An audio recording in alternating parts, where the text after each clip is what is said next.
The calamity of blood rain descends, ushering humanity into an era of survival amidst apocalyptic despair. Shinzei has traversed into this world, on the brink of impending destruction. No time to stock up on supplies? The supermarket proprietress refreshes the golden entry of supermarket manager. Will a daily refresh of supplies suffice? Feeling a bit weak? The fitness coach refreshes the red entry of strengthening body and health. From now on, there are no overworked oxen, only land that has been overworked. Mechanical heart aids me in crafting a super RV. Animal affinity allows me to gather exotic beasts as companions. Chapter 1. Traversing to a problematic landlord. I, Shinzei, do not appreciate being coerced. Pain. It hurts so much. Shinzei rubbed his temples vigorously, his head feeling as if it were about to burst. The surrounding noise was somewhat chaotic, leaving the newly awakened Shinzei in a state of confusion. He seemed to be resting on something soft, with a faint fragrance wafting into his nostrils. After a while, he finally reacted. What the hell have I crossed over? Shinzei slightly nudged his head, the warm sensation on his face offering an indescribable comfort. He recalled that he had consumed quite a bit of alcohol the previous night and subsequently engaged in a spirited match of camaraderie with a female executive. As a psychologist running an independent practice, Shinzei had high standards. However, this female executive was not only strikingly beautiful, but also one of his long-term clients. As a responsible psychologist, he had to provide his clients with the best psychological treatment. To alleviate her stress, there was no then. He only remembered that the female executive had mentioned wanting Shinzei to also experience a taste of apocalyptic bliss. As the throbbing in his head gradually subsided, a flood of memories came rushing back. In his recollections, he was a mere second-generation rich kid, or perhaps more aptly, a factory second generation. His family owned a machinery factory, but his parents met with a tragic accident while abroad for technical exchange. Thus, as the only child, he inherited the family business. However, having only indulged in pleasures since childhood, he had no intention of managing any factory.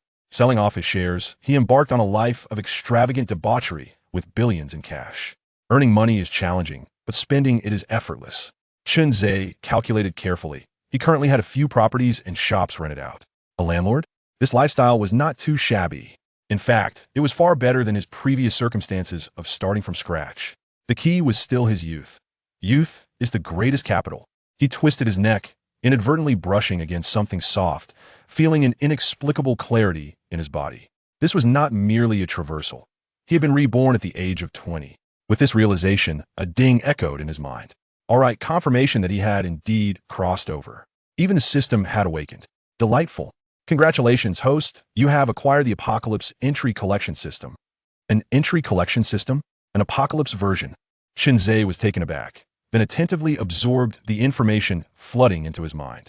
The joviality had faded. The countdown to the apocalypse had begun. 12 hours. That is, tomorrow at noon, blood rain will descend. Shinzei did not see the specific details of this blood rain, but he could surmise it was not a good omen. Moreover, with only 12 hours at his disposal, there was hardly time to establish a base. Without space, there wouldn't even be enough time to stock up on supplies. However, the system was quite straightforward. As long as he encountered suitable individuals displaying entries, he could collect them. There were no limits to the entries. Various abilities encompassed everything. If he could collect the superhuman entry, he could directly proclaim, "I do not eat beef." So, how exactly do I discover and collect entries? Just as Shinzei was preparing to inquire of the system, a sultry voice rang in his ear. "Shinshao, stop touching, someone is coming." When contemplating, he had a habit of fidgeting with his hands. For instance, while working with a pen, he would unconsciously twirl it. Just moments ago, he had touched something soft and felt quite comfortable, prompting him to continue. Hearing the voice, Shinzei finally raised his gaze to behold a beauty with smoky makeup and an oval face. Her lips were slightly pursed, her eyes evasive, seemingly shy, as she gently pushed Shinzei's head and said, "Shinshao, an older sister has come to find you." It suddenly dawned on him that he was currently reveling in a bar. Having received a call from a tenant, he had arranged to meet someone here. He also ordered a suffering her cocktail, playing games with her while waiting for the person to arrive to discuss matters. It seemed that the tenant had just arrived. His gaze instinctively turned towards a woman approaching from that direction. Dressed in a white dress, her graceful figure was perfectly accentuated, resembling a resplendent white rose from a distance. As she walked in, she drew the attention of nearly half the patrons in the bar.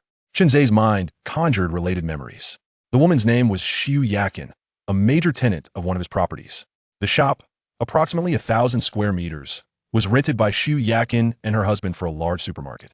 Since the supermarket was located in the same neighborhood where he resided, he frequently patronized this older sister's business. Ordinarily, those involved in high-end supermarkets are not short of money and do not suffer losses. However, 2.5 years ago, Xu Yakin's husband fell into gambling.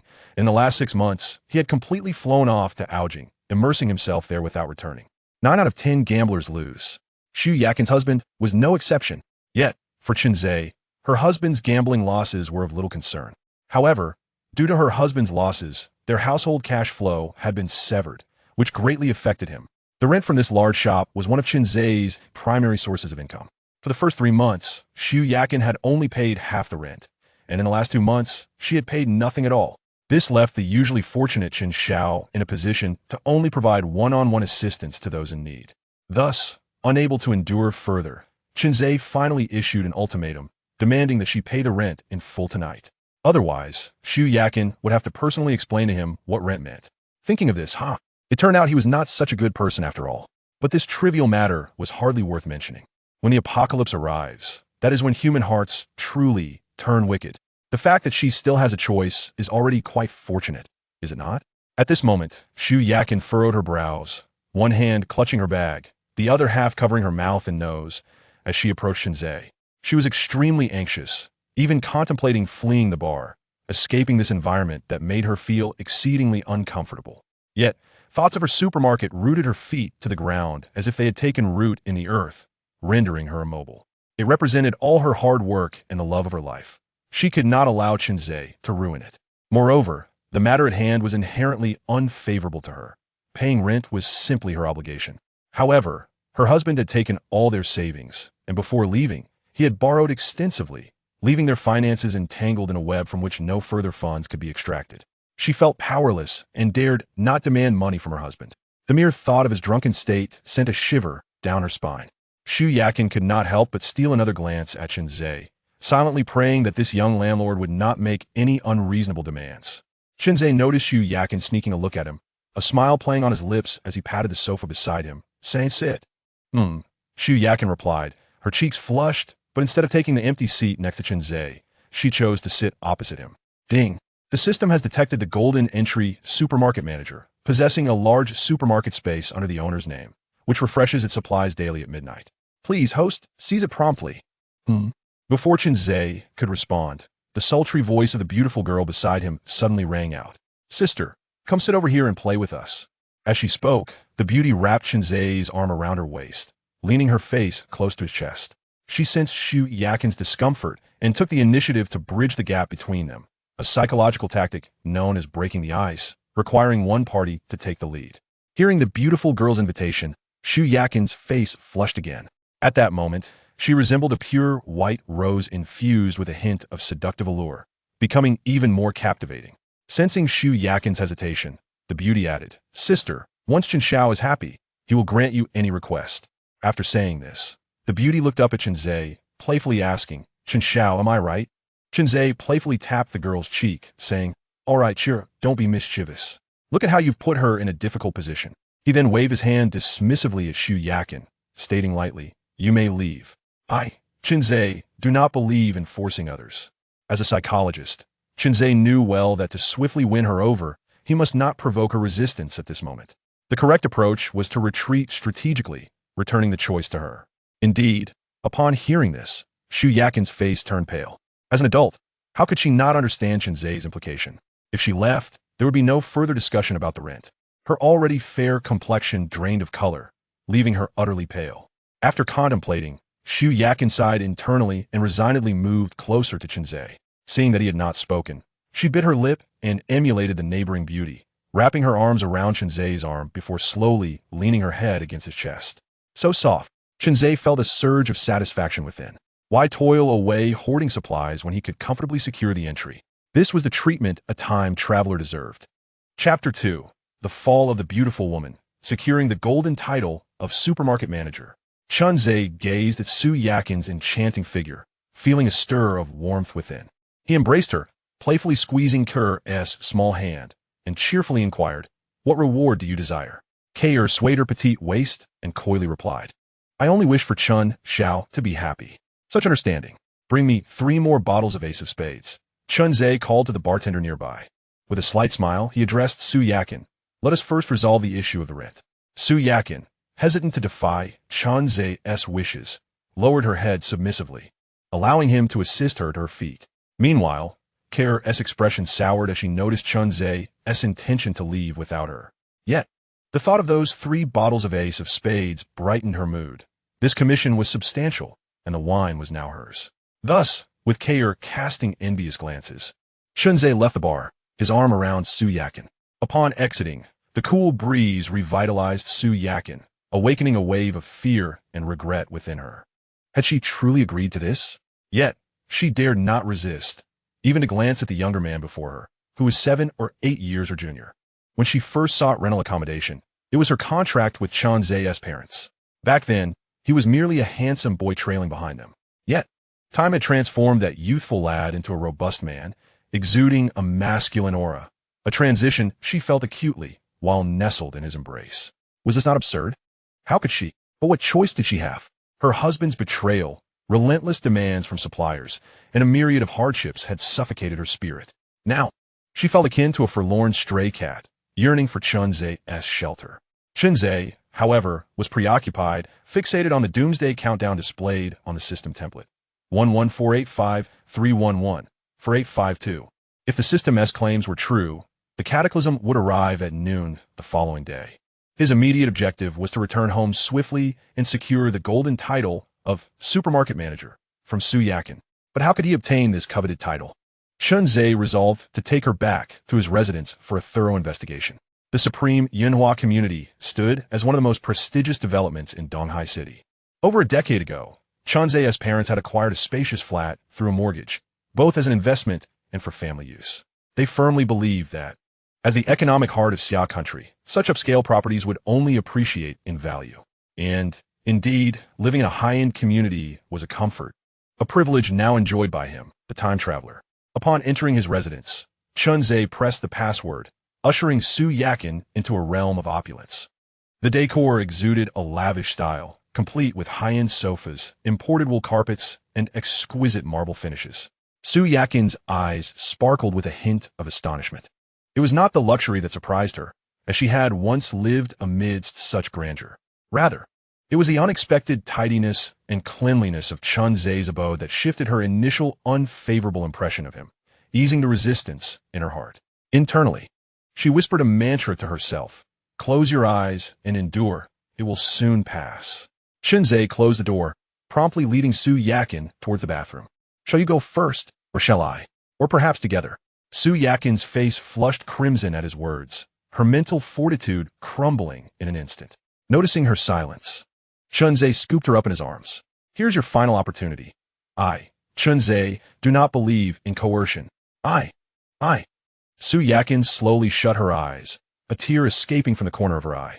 "I'm willing, but please set me down first."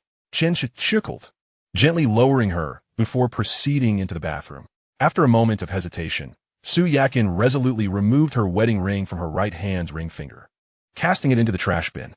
Taking a deep breath and patting her flushed cheeks, she finally opened the bathroom door and stepped inside. As the night passed, Chun Ze awoke, feeling as though an unseen weight bore down upon him, rendering him breathless.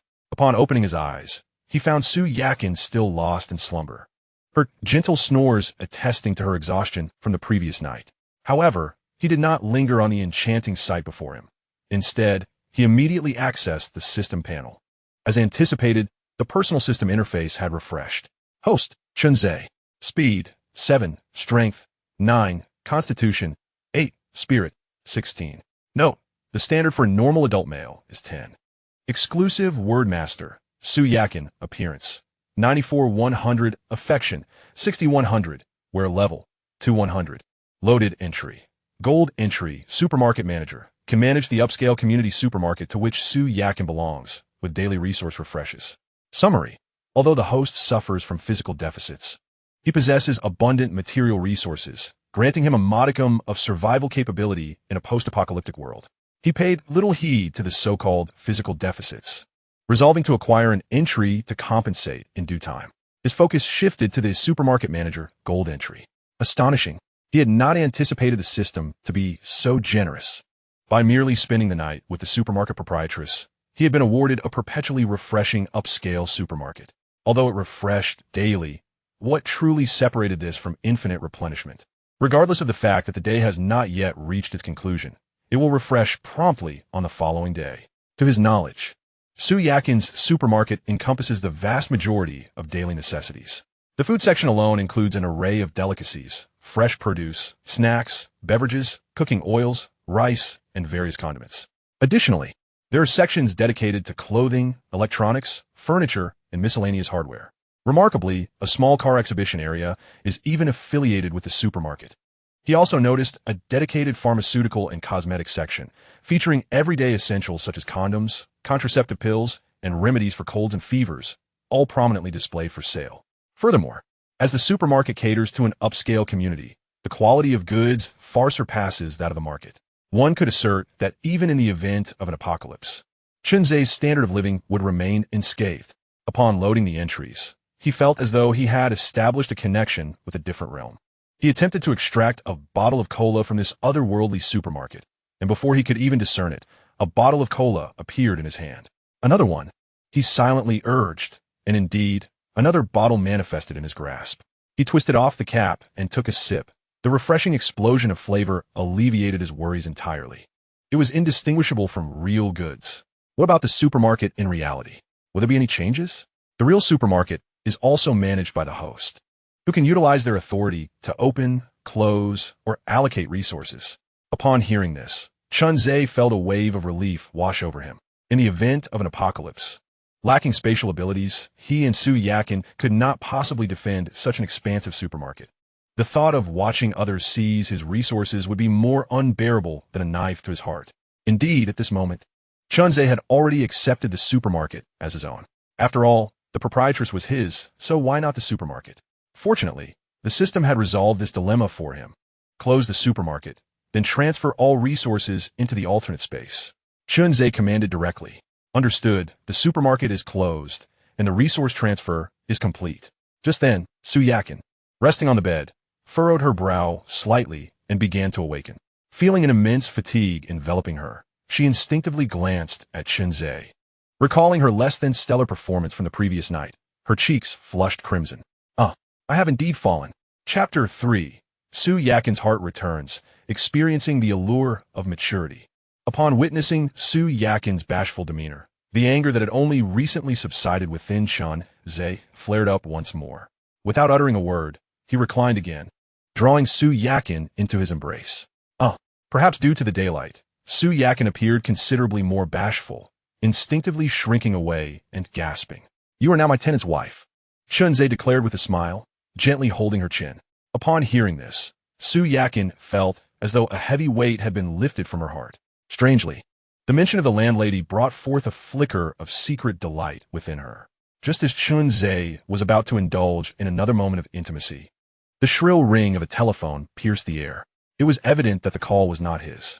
Ignoring the interruption, Chunzei continued to kiss Yakin. The phone rang again after a brief pause, only to be followed by yet another attempt to connect. Wait a moment, Ace. Yakin gently placed her hand against Chunzei, her eyes filled with a mixture of apology and pleading. May I take this call? Chensha, somewhat irritated by the incessant ringing, acquiesced to her request. She reached for her bag on the bedside, unzipped it, and retrieved her phone. Upon seeing the caller ID, an expression of unease flashed across her face, and she instinctively considered ending the call. Noticing her hesitation, Chunzei cast a glance at the screen and saw the name husband.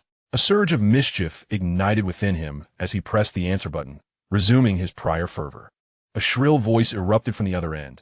Wife, hurry and send money. I'm being held by the casino, and if you don't act quickly, I'll lose my hands.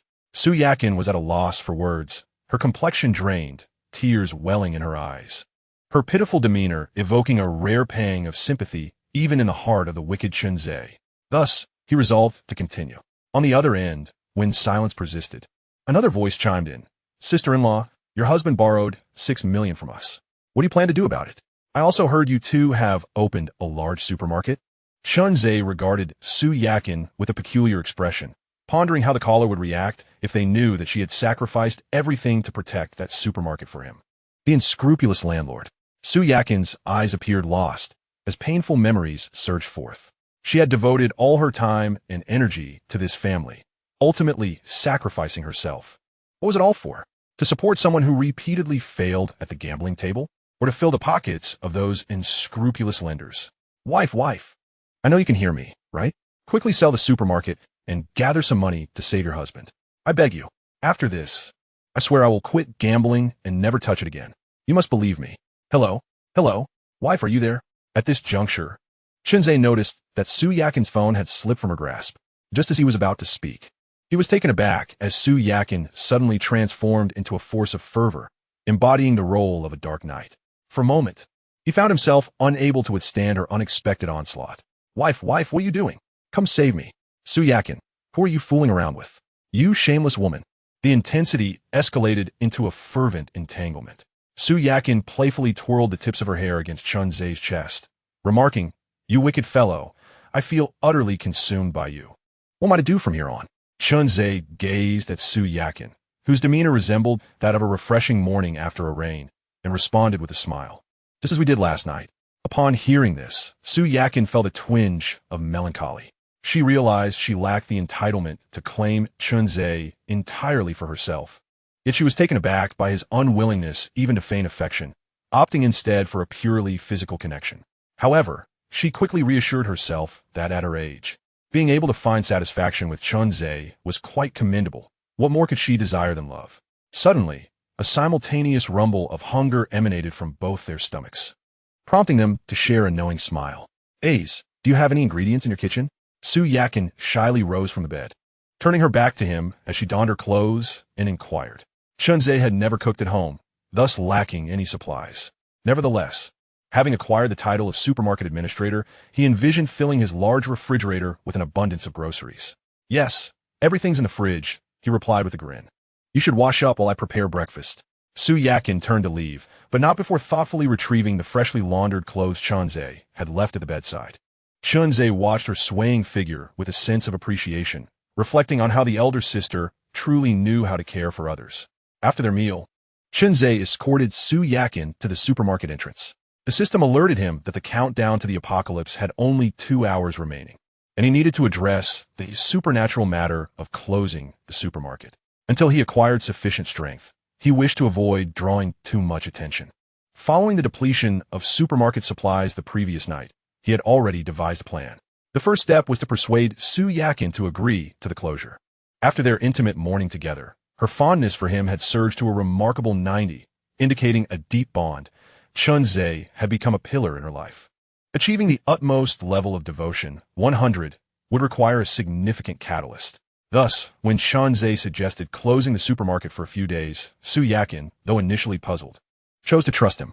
Furthermore, once the supermarket was closed, the staff who had reported to work that morning would not be permitted entry. He merely needed to convince them to return home, and everything would be set in motion. After the apocalypse commenced, who would pay heed to an ordinary supermarket? At that moment, several supermarket employees had gathered at the entrance, bewildered as the doors remained locked. Attempts to contact their boss and his wife yielded no results, leaving them uncertain of what to do. They could only stand outside and observe the situation. A few managers from different sections of the supermarket congregated, engaging in sarcastic banter, seemingly oblivious to the onlookers. A gambler for a boss and a green tea mistress, truly, not a family in one household. Yesterday, we discussed ways to resolve the financial dilemma. Yet today, we cannot even reach her. It is quite possible that wretched individual has absconded abroad with the funds. Do not speak so hastily. Everything seemed fine just yesterday. Humph. That enchantress was merely ensnaring us in her web. Indeed, that vile creature is unreachable by phone. If not fleeing, what else could it be? You have all been dismissed, Chunzei asserted coldly as he pulled Su Yakin to the entrance of the supermarket. Chapter 4. A Deluge of Blood. The Era of Fury Descends. Who dares to speak? A heavily made-up woman narrowed her eyes and scanned the surroundings, eventually spotting Chunzei and Su Yakin behind her. At this moment, Su Yakin also exuded the authority befitting a manager. Zhou, all 4 of you are terminated. Proceed to the finance department shortly to complete the necessary procedures. Although she had not initially considered directly dismissing anyone. She chose to uphold Chun Ze's dignity in public after he had spoken. Su Yakin, do you truly intend to expel me? Zo, yeah, cuestioned sharply, her eyes gleaming with intensity, while her mind churned with tumultuous thoughts. Could it be that Su Yakin has uncovered her affair with the boss? As the purchasing supervisor and manager of the fresh produce section, she held considerable power within the supermarket, second only to Su Yakin and the owner, Feng Li. Feng Li had courted her persistently, bringing her from Walmart, which had sparked their ambiguous relationship. Following one particular incident, Feng Li had made a promise that when the time was ripe, he would ensure Su Yakin was left with nothing and elevate Zhou Jie to the position of the supermarket's matriarch. Previously, she had disparaged Su Yakin in front of the staff solely to undermine her authority. Su Yakin, you must understand, I control the procurement channels of this supermarket. Zhou Jie smirked, delivering a veiled threat. Negotiating without me would yield a far different price. Upon hearing this, Su Yakin hesitated, casting her gaze toward Chun Ze for counsel. In her mind, she had resolved to follow Chun Ze, believing that whatever decisions he made would not jeopardize her. Is it not clear enough what Yakin has stated? Step aside quickly. Do not impede my business. Chun Ze waved his hand dismissively. The apocalypse is upon us, and you dare to discuss this? Zhou Jie's attributes included interpersonal skills, 78-100, attractiveness, 78-100, and favorability, 4100. The presence of such attributes indicated that Zhou Jie possessed a certain degree of capability and resourcefulness. However, she did not meet Chun Ze's criteria in other aspects, especially given her grievances with Su Yakin, making it unlikely for him to engage with her further. Thus, he saw no reason to waste time in her presence. Zhou Jie observed Chun Ze, finding him somewhat familiar, and ventured, Are you the landlord of the supermarket? Has Su Yakin been unfaithful to you? Su Yakin's face flushed, instinctively lowering her head in silence. Zhou Jie understood Su Yakin well. Had she wronged her, Su Yakin would have immediately refuted the accusation, perhaps even retaliating with rage. In the present moment, who would exhibit such a bashful demeanor akin to that of a shy bride? At this juncture, Zhou Jie felt a surge of delight. The long-awaited opportunity had finally arrived. She raised her voice and exclaimed, Everyone, come and witness this pair of illicit lovers. Before Zhou Jie could finish her proclamation, a resounding slap echoed through the entrance of the supermarket. Security, remove her. Although Chun Ze dismissed Zhou Jie's petty threats, it did not imply that she could hurl insults without consequence. In the impending apocalypse, merely uttering the words illicit lovers could warrant her demise. The two security guards hesitated for a moment, glanced at Su Yakin, and ultimately decided to escort the struggling Zhou Jie away. Simultaneously, several other area managers discreetly departed from the scene. Once the atmosphere settled, Chun Ze spoke. The supermarket will undergo renovations, and during this period, there is no need for anyone to come in. The listeners were not particularly surprised. Renovations? Merely a pretext for bankruptcy proceedings.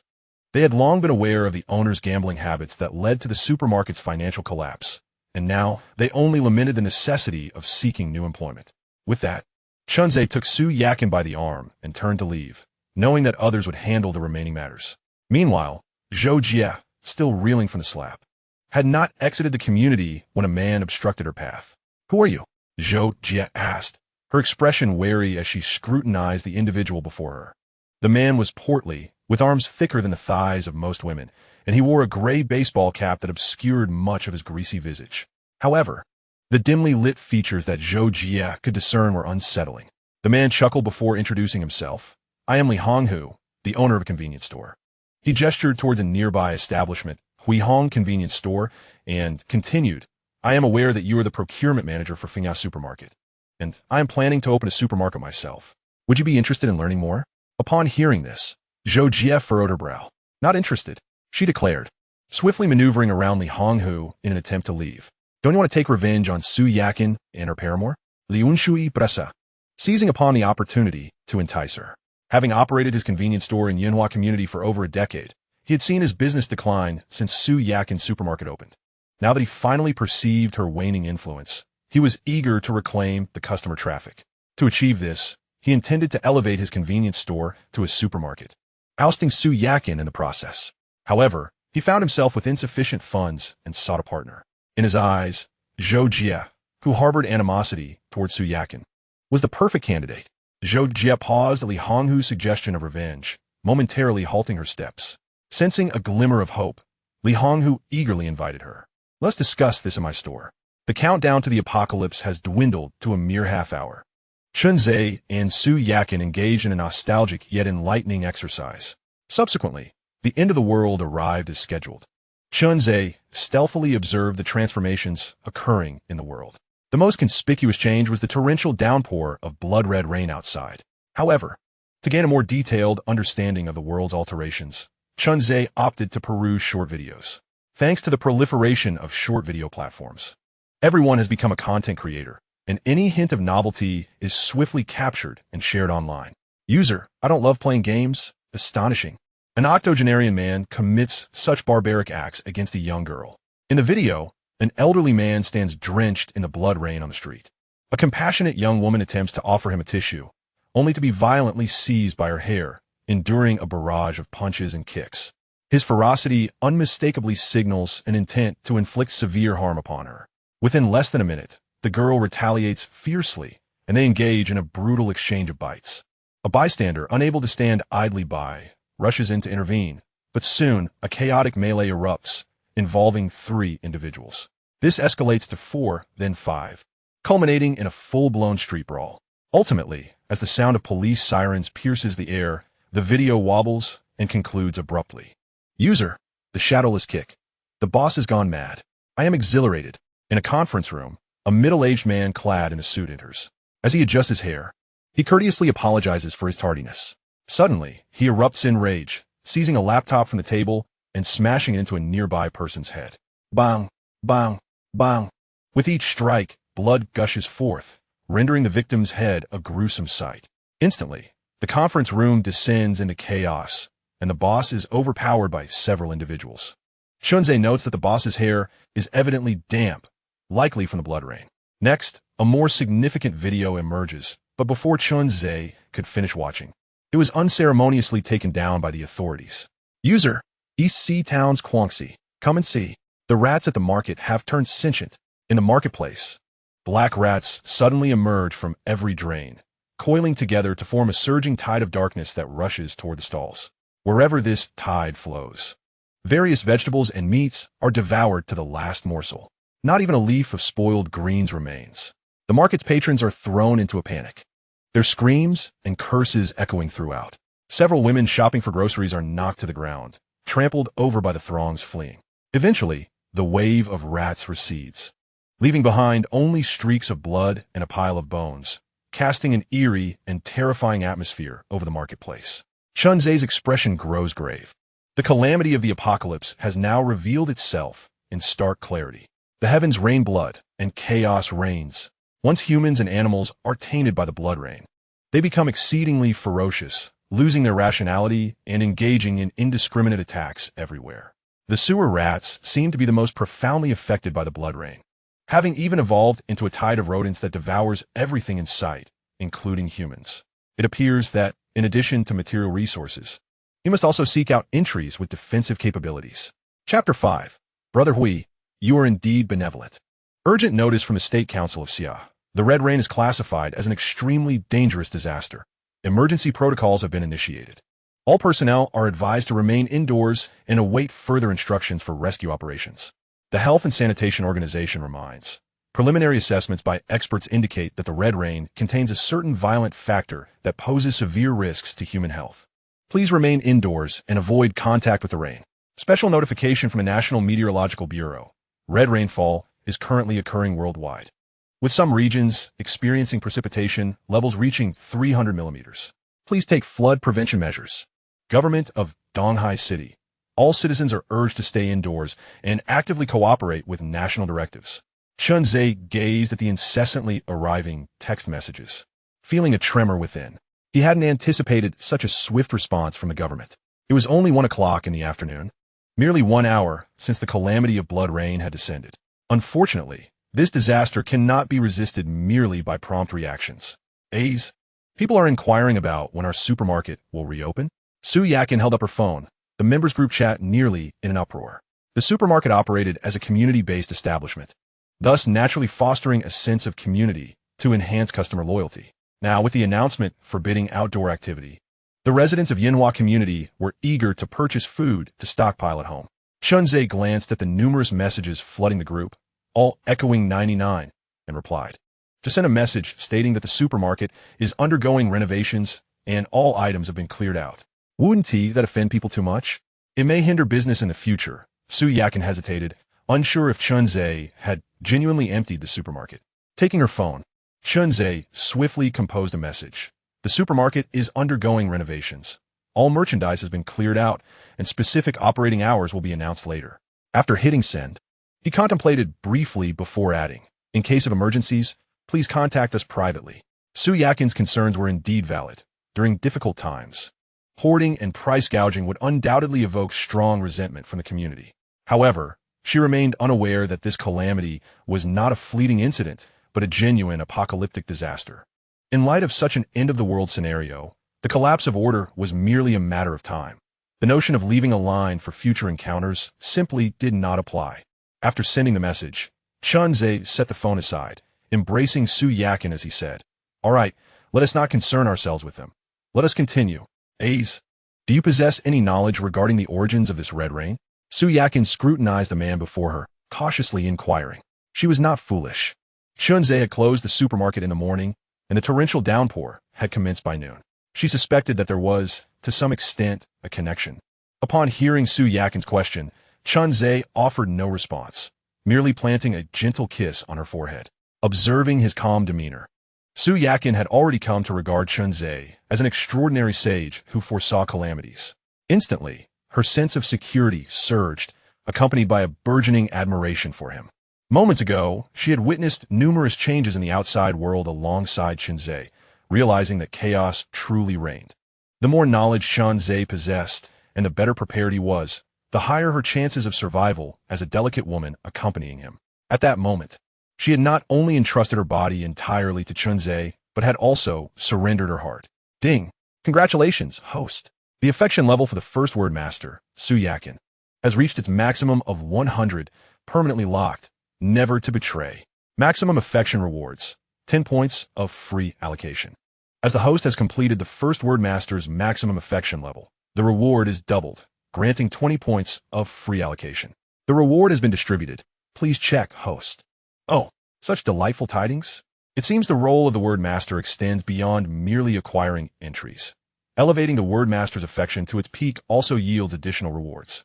His current attributes are as follows: Speed 7, Strength 9, Constitution 8, Spirit 16. The spirit aspect may be set aside for now. He should focus on enhancing speed and strength, particularly strength, as sheer power can overcome numerous challenges. System, allocate 11 points to strength, 5 points to speed, and 4 points to constitution. Ding! Attributes have been updated. The personal system panel has been refreshed. Host, Chunzhe. Speed, 12. Strength, 20. Constitution, 12. Spirit, 16. Note, the standard for a normal adult male is 10. Word Master, Su Yakin, Appearance 94, Affection 100, were level 2. Loaded Entry. Golden Entry Supermarket Manager can manage the high-end community supermarket belonging to the Word Master, with resources refreshing daily. Summary. The host possesses extraordinary strength and commendable physical attributes, complemented by abundant material resources, ensuring stable survival in a post-apocalyptic world. Chunzhe gazed at the current system template, reflecting on the distance still to traverse before he could forego beef. He then noticed a fleeting glimmer in Su Yakin's eyes, realizing she was no mere pretty face devoid of intellect. While most individuals might flounder in understanding their roles and would likely inquire incessantly upon sensing a secret, Su Yakin had chosen to wholly entrust herself to him, silently allowing him to guide her. This was indeed favorable. As long as she was not a burden, he was more than willing to keep such a beautiful woman by his side. However, to thrive comfortably amidst the blood-soaked calamities, Chunzhe recognized the necessity of continuing to collect entries. To gather these entries, he must seek out word masters akin to Su Yakin. Once he locates a word master, he must devise a means to secure them. How to accomplish that? Gone are the days of being threatened by the likes of Su Yakin through rental leverage. Humph. It seems I must now create my own leverage. In this apocalyptic world, what can most effectively manipulate others? Naturally, it is food. This is precisely why Chunzhe is intent on depleting the supermarket supplies. Scarcity breeds value. Chunze plans to let the residents of the community go hungry for a few days before taking further action. However, at this moment, the community's member group is in an uproar. Building 7, Apartment 311, Sun Xiaodian. What is going on? Why is the supermarket undergoing renovations all of a sudden? Building 5, Apartment 907, The Lonely Wolf. Did the renovations commence just after the Red Rain began? Sister Sue, are you attempting to mimic Lu Buwei and create a monopoly? Director of Yinhua Community Committee, Wu Xiuzhen. Little Sue, I must earnestly caution you. Profiting from disaster is illegal.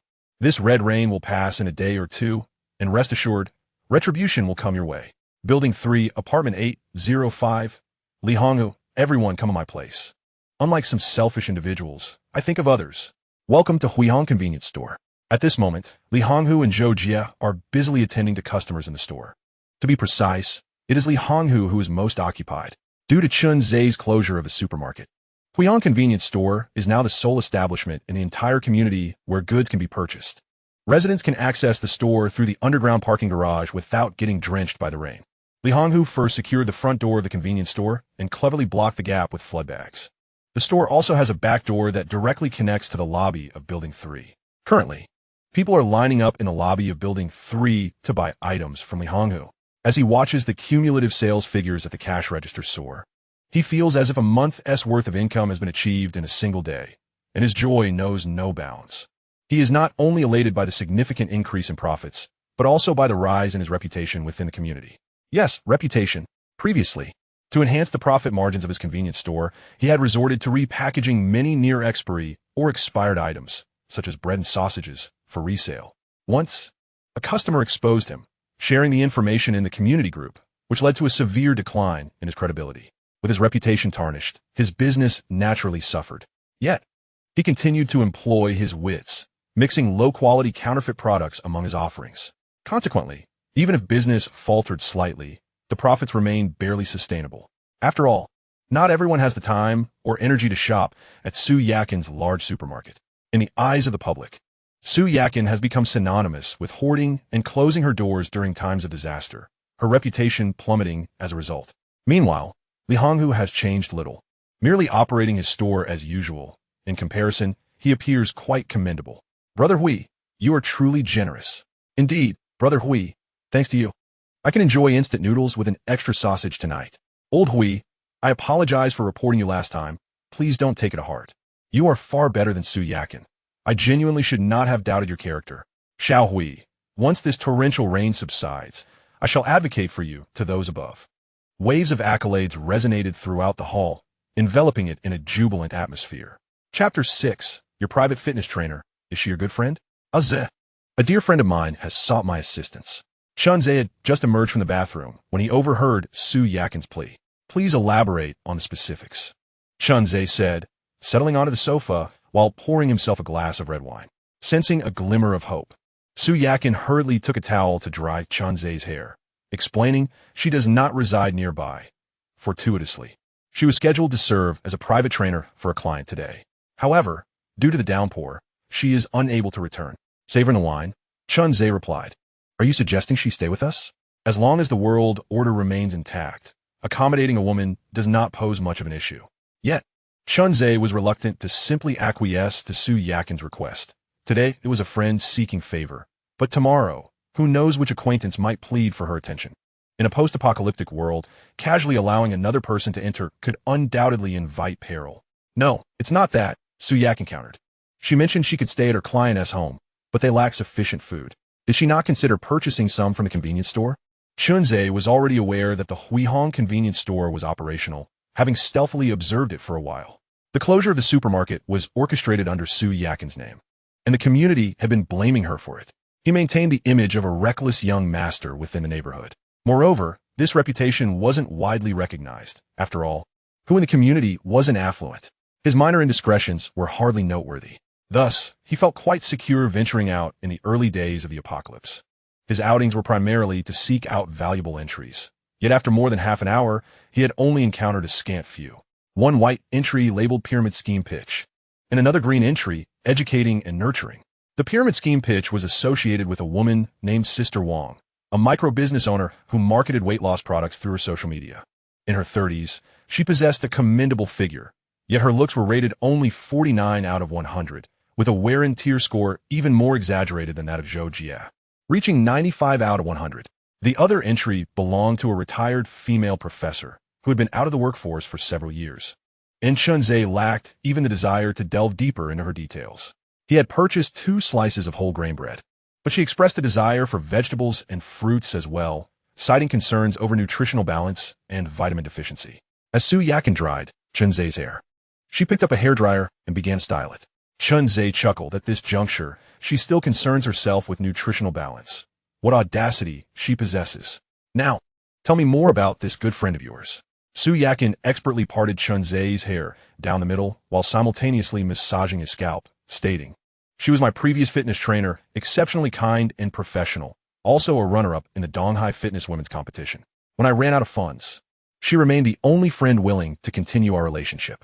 As she spoke, Su Yakin's eyes glistened with a hint of moisture, and she produced a photograph to present before Chunzhe. Feeling the pressure of a looming presence behind him, Chunzhe inhaled sharply.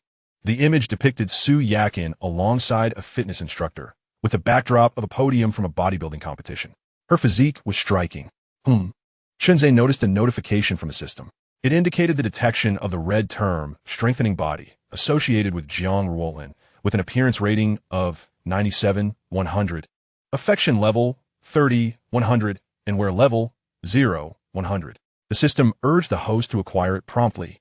Strengthening body grants the host a 3-fold enhancement in all attributes, accompanied by the special attribute of an 8-cylinder engine, transforming one into an indomitable force. Remarkable. This term was precisely what he currently lacked. Ahem, not in that sense. Presently, he did not regard Su Yakin as a significant concern, as he had always managed to outmaneuver her. Rather, it was his personal safety that required assurance. For safety is no trivial matter. The patrons at the convenience store were all maintaining an air of gentlemanly decorum while queuing. Yet, he understood that in a few days, the true nature of humanity would reveal itself. If he were to secure the strengthening body term, with his existing attributes tripled, it would equate to possessing the strength of nearly half a Captain America. Without dozens of individuals, he would be virtually unscathed. With safety guaranteed, he could truly indulge in life. But what was this affection level about? Logically, he had never even met Jiang Ruolin. She should be a complete stranger. Su Yakin, oblivious to the furrow in Chunzhe's brow, continued to speak to herself. When I was unable to pay my rent, the pressure was overwhelming, and one by one, my friends abandoned me, save for her, who remained by my side. Yet just yesterday, I could not reach her, and I felt as though the world had cast me aside, which is how you, this rascal, managed to take advantage of me. Upon finishing, Su Yakin pouted and wrapped her arms around Chunzhe from behind, making him acutely aware of the warmth of her embrace. Did you tell her about our relationship? Chunzhe inquired. No, how could I dare to say that directly? Su Yakin's cheeks flushed, still feeling a bit shy about the notion of infidelity. Then what is this affection level all about? Chunzhe murmured softly. Never mind, whether by deceit or by force. I must secure this fitness beauty. Invite her to stay at our place. Chunzhe commended decisively.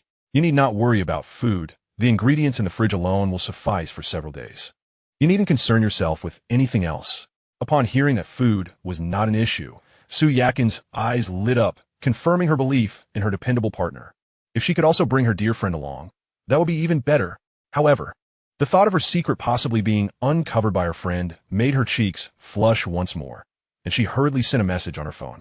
Su Yakin, Lin Ling, are you free right now? Jiang Ruolin. When you have time, how come you agreed to sell me some vegetables? Su Yakin. Agreed? What are you saying? I would gladly give them to you, even for free. Su Yakin. Oh, that's not what I meant.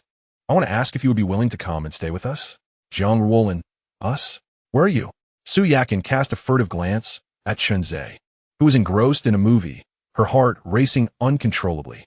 Let us not dwell on that for now. I'm in Building 1, Apartment 1801, waiting for you to come over. Once you arrive, I'll explain everything. Meanwhile, in a spacious living room, Jiang Ruolin stared pensively at her phone screen. Was this the idea of that beast? She had already learned about the supermarket's closure and Chunzhe's address. Buying vegetables was merely a pretext to get closer to them. She had just returned from an international bodybuilding competition, and due to being on the plane, she had missed Su Yakin's call, which compelled her to rush over today. However, while heading to the supermarket, she had spotted Chunzei and Su Yakin engaged in a playful tug at the entrance. Listening intently, she was alarmed. Her close friend had been seduced by that wicked landlord. How could she bear this? It was for this very friend that she had participated in the competition, hoping to win prize money to alleviate her friend's burdens. How infuriating, she had arrived too late. Deep down, she had harbored a little secret. She did not merely view Su Yakin as a friend. There was a hint of romantic feelings intertwined. Yet now, the thought of her friend being with that scoundrel made her feel as though a heavy weight had been added upon her. It must have been that bastard landlord who coerced Yakin. Jiang Ruolin clenched her fists, vowing, "Chunzei, just wait. I will make you pay." Chapter 7. Your body fat percentage is far beyond the limit. Shintai, pardon the intrusion, but I plan to stay temporarily at my friend's place. In the expansive living room, 2 yoga mats were laid out, upon which sat 2 individuals. Jiang Ruolin spoke to the affluent lady seated on the other mat. Tian Dai, in her 50s, had a slightly plump figure and a round face, exuding an air of opulence. She was a longtime client of Jiang Ruolin. Jiang Ruolin had encountered Chuntai at the supermarket, and seeing her unoccupied, Chuntai had invited her over for some guidance. Jiang Ruolin, intending to gather information about Chunzei in the community, had consented.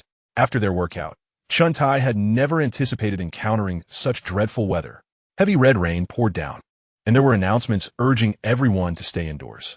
However, she had only prepared enough food for one evening, fearing that if left until nightfall, Jiang Ruolin, an outsider, would get a free meal. Moreover, who knew how long this torrential red rain would last? With one less person in the house, she could enjoy a few more bites of that meager food. Thus, she had been subtly urging Jiang Ruolin to leave her home. Now, Jiang Ruolin has expressed her intention to leave, and she has once again become animated. Coach Jiang, I must admit that I have been somewhat remiss in my hospitality. Next time, I shall certainly treat you better. As for whether Jiang Ruolin truly has a friend to stay with, what does it matter to her? Jiang Ruolin has long discerned Chuntai's insinuations. However, she refrains from exposing them. For after all, the customer is king. Thank you, Chuntai, for your care during this time. Rising to tidy up, Jiang Ruolin steps out the door, secretly thinking, your friendship discount has been revoked. After Jiang Ruolin's departure, within Chintai's home, a young man emerges from a bedroom, exuding a youthful charm. Sister Chun, has the coach left? Chuntai glances at her young companion and coldly remarks, Zhao Chong, did I not instruct you to remain indoors unless summoned? But the coach has already departed. Zhao Chong replies nonchalantly. Chuntai narrows her eyes, poised to strike. Zhao Chong hastily bows his head, exclaiming, I apologize. I swear I never cast a glance at that coach. My heart belongs solely to you. Yet, the apology comes too late. And a sharp slap lands on Zhao Chong's face, leaving a crimson imprint. Let me make this clear. You are my kept man, dare to look at another woman, and I shall make you regret it. Having said this, Chuntai sheds her tightly fitted yoga attire and reclines on the sofa. What are you still doing there? Do I need to instruct you further? With that, she forcefully pulls Zhao Chong's head down. Meanwhile, in Chunzei's household, a similar fitness session is underway, albeit in a paired format. Chunzei has discovered that after enhancing his physical strength, he can effortlessly lift Su Yakin with one hand for 2 hours without fatigue. Thus, Su Yakin has become his training apparatus, assisting him in weight training. Knock, knock, knock. A series of knocks resound at the door. Chunzei gently sets Su Yakin down, signaling her to remain silent as he stealthily approaches the entrance. Peering through the peephole, he sees a sun-kissed beauty standing outside. Unlike Su Yakin's gentle demeanor, this young woman exudes a bold and spirited aura. She wears a fitted top beneath a loose jacket, obscuring her figure, but her short leather pants reveal long, slender legs that momentarily dazzle Chunzei. However, these details pale in comparison to the virtual red letters above her head. Strengthen your body. Upon seeing this phrase, Chunzei realizes that the so-called fitness coach has arrived. Nevertheless, he does not immediately open the door, mindful that this young woman currently possesses a 30 favorability rating. Yakin, your friend has arrived. Chunzei retreats behind the door, gesturing for Su Yakin to open it. In case of a surprise attack, he requires a moment to prepare. Linlin is here. Su Yakin dashed to the door and twisted the doorknob. As the door swung open, she was delighted to find her dear friend Linlin standing there. How wonderful it is to see you, Su Yakin, she exclaimed, embracing Jiang Ruolin warmly. However, Jiang Ruolin's gaze was fixed intently on Chunzei. Has that scoundrel bullied you? Chunzei observed the fiery intensity in Jiang Ruolin's eyes and mused inwardly. Though her expression radiated anger, it seemed less about defending her friend and more about a personal affront to her dignity, a fury akin to discovering an unsightly growth upon her head. A dear friend? Wasn't this merely handing him leverage? Initially, he had intended to exert his dominance, but with such leverage in hand, the task became significantly easier. His expertise lay in exploiting a woman's vulnerabilities, gradually dismantling her psychological defenses until she was wholly subdued. Ahem, Yakin, please explain things to her. Chunzei gestured, allowing passage. He was confident that the highly favored Su Yakin would know precisely what to articulate and what to withhold. Explain what? Jiang Ruolin broke free from Su Yakin's embrace and charged towards Chunzei like a lioness. I'll make you pay. Her movements were swift, likely too fast for an ordinary person to evade. Perhaps a single punch would suffice to knock them down. Yet in Chunzei's perception, her actions unfolded in slow motion. His attributes boasted a speed of 12, endurance of 12, mental acuity of 16, and strength of 20. A speed rating of 12 was akin to that of a municipal athlete, while a strength rating of 20 represented the pinnacle of human capability. Given that the typical male standard is 10, and females are generally lower at around 8, even with Jiang Ruolin's fitness, he could easily prevail. This was precisely why he dared to admit her. Chunzei stepped back, seized Jiang Ruolin's wrist, bent his left knee, twisted his waist, and executed a shoulder throw. Both Jiang Ruolin and Su Yakin cried out simultaneously. The former was left in pain from the fall, while the latter was merely startled. Chunzei dusted off his hands and remarked coolly, "If you come seeking trouble, be prepared to face the consequences." Lying on the ground, Jiang Ruolin was too pained to speak, only able to glare defiantly at Chunzei. He waved his hand. "Yakin, search her." Su Yakin glanced at the composed Chunzei and, without hesitation, approached Jiang Ruolin. Alarmed, Jiang Ruolin shouted, "Yakin, what are you doing? Don't listen to that scoundrel." "I'm sorry, Lin." Su Yakin murmured apologetically as she reached for the pockets of Jiang Ruolin's clothing. Chunzei had long instilled in her the rudimentary knowledge of survival in the post-apocalyptic world. Aside from Chunzei, Su Yakin had developed a sense of caution toward everyone, including her closest friend. What kind of intoxicating potion has that scoundrel poured into you to make you so obedient to his whims? Observing Su Yakin's submissive demeanor, Jiang Ruolin felt a surge of anger welling up within her. Chunzei, watching the wild spirit before him, let out a cold snicker. "Since you have been calling me a scoundrel from the moment you entered, how can I not engage in some scoundrelly deeds to live up to such a title? Yakin, strip her of her clothes to ensure she harbors no concealed weapons." "Do you dare?"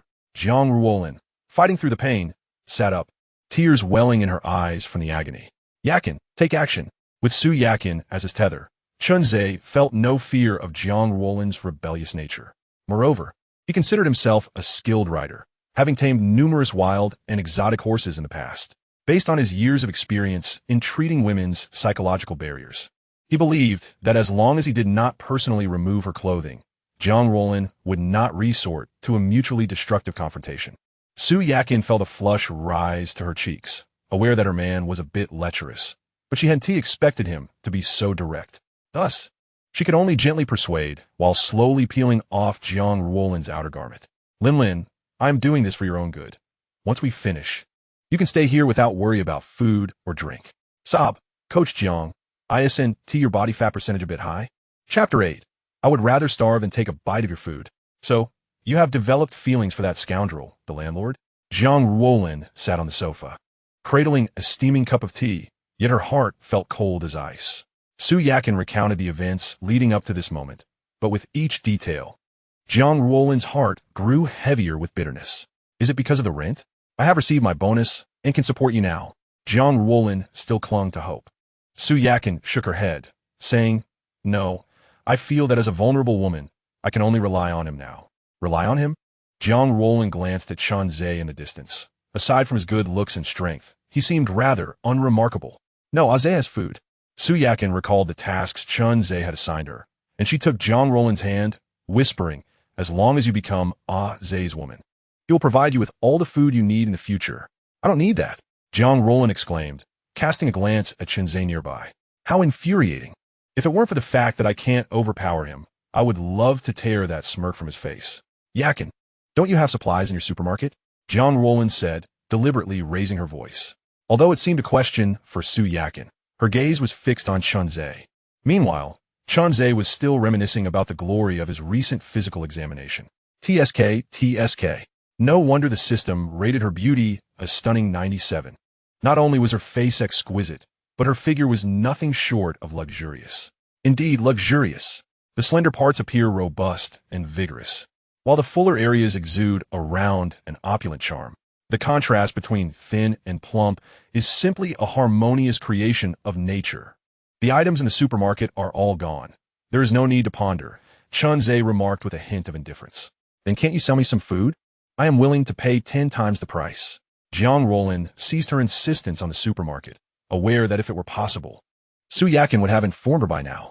Chunzhe pointed at the 2 pieces of bread Jiang Ruolin had placed on the table and inquired, Do you know how much this little bread will be worth in a week? How much? A foreboding feeling surged within Jiang Ruolin. It is worth the virtue of 2 girls. Chunzhe gestured with A2. Jiang Ruolin scoffed at this notion. Impossible. Who would trade their body for bread?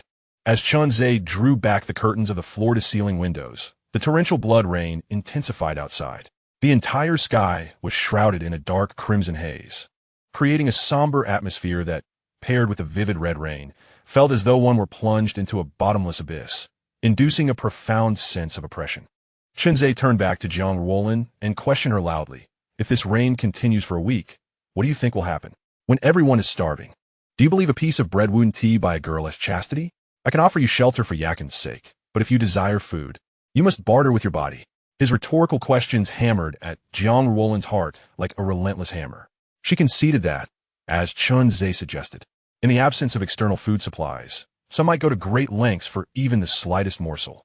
This inevitably included the sale of their bodies. Yet, she was confident she was not that kind of person. She would never sell her flesh for a mere scrap of food. She, Jiang Ruolin, was not so base. Death seemed a preferable alternative. Were it not for Su Yakin's need for sustenance, she might have entertained the thought of dragging that scoundrel Chunzhe down with her. However, seeing Su Yakin so obedient to Chunzhe, she realized that if she troubled him further, Yakin would surely despise her. Never mind. I have bread to last a few days. Moreover, what if Chunzhe's word were merely alarmist rhetoric intended to deceive her? Would she not be the fool for yielding? Perhaps tomorrow, official rescue would arrive. Ultimately, even if everything unfolded as Chunzhe described, leading to the worst-case scenario, she refused to barter her body for a morsel of food. I would rather starve than consume anything of yours. Jiang Ruolin screamed, finding a room to seclude herself. Upon witnessing this, a subtle smile curled at the corner of Chunzhe's lips. Everything was within his control. From a moment, he discovered Jiang Ruolin's vulnerability. The entire scheme had been meticulously crafted. First, he would employ forceful intimidation to shatter her proud fitness confidence. Then, he would have the ever-loyal Su Yakin explain the situation, placing himself in an unassailable position of reason and authority. Then, amidst the calamity of blood and rain, in times of dire straits, everyone finds it challenging to endure. To procure sustenance, one must engage in equitable exchange. 2 loaves of bread could readily be traded for 2 girls. Is it too much to ask for sufficient food in return for one's own body? However, the subsequent steps are the essence of his equestrian endeavor. Chunzhe had long prepared for Jiang Ruolin's indomitable spirit. Individuals who are fitness enthusiasts generally possess strong willpower, especially someone like Jiang Ruolin, who has achieved a certain level of success in the realm of fitness. Thus, even faced with starvation, she would be unlikely to sell her body. Yet, what is her vulnerability? Is her somewhat overreaching dear friend, Su Yakin. If, in her moment of dizziness from hunger, Su Yakin were to pilfer food from the malevolent landlord to deliver to her, the consequences would be severe if discovered. Despite facing extreme punishment, Su Yakin would remain resolute in her desire to protect her friend, defying tyranny. After such a dramatic episode, one must wonder if Jiang Ruolin would feel moved or guilty. Where her heart is stirred and guilt sets in, it will be far easier for the rider to tame the wild mare. As the first day of calamity concludes, morning arrives. Chunzhe stretches languidly in the living room, engaging in simple exercises. Pretentiously, Jiang Ruolin sits nearby, chewing on the dry, tasteless whole grain bread. True to her word, she has not tasted the kelp and pig trotter soup that Su Yakin prepared last night. nor has she done so this morning. Linlin, would you like to try some soy milk and fried dough sticks? Although Su Yakin lacks culinary prowess, she excels in home-cooked meals and is currently responsible for Chun Zhe's daily meals. Yakin, please do not persuade me. I will not yield, Jiang Roland asserts as she picks up her phone to scroll through the latest news. The announcement for the day includes a directive advocating for community solidarity and mutual assistance. Shinzei also received this notice that morning. What does it imply? He surmises that the suddenness of the event, coupled with its broad implications, has left the authorities momentarily overwhelmed. In essence, one must rely on oneself. Chunzei glances at the otherworldly supermarket within the system. Last night, he had restocked the home refrigerator with several steaks and an assortment of fruits and vegetables. Yet now the supermarket has refreshed. The shelves and stockroom are meticulously arranged, with no supplies lacking. Therefore, he feels no apprehension. Linlin, the convenience store has already sold out. You may truly face hunger ahead. Su Yakin had been worried for her friend throughout the night. Naturally, this concern is also tied to the task that Chunzei assigned her. He had conveyed the horse-taming plan to her, making her an unwitting accomplice in his scheme. However, this accomplice acts with benevolence, wishing for her dear friend to find a safe haven in these tumultuous times. Yakin, do not deceive me. There was an abundance of items when I went to purchase yesterday. What reason would I have to deceive you? Others in the group have already posted closure notices. Jiang Roland was not an owner in Yinhua community, and naturally, she did not belong to the owner group. In a flurry, she sees Su Yakin's phone to check the messages. Upon seeing the notification from Li Honghu regarding the store closure due to stock shortages, a chill ran through her. However, she was not alone in her trepidation. The entire Yinhua community was in an uproar. Chapter 9. The Summer Lowly Request to Add Friends. Brother Hui, you are not being fair. Brother Hui, have you learned bad habits from that unscrupulous Su Yakin? Xiao Hui, we cannot engage in illegal activities. Please reopen the store. Oh dear, do not cry, my little darling. Grandma will buy you spicy strips soon. Brother Hui, esteemed Elder Hui, I implore you to open the door. Yesterday, I only purchased 2 buckets of instant noodles, and today I intended to buy more. I curse your ancestors, Li Honghu. I came to buy your inferior products out of goodwill. Do not take my kindness for granted. Hui dog, if you do not open your store, do you believe I will smash it to pieces? Chunzei remained lurking in the group, watching as everyone relentlessly urged Li Honghu to reopen his store. And he could not help but smirk at the absurdity of it all. The reality was profoundly ludicrous. He and Su Yakin had closed their doors early, never providing these neighbors any tangible benefits. Yet, they bore far fewer insults than Li Honghu. Presently, Su Yakin only bore the label of an unscrupulous merchant, a title that had yet to be substantiated, as she had not signaled any intent to raise prices. In contrast, Li Honghu had genuinely supplied them with goods yesterday, aiding them through difficult times. Yet, today, because he had closed his store, he faced a barrage of scorn and abuse in the group. Hatred stemmed from disparity. Those who had once been kind must continually demonstrate their kindness. Otherwise, any lapse would mark the beginning of animosity. However, it was evident that none among them were virtuous. Mutual enmity was rather commonplace, was it not?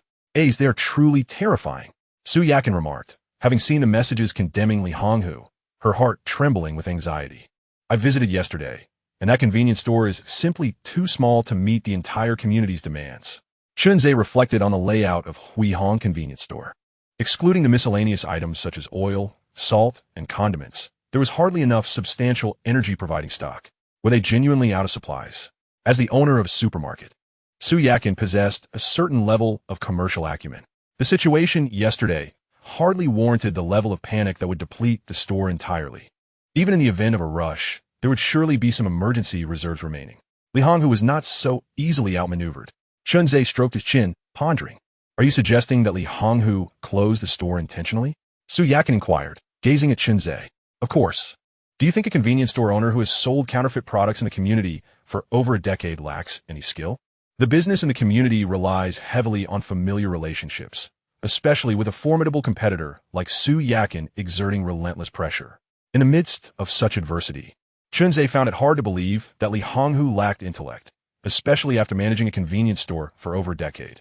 It was evident that he too recognized the transitory nature of the current turmoil and wished to capitalize on the situation. Whether he intended to sell at exorbitant prices or hoard supplies for his own benefit, either course of action posed no issue. This individual must not be allowed to jeopardize Chun Zhe's grand scheme of accumulation. The mere thought of him interfering while Chun Zhe attempted to entice a fair maiden with his provisions was utterly repugnant. It was imperative to deplete his resources entirely. Presently, while the masses had yet to adopt a mindset befitting a post-apocalyptic world, it was the most opportune moment to act. Observing the fervent debates within the group, Chun Zhe resolved to take matters into his own hands. He aimed to escalate the value of supplies, compelling this avaricious fellow to sell off his stock. Even if not completely, he intended to ensure that very little remained.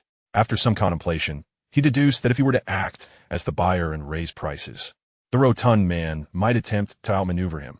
Thus, he decided to assume the role of seller instead. By proposing exorbitant prices, Li Honghu would only need to offer a slightly lower rate, resulting in a windfall of cash for Chun Zhe. What mattered most was not the price, but rather the allure of scarcity. A message was dispatched. Unit 1701, Brother Guanxi, is there anyone interested in food? Come to GG. We have a plethora of delicious offerings, though it could be a bit dull. I'm seeking some excitement. Attached image, steak paired with red wine. Unit 1701 was his alternate account. 1701 was also the designation of the property located directly beneath his current residence at 1801. The former was somewhat overpriced and challenging to rent out, so he transformed it into a hotel-like venue, serving as his exclusive battleground. It was convenient for hosting parties or playing cards without the worry of surveillance. Moreover, he had connected the 17th and 18th floors, allowing for the use of a discreet elevator. This location now served as an ideal cover.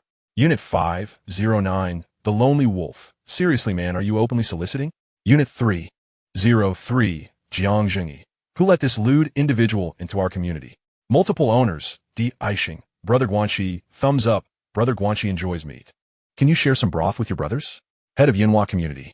Wu Xiuzhen. A serious warning to Brother Guanxi and D. Aishing. Please refrain from disseminating obscene information in public forums, or we will not hesitate to pursue legal action. Chun Zhe observed the uproar his message had incited among the self-righteous crowd and felt a sense of reassurance. Indeed, the tumultuous events had not yet been taken seriously by the populace. Everyone still held onto the hope of a return to normalcy. However, this was advantageous, aligning perfectly with his current strategy. Unsurprisingly, the value placed on supplies had heightened among the masses. Ding ding ding. Little Red Riding Hood requests to add you as a friend. Request to add friends if you don't eat cilantro. Liqueur, nationwide travel request to add friends. So soon? Chun Zhe gazed at the friend request interface on his phone, feeling a stir within. This was rather swift. He had just sent out an invitation and already received requests from 3 young ladies. Accept. Mass message. Please send personal life photos or videos. Upon passing review, you may come to Building 1, Room 1701. Meals can be packed or eaten on the spot. Attached video. A table full of delicacies. The video was just captured by Chun Zhe in an effort to ensure her best friend could live a good life soon. Su Yakin had prepared a lavish spread. Ginseng chicken soup, steamed base, dompa pork, spicy pork belly, and a stir-fried vegetable dish. Although these were merely home-style dishes, the aroma filled the entire room. In the guest bedroom, Jiang Ruolin's stomach growled incessantly. She swallowed her saliva repeatedly before finally pulling the blanket over her head and drifting off to sleep. Little Red Riding Hood. Brother, do you think this looks good? Attached were 3 photos. Chun Zhe opened them. What's she? Are you sure you're calling me brother? Little Red Riding Hood. Absolutely. My sister may look a bit older in photos, but in reality, I'm quite attractive, though not photogenic. The beauty filter was cranked up to the max, yet it failed to salvage her appearance. How dare she claim to be unphotogenic? No entry, blocked next. Don't eat cilantro. Handsome, hello. Attached is a photo. Chun Zhe opened it. The face was quite neat, but the figure rivaled that of the chubby Li Honghu. Blocked next. Li Kaya, nationwide travel. So, Hansoma. Want to meet up? Attached is a video. Chun Zhe clicked to view. Wow, explosive. If the apocalypse hadn't descended, he wouldn't mind going on a date. Unfortunately, with the apocalypse here, it was hard to find any worthwhile companion. What mattered most was utility and substance. Forget it. Online romance is truly unreliable. Just as Chun Zhe was musing, his phone chimed again. Ding. Summer lowly requests to add friends. Chapter 10. Beauty in the eyes of Chun Zhe amidst floating clouds. In a pink princess room, Xia Xiaoyu lay on her bed, listlessly typing a few words. "Brother, can I sing for you?" She was a post-2000 singer and streamer, with a sweet voice, pure and youthful appearance, yet an extremely hot and sultry figure. She was often referred to as a childlike beauty with curves. This contrast garnered her considerable admiration from some internet enthusiasts. Within just a year, she amassed over 3 million followers. Yesterday marked the anniversary of her streaming debut. Not having joined an agency, she organized her own anniversary celebration, busy singing and interacting with fans from morning till night. During the stream, many fans had reminded her of the incident involving Hongyu, but she paid little heed to it. After the broadcast, she opened her app to order takeout, only to find that all delivery services in Donghai City had ceased operations. In that moment, she grasped the severity of the crimson rain. It felt as though the sky had collapsed. Nevertheless, she remained undeterred and ventured downstairs to the supermarket, only to discover it was shuttered as well. After casting a glance at the similarly closed convenience store, she returned home, feeling quite unfortunate. Xia Xiaoyu sighed softly, rubbing her stomach, which had begun to churn due to prolonged hunger, and inwardly hoped for a swift response from Guanqigo. Meanwhile, Shinzei looked at the message from a user, Summer Lowly, and promptly initiated a video call. He donned an Azuma mask, concealing his eyes. Until a genuine agreement was reached offline, he felt it prudent to keep his true identity hidden. He had perused the brief introduction of Summer Lowly's video, which was merely a snippet from a live stream. A beautiful girl sitting idly in a chair, singing. Chunzei was not particularly discerning when it came to singing skills. But after listening, he could only summarize it in 2 words. Very pale, very ample. At the same time, the system sent a notification. Ding! A red entry was discovered. Youth prolongation, which reduces the host's aging rate by 5 times, and a blue entry. Celestial voice, a voice akin to heavenly music, with a slight mental effect. This was the first time Chunzei had encountered someone possessing 2 such entries. Youth prolongation was nothing short of miraculous. To reduce the aging rate by 5 times, what a concept! While others would age 5 years, he would only age 1. It equated to an extension of life by 4-fold. Should he manage to acquire Jiang Roland's strengthening entry, his physical attributes would experience a significant surge. At that point, with his enhanced physical attributes coupled with the effects of youth prolongation, he could almost be considered ageless, perennially in his prime. As for celestial voice, with a voice like heavenly music and a mental effect, he would need to secure this entry and familiarize himself with it before drawing conclusions. However, any applications involving mental prowess would greatly benefit from his knowledge of psychology, not to mention if he could intertwine mental influence. A simple act of ordinary hypnosis could spare him considerable trouble in the apocalyptic world. Ultimately, the influence of Summer Lowly herself seemed to be the least significant. Aside from her beauty and competence, her singing was merely a triviality. Yet, beauty meant little to Chun. The entry for Xia Xiaoyu indicated a beauty score of 90, currently 19 years old, which would continue to rise with age, a favorability rating of 0, an aware level of 0. The system urged the host to act swiftly. Beep, beep, beep. The video connected. Hello, Summer Lowly. Is this Guanqigo? You hello. The opening was straightforward. Chunzei refrained from adopting the frivolous tone he had used in group chats, engaging in flirtation with serious individuals, while discussing serious matters with those who seek amusement. Chunzei's insightful commentary. Observing Xia Xiaoyu's evidently nervous demeanor, Chunzei surmised that she was merely a brash talker online, yet timid in person, an archetype he had encountered before. Speak your desires, he prompted, taking a bite of the pudding cake made by Su Yakin, which proved excessively sweet for his palate. He resolved to provide some guidance later. Xia Xiaoyu's gaze fixated on the pudding cake in Chunzei's hand, her throat instinctively swallowing the saliva that welled up. I want that in your hand, she stammered, her eyes following the cake from his slender fingers to his sharply defined lips, and finally to the masculine prominence of his Adam's apple, which she swallowed with a hint of longing. Sweet treats were her ultimate indulgence, a guilty pleasure that had contributed to her striking figure, much to her chagrin. Yet she found it impossible to resist. Control your salivation. It's dripping.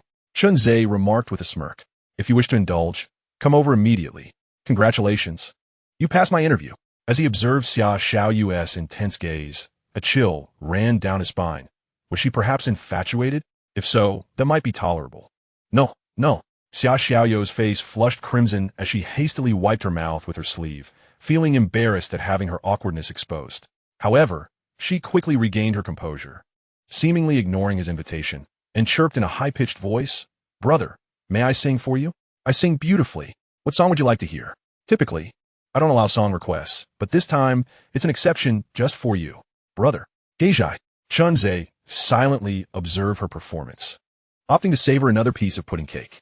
After a prolonged silence, Xia Xiaoyu, noticing his indifference, abandoned her sweet, childlike tone and coldly inquired, "So, what must I do to obtain your food? How much will it cost?" Once again, he reiterated, those who reside in Yunhua community may not be exceedingly wealthy, but they're certainly not lacking in funds. As an emerging potential streamer, Xia Xiaoyu also possesses her share of financial means. Her previous displays of longing and salivation were merely components of a carefully crafted strategy to ensnare Chunze, hoping to evoke his protective instinct and ultimately achieve her goal of gaining something for nothing. Unfortunately, Chunze remained impervious to her charms, prompting Xia Xiaoyu to lay her cards on the table, seeking to settle matters with monetary compensation. In turn, Chunze decided to abandon any pretense and replied with a smile, "It's quite simple. I've stated it before. Come here, and I will support you. From this moment onward, whatever you desire to eat shall be yours." Impossible. Xia Xiaoyu chuckled in disbelief. She never anticipated that this brother Guo would genuinely consider keeping her. While she had encountered those who wished to sponsor her before, it was her first experience with someone who approached her with food as a means of persuasion. There was nothing left to discuss. Before Chunze could continue his dialogue, Xia Xiaoyu promptly ended the video call. This little vixen certainly had a temper. Chunze smirked, awaiting the day she would come crawling back. At that time, he would ensure that this summer sprite learned a proper lesson. Meanwhile, at Li Honghu's residence, 3 individuals stood in a triangular standoff within the living room, as if an invisible smoke of tension had enveloped the space. "Old Li, do you choose this vixen or me?" Chapter 11. Li Honghu. Hongyu is splendid. Guide me to the pinnacle of life. Li Unshui. I shall ask you once more. Do you select this vixen or me? A fiery woman shattered the eerie tranquility. "Chunlan, what are you saying?" Li Honghu leaned closer to his wife, Zhong Chunlan, whispering, "Miss Zhou is my business partner. I mentioned this to you yesterday." "Business partner? Were you two collaborating until the wee hours in the restroom last night?" Zhong Chunlan's anger flared at her husband's fabrications, and she slapped Li Honghu across the face. "Don't think I am unaware. I know precisely how long you two spent in the restroom last night." Li Honghu wished to retort, but realized he was somewhat at fault and chose silence. Nearby, Zhou Jie felt the heat of embarrassment as her affair was exposed. At 10:30 last night, as the number of guests dwindled, Li Honghu prepared to close the establishment and head home. It was only then that he recalled a business partner he had invited. For reasons unknown, he suddenly perceived that Zhou Jie bore an exquisite allure. Thus, driven by primal desire, he extended an invitation for her to stay overnight. On the other hand, Zhou Jie, witnessing the heavy downpour outside, recognized only one acquaintance, Su Yakin, with whom she had fallen out. After much deliberation, she consented to the proposition. Thus, the two, each with ulterior motives, arrived at Li Honghu's home. Although Zhong Chunlan was fiery, she was also industrious, and since they were not lacking in provisions, she prepared a lavish feast for the two. At the dinner table, Li Honghu was elated, finally managing to gain an upper hand over Su Yakin, and promptly opened several bottles of aged wine. By the end of the meal, all 3 were somewhat intoxicated. In the middle of the night, as Li Honghu rose to relieve himself, he unexpectedly found Zhou Jie in the restroom, half-clad and seated on the toilet without closing the door. Instantly, his desires surged. Meanwhile, Zhou Jie, having accumulated her own frustrations due to Feng Li's gambling, found her temper flaring again after encountering the handsome Chunze earlier, despite being adversaries. In a moment of confusion, the two found themselves entangled. 3 minutes later, Li Honghu's anger subsided, yet Zhou Jie's rage intensified, leaving her restless throughout the night. To her astonishment, this trivial matter was discovered by Li Honghu's wife. Now, Zhou Jie felt not only embarrassment, but also a tinge of resentment towards Li Honghu. "Li Honghu, this is your final warning. If you have her, then you cannot have me, and vice versa." When Zhong Chunlan noticed her husband's silence, she shot a fierce glare at the two and, with a resounding slam, retreated to the bedroom. Li Honghu, too, felt the flames of anger rising within him. Repeated reprimands left him feeling stripped of dignity before Zhou Jie. "Zhong Chunlan, you consume my food, drink my drink, yet you dare to speak to me like this?" Seeing the bedroom door firmly shut, he muttered to himself. I shall rid myself of this yellow-faced woman soon enough. Turning back to Zhou Jie, he said, Miss Zhou, I must apologize for last night. It was an indiscreet affair, and I never anticipated my wife would brazenly bring it to light. I find myself compelled to express my regrets to you. It's all in the past. Zhou Jie replied, though inwardly she cursed. What a coward. It was unclear whether her disdain was directed at his behavior the previous night or his morning demeanor. Miss Zhou, let us redirect our focus to business, Li Honghu suggested with a grin.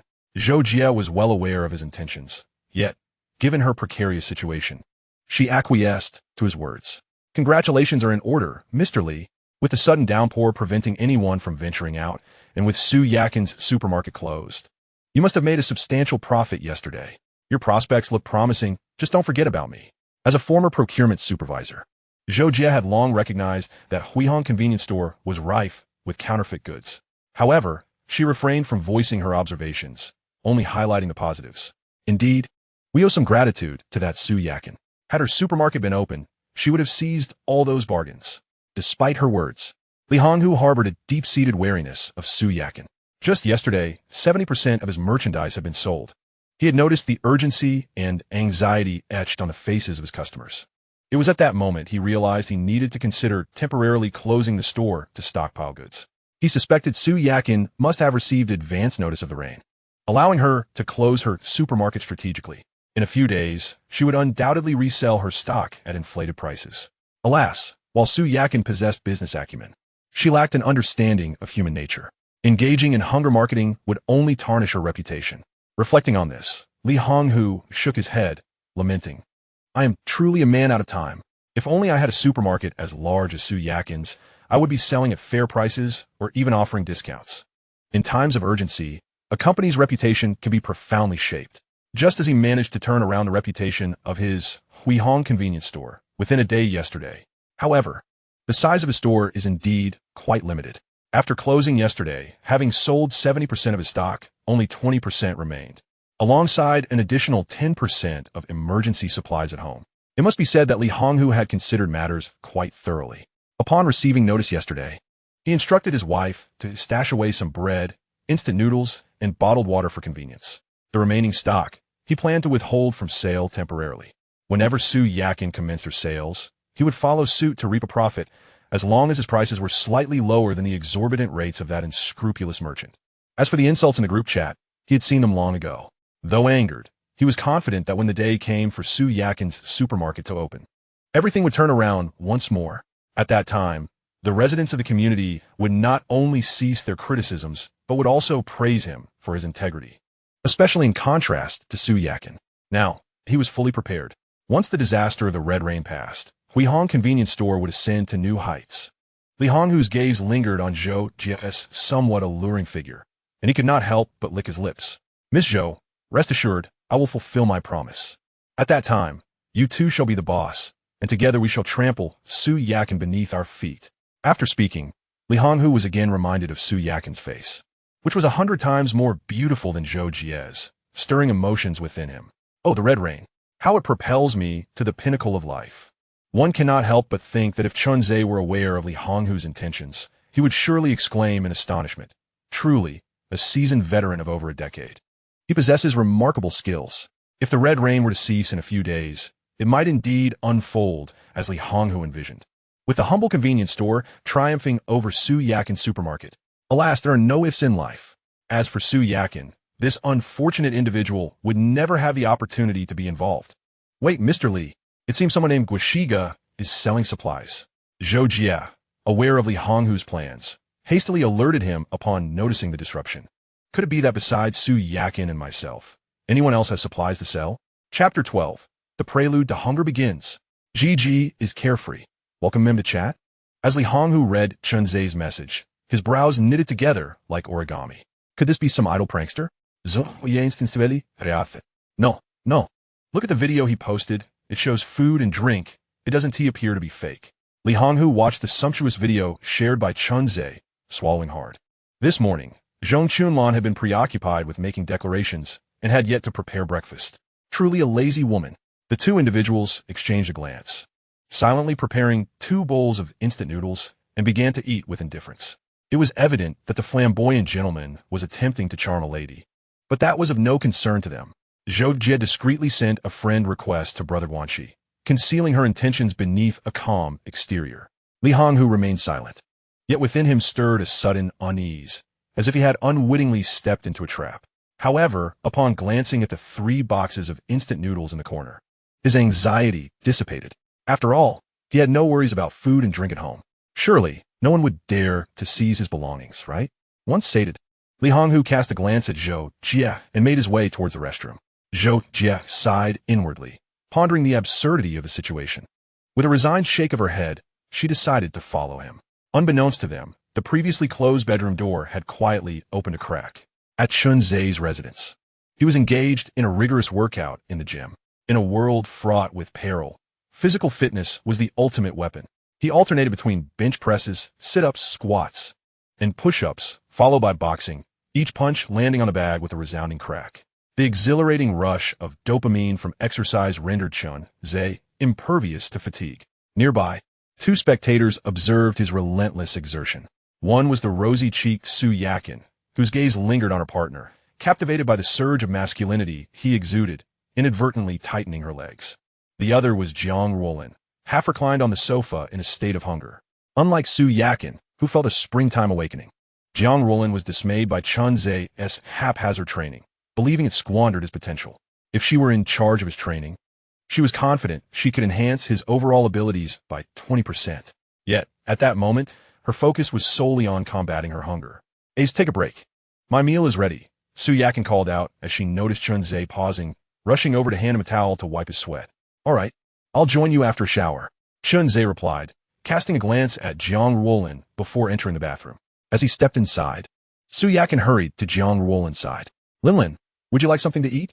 No, Jiang Ruolin retorted, her heart aching at the sight of her former best friend fawning over Chun Zai. Ohat Su Yakin, do you not realize that no man is worth trusting? Only a true friend is reliable. Are you really not going to eat? Su Yakin pressed on. Jiang Ruolin closed her eyes, refusing to engage further with her friend. At that moment, conserving energy was paramount. She needed to remain steadfast, refusing to succumb to the allure of that lecherous Chun Zai. Even if it meant starving, she would not partake in a single morsel of his food. Meanwhile, Chun Zai stood beneath the shower, contemplating how long it would take to win over Jiang Ruolin. Moments ago, he cast a glance, estimating that the little wild horse could only endure for another day or 2 at most. It was time for Su Yakin to take action. Yet, he pondered, what would the little wild horse's reaction be upon discovering her dearest friend's betrayal? Would it be a transformation from love to hatred, or a tumultuous blend of both? Contemplating this, Chun Zai revealed a mischievous grin, chuckling wickedly. At the dining table, Chun Zai noticed that Jiang Ruolin had returned to her bedroom. Yakin, please discreetly deliver some food to her shortly. He gestured towards Jiang Ruolin's room. A's, has the plan commenced? Su Yakin nodded, acknowledging her understanding. The plan was already set. She would deliver food to Jiang Ruolin, only to be discovered by Chun Zai and punished, leading to Jiang Ruolin's guilt, which Chun Zai would then exploit to secure his friend. Su Yakin recalled the explosive physique of Chun Zai she had just witnessed. Those 8 defined abs, that perfect V-shaped torso, the alluring line of his body. An involuntary shiver ran through her. She truly feared the full force of A's. As the situation escalated, it became less of a pleasure and more of a punishment for her.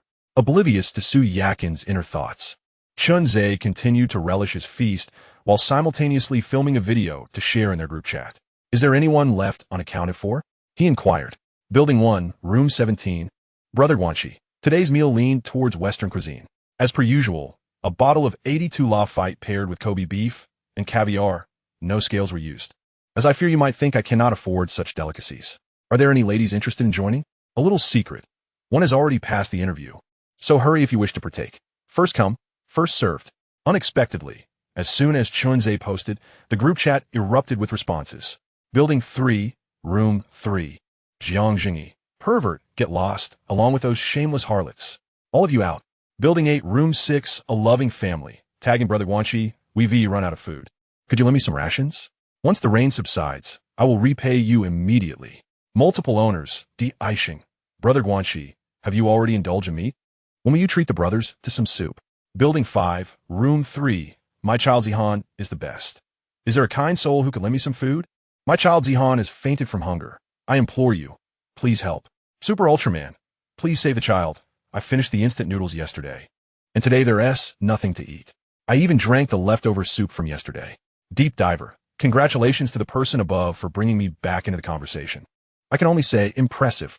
As Chun Zhe surveyed the messages in the chat, he was taken aback by the dire circumstances that others faced, worse than he had anticipated.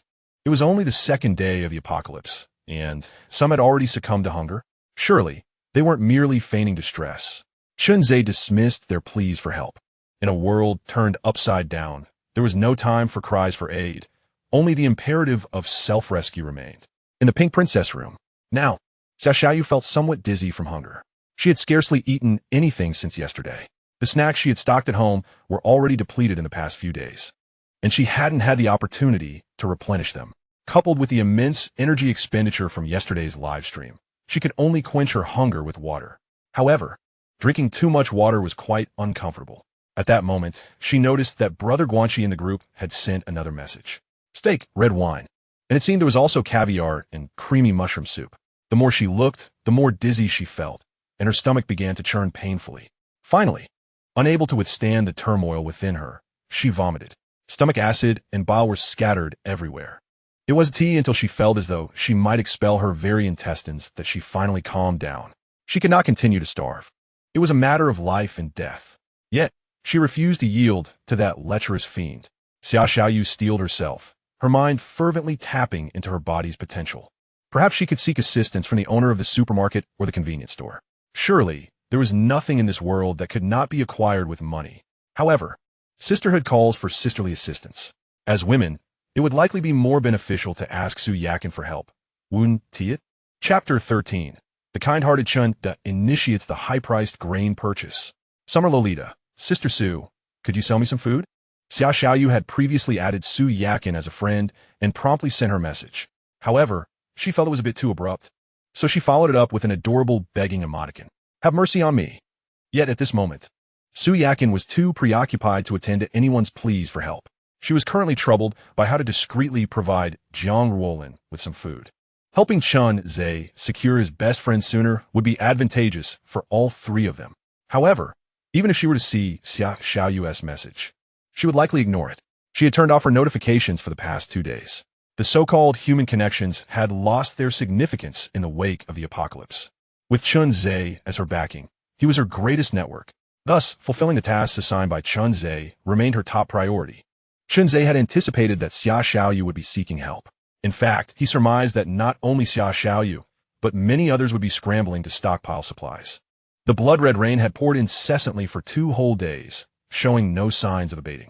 Since noon yesterday, the torrential downpour had persisted, not to mention the eerily crimson rain. Even ordinary rain falling continuously for 2 days would prompt anyone to prepare more provisions at home. Therefore, Chun Zhe needed to expedite his actions and take down that convenience store. He could not allow someone like Xiaoyu, a beauty with attributes, to have any other options. He, the kind-hearted Chun Zhe, must become the sole savior of the beauty with attributes. With this thought in mind, he silently typed a few words in the group chat. Building 1, Apartment 18, Chundas Hanran. Who has food? I am unbearably hungry and willing to pay 3,000 for a bucket of instant noodles. Not only does he wish to sell grain at exorbitant prices, but he also seeks to direct and star in his own drama, becoming a high-priced buyer of grain. He disrupts market order, and it is precisely individuals like him that are the cause. Since Brother Guanxi's alternate account serves as a grain seller, he must use his own account to purchase grain. However, this time he is the buyer, so is unlikely to attract much attention. While the current order has yet to collapse, it is the perfect time to wield the power of money and deplete everyone as food reserves, particularly that of the convenience store owner, whom he must fully drain. Only in this manner can he achieve material monopoly. Building 1, Apartment 18, Chundas Hanran. Everyone, please lend a hand. I drank too much yesterday and slept the entire day. My stomach is empty and I feel terrible. To ensure that more people receive the message swiftly, he even sent a red envelope of 8,888 in the group. Little bird. Damn, being rich is impressive. I'll offer 30,000. Building 6, Apartment 22, Zhou Jiaofeng. Brother Bird, are you serious? Little bird. Of course it's false. I may be wealthy, but I'm not insane. It's just a bit of unusual weather. Is it really necessary to panic like this? Director of Yinhua Community Committee, Wu Xiaojun. Correct, everyone. Do not panic. Simply wait at home for the latest updates. Building 5, Apartment 19, Zhang Weiman. Everyone. I have a family to feed and would like to buy some instant noodles for my children. May I ask who is willing to part with some? Prices can be discussed privately. Building 8, Apartment 6, Chic Jinbu. Director Zhang. I have some extra instant noodles. Would you like to take some for your nephew? Building 5, Apartment 19, Zhang Weiman. Let us discuss privately. Little bird. Who on earth is this, so arrogant, calling himself Director Zhang?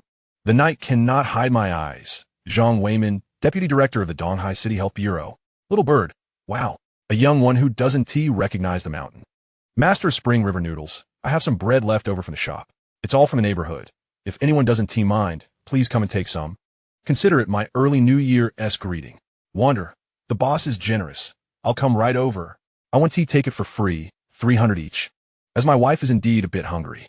Chunzhe did not anticipate that after he fired the first shot in high-priced grain purchasing, the once quiet community group would suddenly become lively. It was filled with laughter and chatter, as if celebrating the new year. However, this was beneficial. Some people valued supplies, while others did not, facilitating better circulation of resources.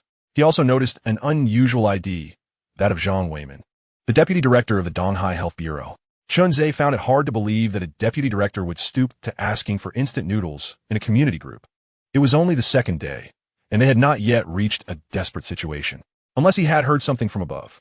Either the dangers of the blood rain have been further uncovered, or the residents of this community are unable to seek assistance for a brief period. Yet, both pieces of information are unsuitable for the ordinary homeowners to be privy to. Their peace of mind is ultimately for their own benefit. Nevertheless, Chunzhe paid little heed to it. He had never placed his hopes in external aid. In times of calamity, especially during the apocalyptic era of blood rain, relying on anyone else is far less reliable than depending on oneself. At Li Honghu's residence, a flurry of notifications inundated him, leaving him perturbed. Most of these individuals inquired whether he had any surplus supplies. Under normal circumstances, a clientele of this magnitude would bring him delight, awakening him from dreams with laughter. However, he had resolved to wait until Su Yakin commenced her sales to reap a modest profit. Selling at the original price now felt like a loss. Yet, if he were to set an exorbitant price, would that not render yesterday's effort to restore his reputation futile? Brother Li, I'll offer 500 for a bucket of instant noodles. Will you sell? Brother Hui, I'll take advantage of you. Someone in the group has offered 3,000. I'll match that. Just let me know. Brother Hui, I've been purchasing from you for years. We can't let our friendship fade now. Oldly, we're old friends. Just look. Most of those who came to Li Honghu had initially reached out to Su Yakin. Unfortunately, Chunzhe had already instructed Su Yakin to disregard them. Their attempts at leveraging friendship fell flat with Su Yakin, prompting them to seek fortune with Li Honghu instead. Should we wait for Su Yakin to start selling? Li Honghu found himself in a quandary. At this moment, he yearned for both wealth and recognition. As for his life, he felt it had not yet reached a critical point. Who knows? The blood rain might cease by tomorrow. It was only Chunzhe's foresight that had him pondering. Had a couple of days passed, Li Honghu would have likely resolved his indecision. Zhou Jie took Li Honghu's phone and glanced at the messages, her full lips forming a new surprise. The highest bid had soared to 3,000. To her knowledge, Li Honghu still had 7 or 8 boxes of instant noodles in his store. Each box contained 12 buckets. If sold at 3,000 each, wouldn't that amount to nearly 300,000? Of course, that was the highest bid. Even with lower offers, it could still net around 100,000. It was worth noting that just yesterday, these instant noodles were valued at merely 200 or 300. Now, they had appreciated 1,000-fold. Zhou Jie felt a pang of envy. Had she still been at Su Yakin supermarket, perhaps she could have discreetly sold off some supplies as well. It was all the fault of the supermarket landlord. However, now was not the time for blame. Observing Li Honghu's increasingly smug demeanor, her jealousy was palpable, almost tangible. She could not allow him to benefit from this situation. He must sell quickly, and he must sell at a lower price. If she could not have it, neither should anyone else. Selling is permissible, yet we must exercise strict control over the pricing. If we go too far, resentment may brew in the hearts of others. Zhou Jie stated this seemingly fair remark. However, this sentiment resonated profoundly with Li Honghu. Very well, let us proceed with the sale. As previously noted, had it not been for Chun Zhe's cunning manipulation during the nascent chaos of the apocalypse, the likes of Zhou Jie and her companions would never so readily relinquish their supplies. Presently, everyone still clings to the mindset of peacetime, valuing harmony above all. Ideally, if one could gain additional profit while maintaining this tranquility, it would be most splendid. However, should hunger grip the masses for 3 to 5 days, the collective psyche will inevitably shift toward survival of the fittest. In such dire circumstances, resources will reign supreme. Not even the most powerful figures would easily part with their possessions. Chapter 14. The second phase of the Blood Rain's aftermath. On the third day of the Blood Rain's arrival, Chunzhe awoke to a gentle sensation. It felt delightful. Aze, something's amiss, something's amiss. Su Jiaqin, with her slightly cool hands, shook Chunzhe's arm. What is it? Everyone is saying that those who have been drenched by the red rain have begun to bite others. A child from Building 4 seems to have been bitten. Upon hearing the latest news regarding the blood rain, Chunzhe instantly became alert. He quickly checked the community group chat to uncover the details of this biting incident. Early that morning, around 6 o'clock, a series of vigorous knocks echoed from the third floor of Building 4, rousing the residents from their slumber. The first to awaken was the family residing in Unit 301. This household, consisting of 3 members, comprised parents who were both 90s-born homebodies, lying motionless in bed with no inclination to investigate the commotion. However, their 6-year-old child, driven by curiosity, quietly opened the door.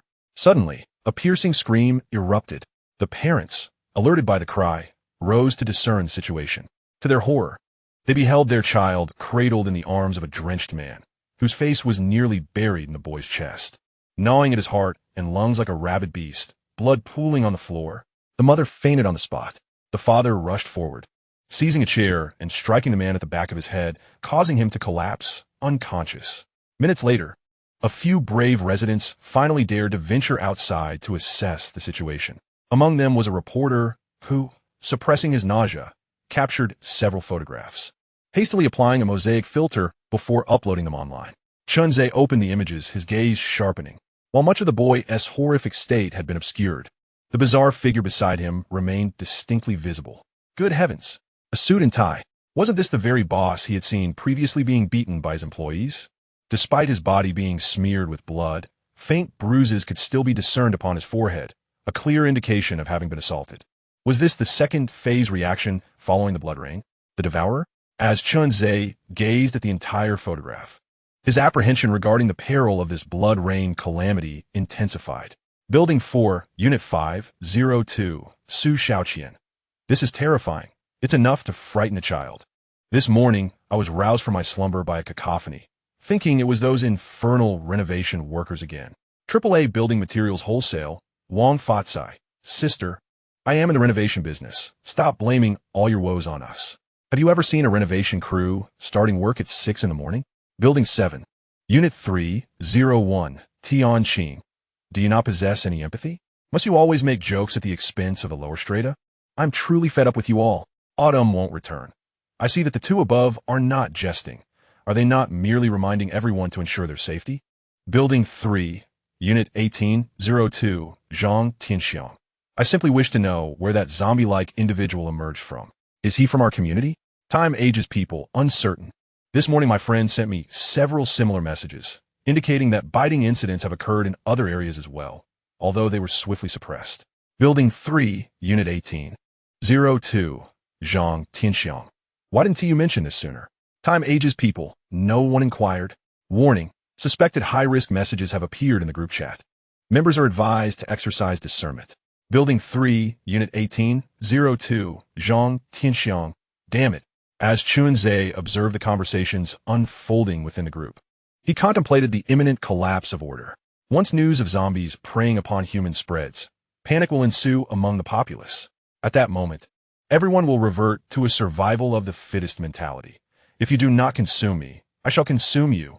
It is time to seize the enticing fruit that is Jiang Ruolin. For a long time, he has coveted her physique, comparable to that of Captain America. Yakin, when I am working out, discreetly delivers some food to Jiang Ruolin. Chunzhe pressed down firmly on Su Yakin's head. Su Yakin shot him a glare, but remained silent, nodding deeply to indicate her understanding. Morning. Chunzhe continued his regimen of self-exercise. With each punch striking the heavy sandbag, the dull thuds reverberated throughout the gym area. Although monotonous, Chunze relished the repetitive motions. Throwing punch after punch, his youthful, robust body appeared to bristle with boundless strength. Only this sensation of power afforded him the feeling of control over everything. Of course, such vigor required material sustenance to sustain it. At present, no one in the entire community dared to squander physical energy as he did, or others consuming instant noodles, expired bread, and convenient snacks, mere emergency junk food. And what was he indulging in daily? A delightful array of home-cooked dishes, meticulously prepared by Su Yakin, featuring a harmonious blend of meat and vegetables. Though they are merely home-cooked dishes, such meals nurture the soul. In just 3 short days, he felt as if he had gained considerable weight. The most compelling evidence was that Su Yakin no longer permitted him on top. Meanwhile, in the guest room, upon a simple large bed, Lin Lin whispered to Jiang Ruolin, "Have you seen the news outside?" She was well aware of her best friend's temperament. To put it kindly, she had her principles. To put it bluntly, she was rather obstinate. When she vowed not to consume Chunze's food, she truly abstained, even to the point of starvation. Therefore, persuading Jiang Ruolin to eat something necessitated some groundwork. What news? Jiang Ruolin was currently focused solely on text messages, eagerly awaiting the arrival of rescue. The torrential rain disaster had escalated. Previously, the rain merely rendered individuals violent, yet now they had begun to bite and devour one another. Su Yakin patted her chest, vividly recalling the shock she felt upon first glimpsing that gruesome photograph. This deepened her resolve to save her dear friend. Chunze must secure Jiang Ruolin. Only by aligning themselves with him could these fragile women hope to survive in this apocalyptic world. Bite? Su Yakin retrieved a screenshot from the morning's news and recounted the events in detail. After listening, Jiang Ruolin finally began to feel fear. The sparkle had faded from her eyes, and she comprehended that the likelihood of rescue was now exceedingly slim. Her once healthy, wheat-colored complexion appeared pallid, her parched lips cracked, and her sunken eyes betrayed signs of malnutrition. "Do not be afraid, Lin Lin. I secretly brought you some food from the kitchen." At this moment, Su Yakin revealed her true intentions, pulling a pumpkin cake from her pocket. "Lin Lin, although Aze is unwilling to share food with you, I can secretly provide it," she added. "Do not blame Aze. He has told me that after the blood rain falls is the end of the world. In this peculiar time, giving food away freely to others would be irresponsible towards one's own." What was that saying? To show mercy to the enemy is to be cruel to oneself. Yes, indeed. To show mercy to the enemy is to be cruel to one's own kind. As she spoke, Su Yakin placed the pumpkin cake into Jiang Ruolin's palm, asserting, "I know Lin Lin is not the enemy." Chapter 15. I sell you for 3,000. You sell me for 30,000? I know Lin Lin is not the enemy, which is why I brought you this. Su Yakin felt a blush creeping onto her cheeks. This was her first time lying to her dear sister. Previously, there had been no secrets between them. During Feng Li's gambling escapades and ouging, Jiang Ruolin had even stayed at her home for a time. Back then, they shared meals, bathed together, and slept side by side, inseparable in every regard. Now, for the sake of her dear friend's future safety, she is truly troubled. "No, I cannot eat." Jiang Ruolin brought the pumpkin cake to her lips, but suddenly paused. The pumpkin cake, deep fried to a golden crisp, revealed its molten filling through the fissures in its surface. The tantalizing aroma of pumpkin wafted through the air, perpetually enticing Jiang Ruolin to take a bite. "Yakin, tell me honestly, did Chunze send you with food for me?" Jiang Ruolin fixed her gaze intently on Su Yakin, adopting an expression that demanded an explanation before she would consent to eat. "Huh?" Su Yakin felt a shiver at the scrutiny, fearing that Aze's plan had been uncovered. If not, then she could eat without concern. Before Su Yakin could respond, Jiang Ruolin took a hearty bite, leaving the remaining pumpkin cake in her hand resembling a crescent moon. "Curse that greedy bastard," Jiang Ruolin muttered between chews. Seeing her finally indulge, Su Yakin realized it had merely been a false alarm and chimed in, "Slow down, I have plenty more here." After devouring several pieces, Jiang Ruolin finally calmed down. The relentless pangs of hunger had been unbearable. The acid gnawing at her insides was intolerable. Who would choose starvation when they could be satiated? Yet after finishing, she pondered that this solution was not sustainable in the long run. "Yakin, what shall we do next?" Jiang Ruolin licked her fingers, feeling a lingering desire for more. "Let us take it one day at a time. If it comes to it, I'll plead with Aze on your behalf," Su Yakin replied casually. not contemplating the gravity of the situation. Perhaps tonight, perhaps tomorrow, Chun-Zhe would initiate his plan. There would be no future beyond that. Jiang Roland gazed at her phone's contact list and sighed deeply. In other circumstances, she believed she could seek help from other friends. However, in this neighborhood, her only acquaintances were Su Yakin and that Chun Tai. She vividly recalled Chun Tai's earlier impatience. Moreover, it seemed that Hong Yu's condition had worsened.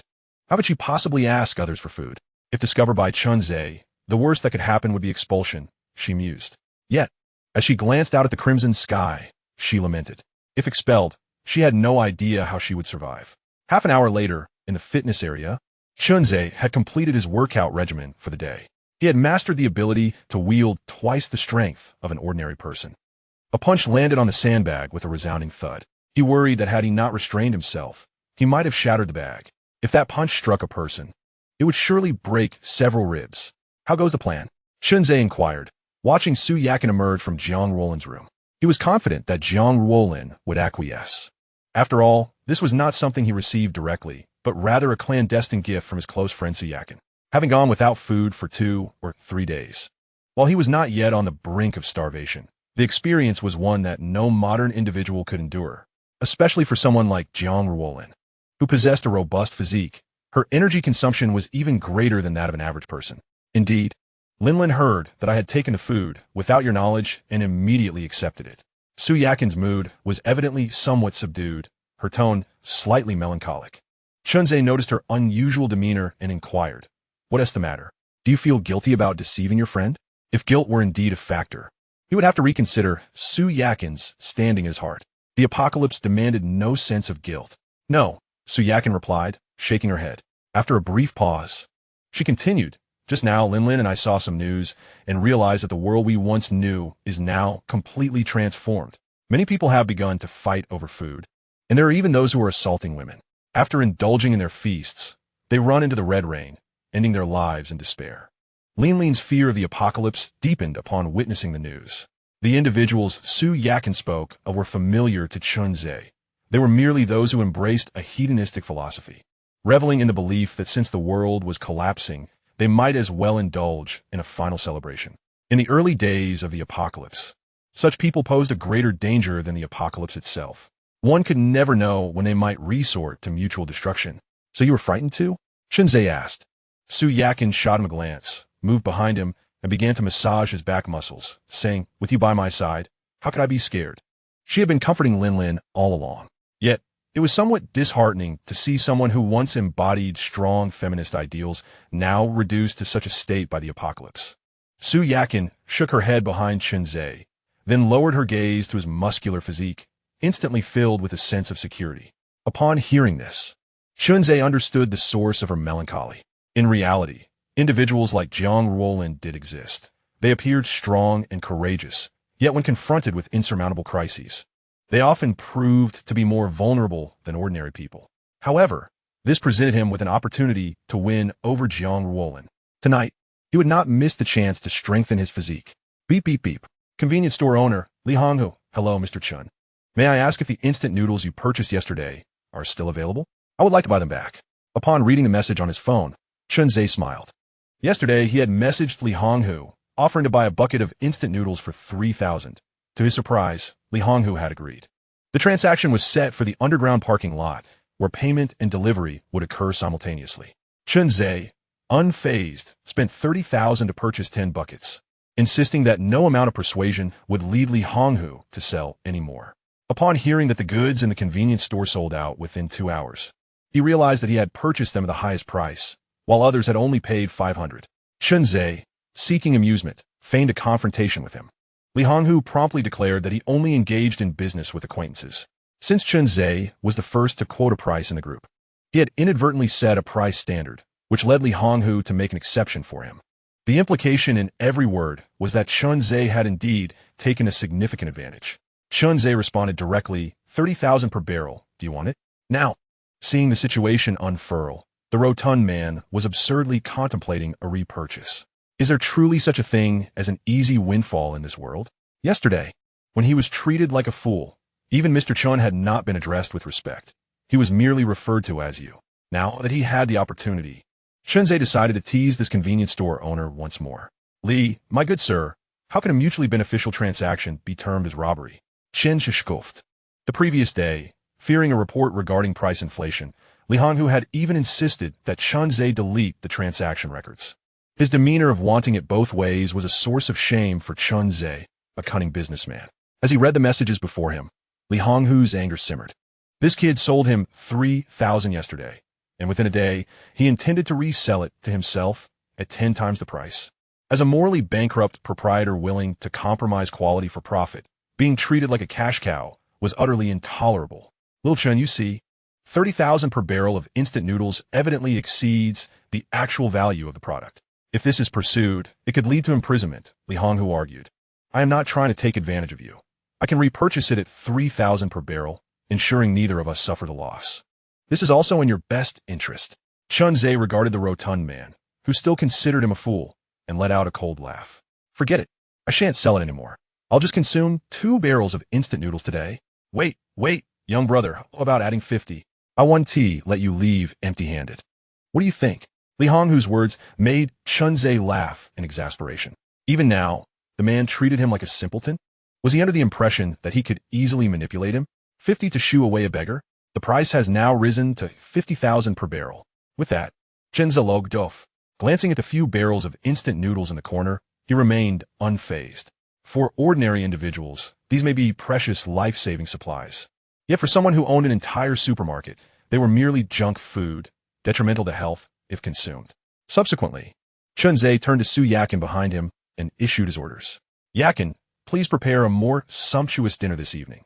We have a grand performance to present tonight. Su Yakin gently squeezed Shenzhe's shoulder, fully aware of his intentions, and replied, understood. This evening, I shall prepare oysters, lamb kidneys, and bull's penis. Hiss, Shenzhe. Upon hearing this, drew in a sharp breath. Quite bold. Nevertheless, let it be stewed. In the end, the one to suffer will still be you. Meanwhile, Li Honghu stared at his phone screen, his expression dark and foreboding. Beside him, Zhou Jie vented her frustration, exclaiming, Who on earth is this kind-hearted Chun? How dare he set a price of 50,000 per barrel? Unbeknownst to Zhou Jie, who had not accompanied Li Honghu to sell supplies the previous day.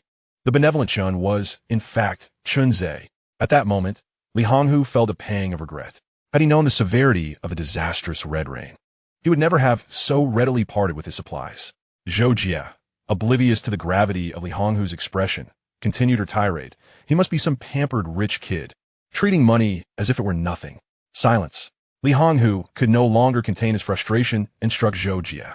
It was her incessant urging to sell merchandise that had led him to relinquish his supplies so easily. Moreover, this fool still failed to grasp the seriousness of the situation. He began to doubt the wisdom of his decision to involve her in his plans. Zhou Jie, covering her face in disbelief, asked, Have you lost your mind? Li Honghu gazed at her, a woman slightly more pleasing to the eye than his own wife, took a deep breath, and stated, Outside, chaos reigns. Our meager supplies can sustain us for no more than half a month, after which there will be no food. Upon hearing this, Zhou Jie realized the gravity of her foolish actions. The previous day's red rain had merely provoked anger. However, after a night had passed, those drenched by the rain began to invade homes and commit murder. She was no naive innocent, still clinging to the illusion of a peaceful existence. The subtle shifts in societal atmosphere were beginning to dawn upon her. What shall we do now? Zhou Jie mentally noted Li Honghu's slap, yet revealed no trace of it on her face, continuing to inquire. That kind-hearted Chun must be aware of the changes outside, which is why he is unwilling to sell. Li Honghu pondered for a moment before instructing Zhou Jie, Go see if anyone else has supplies available for purchase. I will continue to buy back what I can. After speaking, Li Honghu promptly called the customer who had purchased the second largest quantity of supplies the previous day. Hello, old Zhang. It's me, old Li. Damn it, someone reported my high-priced instant noodles, and now the business bureau is demanding I buy them back. What? You finished them? Fine, we'll discuss it later. Li Honghu hung up the phone, spitting in disdain. Finish them? Do you think you're a pig? He knew that old Zhang, having likely seen the news, was reluctant to part with his supplies. However, despite this, he found himself powerless to forcibly reclaim resources from others. As for the directive from the Bureau of Industry and Commerce to repurchase, it was merely a pretext he had concocted. After his failure with Shenzhe, he realized that he could not directly broach the subject of repurchasing supplies with others. That would blatantly reveal the significance of the resources at hand. Thus, he sought a more subtle justification. The fact that old Zhang had also failed was of little consequence. Now Li Honghu, much like Qinzhe, was focused on exploiting the information gap. Those who recognized the impending apocalypse later were destined to be completely consumed by those who had taken heed earlier. It was Qinzhe who had been the first to notice, allowing him to deceive everyone. "Hey, Lao Zhao, it's me, Lao Li, tonight at Qinzhe's place." An exuberant dinner left Qinzhe feeling somewhat uncomfortable. As was his custom, he filmed the delectable spread and shared it in the group chat. The ensuing commotion was unprecedented. "What is that? Oysters? This is absurd. It's all such lavish nourishment. To be honest, if offered a grand feast in the company of beautiful women, he would gladly accept. The upstairs was certainly catering to every indulgence. I'm so hungry. Is there anyone who can rescue me?" The most palpable effect of the uproar in the chat was that an increasing number of people began to privately message him from the alias of Guanxi. In the entire Yinhua community, only a handful of families could afford a fresh feast. To be in a position like Li Honghu's, where everyone at home could enjoy a steaming bowl of instant noodles, was already considered a stroke of fortune. However, for those superficial admirers without substance, Qinzhe dismissed them as mere pink skeletons. This evening, he was determined to secure the strengthening body entry. Only by doing so could he establish his foothold in this apocalyptic world. Watching Su Yakin bend over to clear the table, her graceful curves ignited a fervor within Qinzhe. Waves of heated blood coursed through him, a relentless cycle. "Yakin, it's time to put on a show for your best friend." Qinzhe, struggling to contain his volcanic impulses, spoke with a somewhat hoarse voice. "I'm not done cleaning yet," Su Yakin said, her body trembling slightly as she wiped the same spot on the table repeatedly until it gleamed. Like many who yearn for success, she relished the exhilaration of triumph, while overlooking the copious tears and sweat required to reach that success.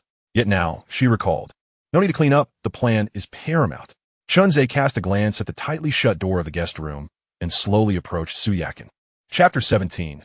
Capturing Zhang Ruolin, achieving physical fitness comparable to Captain America. "Could you keep it down a bit?"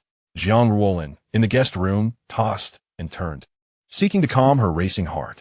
However, the incessant sounds continued to echo in her ears. Faintly, she seemed to hear two voices calling her name. "Zhang Ruolin, Zhang Ruolin. Are they calling for me? Have I become a part of their revelry?" A flurry of questions surged in her mind. "No, I must discover what that scoundrel Qinzhe is up to." With this thought, Zhang Ruolin immediately straightened herself. Yet, a wave of dizziness caused her to nearly collapse back onto the bed. Days of hunger had left her blood sugar alarmingly low. Even the few pumpkin cakes she had managed to consume at noon were merely a drop in the bucket, utterly insufficient to stave off her hunger. Gritting her teeth against the lightheadedness, she stealthily approached the door and pressed her ear against it. The cold sensation of the door jolted her into clarity. "What am I doing? Why do I care for the twisted whims of a scoundrel?" Qinzhe glanced towards the guest room, noticing the change in the light seeping through the door gap, and understood immediately. The fish has taken the bait. He then nudged Su Yakin, signaling her to direct her attention towards the guest room. Su Yakin turned to glance at Qinzhe, comprehending his intention, and instantly transformed into a dramatic actress, saying with feigned nonchalance, "Do not blame Lin Lin. It was I who voluntarily gave her the food. If you must place blame, let fall upon me." "Since you say so, I shall not hold back," Qinzhe declared, delivering a sharp slap to Su Yakin's ample form. The resounding crack shattered the stillness of the living room, launching an assault on Zhang Ruolin, who hid behind the door of the guest room. The sound thoroughly roused her from her stupor. Zhang Ruolin couldn't help but clench her fists, a surge of anger erupting from within. How dare this scoundrel strike a woman? Yet, she soon regained her composure. Could it be that Yakin's act of stealing food for her had been discovered by that rogue, and now he was punishing her? Qinzhe surveyed the stillness of the guest room, a cold smile curling upon his lips. It seems this wild mare is not so easily tamed. Yakin, endure it. The more authentic the act, the more effective the ruse. Qinzhe whispered to Su Yakin, simultaneously intensifying the severity of her punishment. Just as Zhou Yu once beat Huang Gai until he was bruised to deceive Cao Cao, Qinzhe too had to impose a semblance of suffering upon this delicate beauty before him. "Aze, rest assured, I'm not afraid of pain." Su Yakin stifled a groan, though her pale complexion betrayed her words. In the bedroom, Zhang Ruolin listened for a while longer, her heart a tangled mess of anxiety. What should I do? What should I do? My best friend is enduring punishment on my behalf, while I remain here in comfort. How am I any different from that scoundrel outside? The muffled groans of a woman, the sound of slaps, incessantly assaulted Jiang Wolin's eardrums, like a demon whispering in her ear. Your dearest confidant is enduring the scourge of Satan, and you stand idly by at the door. Can you truly reconcile this with your conscience? Remember, it was your friend who descended into the depths of hell to save you. Indeed, it was my fault that Yakin faced the wrath of that scoundrel. I cannot remain a passive observer. Jiang Wolin tightened her fists, as if rallying her own resolve. One bears the consequences of their actions. I shall simply acquiesce to that scoundrel's demands. After all, engaging in such acts will not cost me much. Merely a touch of discomfort. One might liken it to a dog's bite. Su Yakin's stifled sobs loomed over her like mountainous burdens, suffocating her spirit. With newfound determination, Jiang Wolin felt an unexpected lightness in her heart. She placed her hand on the doorknob, inhaled deeply, and resolutely swung the door open. A night has passed. The living room, kitchen, bathroom, and balcony lay in utter disarray. Tattered remnants were strewn about, a testament to the fierce struggle that had transpired. In the bedroom, Shunzai was the first to awaken. Feeling the weight upon him, he experienced an unusual sense of satisfaction.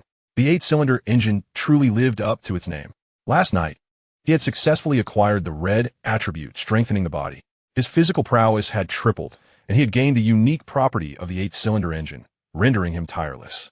Thus, he was the first to rise, embodying the legendary unyielding ox. System, open personal panel. Ding. The system's personal panel has been refreshed. Host, Shunzai. Speed, 36. Strength, 60. Constitution, 36. Spirit, 48. Special attribute, 8-cylinder engine, becoming an unyielding ox. Note, the standard for an adult male is 10. Possessed attributes, Su Yakin, appearance 94, 100, affection 100. 100, where level 2, 100. Jiang Ruolin, appearance 97, 100, affection 20, 100, where level 1, 100. Loaded attributes, golden attribute, supermarket manager. Red attribute, strengthening the body. Summary. The host possesses physical qualities rivaling that of Captain America, along with abundant resource acquisition. As long as he does not encounter formidable firepower, the host can indulge freely. Gazing upon his impressive physical attributes, Shunzai could not help but smile broadly. I have taken a significant step closer to my goal. Now, in terms of physical capability, he stood at the pinnacle of humanity. Should he encounter any unwise thugs, his strength, 6 times that of an ordinary person, might very well obliterate them with a single blow. Alas, the system is merely an attribute-based one, lacking in direct rewards such as martial arts secrets like the Misty Fist or Chuan Fa. Otherwise, coupled with his exceptional physical prowess, he would truly achieve invincibility with cold weapons. However, it matters little. As long as he encounters enough beautiful women, like policewomen for instance, there are bound to be 1 or 2 with martial arts skills, right? Additionally, that spirited mare has now developed a favorable impression of him, boasting a goodwill score of 20 points. Though modest, it signifies a transformation from a half-enmity of -30 to a cordial acquaintance of 20. Now, Jiang Ruolin no longer harbors hatred towards him, which attests to the effectiveness of his taming efforts last night. As for achieving a complete and unwavering loyalty, Shunzai is not particularly anxious. As he has often stated, as long as he holds the reins represented by Su Yakin, the spirited mare will inevitably be completely subdued. With this thought, Shunzai couldn't help but give the mare a playful pat on the rear. The exhilarating sensation of galloping last night was indeed delightful. Jiang Ruolu was startled awake by Chen Shu's gesture. Following her instincts, she looked up to see Shunzai's mischievous grin. No, I was wrong. Please let me go. The memory of Shunzai's terrifying punishment from the previous night sent a chill down her spine. What was she thinking? Shunzai withdrew his wicked hand and turned to rise. Chun, I'm a man of my word. Now that you are with me, you may freely enjoy all the food in this house. Chapter 18. Wasn't it agreed that we would assist each other through tough times? Really? Jiang Ruolin's breathing became increasingly labored, and she anxiously inquired. In her view, this did not amount to selling her body for sustenance. Were it not for Su Yakin's assistance, she would genuinely prefer starvation to consuming anything belonging to Shunzai. Yet, now that the situation had unfolded, she was not one to be overly sentimental. Since her principles had already been compromised, There was no need for her to continue to suffer. After all, the agony of hunger is truly unbearable. Even when she had dieted for fitness in the past, it had been a scientifically sound approach rather than sheer deprivation. Rest assured, there will be plenty of food. Chunzhe stretched his robust physique and casually replied. Jiang Ruolin gazed at Chunzhe's well-proportioned form, the fluid lines of his muscular build, and found herself swallowing hard. This physique surpassed all the bodybuilding champions she had ever encountered. Her discerning eye recognized that Chunzhe's muscles were not merely the result of protein supplements, but were genuinely imbued with strength. That strength she had personally experienced throughout the night. Noticing the somewhat dazed expression in Jiang Ruolin's eyes, Chunzhe couldn't resist teasing her. Besides food, your other needs will also be well taken care of. Upon hearing Chunzhe's jest, Jiang Ruolin snapped back to reality and hurriedly turned away. After a brief commotion, Su Yakin on the other side also began to awaken. As the first woman in Chunzhe's life, Su Yakin appeared remarkably at ease. Yawning, she rose and inquired, "What would you like for breakfast?" "Let's prepare some seafood porridge," Chunzhe suggested, casting a glance at Jiang Ruolin. "It's been far too long since we've eaten." A warm bowl of porridge would be gentle on the stomach. Jiang Ruolin, aware that Chunzhe was considering her, felt a wave of emotion wash over her. "I'll defer to your decisions," she replied, a subtle admission of her vulnerability. Although she possessed a strong-willed demeanor, she was not oblivious. Her sustenance relied entirely on Chunzhe, thus she naturally regarded him with reverence. Before long, Su Yakin brought forth the seafood porridge. Jiang Ruolin gazed at the pristine bowls of porridge, topped with a sprinkle of scallions, interspersed with red crab, black abalone, and an array of unrecognizable seafood, and was overwhelmed by a profound sense of astonishment. She had anticipated a simple concoction of frozen shrimp and rice, but the fragrant aroma of the seafood porridge enveloped her senses, akin to the vastness of the ocean itself. The freshness of these ingredients was unmistakable. They were certainly not frozen. As she took a spoonful, the exquisite taste of the seafood porridge almost shouted at her, affirming that it had been crafted from fresh ingredients. However, at that moment, Jiang Ruolin was unconcerned about the source of this delightful bounty. She lifted her bowl without hesitation, disregarding any semblance of decorum, and eagerly devoured the still steaming porridge. Though she hadn't felt particularly hungry before, the harsh punishment meted out by Chunzhe the previous night had drained her meager reserves of energy, leading her to collapse into a deep slumber until awoken by Chunzhe's movements that morning. Observing Jiang Ruolin devour her meal with such fervor, Chunzhe questioned whether he had perhaps been overly severe the night prior. Yet in an instant, he dismissed the guilt that crept into his mind. Taming a wild horse requires a firm hand. It is only through pushing them to their limits and then offering a reward that their wildness can be tempered. Of course, once the wild horse is domesticated, it will enjoy an abundance of exquisite sustenance. "Eat slowly. There's plenty more," Su Yakin remarked. Noticing her friend seemed to have choked slightly, after hastily consuming a bowl of porridge, Jiang Ruolin rubbed her now soothing stomach and finally voiced her lingering curiosity. "Yakin, did you use fresh seafood to make this porridge?" It was important to note that the blood-soaked apocalypse had persisted for 4 or 5 days, and with households confined indoors, fresh food had become a rare commodity, let alone the highly perishable seafood. To think she could relish a bowl of fresh seafood porridge was nothing short of a heavenly delight. "Yes, all thanks to A's," Su Yakin replied. Su Yakin said little, attributing all the wonders to Chunzhe. Soon, Jiang Ruolin turned her gaze toward Chunzhe. "I have a particular fondness for abalone, so I prepared a bit more seafood." Chunzhe, still not entirely at ease with Jiang Ruolin, could not reveal the truth and merely spoke casually. However, it seemed that Jiang Ruolin recalled something, as her previously flushed face, ignited by a bowl of hot porridge, turned crimson once again. She instinctively touched her cheek, feeling it was still somewhat warm. In the grand living room of the Chun residence, a faint voice floated from the sofa. It was Chun Tai, who had banished Jiang Ruolin from his home. Chun Tai had now gone 3 days without food, appearing as though he had shrunk a size.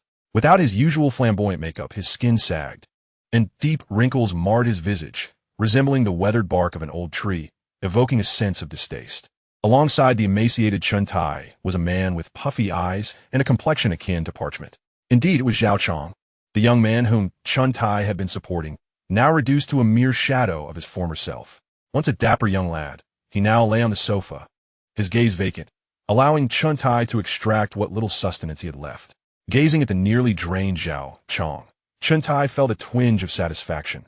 Fortunately, there was still a power bank at his disposal, albeit with limited charge, yet could serve in times of necessity. As for Jiang Ruolin, that wretch, one could only wonder what torment she was enduring elsewhere. Perhaps she had already perished from hunger? This, too, became a means for Chuntai to alleviate his own hunger, diverting his feelings by comparing them to Jiang Ruolin's plight. Chuntai had little standing within the community, as this was merely a temporary haven for his young companion. Thus, he lacked the privilege to procure high-priced provisions from Li Honghu, let alone borrow food from others. Both Chuntai and Zhao Chong had to rely on sheer willpower to endure their hunger, awaiting rescue from above. However, in a bid to mitigate his hunger, Chuntai maximized his cunning. Not only did he employ mental diversion techniques, but he also focused his attention on Zhao Chong. Any sustenance available, however meager, was worth seeking out. Hence, Zhao Chong appeared utterly worn out. When will the rescue arrive? Chuntai mused, as if speaking to himself while addressing Zhao Chong beneath him. Upon hearing the word rescue, Zhao Chong seemed to regain a flicker of vitality. Didn't Director Wu say the community should help one another? Why has no one come to our aid? Indeed, Chuntai responded, invigorated by the thought, we can approach the Property Management and Neighborhood Committee. The fees we pay annually for property management and other assorted charges add up significantly. Isn't it high time to test their efficacy? As Chuntai pondered this, his eyes suddenly sparkled with realization. Chapter 19. Unity is strength? No, I am the strength. Ding dong. Shenzhe observed a message in the group, tagging all members. Director Wu Xiaojin of the Yunhua Community Committee. Urgent notice from the Yunhua community. The community has decided to establish a temporary mutual assistance committee aimed at promoting unity, friendship, and a spirit of selflessness to facilitate mutual aid among neighbors during these challenging times. We encourage all residents to actively sign up. Special reminder, in the forthcoming national rescue operations, members of the Mutual Assistance Committee will be nominated by the Community Committee and will receive priority for resource aid. Attached is the overview of the Mutual Assistance Committee's responsibilities. Chunze opened the attachment and casually glanced at it. The first item stated that residents should surrender their surplus supplies to the committee for centralized distribution. Chunze scoffed, immediately closing the document. Surrender supplies? What a ridiculous notion. Who would conceive such a foolish idea? Jiang Ruolin and Su Yakin gazed at their phone screens, unable to suppress their disbelief.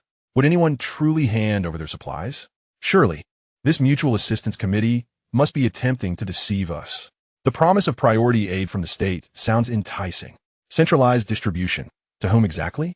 Aosha, do you think this Mutual Assistance Committee holds any merit? The two women engaged in a spirited debate about the authenticity of the notice, eventually directing the conversation toward Chunze. In their view, the Mutual Assistance Committee had its merits, albeit some aspects appeared rather awkward. Huh. Chunze let out a cold laugh and remarked, with the rampant violence inflicted by marauders across the globe, how can a state possibly spare resources for survivor aid? Even if the government were to intervene, could Director Wu truly determine who receives assistance? The nomination process is nothing but a farce. Su Yakin immediately grasped Chun Ze's implication and inquired, so, this Mutual Assistance Committee is a sham? Chun Ze observed the incessantly refreshing messages in the group, a smirk creeping onto his lips. To those who believe, it is indeed real. To those who do not, it is naturally false. I have been searching for an opportunity to gather information. This Mutual Assistance Committee presents the perfect pretext, does it not? I, Chun the Benevolent, am more than willing to assist everyone. Is that not acceptable? What? I must surrender supplies to join the committee? That will not do. Those with supplies may contribute supplies, while I shall offer my efforts in lieu. Surely, one cannot refuse a well-intentioned young man eager to do good. Chunze resolved to explore this Mutual Assistance Committee. It was the most legitimate means of connecting with everyone. Online, Chunze tirelessly posted videos and invitations daily, yet to little avail. Aside from the youthful and buxom summer Lolita, the responses were largely lackluster. There exists a woman of decent appearance, yet she bears the unfortunate reputation of having a promiscuous past, marked by a dubious green label, hat. Upon seeing this label, Chunze's desire to collect diminished entirely. Nevertheless, Chunze remained optimistic. If the mountains would not come to him, he would go to the mountains. Online relationships are unreliable. So he would have to explore the authentic interactions of the offline world. And then there was that Summer Lowly. Had it not been for the fact that her profile showed zero wear and tear, Chun-Zhe might have thought he had been ghosted. The alluring red label, Youth Delay, and the enchanting blue label, Heavenly Sound, were both treasures he coveted with great fervor. One promised to significantly extend his lifespan, while the other could potentially unlock hypnotic abilities. Both were immensely beneficial to Chun-Zhe. This realization served as a reminder that collecting must be done promptly, thus with online avenues proving futile. Chun-Zhe could seize the opportunity to engage in offline interactions under the guise of a mutual aid society. The Community Committee, situated on the 4th floor of Building 1 in Yunhua Community, was led by Wu Xiuzhen, who resided just above in 5-01. To lend an air of authenticity to the notifications in the group, Wu Xiuzhen stealthily made her way to the office, intending to create a physical document. Indeed, the announcement circulating in the group was a spontaneous fabrication of her own making. Just moments ago, a woman named Chun Guiyuan approached her, seeking assistance from the community committee. Wu Xiuzhen was taken aback. While she had called upon the community members to support one another, it had merely been idle chatter. She never expected anyone to take her seriously. Now, someone had come to her door seeking help. Just as Wu Xiuzhen was preparing to decline Chun's request, she suddenly realized her own supplies were running dangerously low. Thus, struck by a moment of inspiration, she decided to genuinely establish a community mutual aid society. Perhaps it would not be such a bad idea to have everyone come together to assist one another. The old printer whirred to life as Wu Xiuzhen anxiously glanced around. It was worth noting that a recent door-to-door murder case had occurred nearby. Those violent individuals were not merely wandering about in the rain. They possessed a certain level of awareness, knocking on doors to gain entry before preying upon the unsuspecting inhabitants within. Consequently, nearly all residents had their doors firmly shut. Unless there was a significant reason, such as a supply exchange, most would refrain from opening their doors, whether it be a normal person or a frenzied attacker. This was done both to guard against the violent and to protect against those with malicious intent, although the platform had automatically filtered out most gruesome and illegal incidents. The onset of the apocalypse had rendered human oversight obsolete, leading to the emergence of bizarre occurrences that some still chose to publish. Among these were the deranged revelers of the end times. Home invasion had become a relatively benign act in comparison. Murder, assault, and other heinous acts were far from uncommon. Wu Xiuzhen observed a blank sheet of paper gradually emerging from the printer, her demeanor gradually relaxing. She retrieved the community committee seal from the drawer and decisively stamped the document. Following that, she took a photograph of the stamped notification and promptly shared it in the group chat, executing the task with remarkable efficiency. As for the potential risk of being reported for personal gain or abuse of power, she remained indifferent. A mere handful of supplies was hardly consequential. After all, retirement was just around the corner. She was nearing 60. Director of Yunhua Community Committee, Wu Xiuzhen. Urgent situation. Residents wishing to participate in the mutual aid meeting. Please gather your remaining supplies and proceed to the community office on the 4th floor of Building 1. Attached is the printed notification image. Chun-Zhe gazed at the latest announcement in the group chat, noting the silence that enveloped the participants, all feigning ignorance and waiting for others to act. How could this be acceptable? Weren't these individuals the ones who thrived on moral coercion? Now, with such a splendid opportunity at hand, why was no one stepping forward to voice their opinion? Chun-Zhe understood the unspoken thoughts of the silent ones. They all aspired to be the recipients of the distributed supplies rather than the contributors. They were merely waiting for the first person to break the silence. If someone expressed a willingness to participate, they could sit back and anticipate their share of the provisions. If not, they could remain perched on their moral high ground, casting judgment. Well, since they were reluctant to take the lead in speaking up, Chun-Zhe decided to fire the first shot of moral persuasion himself. Building 1, Apartment 18-01. Chun the Benevolent. I wholeheartedly support the establishment of the Mutual Aid Committee. I am willing to contribute all my assets to join. Light Mouse. Who is this? Someone genuinely willing to participate in this ridiculous mutual aid meeting? Building 1, Apartment 18-01. Chun the Benevolent. I act for the benefit of all, and all act for my benefit. Brother Mouse, your mindset could use some improvement. Light Mouse. Are you out of your mind? What do I gain from participating? Besides, I still have food at home. Building 1, Apartment 18-01. Chun the Benevolent. I have nothing left to eat and am willing to contribute my strength. since you still have provisions. You should be even more obliged to share your surplus with others. Surprisingly, Chunze found it quite gratifying to stand on the moral high ground and criticize others. No wonder so many people in society revel in moral coercion nowadays. Light Mouse, Chun the Benevolent, don't you have a guashiji in your building? He feasts lavishly at home every day. Why don't you call on him to share? I recall that the esteemed guashiji had seafood porridge this morning, and it certainly looked fresh. Benevolent one, you've run out of food, so naturally, you're willing to sacrifice. Contempt emoji. Damn it, while others indulge in extravagant feasts. I had moldy bread for breakfast, and am still suffering from a stomachache. Chunze was taken aback by the attention his alter ego was receiving. He quickly realized the reason behind it. It is not the scarcity that troubles people, but the inequality, in a time when everyone is subsisting on stored rations. The sudden emergence of someone flaunting extravagant meals would incite jealousy in anyone. Rather, individuals like Chunze, who adopt a persona of suffering, are often met with superficial indignation for their moral coercion, yet in reality, there is little animosity towards them. At most, they are secretly amused by such simpletons, wishing for even more of them to emerge, for who knows, they might encounter a well-resourced fool willing to share. Chunze paid no heed to their opinions, yet he understood that his alternate identity must remain intact. He required this persona to continue amassing entries and attracting attention. Retrieving another phone, Chunze responded, apologies, but you may need to unite, for unity is strength. However, I do not require it, for I am strength itself. After sending the message from his alternate account, the group chat erupted. Is this Guashi so arrogant? If you had as much food as he does, perhaps you would be even bolder. Guashi, are you accepting male partners? Em Samwat Hansem. Young man, I advise you not to always seek shortcuts. This Guashi is not a good person. Indeed, with so much food, he doesn't even consider sharing. His awareness pales in comparison to that of the benevolent Chun. Chunze couldn't help but spray the red tea he had just sipped upon reading this message. The tea, a premium to Hong Pao from the supermarket, was priced at 1,888 per ounce. Its delightful, sweet, and smooth flavor lingered in his mouth. He enjoyed tasting it while conversing with these charming individuals, as it brought him greater joy. Seeing his persona firmly established, Chunze proceeded with his next plan. I propose that those willing to participate in a mutual aid meeting gather on the 4th floor of Building 1 in an hour to discuss how to endure these trying times.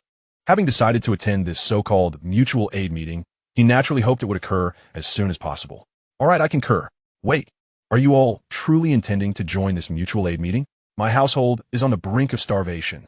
There are 2 feral individuals loitering outside my door. What am I to do? As Chunze observed responses in the group, a faint smile crept across his face. Next to him, Su Yakin noticed his grin and couldn't help but inquire, A's, are you really going to attend this mutual aid meeting? We are not lacking in food. Chunze recognized that Su Yakin was concerned for his safety. Ever since the apocalypse began, he had occasionally imparted certain philosophies to her, including the notion of inherent human malice.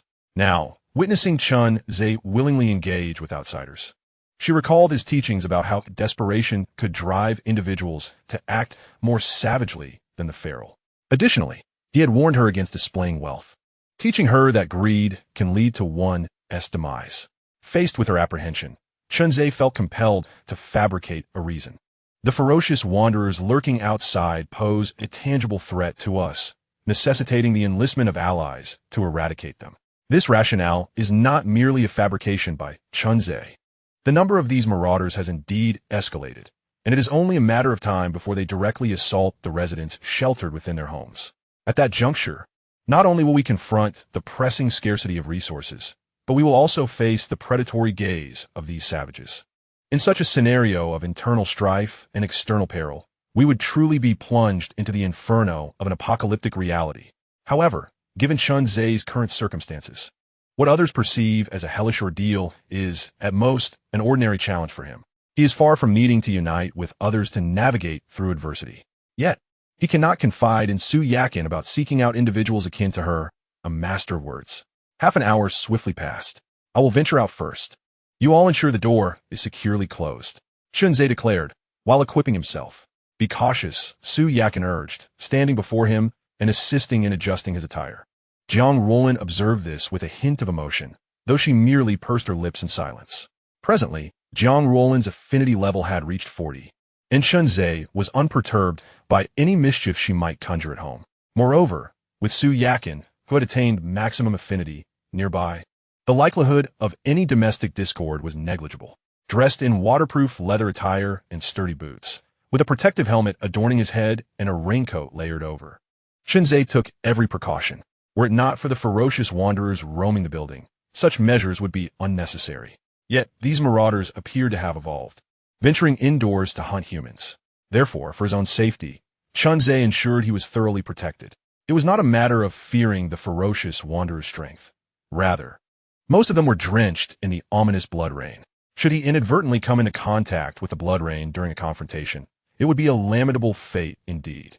In recent days, the authorities had issued a significant announcement, claiming substantial progress in the research of the red rain. Although the notification did not disclose the origins or remedies for the red rain, it did provide several recommendations for protective measures. In summary, the advice distilled to a single word: evade. Yes, evade the red rain and avoid any contact with it. These ferocious wanderers are far more troublesome than the zombies depicted in films. While ordinary zombies require biting to infect their victims, the ferocious wanderers need only to contaminate a normal person with the rain they carry. Even a single drop can transform an ordinary individual into a ferocious wanderer. The extent of contamination merely affects the duration of the infection. Furthermore, these marauders are not mindless automatons. They possess a modicum of survival instinct, seeking out prey when hungry and evading danger when threatened. This is also the official explanation for their inability to rescue everyone in a timely manner. The rampant beasts and mutated creatures are far too numerous and difficult to eliminate, leaving the authorities entangled with these fiends. In the end, they still made a call for unity and mutual assistance, urging that together they can weather this storm. Criminal acts will be met with severe punishment. After donning his protective gear, Shenzhe said little and departed without delay.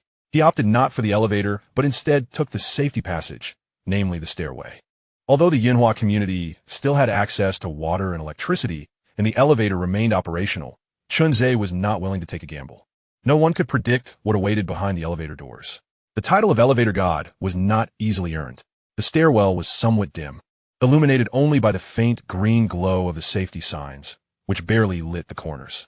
Shenzhe retrieved a powerful flashlight from his portable supermarket, fully charged and ready for use.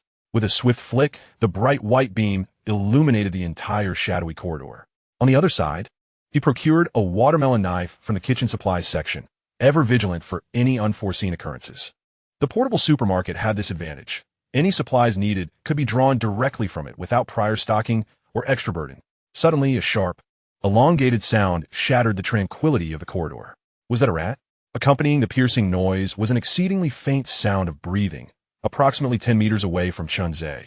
Considering the height of the floors, this breath should be emanating from the 14th floor below him, enhanced by the strengthening attribute. Not only had Shenzhe improved his physical abilities, but his senses had also sharpened remarkably.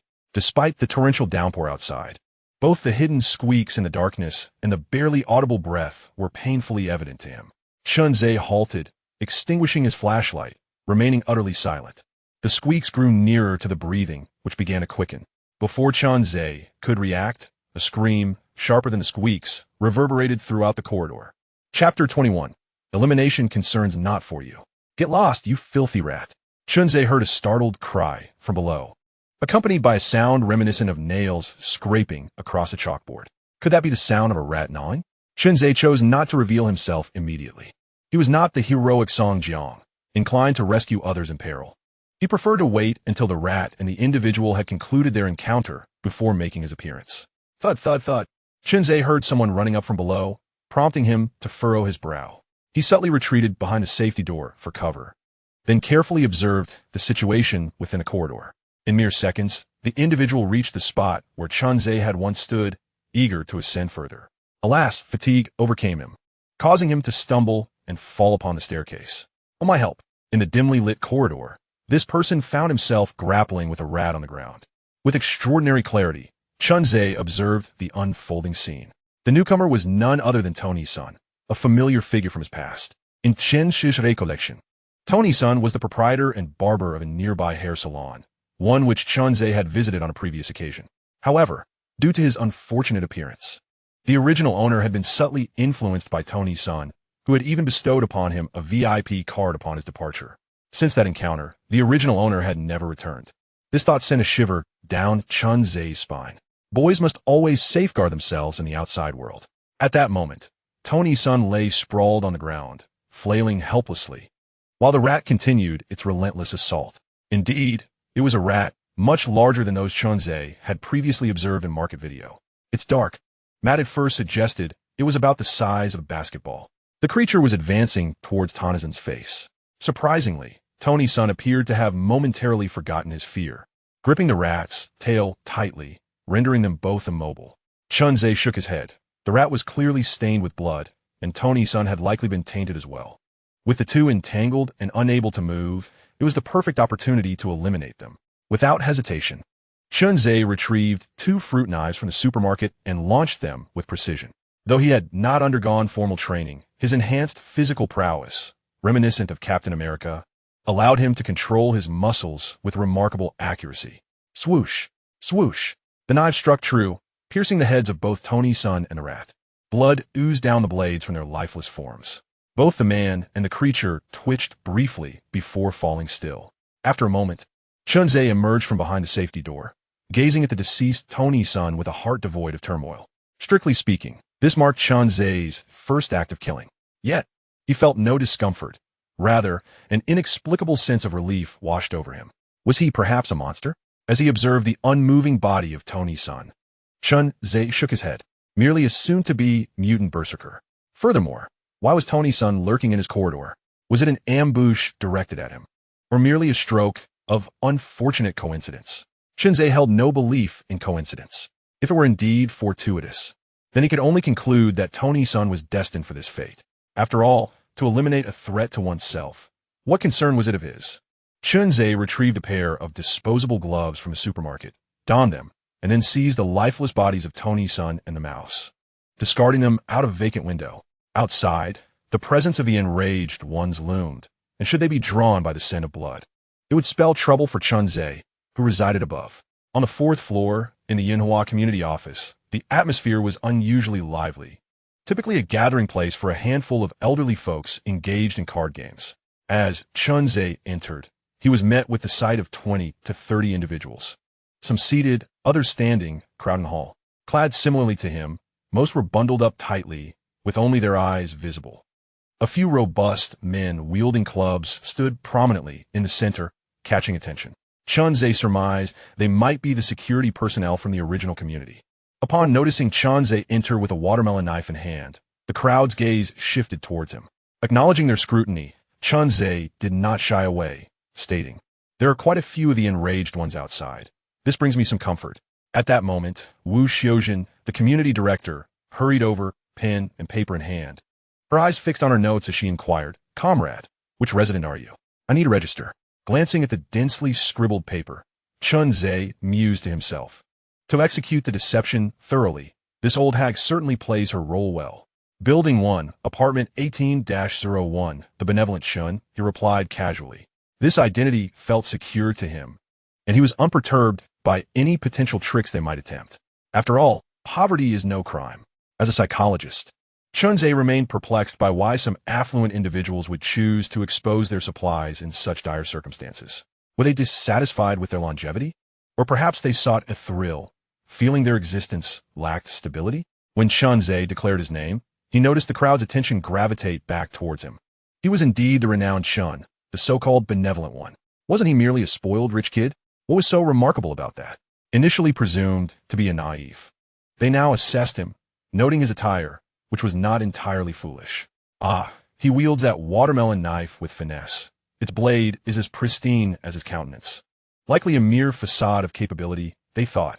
Wu Xiuzhen jotted down a few words, casting a sidelong glance at Chunze, feigning casual interest as she asked, "What supplies have you brought?" Feigning a touch of shyness, Chunze paused for a moment before responding. "Though I have no food left, I genuinely wish to assist everyone." His earnest declaration not only astonished the crowd, but also surprised Chunze himself. His performance was almost convincing enough to deceive his own senses. Alas, in this apocalypse, The entertainment industry was off limits. Otherwise, he would undoubtedly become an acclaimed actor, gathering accolades along the way. At this juncture, Wu Xiaojin's pen halted abruptly, her brow furrowing as she fixed her gaze on Chunzei. Do you truly have no food left? Chen nodded in affirmation. Wu Xiaojin adopted a countenance that suggested disbelief, seeking further confirmation. You came to this mutual aid group solely to assist others? Chunzei again nodded, raising his hands in a gesture of sincerity. Of course, otherwise, why would I attend this mutual aid group? Upon hearing this, Wu Xiaojin finally concluded that this young man had no resources to offer. With an exasperated gesture, she pointed to a corner. You may wait over there. In that moment, Wu Xiaojin's attention shifted to a newcomer, a plump young man who had just entered, lagging slightly behind Chunzei. He was clutching a large plastic bag, filled to the brim with rice, perhaps 4 to 5 pounds worth. Witnessing this, Wu Xiaojin's wrinkled face broke into a broad smile, and she shot a disdainful glance at Chunzei, as if to say, look at what others are contributing. Chunzei kissed a fleeting glance, inwardly musing. Is there truly someone who selflessly donates food? The plump young man beamed at Wu Xiaojin, exclaiming, Director, you've organized splendidly. Here are 5 pounds of rice, and I'm giving it all to you. Excellent, excellent. Wu Xiaojin hurriedly accepted the rice from his hands before turning toward the small cart. It was then that Chunzei noticed the assortment of supplies Wu Xiaojin had gathered, an inexplicable cart filled with rice, bread, cured meat, and a few wilted cabbages, nearly overflowing. Before Wu Xiaojin could turn around, the young man eagerly grasped her arm. Director, you haven't recorded my contribution yet. Oh, right. What is your name? I'll jot it down. I am Xu Guangming from Building 3, Apartment 303. Please ensure the rescue team prioritizes my home. Ah, excellent. Wu Xiaojin repeated the word thrice, hastily scribbling in her notebook. Xu Guangming? Guangming Mouse? Chunzei suddenly recalled the individual who had previously clashed with him online, finding the names strikingly similar. He shook his head, opting not to expose the truth. After all, revealing this keyboard warrior would yield him no advantage and might even provoke resentment. Chunzei proceeded directly to the corner Wu Xiaojin had indicated. There, he found 2 women and a man. The women possessed a barrel-shaped physique. One wore a mask, standing at the edge of the corner, while the other's disheveled hair resembled that of a disheartened creature, leaning against the deeply shadowed figure of the man. Hey, buddy, did you come here without supplies as well? The man, recognizing Chunzei as one of the unprovided, greeted him amiably. As he spoke, he adjusted the position of the elderly woman in his arms to avoid the unpleasantness of her unkempt hair. Chapter 22. Such a resentful gaze. Could you perhaps be the protagonist? Indeed, Chunzei approached another woman with an air of nonchalance. It was not her allure that drew him, for he was not so desperate. Rather, the overpowering stench nearby was intolerable. The older woman in the man's embrace emanated a potent blend of synthetic perfume and a pungent odor reminiscent of spoiled fish. For someone like Chunzei, whose senses were extraordinarily acute, it was akin to a torment from the depths of hell. Upon moving closer to this new woman, he felt a wave of relief wash over him. This was the essence of a woman's natural fragrance. Wait, a fragrance? Chunzei wrinkled his nose slightly and discerned a subtle yet enchanting aroma that was both refreshing and sweet, reminiscent of cream. It was exquisitely smooth. As a seasoned connoisseur of feminine allure, Chunzei prided himself on his ability to identify a woman by her scent. As for the woman with a figure akin to a barrel, he recognized at first glance that it was a facade. After all, he had encountered numerous women and could easily spot any dissonance in form. Thus, the barrel-like figure concealed a woman of complexity. She might even possess an intriguing backstory. However, before Chunzei could scrutinize her further, a cacophony of cries for help erupted from outside. Help! Help! 2 men raced toward the office, throwing everything into chaos. Chunzei turned to see them barreling through the doorway, one of whom was his old acquaintance, Li Honghu. The other was bloodied beyond recognition. There are ravagers. Quickly, shut the door. Li Honghu unleashed a speed that belied his portly frame, narrowly leaping into the office just in time. Chunzei followed Li Honghu's gaze and was met with a harrowing sight. Just a few paces behind Li Honghu, a man was being pursued by 3 frenzied assailants, his clothing torn in shreds. Upon hearing Li Honghu's frantic shout, the others snapped into action, hastily securing the entrance. Chunzei could not help but cluck his tongue in response to the scene. Indeed, when faced with danger, the simplest solution is often to outrun the rest. With a sharp snap, As the door was forcefully shut by two individuals, the bloodied man slammed against the glass with a resounding thud. Bang! Bang! Bang! Open the door. Let me in. Open up. He frantically pounded on the door, and the once clear glass was soon obscured by bloody handprints. The hall fell into an eerie silence. Chun-Zhe observed the complex expressions on the faces of those around him. Pity, fear, anger, schadenfreude, and numbness. Yet, regardless of their emotions, not a single soul ventured to unlock the door. A cry escaped the man's lips as a ravager sank its teeth into his calf, eliciting a roar of fury. Li Honghu, I curse you. Three frenzied individuals surged forward, leaving the man's back a gruesome mess as he continued to utter profanities. Chun-Zhe observed with an odd expression. This scene felt strangely familiar. The man, who was enduring excruciating pain, seemed to harbor a deep resentment in his gaze. Could he possibly be the protagonist of the future? Chun-Zhe shook his head, declaring, Destiny is in my hands. After all, this was reality, not fiction. In novels, there are chances for revival. In reality, if the man dies, he simply perishes. At most, he might curse Li Honghu in his final moments. Indeed, upon hearing the man's dying roar, the crowd's doubtful gazes shifted towards Li Honghu. Several men, armed with clubs, stealthily approached Li Honghu, ready to strike him down at the slightest provocation. At that moment, Li Honghu lay on his back, gasping for breath, his belly heaving rhythmically. Li Honghu, even as a ghost, I shall not spare you. The man's spirit seemed to flicker back to life. Despite having barely struggled, he suddenly summoned a surge of strength, repeatedly banging his head against the wall that separated him from Li Honghu. The crowd was taken aback by this man's final display of defiance. Li Honghu was so startled that he leaped to his feet. Chun-Zhe felt a tight grip on his arm. Turning to look, he noticed a woman of ample proportions trembling slightly, instinctively clutching his arm for support. A notification chimed, revealing the red entry youth prolongation, which decreases the host's aging rate by 5 times, and the blue entry heavenly voice, a voice akin to celestial music, accompanied by a slight mental effect. Remarkably, after all this time, it was waiting for me. Only one person possesses these 2 entries. Chun-Ze's mind immediately conjured the image of the youthful, buxom summer girl, Xia Xiaoyu. The system truly was a cheeky one, requiring him to assess her appearance and touch her to detect the relevant entries. Soon after, the system displayed the information of the entry holder. Entry holder, Xia Xiaoyu. Appearance, 90, 95. Age, 19, will continue to increase with age. Affection, 0, 100, where 0, 100, host is advised to act swiftly. Upon noticing Chun-Ze's gaze upon her, Xia Xiaoyu, resembling a startled rabbit, quickly withdrew her hand. At that moment, Chun-Ze took a closer look at Xia Xiaoyu. She wore an oversized black coat, tightly cinched at the waist, creating an illusion of symmetry between her bust and waist. Her feet were clad in muddy sneakers, and loose sweatpants obscured her body's curves entirely. Feeling Chun-Ze's scrutiny, Xia Xiaoyu became slightly annoyed and gruffly exclaimed, What are you staring at? Haven't you seen a beauty before? As she said this, she even twisted her seemingly thick waist. Chun-Ze couldn't help but chuckle at her antics.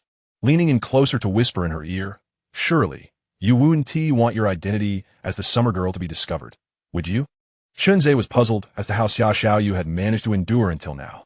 Yet, he was acutely aware that those standing in this corner were devoid of resources. In other words, they all sought to benefit from this so-called mutual aid gathering without contributing. Xia Xiaoyu, having dressed herself in a bulky manner, undoubtedly wished to obscure her beauty from prying eyes. How do you know this? Xia Xiaoyu's delicate frame trembled slightly, her heart racing to an extreme.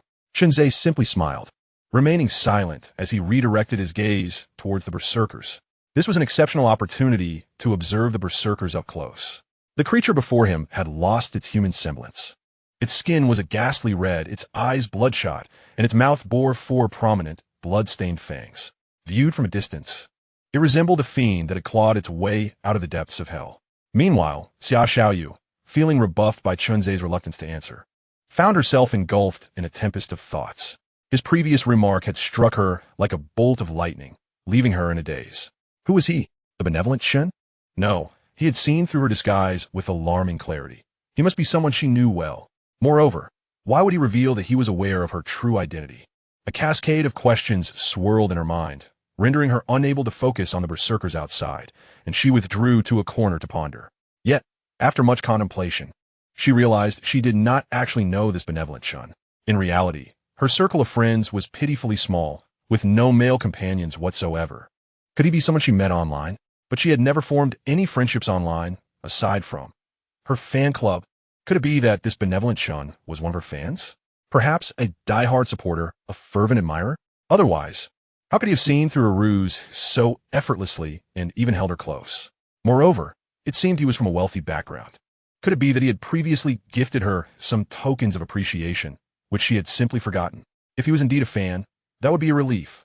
With this thought, Xia Xiaoyu gradually calmed her racing heart. If you keep my secret, I promise to give you an exclusive autograph, she asserted, giving Chun Zai's arm a gentle push. Chun Zai, still engrossed in analyzing the weaknesses of the berserkers, was momentarily taken aback by her unexpected declaration. What exclusive autograph? He questioned, bewildered, wondering if the girl had been rendered speechless by fear. Chapter 23. This benevolent Chun seemed to be teetering on the edge of madness. As Xia Xiaoyu daydreamed, the commotion outside abruptly ceased. The man, who appeared to be the protagonist, had already drawn his last breath. 3 berserkers loomed over him, their gaping mouths lined with sharp teeth, ravenously tearing into his flesh.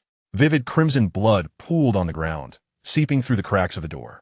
Upon witnessing the scene, the crowd hastily retreated to the center of the hall, fearful of becoming tainted by the blood that flowed. Is this what a berserker truly is? The brutality is overwhelming. It is my first time witnessing such a gruesome act of cannibalism. Oh God, Jade Emperor, Buddha, I implore you to grant me protection. Alas, what ill fortune to venture out without consulting the almanac today. Chun Zai, however, regarded the figure of the berserker with little trepidation, for he had just vanquished one himself. The 3 berserkers outside posed no greater challenge than a trio of fruit knives. Yet, he had no intention of assisting in their eradication. After all, is it not better to rely on one's own strength than to live off the kindness of others? Nevertheless, lingering in this state would not suffice. He had yet to search for entries. With determination, Chun Zai stepped forward, clearing his throat before proclaiming, Ahem. Esteemed friends, we cannot remain passive. His voice, though not loud, resonated with an unusual vigor, courtesy of his recently acquired entry, strengthening the body. Within the chaotic hall, his words pierced through the din. An immediate hush fell over the crowd. All eyes turned toward the small corner where Chun Zai stood. Unfazed, he seized a watermelon knife and strode purposefully towards the entrance, exuding confidence as onlookers watched and made way. Xia Xiaoyu, still trying to comprehend Chun Zai's intentions, felt a sense of relief upon seeing him refrain from wielding his status. However, as he continued toward the doorway, curiosity began to blossom within her. What did he intend to do? Was he truly going to confront the berserkers alone? Was this a ploy to capture her attention? Though somewhat self-absorbed, she felt a flicker of appreciation for his boldness. The others shared a similar sentiment. Observing Chun Zai's approach to the exit, they instinctively believed he was going to challenge the berserkers, inwardly exclaiming, What a noble soul Chun is. Some even applauded, exclaiming, Truly, Chun is a paragon of virtue. Only Li Honghu, still sweating nervously by the entrance, felt alarmed by the crowd's praise. What noble soul? Was this the same Chun who intended to sell him instant noodles at 31 yuan a bucket? He had witnessed the true nature of this so-called noble man. On the surface, Chun appeared eager to rally the group, constantly decrying the selfish and vilifying the despicable. Yet in reality, this noble man had never offered any tangible benefits to anyone. Whenever someone called for help in the group, he would vanish, pretending to be oblivious. Even the local baker was kinder, having genuinely distributed free bread, albeit expired, which was still more commendable than Chun's empty rhetoric. All these thoughts had crystallized in Li Honghu's mind after their last transaction. On that day, he sold the benevolent Chen Dajin 3,000 buckets of instant noodles. But the following day, when he sought to repurchase them, Chen Dajin quoted an astonishing price of 30,000. At that moment, he was nearly driven to despair. However, upon reflection, he realized that this individual had no intention of selling to him again. If he had acquiesced to the 30,000, Chen Dajin might have turned around and declared it to be 300,000 or even 3 million. From this, he discerned that this man was hardly the altruist he pretended to be. It was inconceivable that he would venture forth alone to confront the rampaging foes for the sake of others. While he wrestled with these thoughts, he noticed Chen Dajin approaching him, and the expression in Chen Dajin's eyes seemed rather hostile. Li Honghu wiped the sweat from his brow, clinging to a final thread of hope. What if he truly intended to face the marauders? The heavy thuds of Chun Zishui's boots striking the floor resonated like hammers, pounding the hearts of everyone present in the hall. The very individuals who had mocked Chun Zishui as a pretty boy now appeared somewhat abashed, their hearts laden with guilt. How could I have been so foolish? I wronged such a good person. Even Director Wu, who had always found Chun Zishui unappealing, was now plagued with self-doubt. Could it be that he had misjudged Chun Zishui? Was this benevolent figure genuinely intent on aiding them? At that moment, Wu Xiaojin had already envisioned herself in the role of the leader of Yinhua community. Wasn't Chan Dajin's mission to eradicate threats merely a means of safeguarding her? Suddenly, a resounding slap echoed through the air, accompanied by Chun Zishui's fervent voice. You selfish wretch. Everyone was taken aback, including Li Honghu. Although he had suspected Chun Zishui was coming for him, he never anticipated the immediate slap. It was only when the sharp sting of pain registered on his face that he truly believed he had been struck. With 2 more slaps, Chun Zishui continued to shout, How could you abandon Uncle Zhang? Tell me, how could you forsake Uncle Zhang? Was it merely because of your careless words that he lost his life? The remaining individuals in the hall began to grasp the situation. It turned out that Chun Dajin was not heading out to confront the marauders after all. Yet, as they beheld Chun Zishui's furious demeanor, a collective thought emerged in their minds. This Chun Dajin seems to be somewhat unhinged. Old Zhang, whose real name was Zhang Titan, had commenced his career as an apprentice mechanic and ascended to the position of factory director at an electronics plant. After retirement, he handed the factory over to his son and opened an electronics repair shop in Yinhua community. Since he had initially established the shop out of sheer idleness, Old Zhang often repaired appliances for free and, on occasion, even purchased new items out of his own pocket to replace those he could not fix. This is precisely why, despite Chun Zai's violent assault on Li Honghu, the majority still concurred with his actions. Most residents of the community had benefited from Old Zhang's kindness. However, this collective endorsement ultimately brought misfortune to Li Honghu. With Chun Zai's extraordinary physique, he rendered Li Honghu speechless with his blows. It was only when a few compassionate middle-aged women could no longer bear to witness the scene that they intervened to restrain Chun Zai. Enough, enough. Even if Old Zhang encountered Hong Yu, he wouldn't survive it. Indeed, Boss Li was also considering everyone's safety. While it was true that Old Li had erred, those frenzied outsiders were far more culpable. Yes, Chun, those savages are the true murderers of Old Zhang. Upon hearing the crowd's pleas for moderation, Chun Zai finally ceased his assault, a cold smile creeping across his lips. Though it appeared they were dissuading him from further violence against Li Honghu, their words subtly hinted at directing him to confront the savage aggressors outside. Did they truly perceive him as a hot-headed youth swayed by mere words? Yet, given the atmosphere had escalated to this point, Chun Zai resolved, Come, everyone, let us venture forth to avenge Uncle Zhang. He brushed aside those blocking his path and made to open the door. The crowd instinctively held their breath and stepped back several paces. Qianxia, seemingly aware of their hesitation, noticed their lack of follow-through as he reached for the door handle. Turning abruptly, he asked, Does anyone wish to join me in avenging Uncle Zhang? Silence enveloped the hall. Really no one? Chun Zai raised his voice, his gaze fixed intently on Li Honghu, whose face was swollen to grotesque proportions. Feeling the weight of Chun Zai's stare, Li Honghu's heart raced. He nearly shook his head in denial. Yet a flicker of doubt crept in. This Chun, the so-called benevolent man, was not the type to champion the downtrodden, having been momentarily incapacitated by Chun Zai's slaps. He had failed to expose Chen's hypocritical facade. However, based on Chun Zai's true nature, it was improbable he would seek vengeance for another unless there was an ulterior motive. But what could it be? Li Honghu blinked his swollen eyes and suddenly noticed a small cart of supplies behind Wu Xiaojin. Yes, that was it. Chun Zai was undoubtedly coveting those provisions. Chapter 24. I choose Chun, the benevolent man. He is fit to lead. I don't think we should let Chun, the benevolent man, head out for nothing, Li Honghu opined under Chun Zai's penetrating gaze, believing he had discerned Chun Zai's intentions. Was it merely a desire for supplies? In any case, those supplies were not his to begin with. Gifting them to Chun Zai would not cause him any regret. It was an opportune moment to lure Chun Zai out to confront the savages, ideally resulting in mutual destruction, leaving Chun Zai to perish outside. As soon as the words left his lips, a shadow swiftly landed on Li Honghu's face. Chun Zai, with his hands still raised, glared fiercely and declared, What do you take me for? Am I the kind of person who performs good deeds in hopes of receiving something in return? Li Unshui, covering his face with one hand, felt a flicker of resentment in his eyes, only to be swiftly replaced by a semblance of shame as he replied, "No, you're not." He understood that speaking ill of Chun Zhe at this juncture was utterly futile. Hadn't he witnessed the praises showered upon Chun Zhe by the onlookers, both young and old? This young man possessed commendable character, albeit with a somewhat fiery temper. Indeed, were it not for my family obligations, I would have certainly joined him to vanquish those marauders today. It seems that such selfless individuals are a rarity nowadays. Young man, do hurry along.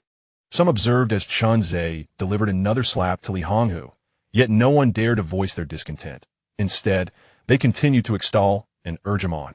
A few well-meaning individuals contemplated advising Chun Zhe against his reckless behavior, but were hushed by those nearby, who whispered, "Leave him be. If he can eliminate the marauders, it would be for the best. If he cannot, at least he will divert their attention, allowing us a chance to escape." Most present were seasoned individuals, all hoping that Chun Zhe would take the initiative to test the waters outside. The remainder, not wishing to stand out, merely followed suit with their murmurs. Chun Zhe observed the expressions of the crowd. Ah, indeed, they are a group of astute individuals who understand the art of self-preservation.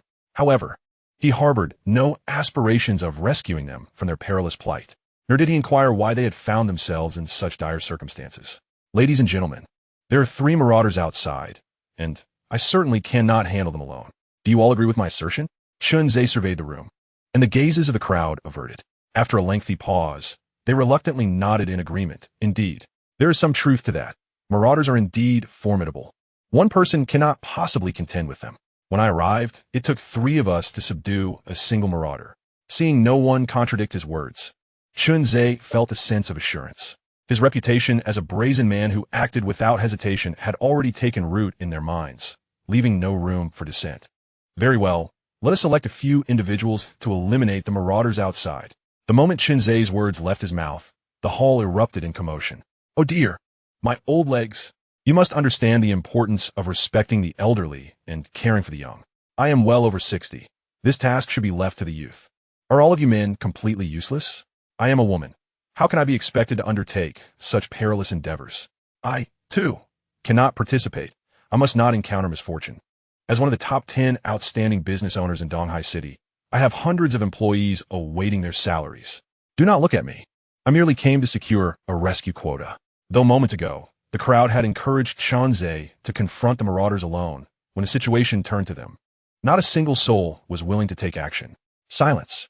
Chun Zhe tapped the large glass door with a knife, producing a loud, clanging sound.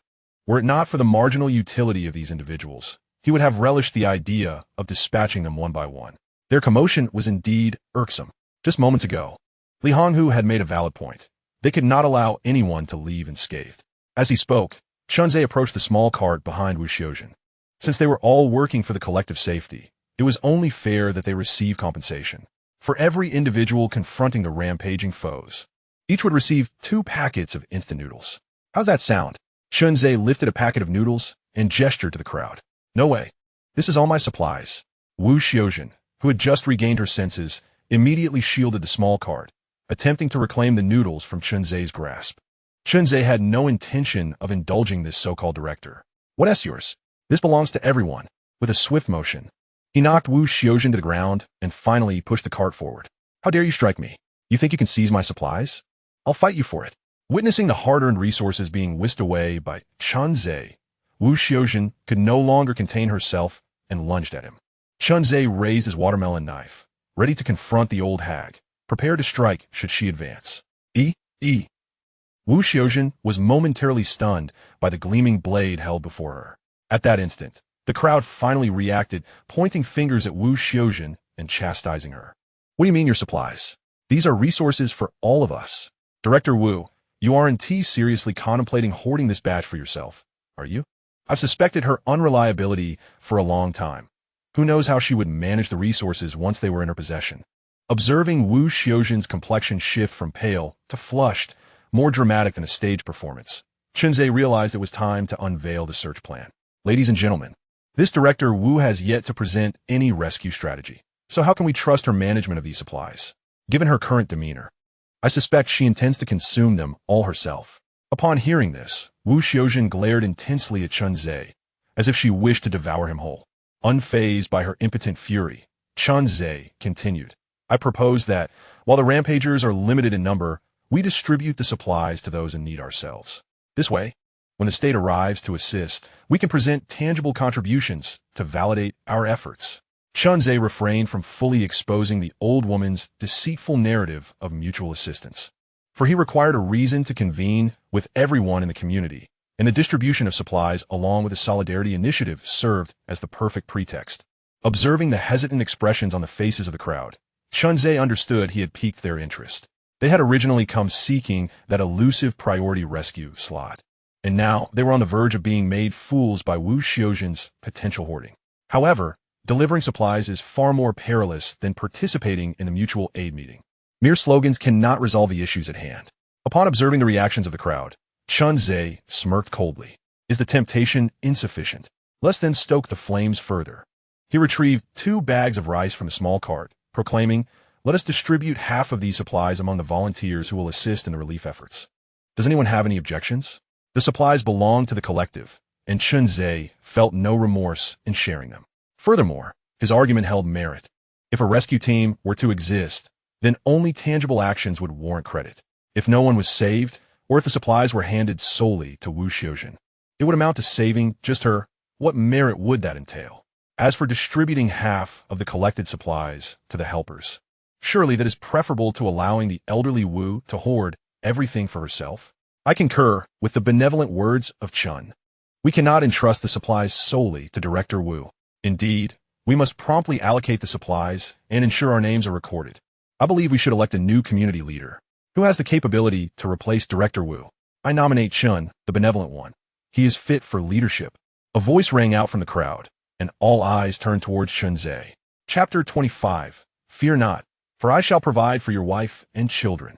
Very well. I shall not shy away from this responsibility. Chen Zhe surveyed the crowd, noting their unanimous agreement, and readily accepted the mantle of leadership. He had no inclination for false modesty. Benevolent Chen, I shall follow only you. Indeed, I too shall follow you. Your character and capabilities are commendable. You dictate the course of action. A voice resonated from the throng, similar to the earlier silence. Now that someone acknowledged Chen Zhe as their leader, the others, regardless of their personal sentiments, acquiesced. Now, allow me to present my plan. Chen Zhe gestured for the crowd to part, advancing towards the entrance as he spoke. Presently, there are 3 rampaging individuals outside, each possessing strength beyond that of an ordinary person. Therefore, we must prepare at least double our strength to confront them. In other words, we need to select at least 6 individuals to step forward. Chen Zhe paused, inviting the crowd to express their sentiments. Faced with the current predicament, sending out 1 or 2 ordinary individuals would merely be akin to delivering a feast to the rampagers. Should they be consumed, it would merely enhance the strength of the rampagers. If they were not devoured before the infection took hold, a new rampager would emerge. At that point, those inside would find themselves increasingly at a disadvantage. As soon as Chen Zhe's words fell, a burly man immediately stepped forward. He shouted go, he declared, forcefully shoving aside the obstructive Wu Xiaojin to stand before Chen Zhe. This man, named Zhang Dong, had once been a black car driver, eventually usurping his employer and becoming a boss in his own right. Just prior to the outbreak of the Red Rain disaster, he had been indulging in an affair at home. Initially, he believed that the calamity of the Red Rain would dissipate within a day or 2, yet it continued to pour incessantly. Now, the provisions in his household were nearly exhausted. Today, he noticed a mutual assistance announcement posted by Wu Xiaojin in the group, prompting him to rummage through the trash for some discarded vegetable scraps, hoping to blend in unnoticed. His purpose for coming was quite straightforward, to see if he could procure some supplies. He had initially contemplated seizing resources forcefully, but upon arrival, he realized that while the individuals here might not possess his ferocity, their numbers were overwhelming. Moreover, apart from a few burly men, there was also the remarkably benevolent Chun Dashin. This kind-hearted man was quick to strike others, exhibiting a temper more volatile than anyone he had encountered during his earlier days of driving unlicensed taxis. After careful consideration, he decided to heed Chun Zhe's advice, opting to eliminate the berserkers in exchange for supplies. As for the berserkers, he was not particularly intimidated by them. He had previously encountered one, dispatching it with a few decisive blows. Although the berserkers outside were somewhat more formidable than those he had faced before, he was not alone in this endeavor. Following Chun Dashin's suggestion, he felt that 6 individuals working together would keep the risks manageable. With this thought in mind, he was the first to step forward, setting an example. "Bravo for your courage," Chun-Zhe remarked, noticing someone supporting his initiative. He promptly retrieved a handful of vegetable scraps from his cart, without even glancing at them, and handed them to Zhang Dong, saying, as a reward for being the first to step up, "Take these greens home and cook something." Zhang Dong, upon receiving the familiar wilted leaves, could not suppress a grimace. "Is there anyone else willing to emerge from the shadows to rescue us from this dire predicament?" Chun-Zhe urged, brandishing 2 bags of instant noodles to entice the crowd. At present, they still had some rations, and this modest offering did not yet possess the allure of life and death stakes. At least for now, not everyone was prepared to risk their lives. It was likely that within a week, or at most in 3 days, despair would fully settle in among them. By then, not just 2 bags of instant noodles, but even half a bag would incite fierce competition. Chun-Zhe observed the crowd with a knowing expression, curious if anyone would later regret their inaction. "I want to join too. I Jin da in." Upon hearing this, Chun-Zhe turned to see several robust men with sticks approaching him. The same conspicuous figures who had initially stood at the center of the hall. The sight of 3 strong men stepping forward eased the anxiety of the onlookers, as it appeared they might be safe after all. "Is there anyone else willing to volunteer?" Chun-Zhe again waved the instant noodles, urging the crowd for one final push. He was indifferent to those who chose to remain silent. After all, as the saying goes, some things are only appreciated once they are lost. Just as Chun-Zhe was about to return the instant noodles to their place, an unexpected voice emerged. "You too," exclaimed the foul-smelling old woman standing in the corner, clutching the hand of the man beside her and raising her voice. The two were none other than Chun Tai, who had been starving for several days, and her pampered young lover, Zhao Chong. Ever since Jiang Roland's departure, they had been enduring hunger. With their pantry depleted, they had resorted to the idea of the community assistance meeting. However, Chun Tai could never have anticipated that despite her urging Director Wu to initiate this gathering, she would receive nothing in return. Meanwhile, Chan Zheng, who had been standing beside her, had transformed from a penniless youth into a leader among the crowd. Frustratingly, Chun Tai found herself powerless against him. Faced with this predicament, Chun Tai decisively registered her lover, Zhao Chong. She grasped Zhao Chong's hand, her gaze fixated on the instant noodles in Chun-Ze's possession, her throat instinctively swallowing. A flicker of darkness crossed Zhao Chong's eyes as he clenched his fists and gritted his teeth, exclaiming, "I'm going." With that, he released Chun Tai's ample frame and bowed his head as he approached Chun-Ze. "Now there are 5 of us, plus you, Boss Li. That makes 6. Chun-Ze remarked, surveying the group before turning to Li Honghu. "What? Including me?" Li Honghu vehemently shook his swollen head and reiterated, "I'm not going. Whoever wants to go can go." Having just escaped from the clutches of a marauder, he could hardly consider returning. Besides, with ample supplies at home, he had no need for the mere instant noodles Chun-Ze promised. Chun-Ze stepped closer, placing a hand on Li Honghu's shoulder, exerting a subtle pressure as he said, "You brought the marauders here. Everyone else may opt out, but you cannot." The crowd encircled Li Honghu, nodding in agreement. As Li Honghu bared his teeth in frustration, the others suddenly realized something felt amiss. Including Old Li, were there not 6 people? Did that not imply that Chun-Ze had not counted himself? The group glanced at the 5 volunteers, noting that aside from the man the woman had registered, all were robust and formidable. Even Li Honghu, the portly one among them, was significantly larger than Chun-Ze. In this comparison, the group began to think that perhaps Chun-Ze's absence would not be a significant loss after all. Meanwhile, Li Honghu, whose size surpassed that of Chun-Ze, was inwardly cursing. "Chun-Ze, right? Don't let me catch you at the right moment. Otherwise, I will make sure you regret it." Though Li Honghu felt immense dissatisfaction towards Chun-Ze, the pain in his shoulder, coupled with the moral scrutiny of the crowd, compelled him to reluctantly concede. I'll go. Upon hearing Li Honghu's agreement, Chun-Ze finally released his grip and addressed the 6 individuals, assuring them, "Rest assured, if anything goes awry, I will ensure the supplies reach your wives and daughters." Chapter 26. Little Ones, follow the king on a mountain patrol. "Come, it's time to distribute supplies," Chun-Ze proclaimed as he wheeled a small cart to the center of the hall, addressing the 5 who had just returned. "Brother Chun, here's your watermelon knife back," Zhao Chong said, excitement still evident on his face as he handed over the bloody blade. The process of subduing the frenzied ones was rather straightforward. All 6 men were adult males, well prepared, and within 2 minutes, they had taken down the berserkers. Shortly thereafter, Zhao Chong, wielding the borrowed watermelon knife, swiftly dispatched 3 barely breathing foes. The sole misfortune occurred when a hapless soul lost his raincoat amidst the chaos, blood splattering all over him. The sharp-eyed Zhang Dong was quick to send him to his final rest. Thus, only 5 returned to the hall. All 5 bore expressions of flushed excitement, including Li Honghu, who had been reluctantly coerced by Chun Zhe. Kind-hearted Chun, may I return now? Li Honghu panted, his voice fragmented with exertion.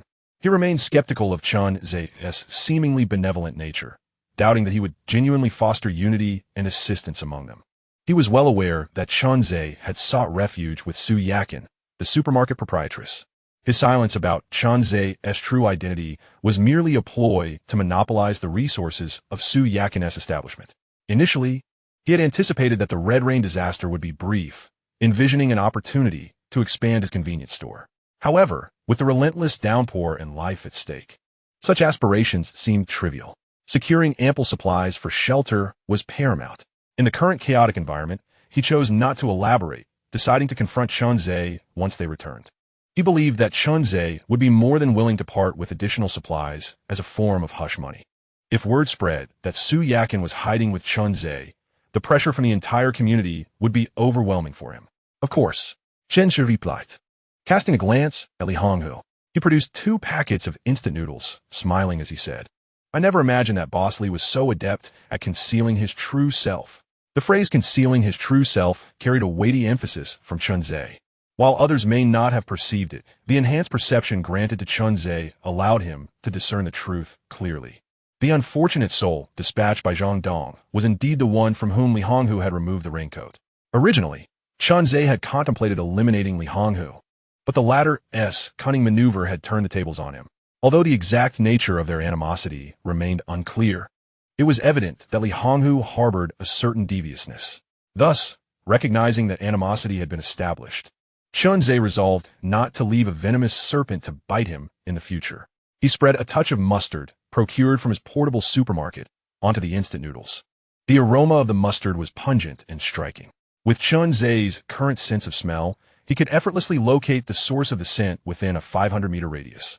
Observing Li Honghu clutching the instant noodles, Chun Zhe revealed a smile laden with meaning. Boss Li, you must take good care of these 2 bags of instant noodles. They are worth 60,000.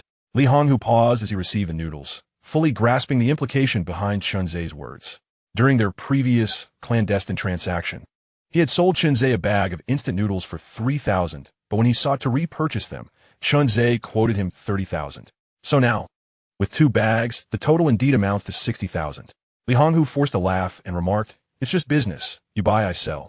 At this point, he tucked the noodles into his coat and then looked up to say, I may seek to do business with you again, Mr. Chun, and I hope you won't refuse. Chun Zhe glanced at the mustard smeared on Li Honghu's clothing and feigned confusion, saying, But haven't you ceased selling goods, Boss Li? What business do we have to discuss? Li Honghu turned, leaving behind a broad grin without offering an explanation, and strode straight toward the exit. Chen Shi scoffed inwardly, contemplating, as he discovered Su Yakin's presence in my home. Regarding Su Yakin's whereabouts, Chun Zhe had never deluded himself into thinking he could conceal them for long. Not only was his identity as the landlord of the supermarket impossible to hide, but there were also numerous witnesses from that day who saw him and Su Yakin together at the supermarket, dispersing employees. With such connections, it was inevitable that someone would deduce Su Yakin was hiding in his residence. But that was a concern for another day. Perhaps Li Honghu was unaware that Chun Zhe was indeed the benevolent figure, but after today, he would surely comprehend his true identity. Once this revelation spread among the crowd, Chun Zhe's tranquil life would be irrevocably altered. Therefore, today, Li Honghu must not survive. After Li Honghu departed, Chun Zhe continued distributing supplies. Zhang Dong, this is yours. Jin Daju, this is yours. And these instant noodles are the reward for both of you. Power fundamentally derives from the authority to allocate resources. Whoever controls the distribution of resources wields power. Chun Zhe meticulously handed out supplies. The silence among the crowd indicated that none dared to voice dissent, affirming his established leadership. Only Wu Xiaojin harbored a flicker of reluctance, but that posed little concern. were it not for the necessity of keeping her as a visible target. Chunze would have already considered eliminating her. Now, esteemed colleagues, will you return home, or will you accompany me to distribute supplies? Chunze inquired, observing the envy on everyone's faces. He recognized that the atmosphere had shifted. Witnessing others profiting from the supplies undoubtedly stirred some envy within them.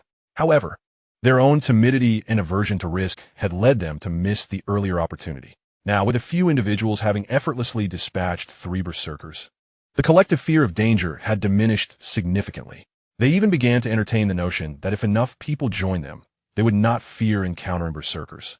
This was indeed a generous boon. Although their household supplies were relatively ample, in the context of such calamity, who could possibly regard excess provisions as burdensome? As anticipated by Chunze, the 4 individuals who had just received supplies expressed their willingness to accompany him on another delivery. I am willing to. A voice, feigning a coarse tone, chimed in. To Chunze's surprise, it came from Xia Xiaoyu, who had been lurking in the shadows. It appeared that this girl was not entirely foolish. She understood the advantage of leveraging the group for her benefit. Excellent, Chunze responded, turning his gaze back to the others. A few middle-aged women glanced at one another and also expressed their willingness to join. However, no one else volunteered. The remaining households, well-stocked, were reluctant to take even a modicum of risk, especially after having recently witnessed the ferocity of a brutal conflict. Although they had not directly participated, the scare had been profound. Had they known of the multitude of rampaging individuals in the vicinity beforehand, they would have likely abstained from attending this mutual aid meeting altogether. Their sole purpose for attending was to secure a so-called rescue opportunity, as mentioned by Wu Xiuzhen. Chunze did not press the issue further, choosing instead to allocate half of the remaining supplies, stating, "This half is our reward for this endeavor, to be evenly distributed among all willing participants." Despite their awareness of the reward, the few who had just agreed to go brightened at the prospect. After all, in a world beset by catastrophe, who wouldn't wish for a little more in terms of resources? Chapter 27. Swiftly defeating Li Honghu, opening the door, and bringing warmth. Everyone, take a moment to rest. Those unwilling to accompany Chunze in providing assistance had already departed, leaving fewer than 10 individuals in the hall. Brother Chun, when do we set off? Zhang Dong, who was in his 30s, addressed Chunze, a young man in his 20s, without any hint of embarrassment. Soon, Chunze replied, gesturing for Wu Xiuzhen to step forward. He instructed, please send a notification to the group, informing them that we will be conducting home visits shortly. After the others had left, Wu Xiuzhen, with a hint of shyness, introduced herself as the community committee director, asserting her right to join the group. Chunze chose not to expose her pretense, casually distributing a portion of supplies to her, recognizing that her title still held some value. All right, I will send it immediately.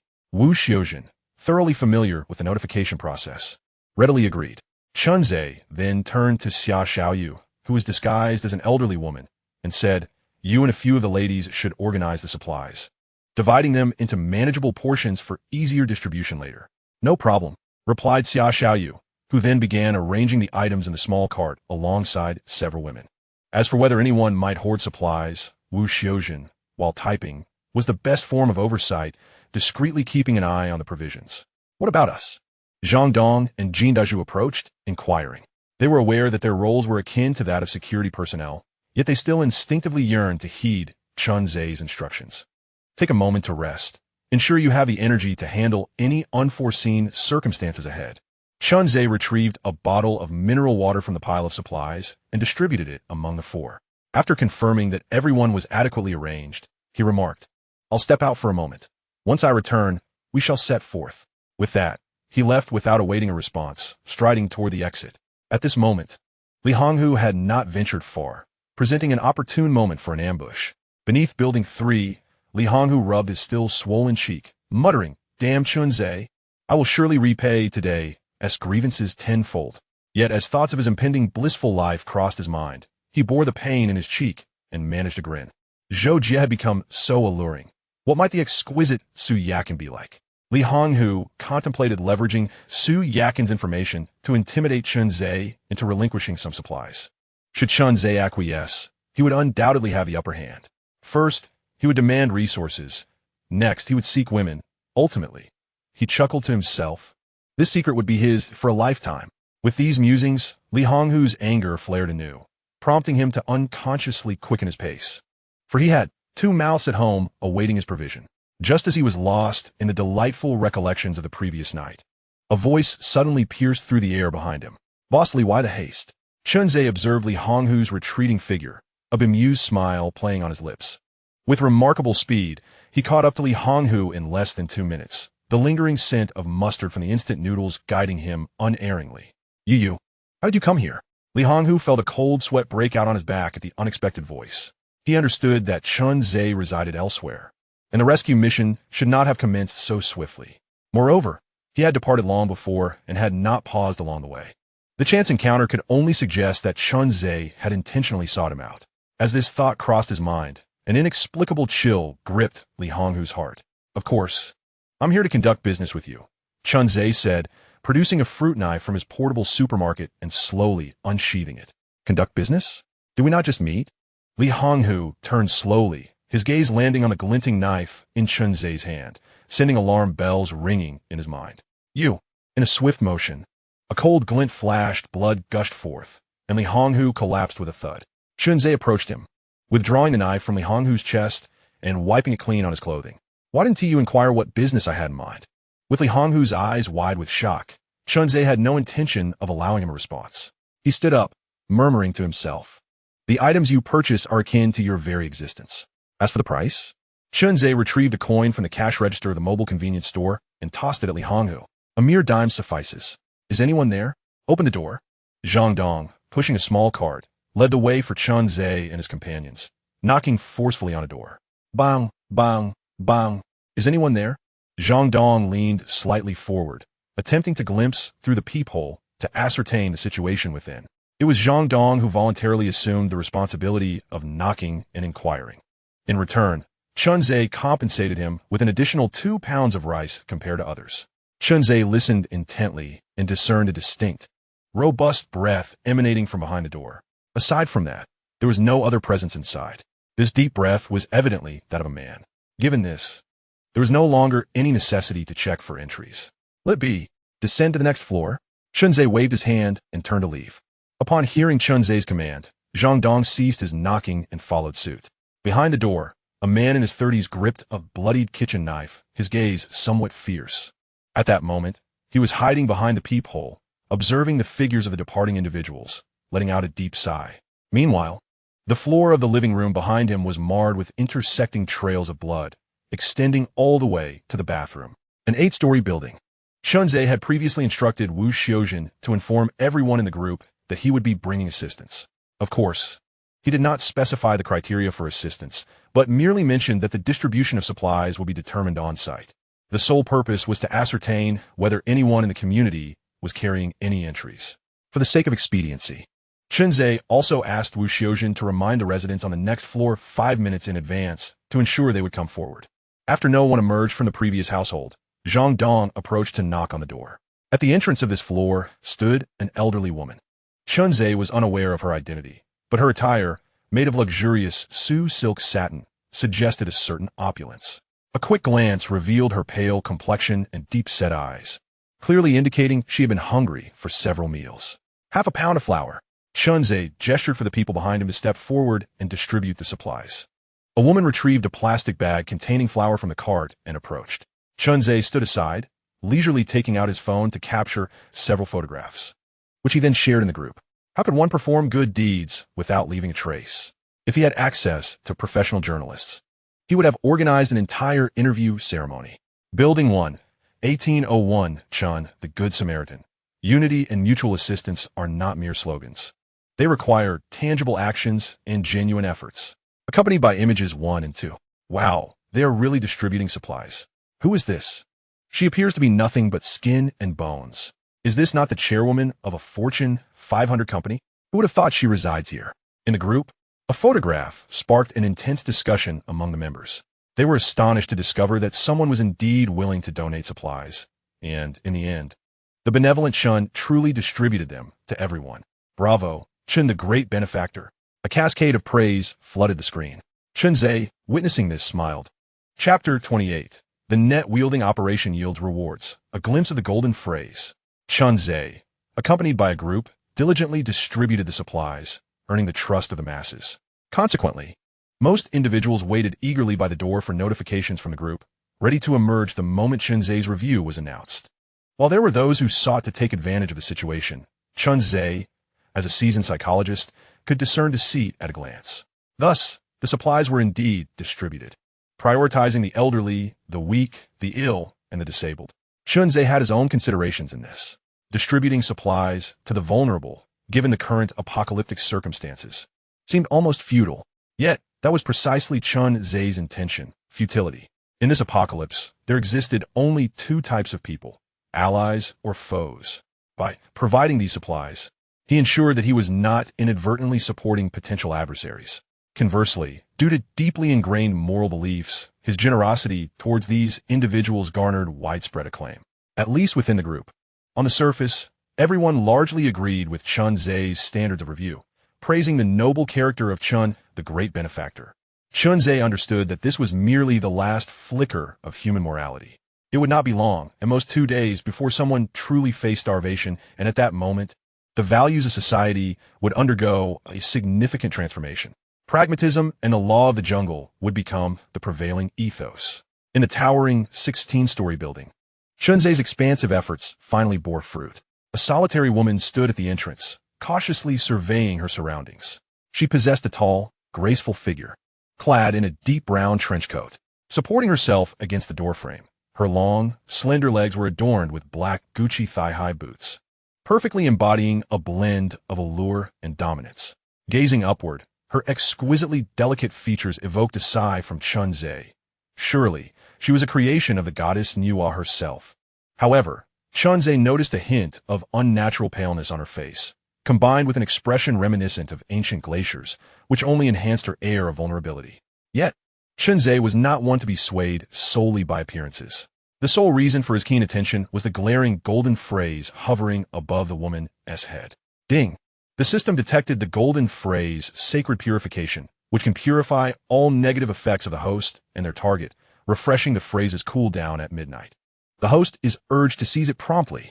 This marked the second occasion on which Chunzei had encountered a golden phrase. Based on the content from the two entries, Chunzei speculated that the golden entries generally pertain to the realm of rules. For instance, the supermarket administrator, brought by Su Yakin refreshes supplies once daily. Is this not a rule? Clearly, the sacred purification also falls into this category. Upon witnessing the effects of the entry, Chunzei could not suppress a glimmer of ecstatic delight. It is essential to understand what Chunzei feared the most. Undoubtedly, it was the torrential blood rain brought forth by the cataclysmic end times. This phenomenon is utterly irrational. Once exposed to the blood rain, one is guaranteed to be infected and transformed into a berserker, which is no laughing matter. Although Chunzei now possesses the strengthening entry, granting him physical capabilities several times that of an ordinary person, he remains fundamentally human, and encountering the blood rain still poses a grave threat to his life. However, with the acquisition of this sacred purification, such trepidation has now dissipated. Although it can only be utilized once a day, it stands as the sole remedy against the blood rain at present. Thus, it must be obtained. Chunzei approached, not granting any leniency due to the woman's appearance, and adhered to the customary inquiry, "What is your name, and how long have you been hungry?" The woman, upon noticing Chunzei and his entourage approaching, took a few steps forward and softly parted her lips, stating, "My name is Shun Yambing, and I have been hungry for 3 days." Her voice was faint, clearly indicating that Shun Yambing was so famished that she was nearly devoid of the energy to speak. Before Chunzei could respond, a woman from behind interjected, "Isn't this Dr. Shun? It's been quite some time." Chunzei turned to see a middle-aged woman waving at him, her waist bulging, revealing a small white corner. It was indeed the half bag of flour he had previously allocated to them as compensation for their efforts. However, Chunzei noted that while she had been holding that half bag of flour, it was now concealed at her waist. "Dr. Shun, thank you for performing the surgery on my husband." The woman stepped forward, attempting to shake hands with Shun Yambing, who quietly took a step back. Unperturbed, the woman continued, "Oh, Dr. Shun, it's nothing major. I merely wish for you to conduct a follow-up examination on my husband. When might you be available?" Shun Yambing, maintaining her expressionless demeanor, replied, "The current conditions are insufficient for an examination." Subsequently, Noticing that the woman intended to speak again, Shun Yambing preemptively stated, "And Mrs. Zhou, when will you repay the surgical fees for your husband?" Upon hearing this, the woman known as Mrs. Zhou chuckled awkwardly. "Isn't there a strange rain occurring?" In a few days, seeing that the woman wished to continue the conversation, Shun Zhe interrupted decisively. "Enough. This is not the time for reminiscing. We are here to unite and assist one another." Only then did the woman turn and rejoin the group, unable to resist casting a glance back at Shun Yambing. "Dr. Shun, congratulations on passing the review. You have obtained the Community S assistance eligibility." Shun Zhe gestured towards the middle-aged woman, Xia Xiaoyu, saying, "Please bring her half a bag of rice." Thank you, great benefactor Chun. Thank you to all the neighbors in the community." Upon hearing Chun Zhe's words, a flicker of joy broke through Shun Yambing's previously icy demeanor. Watching Chun Zhe and the approaching Xia Xiaoyu, her eyes became slightly misty, and she bowed once more in gratitude. "If anyone in the mutual aid group requires my assistance, I shall certainly not decline." Chun Zhe smiled at Shun Yambing's words, waving his hand dismissively while simultaneously conducting a rapid psychological analysis of her. A doctor? Covering surgical expenses? And yet, she had starved for 3 days without accepting help from her small circle. Now, she was willing to accept aid from the community and promised to reciprocate. Based on all the information at hand, Chun Zhe quickly formed a psychological profile of Shun Yambing. Offering to cover surgical costs typically characterizes either a novice physician or an excessively kind-hearted one. Shun Yambing had just denied a woman's request for a follow-up examination, indicating she was not overly benevolent. Her willingness to reciprocate aid suggested she had her own principles. Considering all this, Chun Zhe deduced that Shun Yambing was a newly minted physician, fresh from the ivory tower, still clinging to some idealism. Such individuals possess principles and a sense of responsibility, yet they are not excessively pedantic. Therefore, the approach towards Shun Yambing was straightforward. Provide her with a legitimate rationale for moral compromise. It would be entirely reasonable for her to accompany great benefactor Chun in aiding others, wouldn't it? After the assistance, he would provide her with resources. Surely she would accept. Once accustomed to a life of fine delicacies and carefree living, persuading her to leave great benefactor Chun would be a challenge, even if she were urged to go. Chapter 29. Brother Xiao, if he dares to come, I shall ensure he becomes a lifeless bird. Xia Xiaoyu handed half a bag of rice to Shun Yambing. As the exchange occurred, she opened her mouth but uttered no words. Thank you. Shun Yambing, however, bowed repeatedly in gratitude. Dr. Shun, why not join us in mutual aid? Your medical skills might benefit even more people, Chun Zhe suddenly suggested. This was Chun Zhe's first step. He aimed to bring Shun Yambing closer to him. Of course, our mutual aid is not without reward. Chun Zhe waved Dozang Dunk, signaling him to bring over the small card, and continued, half of the supplies here are compensation for this operation's participants. If you accompany us, you will receive your share as well. What do you all think? Chun Zhe turned to the others for their opinions. No objections. Dr. Shun's presence is welcome. It will be beneficial for everyone. Others did not oppose Chun Zhe at all. On the contrary, they were eager to recruit this beautiful doctor into their ranks. It is worth noting that prior to the operation, they had already distributed supplies, and the resources promised to Shun Yambing were drawn from the other half of those provisions. Moreover, it was Chun Zhe who extended the invitation. Who would dare to offend such a benevolent figure like Chun? Upon hearing this, Shun Yambing appeared somewhat swayed, but then seemed to recall something, her brow furrowing as she asked, Can you guarantee my safety? Noticing the atmosphere grow tense, Shun Yambing hastily added, It is not because of the violent ones. Rather, it is a person named Brother Xiao. He threatened to kidnap me. As she spoke, she opened a chat application on her phone, displaying the contents to Chun Zhe. He glanced over, noting that it was merely a short page. Yet the content was exceedingly vile. The initial message was innocuous enough, from a former patient claiming to be unwell and requesting her assistance. Shun Yambing, not foolish enough to attend alone, inquired about the symptoms, hoping to provide guidance online. However, the conversation took a dark turn as the individual swiftly issued a threat, stating that if she did not come, he would personally pay her a visit. He further boasted of knowing her address in the neighborhood. Shun Yambing intended to communicate thoroughly, but the person abruptly revealed that he was working for Brother Xiao and demanded her presence within 2 hours, or else she would face dire consequences. Subsequently, Shun Yambing blocked this individual, and no further messages were received. Shinzei noted that the last message had been sent approximately 2 hours prior. He was familiar with Brother Xiao, whose real name was Zhang Xiao. It was said that he had mingled with the underworld in his youth, later serving time for his boss, who rewarded him with a sum of money upon his release. Zhang Xiao invested this money into a bar, and due to his ruthless methods and loyalty, he amassed a following, significantly expanding the bar's business and gaining notoriety in the area. The establishment where Chunzei had first met Su Yakin was owned by Zhang Xiao. Indeed, upon hearing the name Zhang Xiao, the expressions of the others shifted dramatically. Those who were previously unaware began to comprehend the magnitude of the figure Xin Yanbing had entangled herself with. The strong feared the reckless, and the reckless feared those who had nothing to lose. Clearly, they considered themselves elites of society, yet they harbored trepidation toward Zhang Xiao, a desperate outlaw. Brother Xiao, if he dares to come, I will ensure he becomes a lifeless bird. Observing the expressions of those around him, Chunzei discerned their thoughts. This is bad. A group is approaching us. A man shouted in a high-pitched voice, hurrying towards Chunzei in a state of agitation. What has to hurry? Who's coming? Speak clearly. Interjected Zhang Dong, Chunzei's loyal subordinate, standing by his side. The man glanced at Chunzei, who nodded slightly in acknowledgement. It turns out that Chunzei had stationed several individuals at the stairwell and elevator entrances, not with the intention of eliminating the marauders, but rather to serve as human alarm systems, providing early warning to others in the event of danger. This was also one of Chunzei's future plans, to gather intelligence. Should anyone discover any threats or peculiar occurrences, they were to report back to him immediately, and upon verification, he would reward them with a small amount of supplies. Chunzei did not expect to be aware of every detail, but receiving information from others was certainly preferable to navigating uncertainties alone. Even if he were to constantly scroll through news updates or group messages, it would not guarantee timely access to the latest developments.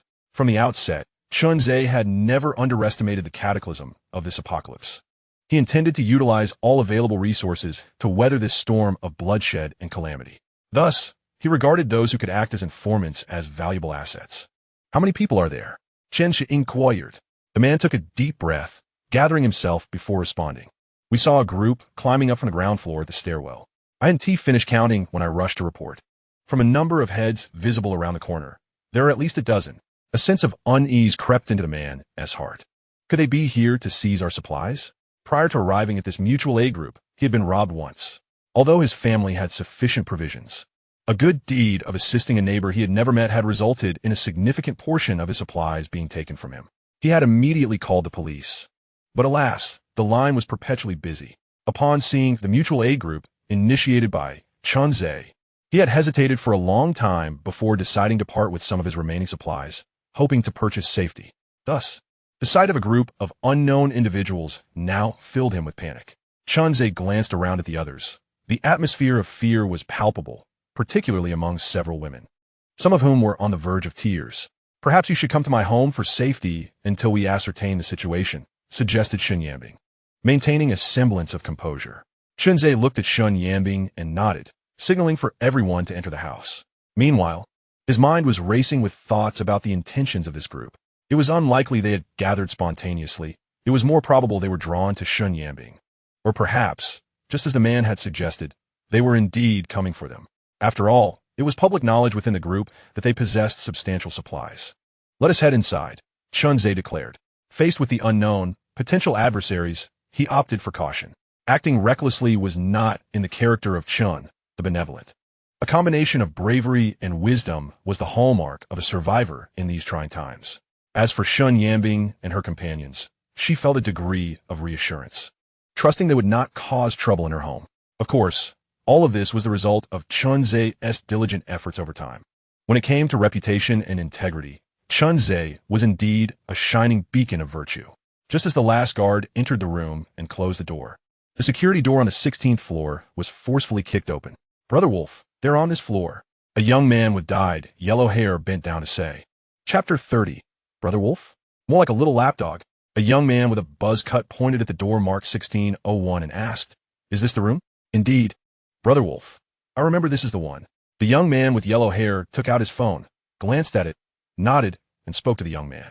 The man referred to as Brother Wolf tugged at his plastic raincoat and shouted, Dr. Shun, open the door quickly.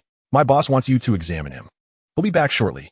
With that, Brother Wolf shot a glance at the young man with yellow hair, who immediately understood and banged on the door. Say, sister-in-law, open the door, follow our boss, and you'll have nothing to worry about.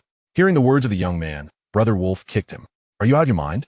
We are here to ask Dr. Shun for a consultation, not to abduct a woman. Bang, bang. Dr. Shun, I know you are inside. Open the door. However, Huang was not entirely incorrect. We have plenty of resources, and as long as you help us with a consultation, you need not worry about food and drink. Brother Wolf slapped the door a few times, and when there was still no response, his temper flared. He kicked the door loudly, shouting, Dr. Shun, do not refuse a toast only to be forced to drink a penalty. If you don't open the door willingly, we might just break it down. Haha. We would mind starting with a little game. Upon hearing his leader's words, the young man with yellow hair's eyes lit up. Recalling the alluring image of the doctor in her white coat he had seen before, he couldn't help but wiggle in excitement against the door. Inside the room, Chun-Zhe sat calmly on the leather sofa, rhythmically tapping the armrest with his right hand. One must admit that this beautiful doctor, Shun Yanbing, was indeed affluent. The quality of the sofa nearly rivaled that of his own home. Chun, the great benefactor? Shun Yanbing stood nervously in front of Chun-Zhe, her voice lacking strength after days of hunger. Take your time. Let him knock a little longer. Chun-Zhe slowed the rhythm of his tapping and softly closed his eyes. The people present were puzzled by Chun-Ze's intentions. However, the group had subtly formed around him as the focal point, and since he remained silent, they too refrained from speaking. After all, with the sturdy door between them and the outside, they were not overly concerned about those outside breaching their defenses. Chun-Ze's closed eyes were not a pretense. He was fully engaging his auditory and olfactory senses to gather information from the outside.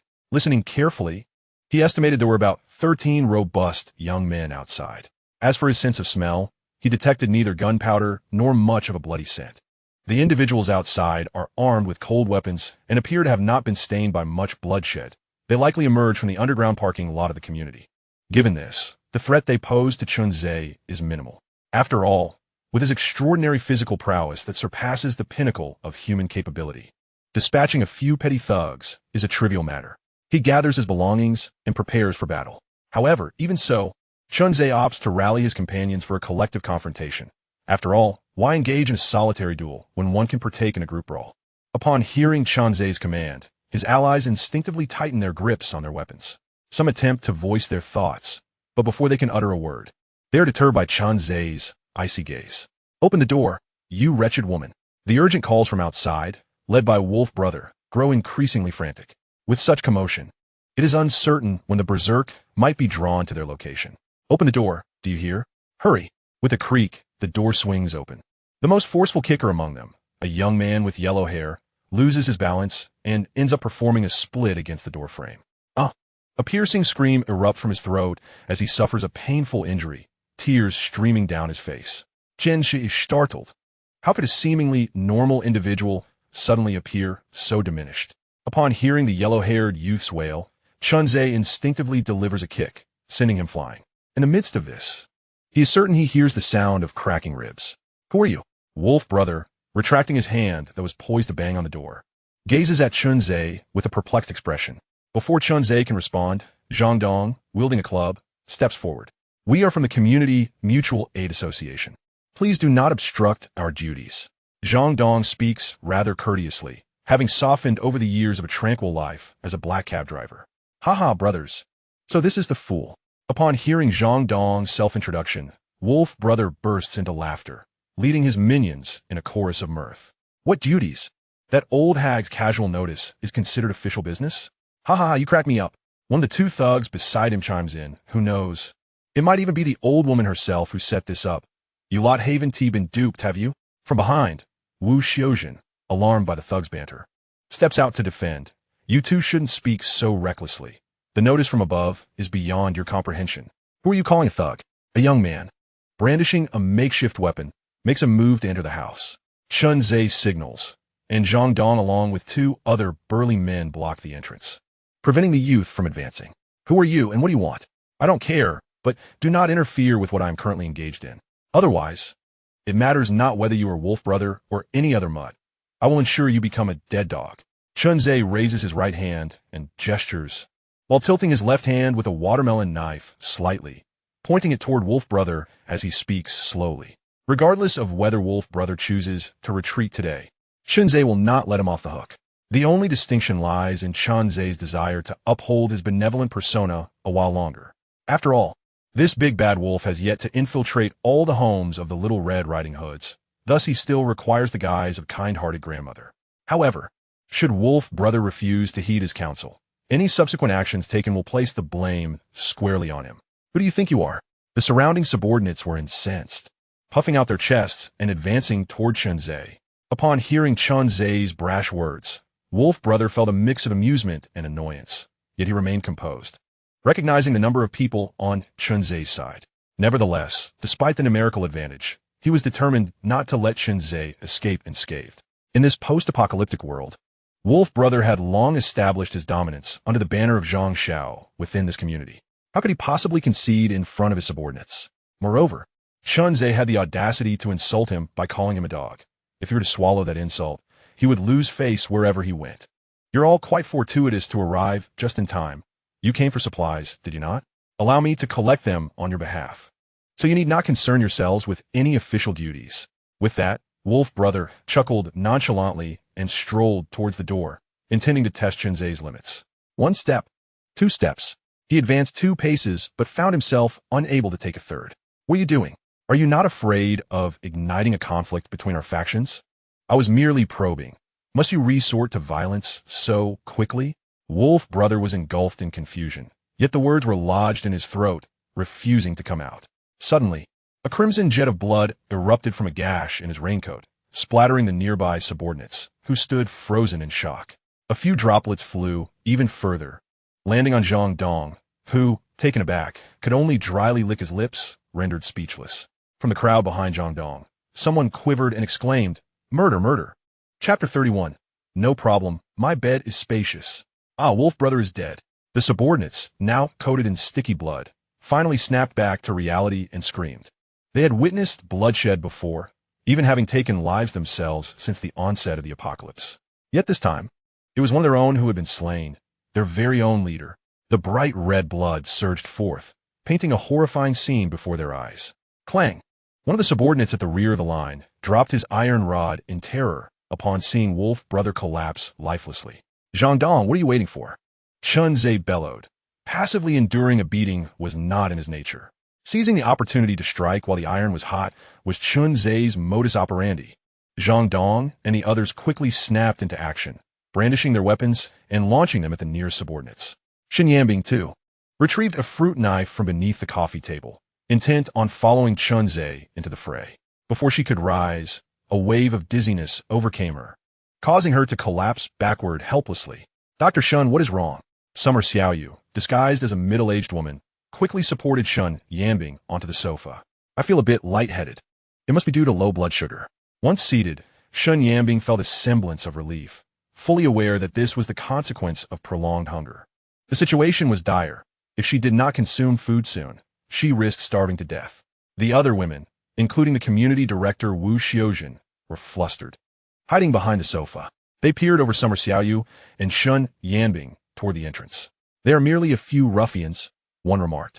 Chunze dealt with each of them with precision. Zhang Dong and his companions were equally formidable. Having practiced against the enraged, they were undaunted, especially with Chunze, a human machete at their side, wielding their clubs with fervor. In no time, a dozen corpses lay scattered across the floor. Indeed, even those still alive had their throats mercilessly slit by Chunze. Zhang Dong, take your men and dispose of all of them from the building, Chunze commanded. Shaking the blood off his watermelon knife, remnants of bone lodged in its crevices. Understood, I will do it at once. Zhang Dong gestured to the few still breathing, pairing them in twos to lift a corpse toward the balcony. At that moment, Chunze appeared far more terrifying than the lifeless bodies surrounding them. Was he supposed to be the pretty boy, the universally acknowledged, kind-hearted Chun? It was no exaggeration to say that Chunze's efficiency in dispatching foes rivaled his skill in slicing watermelons. No wonder that boss Li had been beaten into submission, not daring to utter a sound. The other guards trembled at the sight. Thankfully, they had not offended this benevolent figure. Had they? As they hoisted the bloodied corpses, they recalled every interaction with Chunze. Among them was Zhao Chong, the weakest and most timid, whose hands trembled and heart raced. The thought of having to share the spoils with that insatiable woman later filled him with dread. This was the hard-earned bounty he had fought for, and she expected to take a significant portion, an outrageous demand that felt like a threat to his very existence. Meanwhile, Chunzhe sat beside Xinyambing, advising her. This place is no longer habitable. The stench of blood is overpowering. It won't be long before the enraged surround us. Xinyambing lifted her gaze, surveying the scene.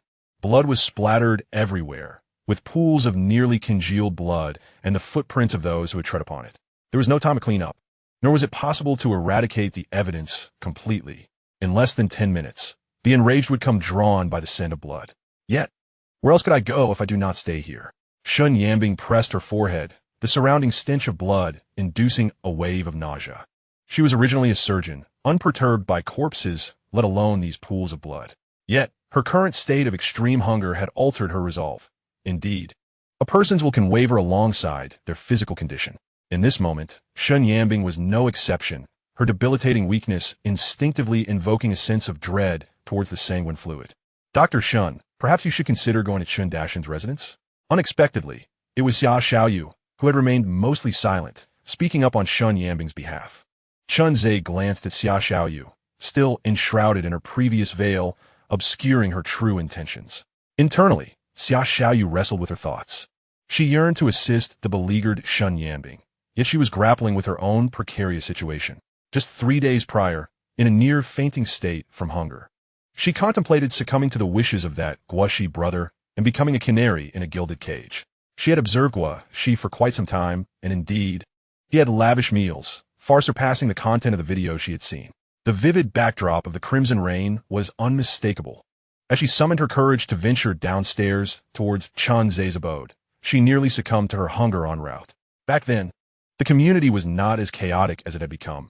Moral integrity had not yet entirely eroded, and her meticulous disguise required only vigilance against the rabbit.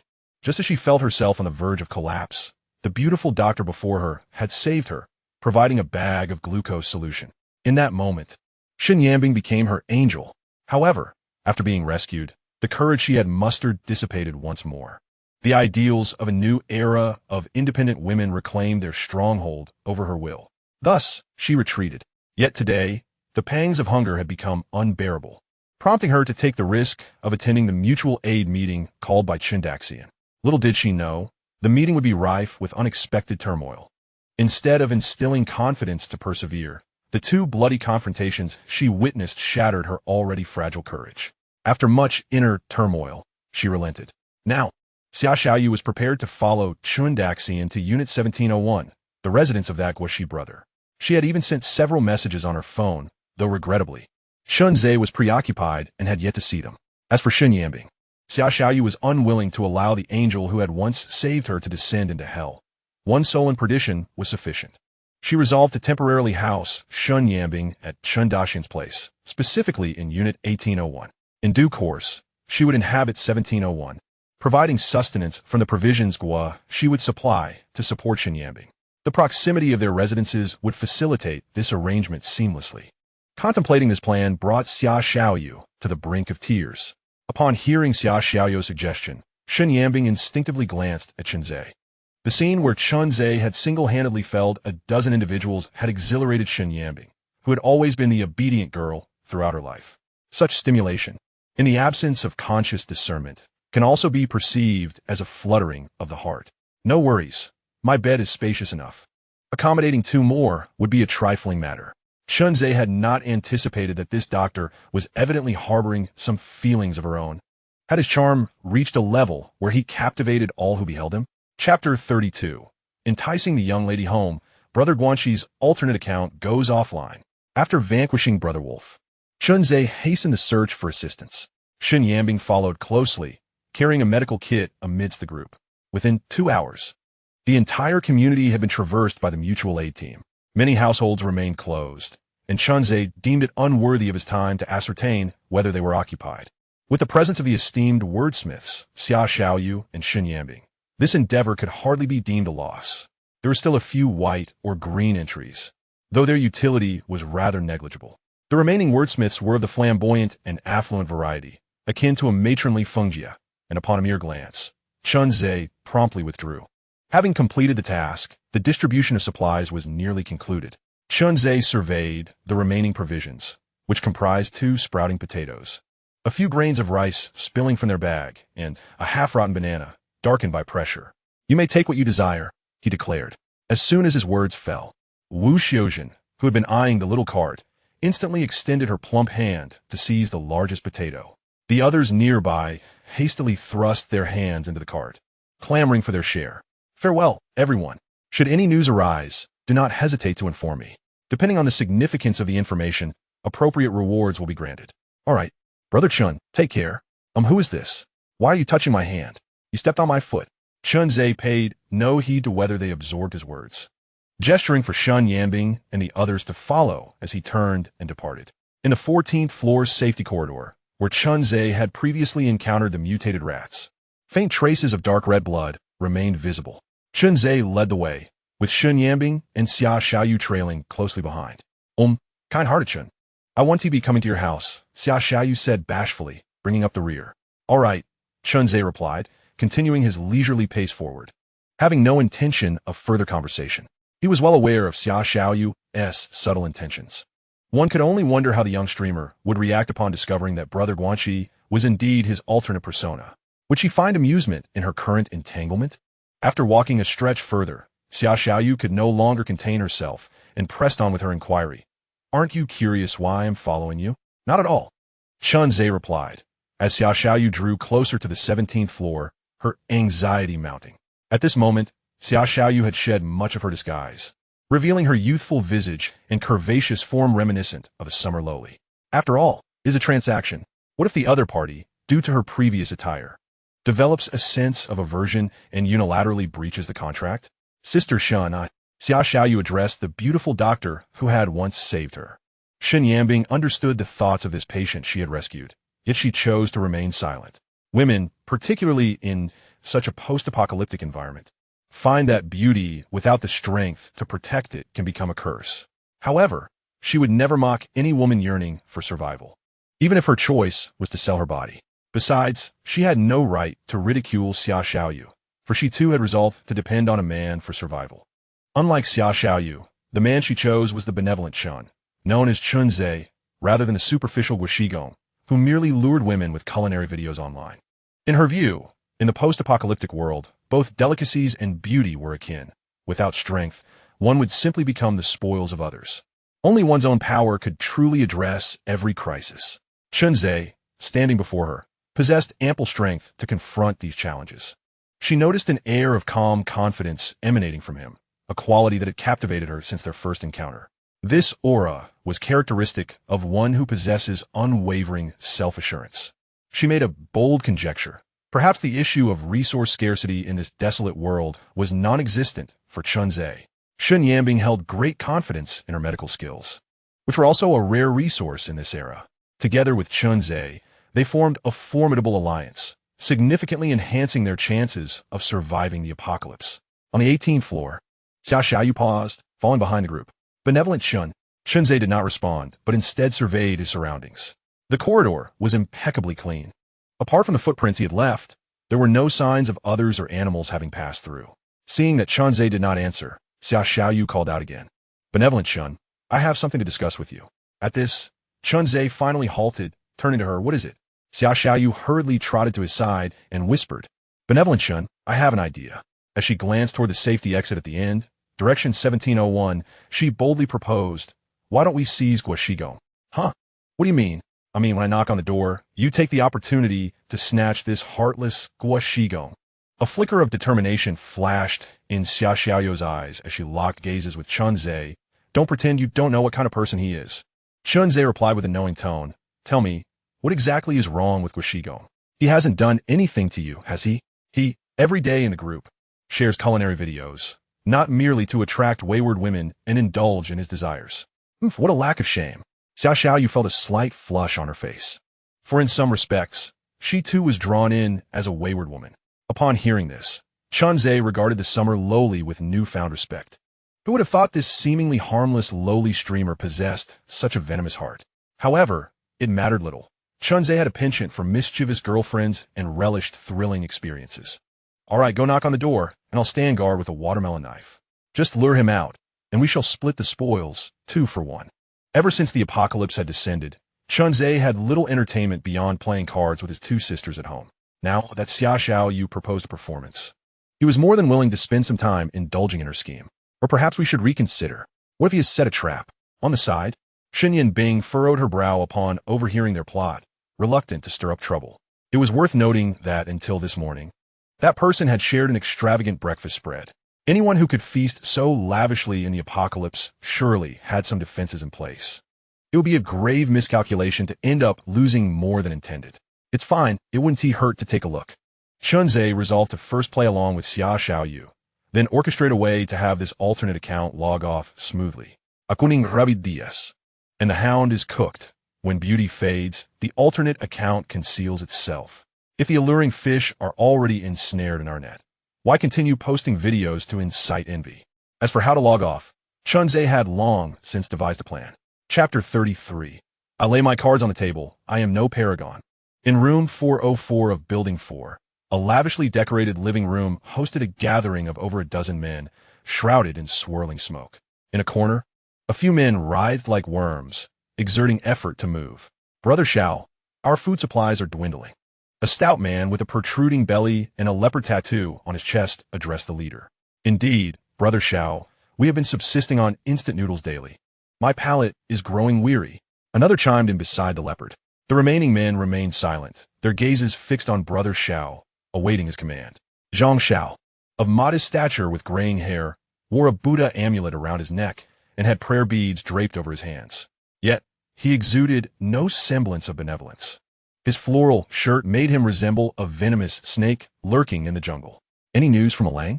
Zhang Xiao tore open a bag of beetle nuts, chewing as he inquired, his gaunt face contorting grotesquely in the dim, smoky haze.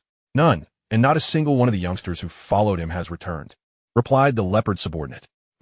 I suspect they were seduced by beauty and have gone into hiding with that lovely woman. Beside them, a man with a buzz cut raised a can of beer, opened his mouth to pour it down, only to find not a single drop trickling out. In frustration, he hurled the can away and growled. They were correct in their assumptions. The previous group of thugs had indeed gone into hiding. However, they had merely retreated to the underworld.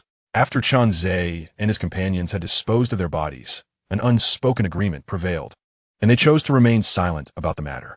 Zhang Xiao was still waiting for Wolf Brother to capture Shenyambing to vent his frustration. In my opinion, we should undertake a significant heist, perhaps stockpiling supplies for 2 months. Indeed, Brother Xiao, our numbers are plentiful. If we do not seize the opportunity now, when shall we? Brother Xiao, the brothers below have gone 2 days without food. I fear if we do not distribute rations soon, they will.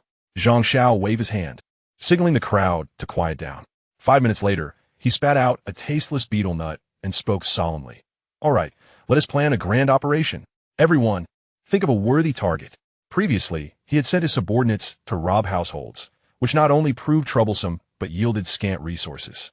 Some had heard of the robberies and had chosen to hide, refusing to venture out. Later, he instructed his men to knock on doors, deceiving the homeowners into opening up. But this tactic could only be used a few times before the news leaked. Now, Zhang Xiao resolved to strategize carefully. Ideally, they would target 1 or 2 establishments with ample supplies, minimizing their need to run about while addressing their current situation. I propose we rob the convenience store downstairs. They surely have a wealth of resources. I have tested the waters several times, but the owner has remained holed up inside. I sent a subordinate to stake out, but that poor soul was bitten to death by a feral. I think we could also consider robbing that guy Guanxi. There might be unexpected gains. Damn it. I've knocked on that door several times, but there was no response. That fellow has likely met his end in some woman-s embrace. At this remark, the group erupted in laughter, the atmosphere filled with a sense of camaraderie. At that moment, a gaunt man lurking in a corner spoke ominously. If we are to aim for something substantial, why not target the supermarket? As long as we locate the owner. I refuse to believe she lacks supplies. The supermarket? Are you referring to that upscale market? They had previously attempted to set their sights on it, even trying to break in. Yet, they had ruined their tools in vain. The supermarket doors remained impervious. Now that someone had resurrected this idea, a wave of discontent surged among the group. As for the excuse regarding the renovation clearance that Su Yakin had previously presented, they had never entirely bought into it. What construction crew could clear out an entire supermarket in a single night? Upon hearing this, Zhang Xiao paused his motion of rolling the prayer beads and spoke gravely. If we knew the location of the supermarket owner, there might still be hope. In an 18th-floor living room of Chunzei's residence, Xia Xiaoyu and Shun Yanbing stood at the center, gazing at Chunzei, who lay sprawled on the sofa, surrounded by company, feeling a wave of exasperation wash over them. What is the matter? Sit down, or should I bring you 2 chairs? Chunzei shook his head and accepted the chilled, peeled grapes, then turned his face to the right. Although Jiang Ruolin had not been entirely tamed, she still blushed and, under Su Yakin's discreet wink, took a silk handkerchief to wipe Chunzei's mouth. You are actually Brother Guanxi? Summer Xiaoyu and Shun Yanbing exclaimed in unison. Even now, they had yet to fully digest this revelation. Just moments ago, Summer Xiaoyu had stealthily approached the door of room 1701 to ring the bell, while Chunzei and Shun Yanbing hid behind a security door. Watching Summer Xiaoyu's trembling hands, Chunzei couldn't help but laugh. Then, under Shun Yanbing's gaze, he remotely unlocked the door. At that moment, Shun Yanbing's surprised expression was such that she could fit an egg in her mouth, which made Chunzei a bit irked. Upon seeing the door open, Summer Xiaoyu quickly gestured for them to be cautious, while retrieving a canister of pepper spray from her bag. Realizing the charade could not continue, Chunzei strode boldly into the room. Subsequently, Summer Xiaoyu and Shun Yanbing followed him from the elevator of 1701 to 1801. Throughout the entire process, the two remained dazed, as if they were puppets being manipulated by Chunzei's strings. Indeed, I'm laying my cards on the table.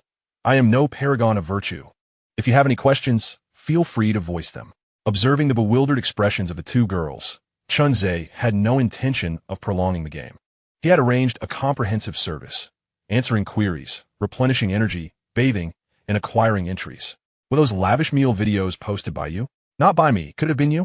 Rest assured, once you join me, every day will be the same, filled with gourmet meals. Chunzei glanced at the dining room, where steaming dishes had already been prepared. Clearly, the 2 at home had put in effort. Upon seeing the group notification for the last household, they began serving the food. Just in time for his return, they were ready to enjoy fresh meals. Summer Xiaoyu and Shun Yanbing followed Chunzei's gaze and indeed saw a table laden with delicacies. The aroma of corn and rib soup wafted into the living room. Their stomachs grumbled as if awakened, urging them to eat quickly. Sharing a glance, they recognized the desire and resignation reflected in each other's eyes. Well done. There will be rewards tonight. Chunzei was a man of clear rewards and punishments. After speaking, he tested the texture of the dishes, discovering a variety of flavors and sensations. Who asked for your rewards? Jiang Ruolin, though silent, felt a pang of resentment towards Chunzei, the man who had just claimed her and brought back 2 girls. The heavens have turned. This wild horse needs taming. Chunzei clapped his hands sharply. All right, A's. Tonight you shall take care of the newly arrived sister, and we shall await your return tomorrow evening. Su Yakin, as someone with experience, could immediately discern that the 2 individuals in the living room had fallen completely into Chunzei's trap. As the considerate elder sister, she harbored no feelings of jealousy. Adhering to the principle that rest and recuperation is the path to longevity, she too hoped to enjoy a couple more days of respite. Stop staring. If you're hungry, go eat. Chunzei addressed Xia Xiaoyu and Shun Yanbing. I assure you, you won't lack for a meal as long as you follow me. Chapter 34. Securing 2 premier titles, Strength Amplified once more. The fallen petals are not devoid of sentiment. They transform into spring mud to nurture the blossoms. The wild storm of the night had quietly passed.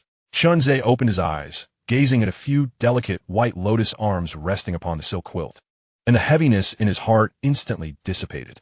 Since the cataclysmic disasters of the apocalypse had struck, he had been perpetually cautious of the ominous blood rain. But at this moment, he no longer needed to tread so carefully, as if walking on thin ice. System. Open the personal panel. Ding. The system's personal panel data has been refreshed. Host. Chunzei. Speed. 36. Strength. 60. Constitution. 36. Spirit. 48. Special attribute. 8-cylinder engine. You are an indomitable workhorse. Note. The standard data for a normal adult male is 10. Possessed word masters. Su Yakin. Appearance 94. 100. Favorability 100. 100. We're level 2. 100. Jiang Ruolin. Appearance 97. 100. favorability 62, 100, where level 1, 100. Xia Xiaoyu, appearance 92, peak 95, 100, favorability 74, 100, where level 1, 100. Shun Yanbing, appearance 96, 100, favorability 90, 100, where level 1, 100. Loading titles. Golden title, Supermarket Manager. Golden title, Divine Purification. Red title, Strength and Body. Red title, Youth Delay. Blue title, Celestial Melody. Summary. In addition to possessing abundant resources, the host boasts exceptional physical attributes and immunity against the negative effects of blood rain. In this apocalyptic world, you have already attained commendable survival capabilities. Indulge in this harsh yet exhilarating realm. Indeed, last night, Chunzhe achieved a double victory, successfully acquiring 2 premier titles along with a practical one. The effects of the red title, Youth Delay, have yet to manifest significantly, but the golden title, Divine Purification, proves to be immediately beneficial and can serve as a hidden trump card. Should he find himself in combat with an adversary of comparable strength, he could draw them into the blood rain, while he himself could utilize Divine Purification to negate the adverse effects of the rain. Alternatively, one might sustain injuries yet utilize the holy purification to eradicate all negative effects, allowing for an instant and complete recovery, returning to peak condition. How astonishing is that? As for the blue attribute, Heavenly Melody, it has the potential to evolve into the practical skill of hypnosis. Without hesitation, Chunzhe resolved to retreat to his study to thoroughly contemplate this Heavenly Melody attribute. It was already noon. If you are feeling hungry, please help yourselves to something to eat. Chunzhe noted that Xia Xiaoyu's eyelids were fluttering, and a rosy hue was gradually creeping across her cheeks, indicating that she had awakened. Chunzhe observed that while his voice had not changed significantly, it felt remarkably more pleasant to the ears. Could this be the legendary notion that one's voice can indeed bewitch the ears? Chunzhe chose not to delve deeper into this thought. Instead, he rose, donned his clothing, and exited the room, reminiscent of a certain type of cad. Bang! Upon hearing the door shut, Xia Xiaoyu finally dared to open her eyes. Hiss! Uncertain where the discomfort stemmed from, Xia Xiaoyu inhaled sharply. You're awake? A cool voice startled her. You're awake too? I've been awake for quite some time. I was merely pretending to still be asleep. Shen Yanbing appeared invigorated. Her features a captivating blend of allure and innocence, entirely unlike Xia Xiaoyu, who seemed rather feeble.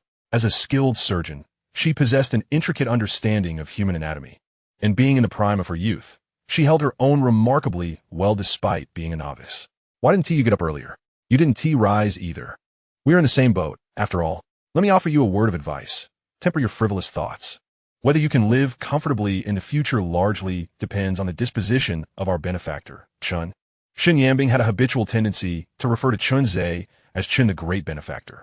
From their brief conversation the previous night, she had gleaned that Xia Xiaoyu was a streamer, and she worried that Xia Xiaoyu was merely yielding to Chunzhe at the moment, harboring unwholesome intentions deep down. After all, the streaming industry is rife with both commendable and dubious characters. While some exceptional streamers possess admirable integrity, the prevalence of deceitful individuals is hardly a novelty.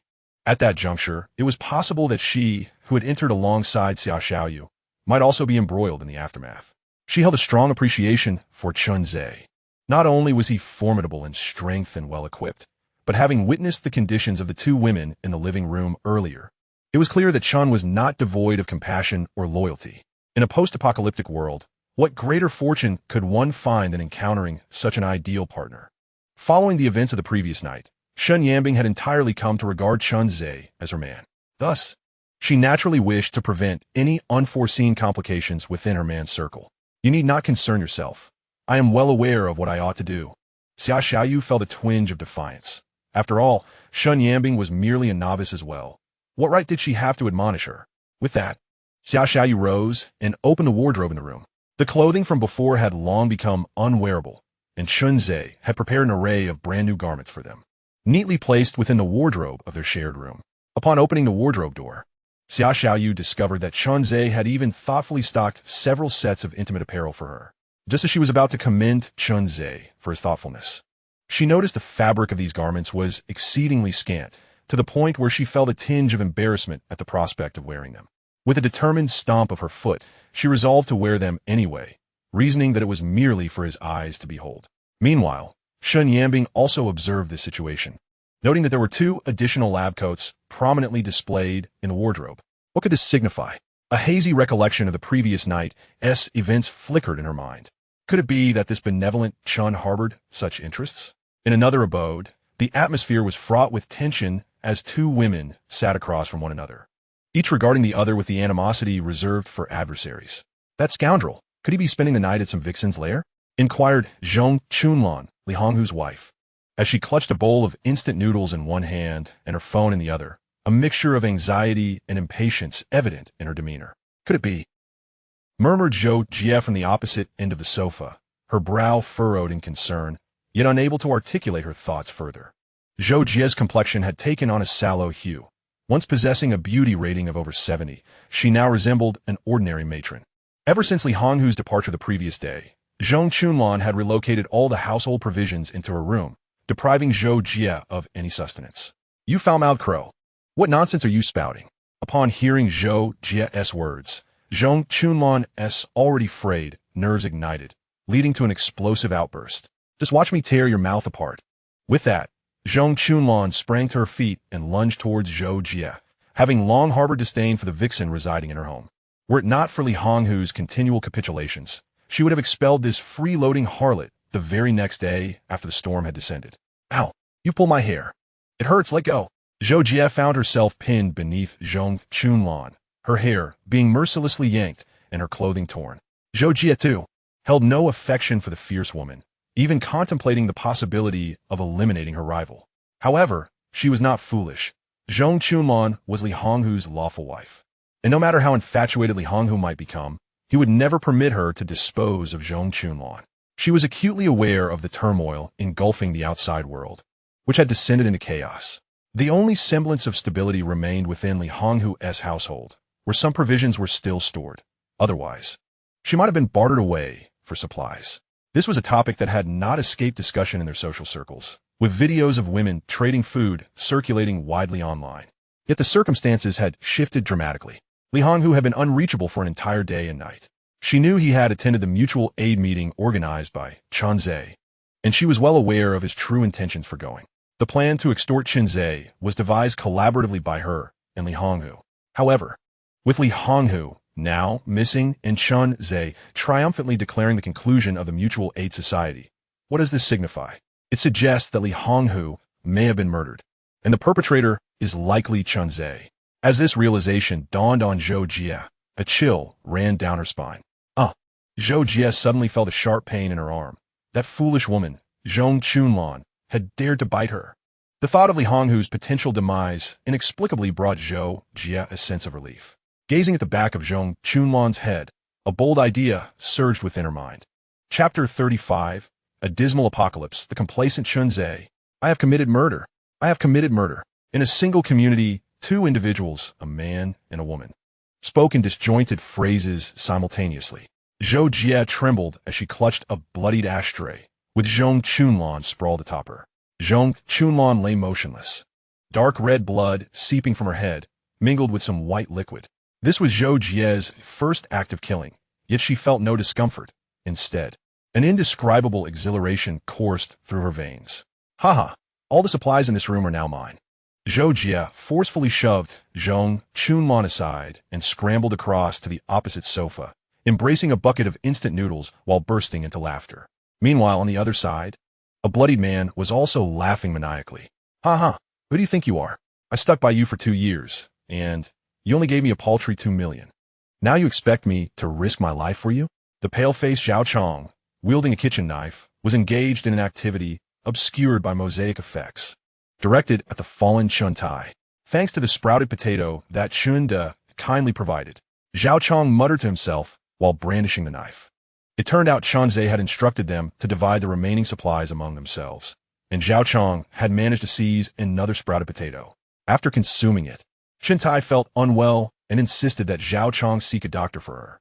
Yet, amidst the blood-soaked chaos, where could a doctor be found? The only physician he knew had been taken away by Chen Zhe. When attempting to contact Chen Zhe, he received no response. Even the prospect of confronting Chen Zhe filled Zhao Chong with dread. Previously, Chunze had slashed the throat of that so-called wolf brother, and the blood that sprayed onto him had terrified him to the core, leaving him with lasting trauma. However, resisting Chun Tai also weighed heavily on his mind.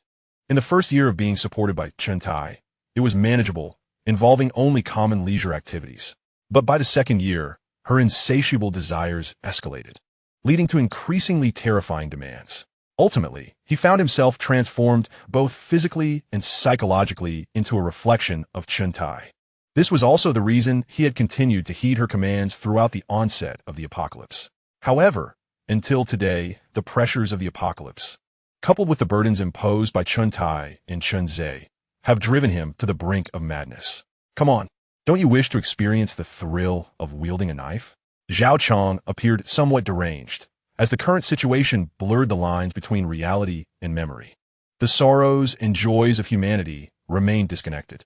In this apocalyptic world, the atmosphere is saturated with hatred and anger. Yet, in the presence of Chunze, he only feels tranquility and peace.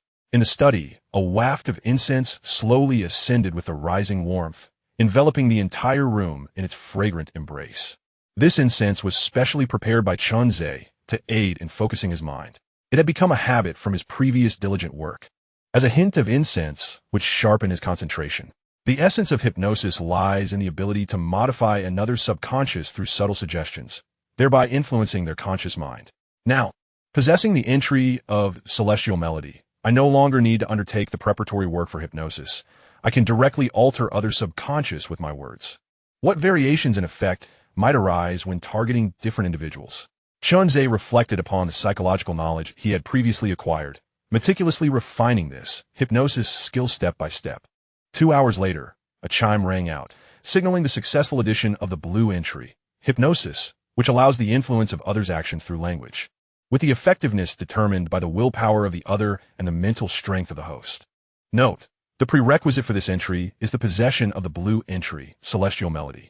Upon receiving the sudden system notification, Chunze instantly comprehended that he had successfully mastered the hypnosis skill, so it could be utilized in this manner.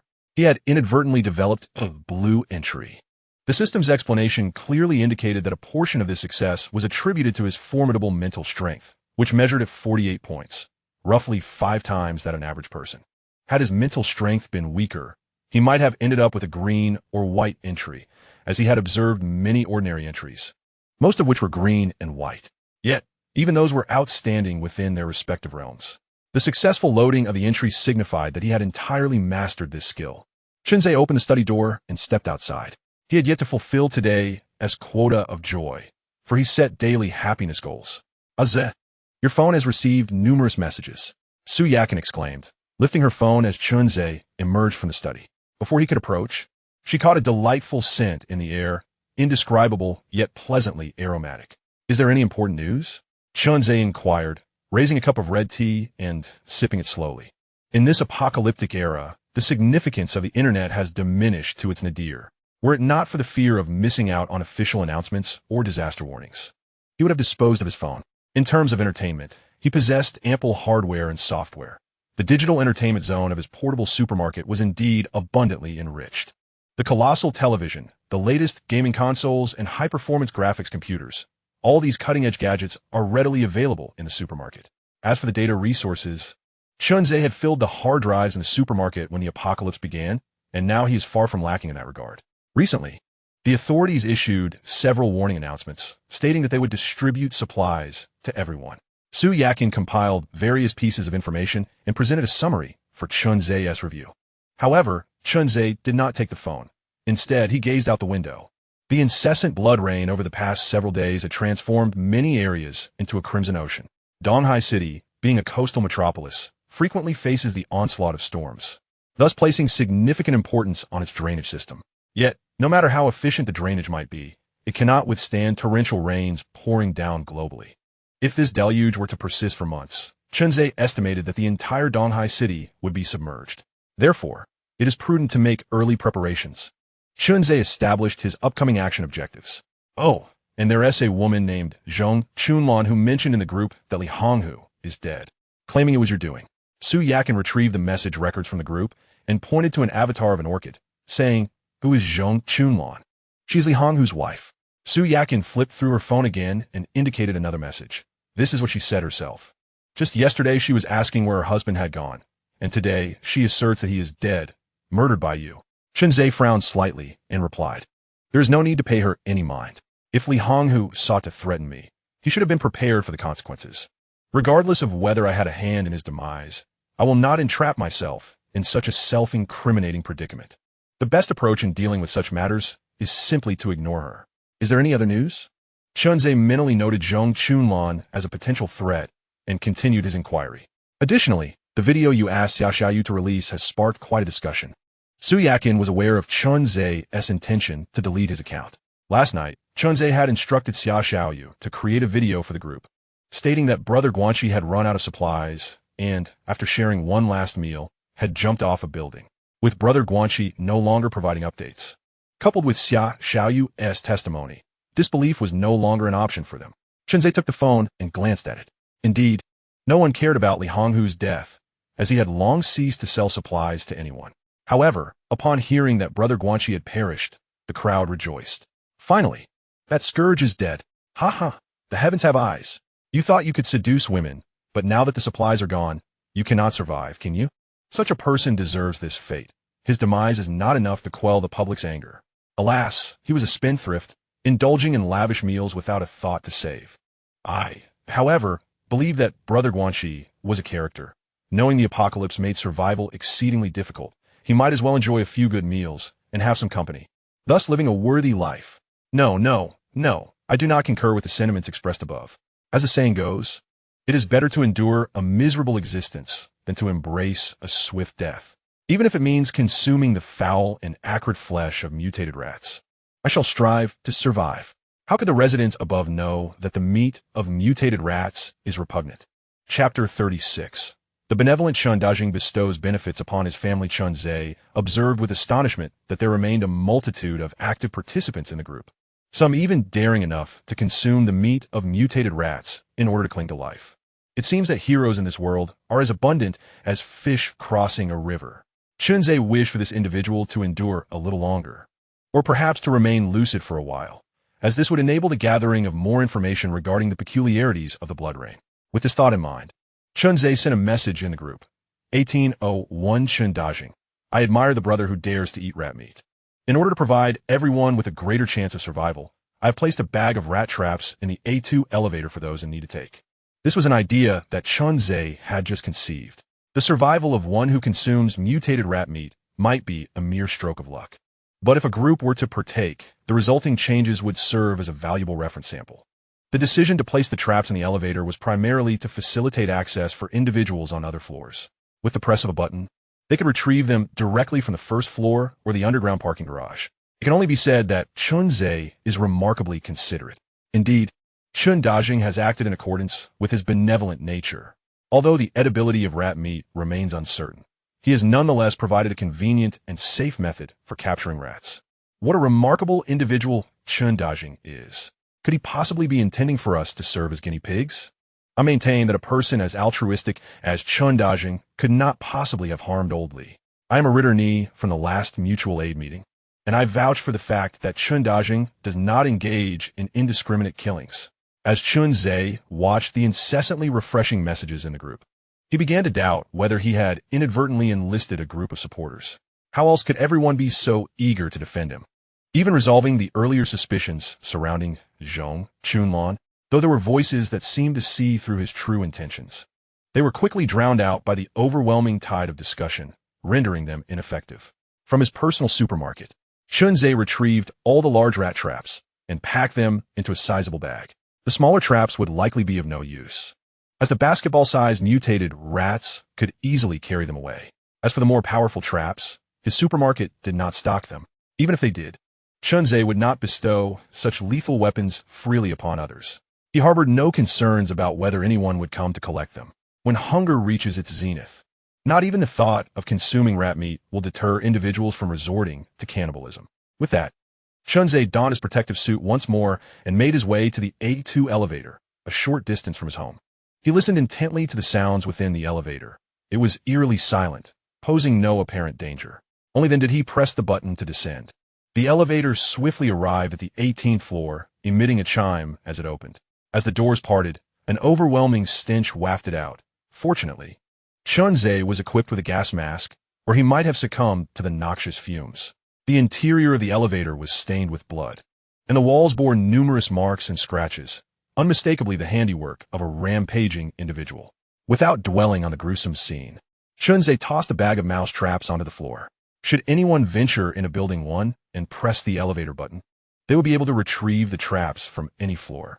As for encountering the rampager again, that would hinge upon their luck. For not everyone possessed Chunze's extraordinary hearing to detect movements within the elevator. Meanwhile, on the other side, Zhang Xiao was making his move. In apartment 404, Zhang Xiao reclined in a grand chair, his eyes half closed, fingers still calculating the smooth beads of his prayer necklace. "Have you uncovered the whereabouts of Su Yakin?" A subordinate standing behind him inquired, glancing at his phone screen. "Not yet. We sent someone to her previous residence, but it has already been sealed off by a loan shark company." Another bald man chimed in. "I heard from my cousin that Su Yakin sometimes resides within Fengya Supermarket." "Your cousin?" Zhang Xiao responded, intrigued. "Yes, she used to work at Fengya Supermarket, but was laid off for theft," the bald man explained. "Huh, Lu Guanto. Why not bring your cousin over for some fun?" A pale, scruffy man in the corner smirked.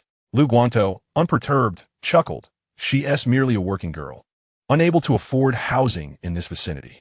Now she's involved in the flesh trade there. I hear she'd jump at the chance to come if she knew Brother Xiao was looking for the supermarket owner."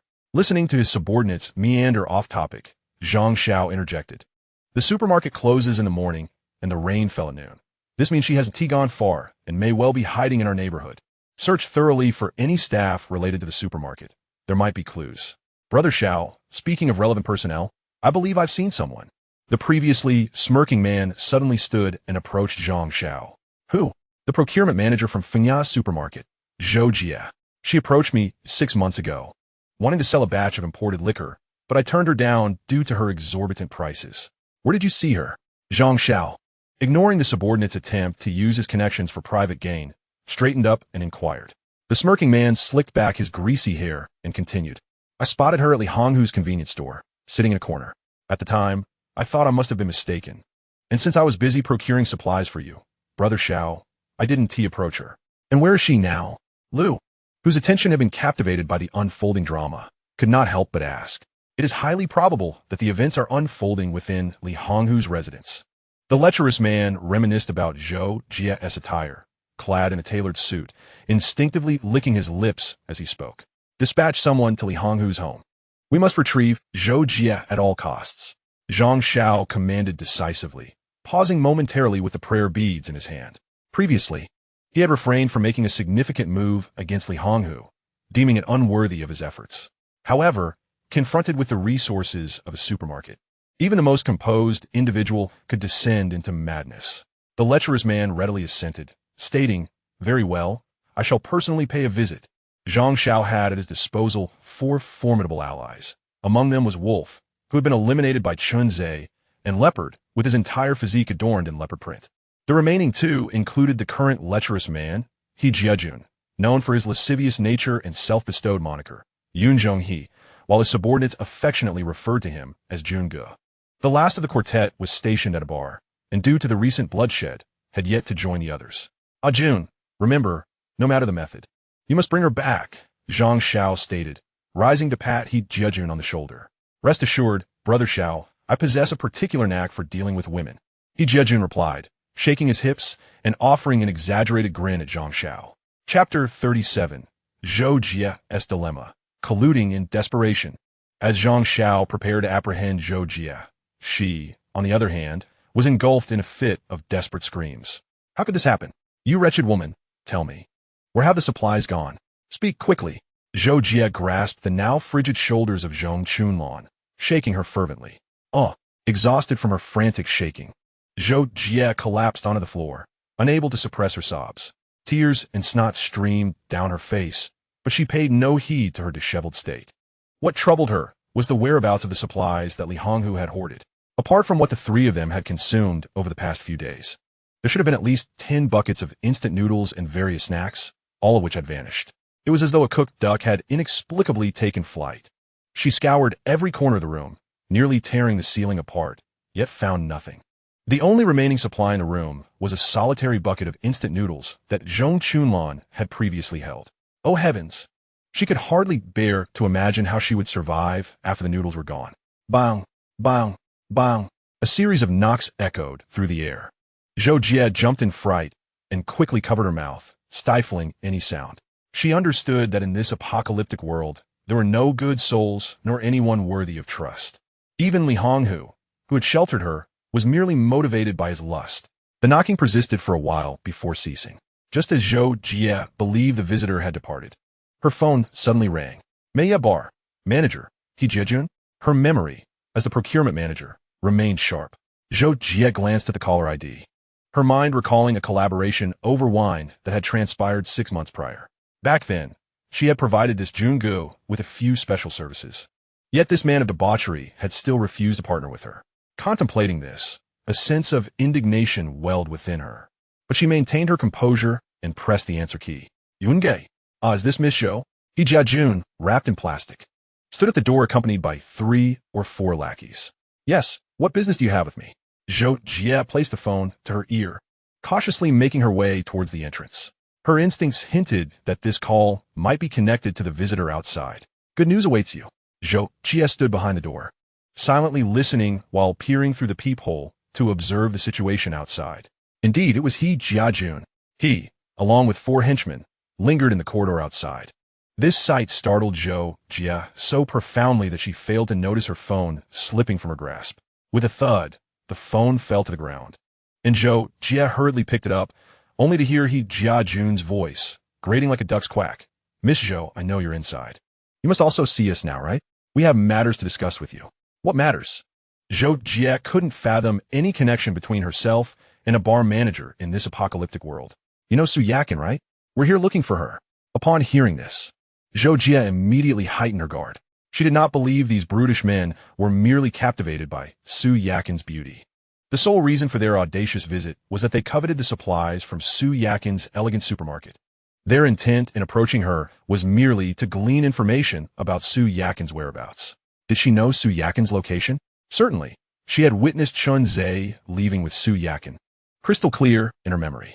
But knowing was one thing. Why should she divulge this information to those outside? Holding on to this secret offered her leverage to extort Chun Zhe for a share of the supplies.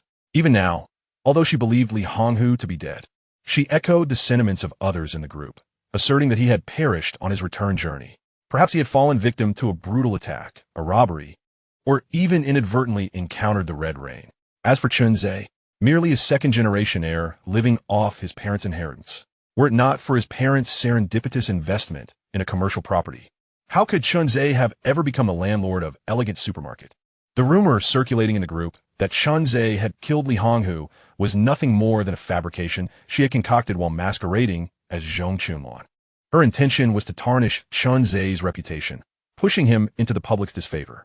Only then could she better leverage her knowledge of Su Yakin's whereabouts to extort supplies from Chun Zhe. Once she disseminated Su Yakin's information, the entire community would descend upon Chun Zhe, pressuring him relentlessly. She doubted Chun Zhe's ability to withstand the collective will of the masses. Would he allocate resources solely to her or distribute them among many? As long as Chun Zhe possessed any semblance of intelligence, he would inevitably make the prudent choice. However, a dilemma arose. She was unable to reach Chun Zhe online. Countless messages sent to him vanished into the void, yielding no response. The prospect of seeking him out in person was fraught with peril. Previously, she had sent Li Honghu, who tragically perished en route.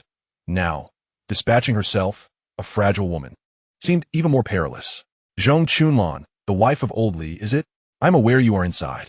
Please, open the door or send Zhou Jie out. I have matters to discuss with her. If you assist me with this small favor, I shall avenge your husband and even provide you with 2 boxes of instant noodles. What do you say?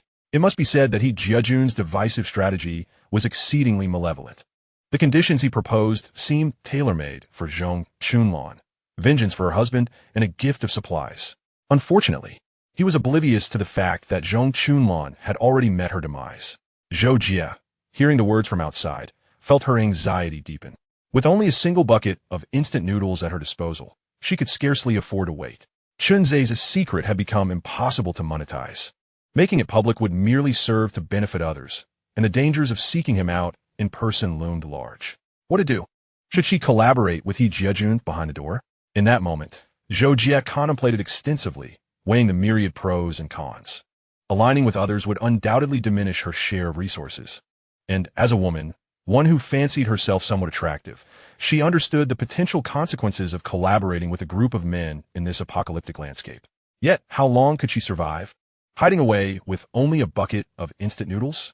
Furthermore, if she provoked He Jiajun outside, the resulting danger would be even greater. Damn it. How did these people even know she was staying at Li Honghu's? After much contemplation, Zhou Jie glanced down at the crushed instant noodles in her hand, and then turned to look back at Zhong Chunlan on the floor. With a sigh, she made her final decision.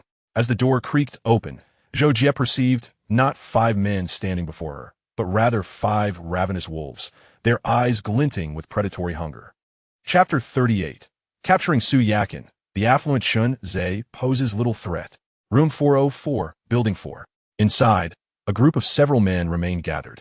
However, unlike before, a woman was now among them. You say Su Yakin is with the benevolent Chun? Zhang Xiao, seated confidently on the sofa, tilted his head back and closed his eyes, addressing the woman kneeling before him, who was none other than Zhou Jie, summoned by Zhang Xiao. Yes, yes.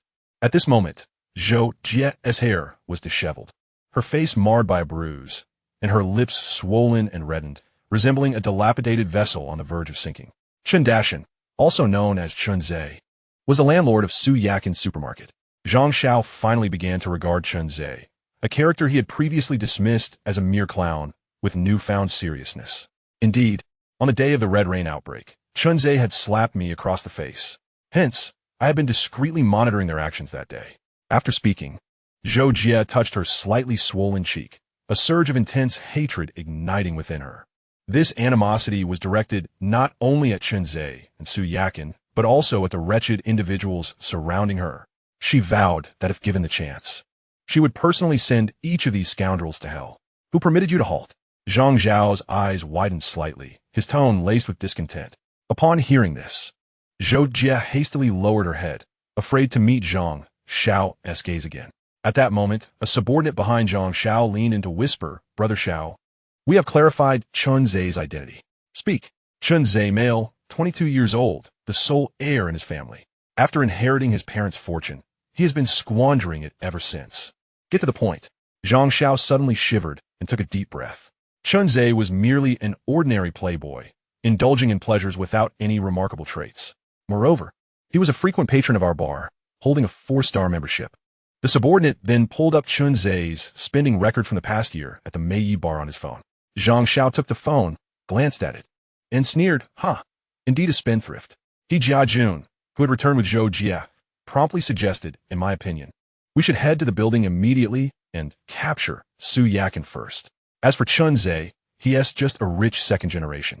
We need not concern ourselves excessively with him. What do you say, Bao?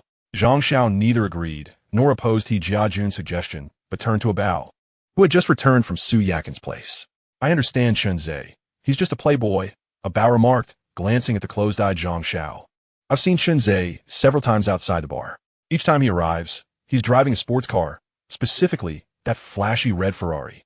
A Bao gestured with his hands, his tone tinged with envy. He had toiled alongside Zhang Xiao to earn a few million, while Chun Zhe, doing nothing, basked in a fortune exceeding 100 million, reveling in extravagance daily. How could he tolerate this? Was it merely superior luck in birth? However, he took solace in the thought that this was the apocalypse. A Bao turned to gaze at the blood-red curtain outside, a sense of pride swelling within him. In the apocalypse, no amount of money holds any value. Strength is the ultimate truth. Brother Leopard clenched his fist with determination, feeling the strength of his muscles, and the discontent in his heart vanished in an instant. He spoke with fervor. I could easily dispatch that Chun Zhe with a single blow. Let me go to his house and bring back Su Yakin at once. Or perhaps I should be the one to go. Ah Bao is too impulsive. He Jiajun had long heard of the enchanting Su Yakin, the captivating supermarket proprietress, and naturally desired to savor the experience himself. Though she might have already been acquainted with Chun Zhe, he was unperturbed. Once Chun Zhe was eliminated, he would be the first to claim her.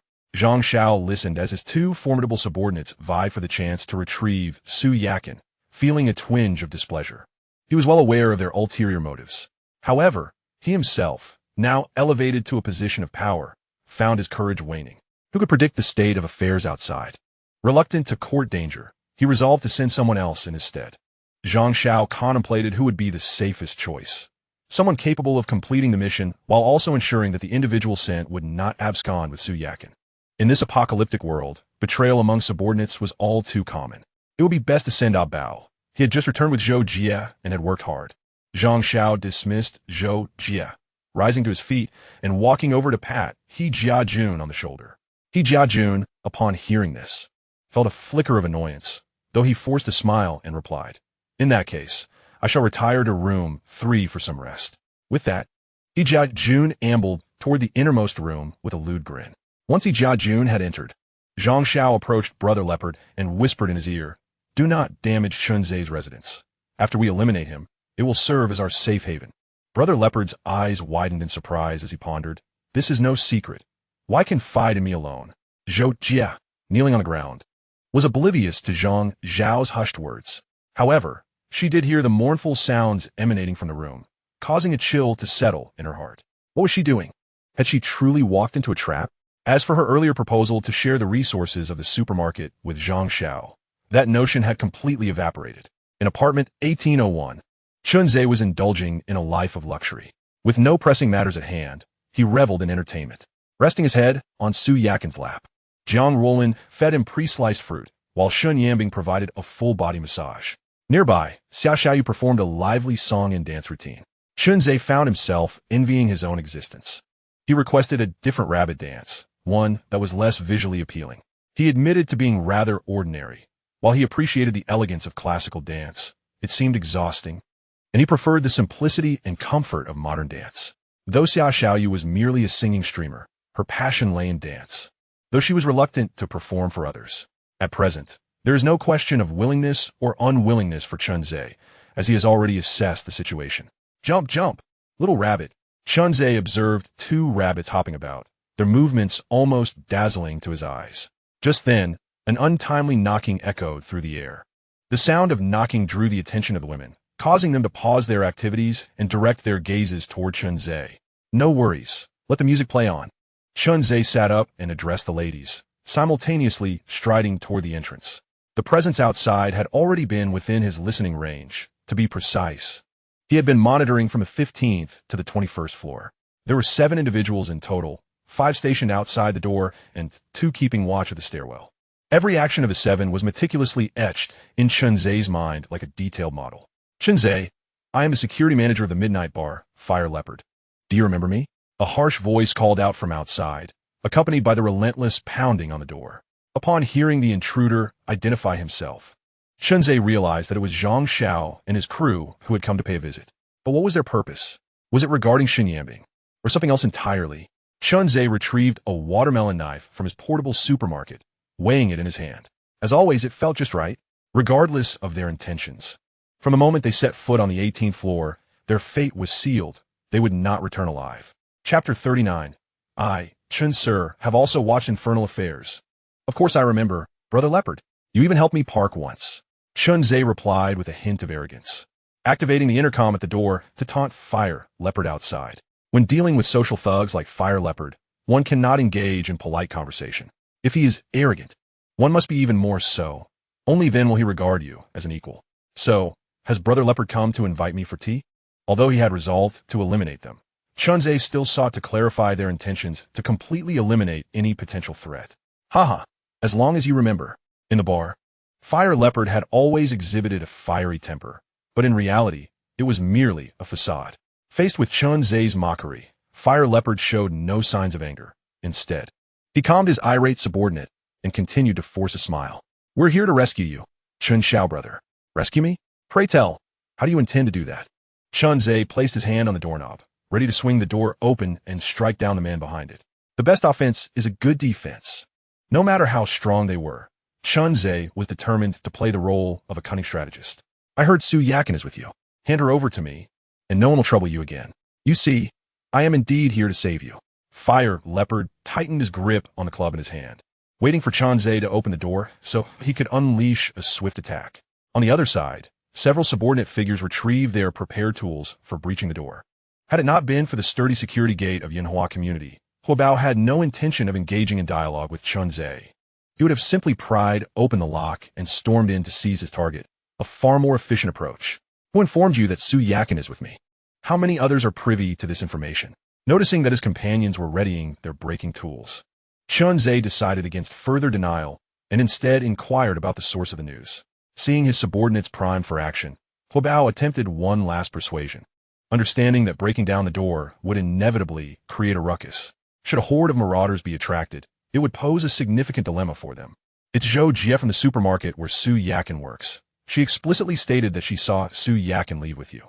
Rest assured, aside from us, no one else knows of Su Yakin's whereabouts. If you choose to open the door now, I will take the liberty to promise you a share of the supplies we acquire, enough to sustain you for 2 to 3 months. What do you say?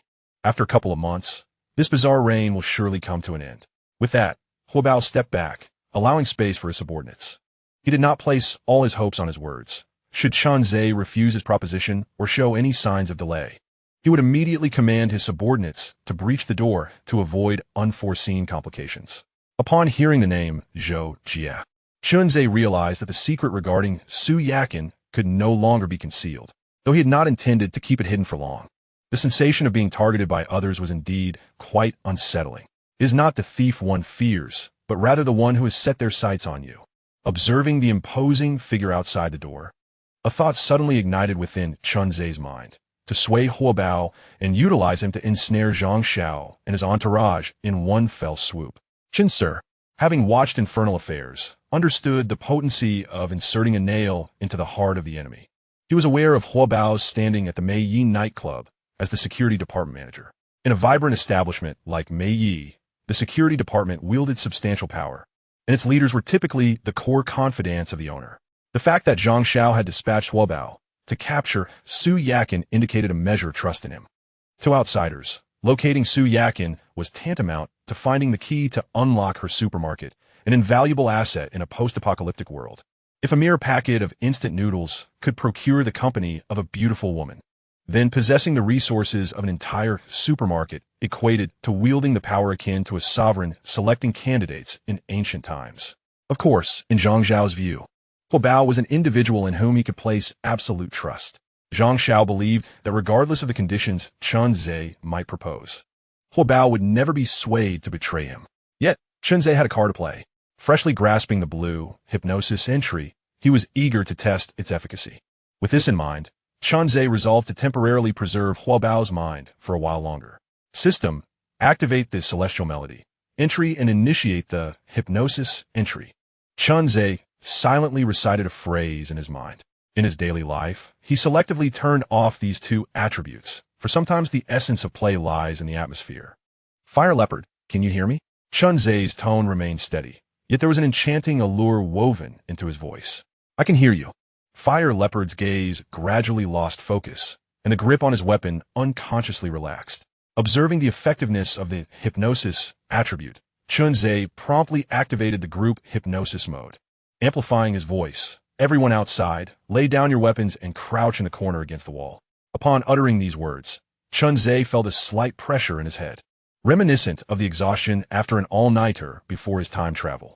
As his voice reached the outside, Fire Leopard and several of his subordinates exchanged glances, their expressions gradually dulling. Within mere seconds, the weapons they held clattered to the ground, producing a metallic clang. Just as Fire Leopard and his cohorts began to crouch with their heads in their arms, two lookout subordinates at the corridors sensed something amiss and hastily rushed in. Leopard. Changzhe had been attentively monitoring his surroundings.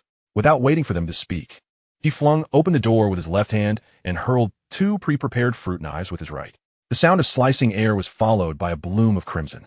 The knife handles embedded firmly into the throats of the two lookouts, who, in their final moments, could not utter a last cry of Leopard Brother. Changzhe noted that Fire Leopard and his men showed no signs of awakening from the hypnotic state. It appeared that the hypnosis attribute was indeed quite effective, far more potent than Changzhe had anticipated. Fire Leopard, stand up. Changzhe stepped in front of Fire Leopard, fixing his gaze upon him. All right. Fire Leopard, hearing Chun Zhe's command, appeared completely dazed as he sluggishly rose to his feet. Remember, the two subordinates who just perished were slain by the berserker. Chun Zhe pointed to the two bodies that had fallen backward due to the force of the throw knives. They were killed by the berserker. Fire Leopard and his companions murmured in response. Good. Do you remember? We remember. Alpha and Thin Monkey were killed by the berserker. They echoed, and Chun Zhe understood that altering the perceptions of the hypnotized individuals was not a formidable task. Now, Chun Zhe initiated the next phase of his plan. Remember, you have eliminated Chun Zhe, and you also extorted the key to the supermarket's back door from Su Yakin. He produced a brass key from his pocket and handed it to Fire Leopard. This was indeed the key to the back door of Fengya's supermarket, specifically designed for delivery personnel. At the same time, Chun Zhe, utilizing his supermarket administrator identity, activated the permissions for the supermarket in reality. The key was merely for show. Without Chun Zhe unlocking the supermarket's access in the system, Zhang Xiao and his associates would be unable to open the doors for a lifetime. Here, take the key to the back door of the supermarket. I dealt with Chun Zhe and extracted the key from Su Yakin. Huobao grasped the key tightly, repeatedly echoing Chun Zhe's words. Subsequently, you intended to capture Su Yakin again, but her cries inadvertently attracted the wrath of the enraged ones. Overpowered, you fled in a panic, abandoning Su Yakin while leaving behind those two lackeys. After Chun Zhe finished speaking, he entered the foyer and retrieved a pair of Chanel sandals, often worn by Su Yakin, from his shoe rack. Damn it, those scoundrels have truly struck it lucky. Chun Zhe rarely cursed, tossing the sandals before Huobao with a fierce glare. Remember, if Zhang Xiao harbors any suspicion, this will serve as evidence of your intrusion into my home. Chapter 40. Strategically underestimating the enemy, tactically valuing the enemy. I killed Chun Zhe and interrogated Su Yakin. On the way back, Huobao absent-mindedly touched his head, murmuring to himself. Oh yes, the key. As Huobao opened his palm, he discovered a copper-colored key resting comfortably within. Yet, a peculiar feeling lingered, as if he were in a dream or struggling to recall something from a foggy memory. Bro, that Su Yakin is truly alluring.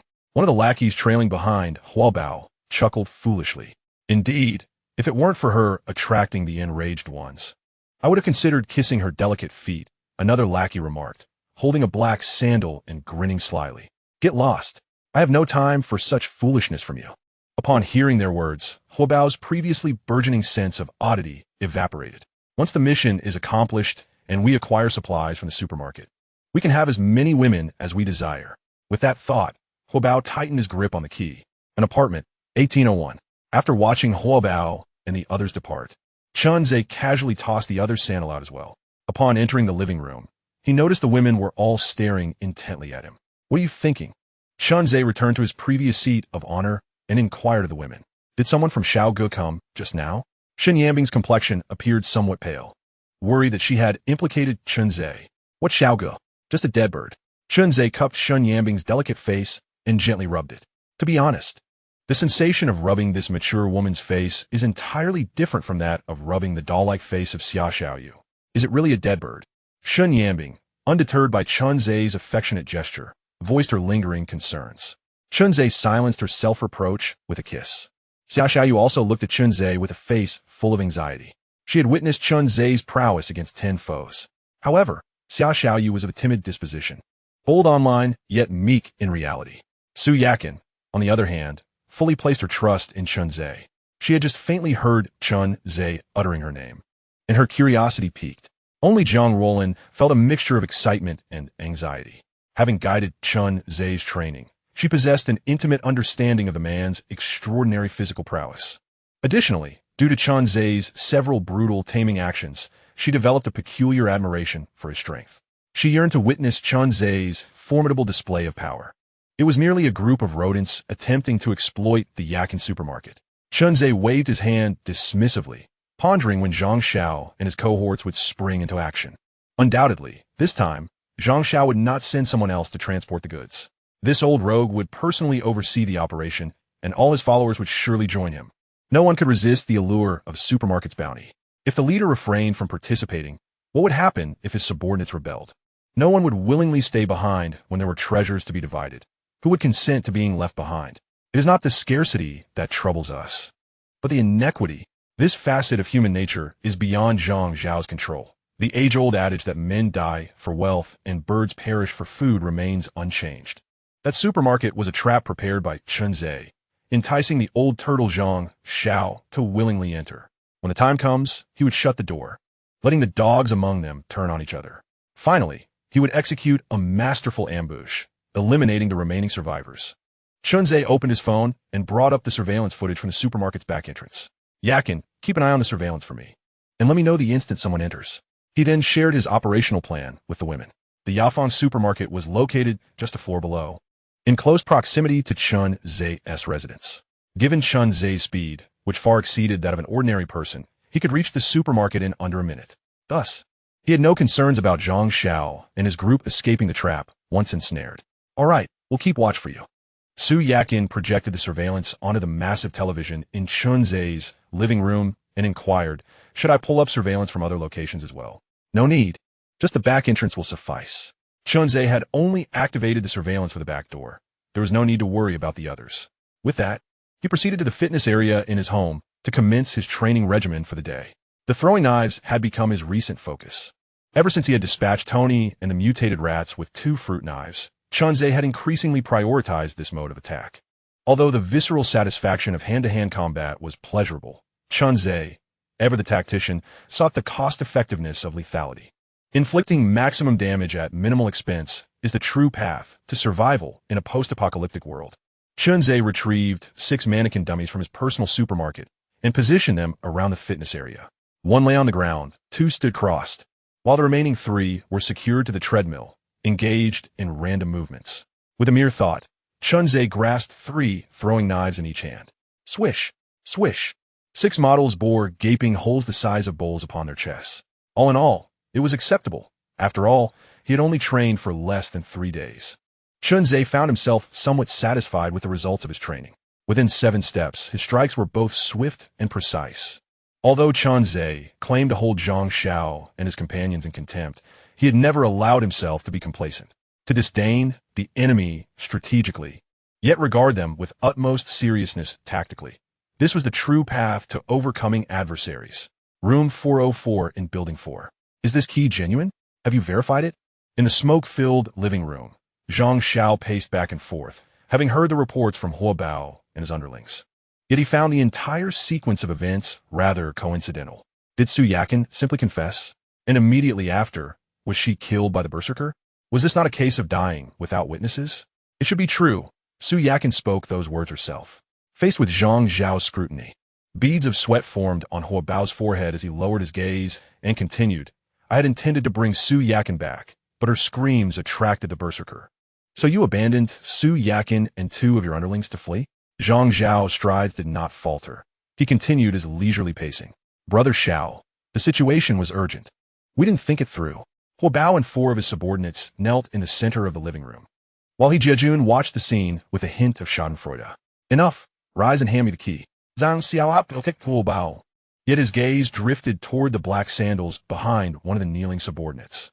Upon hearing this, Huo Bao quickly stood and presented the key to Zhang Xiao with both hands. Noticing his leader's gaze, Huo Bao hastily explained, that was taken by this brat from Chen Zhe's house. He was up to no good, and I helped Brother Xiao teach him a lesson. With that, Huo Bao feigned an intention to strike the kneeling subordinate. Wait, are these Su Yakin's shoes? Yes, this kid casually took them when he left Chen Zhe's place. Seeing that his leader had no intention of reprimanding the subordinate, Huo Bao relaxed his stance. They had previously engaged in debt collection. Such petty theft from a debtor's home was hardly considered significant. Huo Bao's desire to strike the subordinate stemmed solely from his fear that Zhang Xiao would misinterpret the situation as him coveting other resources. Ayun, go fit Sodi. Zhang Xiao halted Huo Bao's movements and instructed He Jiajun, who was watching from the corner. Understood, boss. He Jiajun staggered as he made his way to room 3, dragging out a disheveled Zhou Jie. At this moment, Zhou Jie appeared even more battered than when she had first entered, her body marred with bruises. Zhuya, I ask you, do you recognize these shoes belonging to Su Yakin?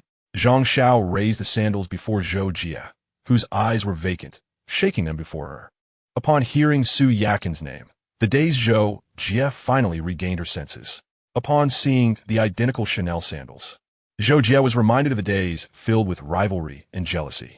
With a hint of hoarseness, she murmured, "I recognize them. These are indeed her shoes."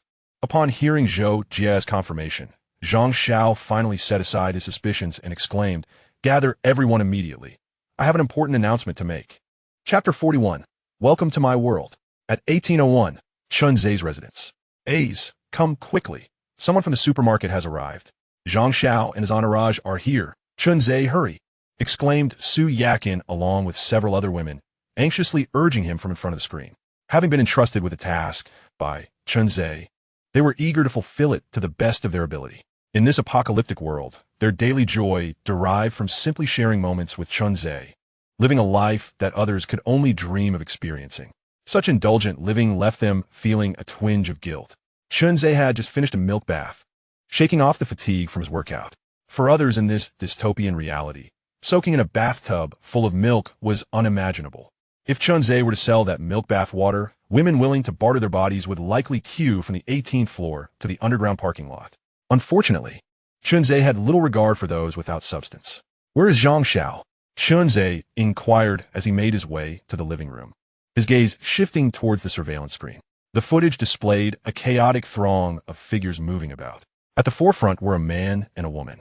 The woman was entirely unclothed, while the man donned a tattered nightshirt. Approximately 7 or 8 meters behind them, a group had gathered, with one individual at the front clad in a white medical protective suit, wielding 2 formidable machetes. Flanking the figure in white were 2 individuals dressed in yellow rubber suits. The one on the left was slightly more robust, brandishing a spike club. Chun Zhe recognized him as the fire leopard, the one he had previously hypnotized. The individual on the right, holding a slender plastic stick, instinctively bent forward, following closely behind the one in white. It was evident that the figure in the protective suit was their leader, Zhang Xiao. The others in the group held various weapons, some dressed in ordinary protective gear that appeared to be a patchwork of raincoats and plastic tarpaulin. Chun Zhe surmised this was likely why they refrained from flaunting their prowess outside the community. In an indoor setting, it sufficed, but stepping into the open, rain-soaked battlefield would render such meager protection virtually useless, leaving them vulnerable to becoming feral in an instant. Zhang Xiao was surprisingly cautious, having thought to send out 2 scouts to pave the way. Observing the woman at the forefront fumbling with the brass key Chun Zhe had given to the fire leopard, he noticed her trembling hands struggling to insert the key into the lock. "Go urge her to hurry up." Zhang Xiao, growing impatient at the woman's delay in opening the door, waved his hand dismissively. On the other side, Zhang Xiao was accompanied by He Jiejun, who held a slender stick. Upon hearing the command from his superior, He Jiejun swiftly approached the woman, disregarding their recent intimacy, and struck her with the stick. A sharp crack echoed as a crimson mark appeared on her bare back. The woman winced in pain, clutching her mouth as tears streamed down her face, causing her keys to clatter to the ground. "Still crying? Haven't you had enough?" He Jiejun raised his hand again, delivering several more forceful blows, the sound of the stick cutting through the air resonating ominously. The woman's skin split open, blood oozing from the wounds as she sobbed and shouted, "Help! Help!" Still daring to call for help, He Jiejun seized her hair and swung the stick toward her mouth. The impact caused blood to rush in her throat and nostrils, inducing a fit of violent coughing that rendered her speechless. Witnessing his wife being tormented, her husband could no longer contain his rage and charged at He Jiejun, declaring, "I'll fight you." However, a vigilant underling of He Jiejun swiftly slashed at the man's arm with a knife, causing blood to pour forth as he collapsed in agony. "All right, make her open the door and check for any tricks inside." Zhang Xiao clashed 2 steel knives together, producing a sharp clang. He Jiejun dragged the woman to the front door, threatening, "That useless man is bleeding.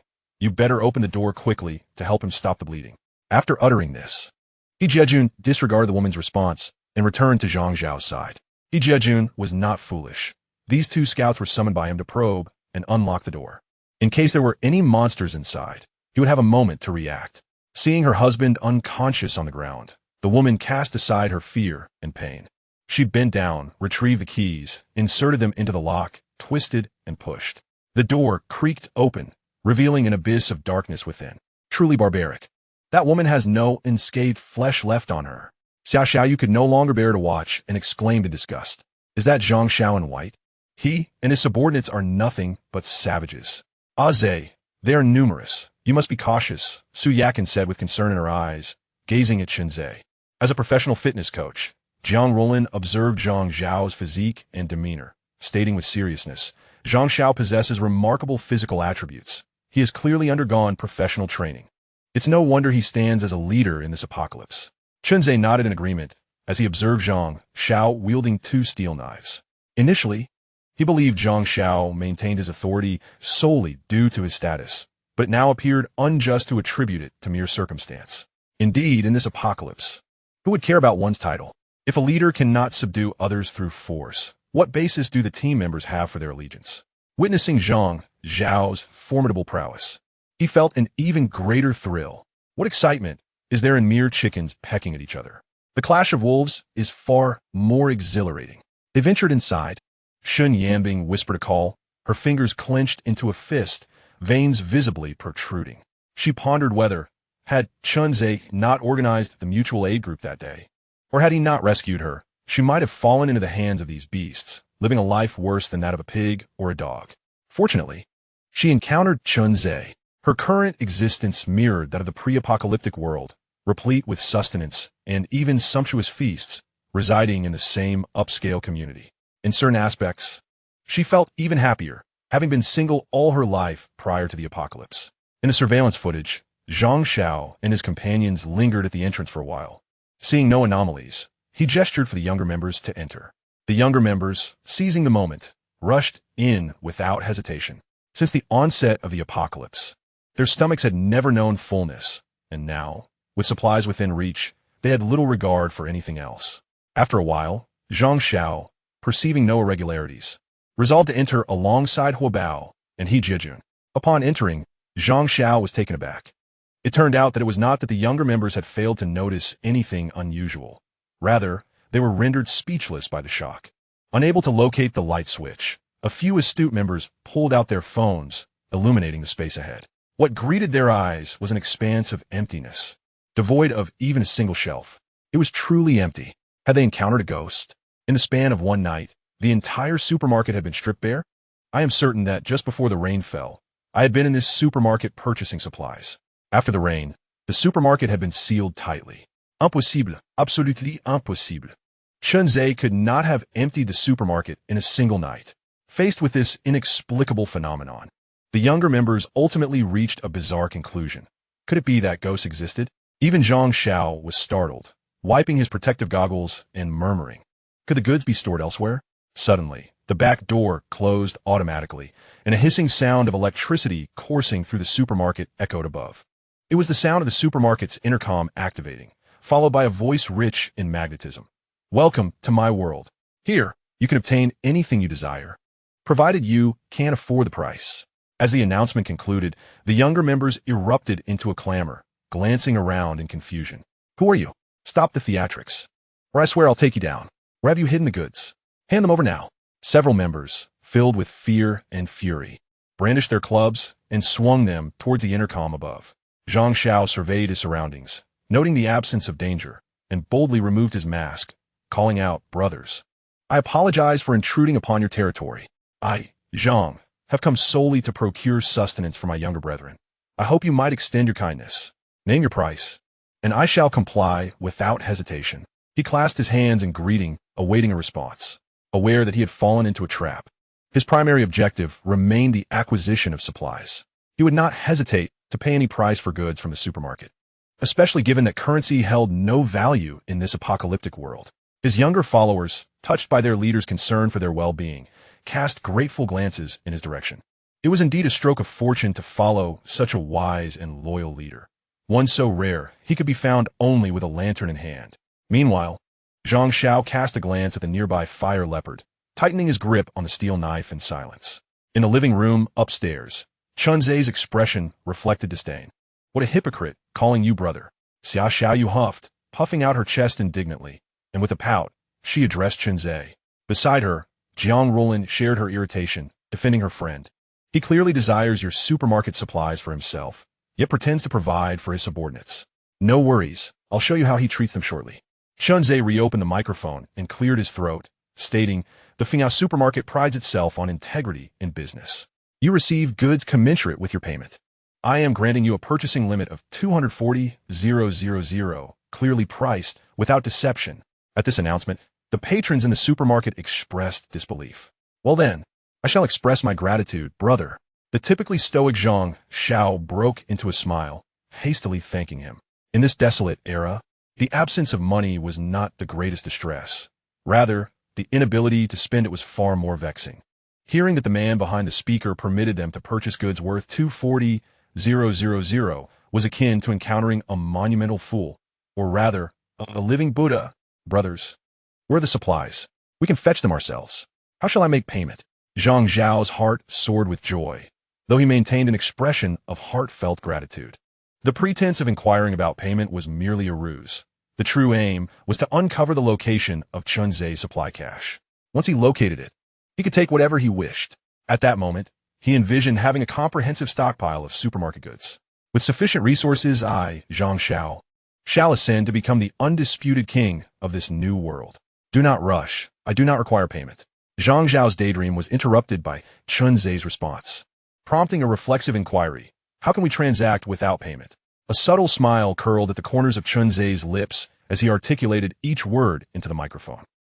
I just counted, and there are precisely 24 of you. The numerous subordinates, upon hearing the words emanating from the loudspeaker, could not help but shudder. 24 individuals. 2,400,000? Is a single life worth 10,000 yuan? Have they been reduced to mere units of currency? Even Zhang Xiao, who had fought his way out of a sea of blood, felt a chill at Chunzei's words. Before anyone could regain their composure, Chunzei's voice, reminiscent of a demonic whisper, echoed once more. Each person may eliminate those around them. For every life taken, one shall receive 10,000 in shopping credits. These credits can accumulate, and upon dispatching someone with credits, you may inherit their wealth. Logically, one among you could amass as much as 230,000 in shopping credits. Of course, the last remaining individual could choose to take their own life, elevating the total to 240,000. Haha. Chunzei's final jest elicited no laughter from anyone present, save for himself. Instead, that chilling hehe resonated in their hearts like the mocking laughter of a fiend. Even the women beside Chunzei sensed a profound malevolence emanating from him. Had Chunzei been privy to their thoughts, he would have retorted, "You think I'm a demon? No, I am Satan, a shade more wicked than a mere demon." No sooner had Chunzei's words fallen than the crowd in the desolate supermarket reacted. The peripheral subordinates seemed to casually step a few paces outward.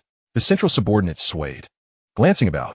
Upon noticing others looking their way, they exchanged nods and smiles, akin to long-lost friends reunited.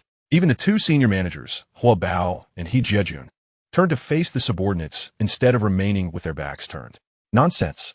Zhang Xiao, sensing the atmosphere shifting, hastily shouted, then raised his head to the loudspeaker, sneering, "Humph. I see you possess no resources whatsoever. This rhetoric is merely a fabrication to incite us into mutual slaughter. I assent to it." Zhang Xiao understood that he could not allow the subordinates to entertain fanciful thoughts, lest disaster befall them. Indeed, upon hearing Zhang Zhao's proclamation, the subordinates, who had previously edged away from one another, took a step back, signaling their continued trust in their comrades. Is it a deception? You'll find out when you kill one. I won't force anyone. You are free to leave at any moment. But the opportunity is singular. Once this chance is lost, it is gone for good. Reflect carefully before deciding. With that, Chunzei switched off the microphone. Do you truly believe they will turn on one another? Observing this scene, Shun Yanbing appeared puzzled. As the most rational among the women, she believed that Zhang Zhao's best course of action was to depart immediately. For once he took the life of a subordinate, his position as leader would crumble instantaneously. The establishment of trust may take an eternity, yet its collapse can occur in an instant. Furthermore, the moment one strikes, others, in a bid for self-preservation, would be compelled to act. The entire chain of suspicion deepens until their group determines the ultimate victor, or perhaps faces complete annihilation. Their potential conflict holds no significance for me. What matters is that they have entered, and there is no escape alive. Chunzei shrugged, gesturing with his hands and smiling. His nonchalant demeanor made Shun Yanbing feel as though he spoke not of 24 lives, but rather of 24 mere ants. The other women, observing Chunzei's smile, couldn't help but shudder, their respect for him deepening further. As Chunzei conversed with the women, Zhang Xiao had already made his decision. Fire leopard. This scheme was orchestrated by you and outsiders, wasn't it? A chilling voice sent shivers down everyone's spines. Zhang Xiao approached Fire Leopard, pressing him further. You were the one who retrieved the key, aiming to lead us here for our extermination, correct? No. Boss, I came here as per your instructions. Fire Leopard shook his head in explanation, desperation evident in his voice, forgetting to address him as Xiao Ge. Boss, trust me, I harbor no ill intentions. As he spoke, Fire Leopard knelt before Zhang Xiao. Chapter 43. A Feast of Slaughter, the show begins. How can I trust you? Zhang Xiao gazed down at Fire Leopard, who knelt before him, his tone seemingly softening. Xiao Ge, I swear on my arm. With that, Fire Leopard extended his left arm and, under the bewildered stares of the crowd, brought down the mace in his right hand with brutal force. A sickening crack echoed as bone shattered. A muffled groan escaped Fire Leopard's lips, veins bulging on his forehead beneath the plastic hood, beads of sweat cascading down. Boss, I have followed you for 8 years without ever betraying you. Fire Leopard grit his teeth, meeting Zhang Xiao's gaze directly. A cold chuckle emanated from Zhang Xiao's right side. He Jiajun, what are you laughing at? Fire Leopard glared at He Jiajun, who remained kneeling. I find it amusing that you claim to be blameless. Does that imply the boss is at fault? He Jiajun replied, an air of mockery in his eyes. I never imagined Fire Leopard would find himself in such a predicament. Previously, you held the position of Minister of Security, obstructing me from enjoying myself with a few girls. Now, let's see how I can bring you down. The key was returned by you, Chun Zhe was killed by you, and Su Yakin was abandoned by you. Those facts cannot be disputed, correct? He Jiajun stepped closer to Fire Leopard, counting on his fingers. Yes, those are true, but Fire Leopard stammered. You have no evidence. He Jiajun pointed a stick at Fire Leopard and then turned to Zhang Xiao. Boss, have you not noticed that Fire Leopard's claims lack any substantiation? Aside from Shu of unknown origin, everything is merely his word against that of a few subordinates. Upon hearing this, the crowd's expressions shifted, glancing uneasily between the individuals involved. Why are you all looking at me? We are not lying. Boss, everything Leopard said is the truth. The 4 subordinates, feeling the weight of everyone's gaze upon them, grew increasingly anxious and hastily sought to clarify. He Jiajun, noticing that Zhang Xiao remained silent, continued with a sinister tone. Since they cannot produce any evidence, let us separate them and interrogate each one. If their details do not align, it will prove their dishonesty. Upon hearing this, the crowd nodded in agreement, and even Zhang Xiao managed to smile. Zhang Xiao approached Huobiao, assisting him to his feet with a serious expression. Huobiao, do not think the boss does not trust you. Let us clarify the matter. If the boss is mistaken, I shall personally brave the rain to fetch medicine and ensure your arm is healed. With that, Zhang Xiao helped Huobiao to his side, exchanging a knowing glance with He Jiajun as he passed. He Jiajun nodded and discreetly signaled to his loyal subordinates behind him. Before long, the results of the interrogation emerged. Several subordinates approached Zhang Xiao, bending down to whisper in his ear. These individuals were sent by He Jiajun to inquire about the details. Initially, He Jiajun had intended to manipulate the situation, but upon questioning, he discovered significant discrepancies. To extricate himself from the predicament, he instructed his subordinates to report directly to Zhang Xiao. Ultimately, Changze had only performed a form of subconscious hypnosis on Huobiao and the others, leaving the details for them to fabricate from their own imaginations. For instance, what attire Su Yakin wore or the position Changze assumed before his demise were all reconstructed memories born from their creativity. As Zhang Xiao listened, his expression darkened further with each revelation. Upon the completion of the last subordinate's account, he rose abruptly and commanded, "Seize them." 3 subordinates were immediately apprehended, while the first one to report had unconsciously edged toward the periphery of the crowd. Upon hearing Zhang Zhao's orders, he decisively fled deeper into the supermarket. What are you waiting for? Go after him, He Jiajun shouted, slapping a nearby subordinate. Only Huobiao remained steadfast beside Zhang Xiao. None of the others dared to act. Huobiao, your answers have truly surprised me. Zhang Xiao turned to face Huobiao, his icy demeanor evident. I did not lie. They simply remembered incorrectly, Huobiao exclaimed, his voice rising as he stepped closer to Zhang Xiao, visibly agitated. Except for He Jiajun, no one noticed the frantic Huobiao subtly reaching for something at his lower back. Positioned beside Huobiao, He Jiajun observed this small movement clearly, but chose to remain silent for reasons unknown. At this juncture, arguing was futile. Speak. What exactly do you and the person on the broadcast intend to accomplish? Zhang Xiao inquired, his expression still cold. He had initially considered eliminating Huobiao as a traitor to secure shopping funds. However, when the situation truly unfolded, Zhang Xiao found himself compelled to seek the veracity of the facts. He detested the feeling of circumstances spiraling beyond his control. What did he wish to accomplish? I want to take you down. The fire leopard roared, brandishing a butterfly knife from behind his waist. With a swift flick, he lunged it toward Zhang Xiao's chest. The fire leopard was not a fool. He had sensed danger the moment Zhang Xiao approached him. Yet he believed he had neither lied nor acted wrongly. Thus, he was determined to endure the loss of an arm in pursuit of an opportunity to present his case. Only if everyone believed him could he ensure his survival. But what was happening now? Why did no one believe him? In this day and age, was honesty so easily dismissed? He even doubted whether the entire affair was merely a scheme orchestrated by Zhang Xiao and He Jiajun, concocting a plot to find scapegoats for the sake of financial gain. If this were the case, he had no choice but to fight till the bitter end.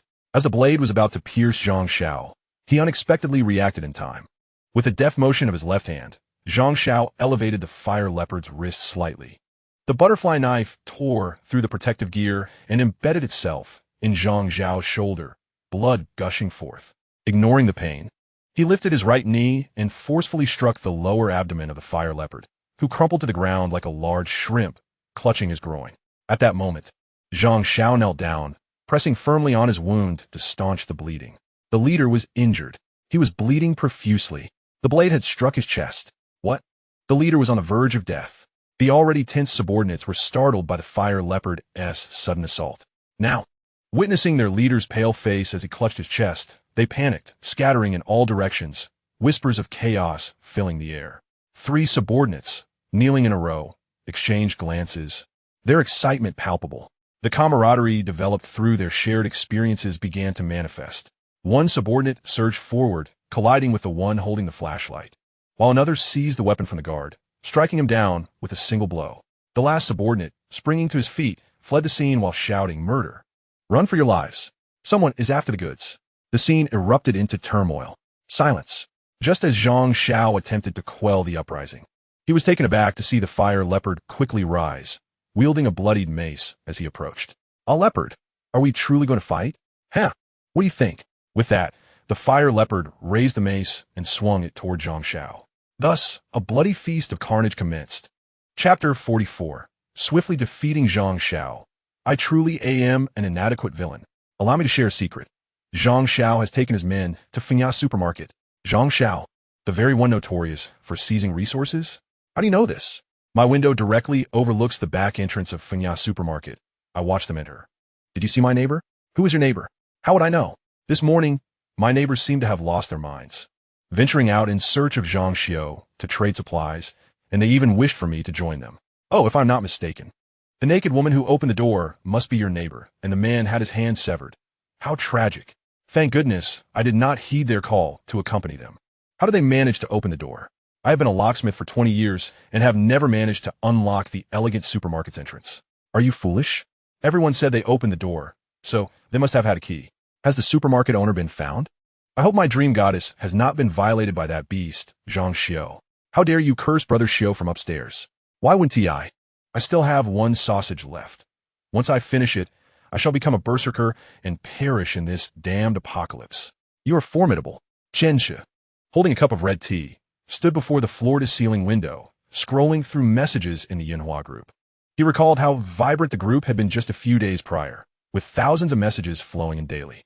Yet today, after an entire morning, there were merely a handful of updates. While some may be lurking in the group, the stark decline in activity suggested that many had already been consumed by the apocalypse. Shunze took a sip of his hot tea and gazed down at the community square.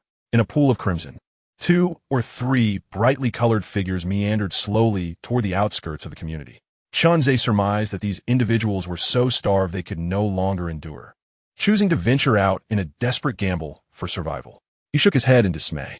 The streets were 100 times more perilous than the community. The number of berserkers alone was on an entirely different scale. There were also many desperate souls competing fiercely for survival. Even the blood-red flood that crested their thighs posed a lethal threat, where a moment's carelessness could lead to death. To venture out in search of life was a gamble with a 9 out of 10 chance of doom. To remain was a certainty of death. Alas, how much better it is to be here. Chunze glanced at the women he had compelled to witness the crimson spectacle and sighed. If only in this apocalypse there were food and drink, and I had a host of beautiful companions, I would welcome it. Zegu, they have finished the killing, said Xia Xiaoyu, her face pale, biting her lip and speaking weakly. The other women clung to one another, supporting each other closely. All right, let me take a look, Chunze replied, moving toward the surveillance screen. He then addressed the women. Tonight, I shall provide each of you with one-on-one psychological counseling. You may choose the order. Shikha, perhaps we should skip it. I'm feeling a bit dizzy today. Yes, A's, my relatives have come over today. It's a bit inconvenient. Me, too. Chunze settled into his exclusive VIP seat, pulling the women close, and remarked, what are you all thinking? This is serious psychological counseling. Certainly, the act of guidance demands compensation. This is an undeniable fact. Chunze surveyed the final battlefield of Zhang Xiao and his cohorts. The scene was grotesque, flesh and blood scattered, severed limbs strewn across the ground, in hues of white, yellow, and red, creating a gruesome mountain of shattered remains. It resembled a hellish oil painting, meticulously crafted by the hand of Satan himself. Not only did the women recoil at the sight, but even Chunze felt a twinge of nausea. Nevertheless, he insisted they observe the entire gruesome spectacle, frame by frame. The apocalypse requires no saviors, nor does Chunze. Amidst the carnage, there were two gasping survivors. One was Zhang Xiao, blood-soaked yet seemingly unscathed. The other was He Jiajun, clawing his way out from the pile of corpses, his face smeared with blood and missing an ear. Both struggled to breathe. Now, it was time for the final antagonist to make his entrance. Chunze exchanged a brief greeting with the women, donned protective gear, and stepped outside. Within a minute, the supermarket's back doors swung open with a resounding clang, startling the resting Zhang Xiao and He Jiajun. Are you the announcer? Zhang Xiao rasped, his voice resembling the friction of two sponges. Tell me, how shall we divide the bounty? Chunze strode confidently toward Zhang Xiao, unperturbed by the blurred blood and flesh beneath his feet. I killed 4. Those 4 also had quite a tally. He Jiajun, sprawled over 2 corpses, suddenly raised his voice, waving his twisted arm to catch Chunze's attention. Fool! Can't you see this is a trap? Zhang Zhao's hoarse voice cut through, scolding He Jiajun for his ignorance. I killed 4. I truly did. He Jiajun shrieked, frantically scrambling to his feet, clawing at Zhang Xiao. Suddenly, a flash of cold light sliced through the air. He Jiajun collapsed, a fruit knife's handle embedded in his forehead. He was far too noisy. Chunze shrugged nonchalantly at Zhang Xiao, feigning helplessness. You are Chunze? Although Zhang Xiao had never encountered him directly, his instinct screamed that the man before him was indeed Chunze. Bingo, you are correct. What shall I reward you with? Chunze surveyed the area, ensuring no one else remained alive, before fixing his gaze back on Zhang Xiao. Feeling the chill of Chunze's indifferent stare, Zhang Xiao dropped his twin knives and fell to his knees with a thud. I seek no reward, nor any shopping funds. I desire nothing but my life. You see how capable I am. I can serve you. I can be your enforcer. With that, he prepared to bow his head in submission. I have an idea. I'll give you a rather exquisite throwing knife. Before Chunze could wait for Zhang Xiao to retaliate, a silver knife swiftly pierced Zhang Zhao's chest. A custom-made commemorative knife, truly worthy of your stature. Chunze approached from behind, noticing Zhang Zhao's right hand tightly gripping a palm-sized pistol. What restraint to possess a firearm, yet refrain from using it. Chunze picked up the pistol, examined it for a moment. Though lacking expertise, he sensed it was indeed a fine piece. In accordance with the nature of man, Chunze aimed the gun at Zhang Xiao, feigning a couple of shots while addressing the lifeless body of Zhang Xiao. You know, had you encountered a more competent antagonist, perhaps you could have turned the tables. Alas, I am but a subpar villain, dispatching you with such swiftness. Chapter 45. Airdrop supplies? A stone disturbing 1,000 waves.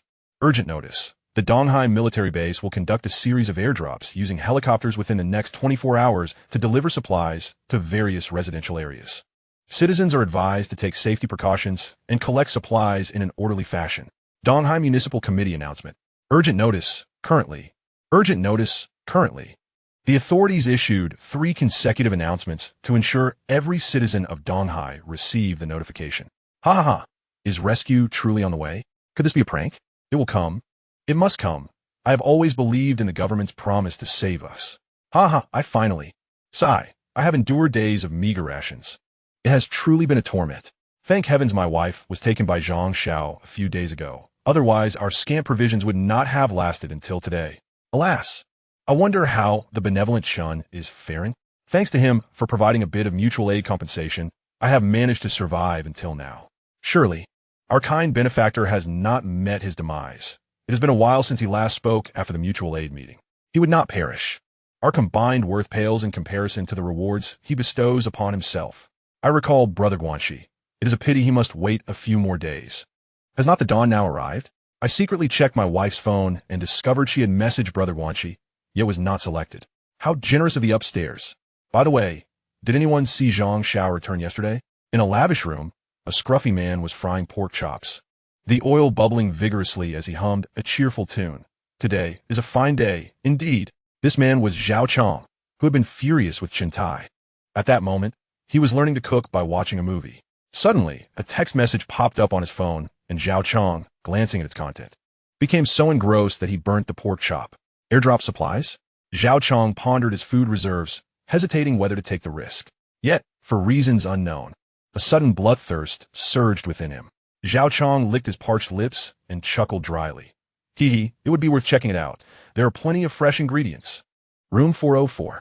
Zhou Jia waited all night, but saw no one return. She was confined in room 3, alongside 3 other women. All 4 lay naked on the bed, completely motionless, indifferent even to the excrement beneath them. They stared blankly at the ceiling, numbly existing in their desolation. Zhou Jia felt a gnawing anxiety within her. It had been a full day and night since they had eaten. Previously, Zhang Xiao had sent someone to deliver some watery porridge to sustain them, but now even that meager sustenance had ceased. Moreover, the ever-licentious He Jiejun had not entered the room again, leading Zhou Jia to harbor doubts. Had they been abandoned? The unease in her heart stirred a sense of irritation. Gazing at the firmly locked door, Zhou Jia suddenly rose and hurled herself against it. There was nothing in room 3 that could serve as a tool for breaking free. Apart from the bed, there was naught else. Thus, she resorted to using her own body to attempt a breach. Bang, bang, bang.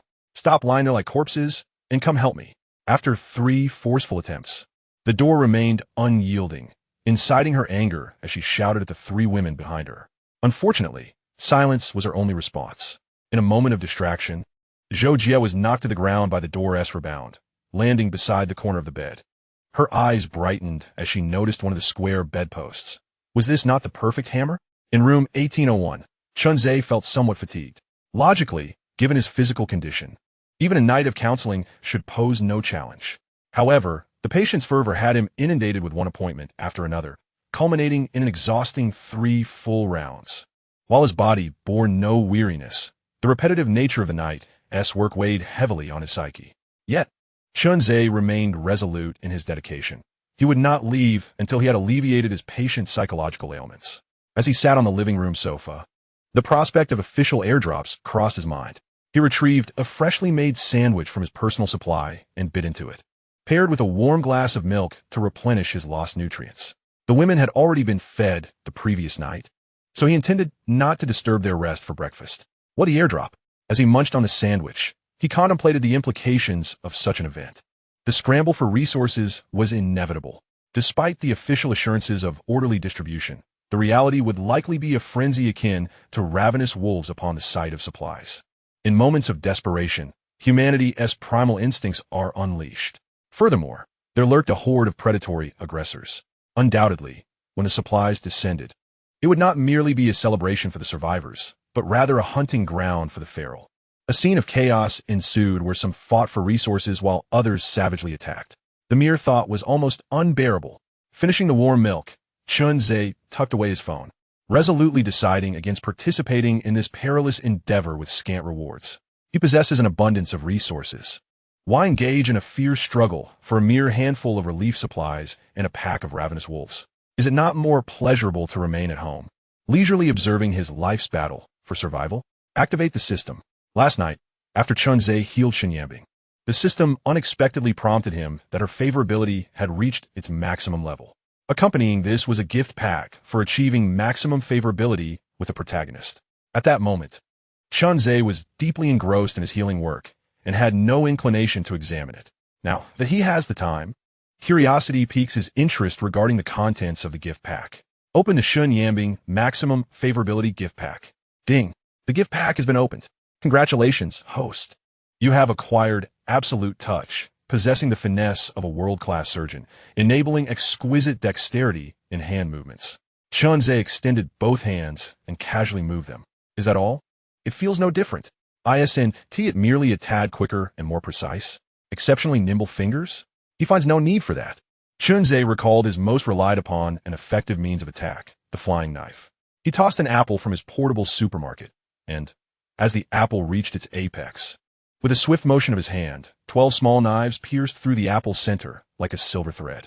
Only then did Chunze take stock of his remarkably agile hands. Indeed, they deserve the title of world-class surgeon's finesse. Quick, accurate, steady. The trajectory of the thrown knives aligned perfectly with his intentions. The possibilities for playfulness multiplied, flying knives colliding, bending, and layering to amplify speed and power. With this alone, Chunze confidently asserted that if attack power could be visualized, it would have increased by at least 30%. Who would desire unparalleled shuriken skills? In addition, Chunze contemplated the other benefits of Absolute Touch. Deft hands, a master of magic, a culinary virtuoso, a source of joy. Oh, it seems a peculiar element has slipped in. Chapter 46. The military helicopter departs from the East Sea military base. Approximately 300 kilometers west of the urban area of Donghai lies a small mountain. The foot of the mountain has been submerged by a torrential flood, occasionally revealing mutant fish with sharp teeth that tear apart the various corpses floating downstream. Above the flood, a massive warning sign remains steadfast, boldly inscribed with Military Zone. No trespassing. Looking towards the mid-slope, a winding road spirals upward. At the end of the road stands a building enclosed by barbed wire. Its sign engraved with Donghai Military Flight Training Base.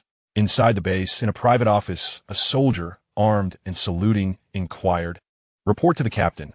The Donghai Citizen Relief Plan is ready. Should we initiate it now?"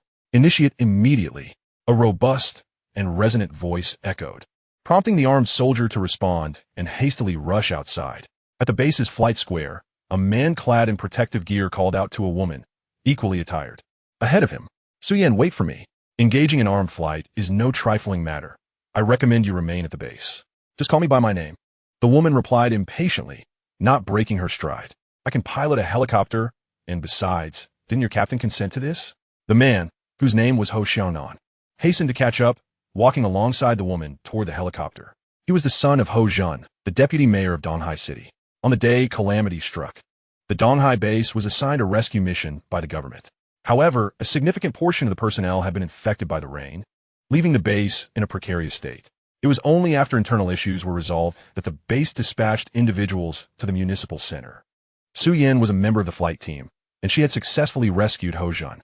Unexpectedly, after saving him, he implored her to return and rescue his family, invoking his roles as a father and husband. Unfazed by Ho Jun's authority as deputy mayor, Su Yin remained resolute in her refusal. Yet Ho Jun, with tears streaming down his face, pulled at the strings of familial responsibility, vowing to relinquish his position if it meant Su Yin would save his family. To her astonishment, the aircraft's return route coincidentally passed by Ho Jun's residence. Consequently, Su Yin sought approval from her superiors, who acquiesced to Ho Jun's request. The details of the rescue remained shrouded in mystery. All that was known was that Ho Jun entered his home with a worried countenance and emerged with a pallor of despair.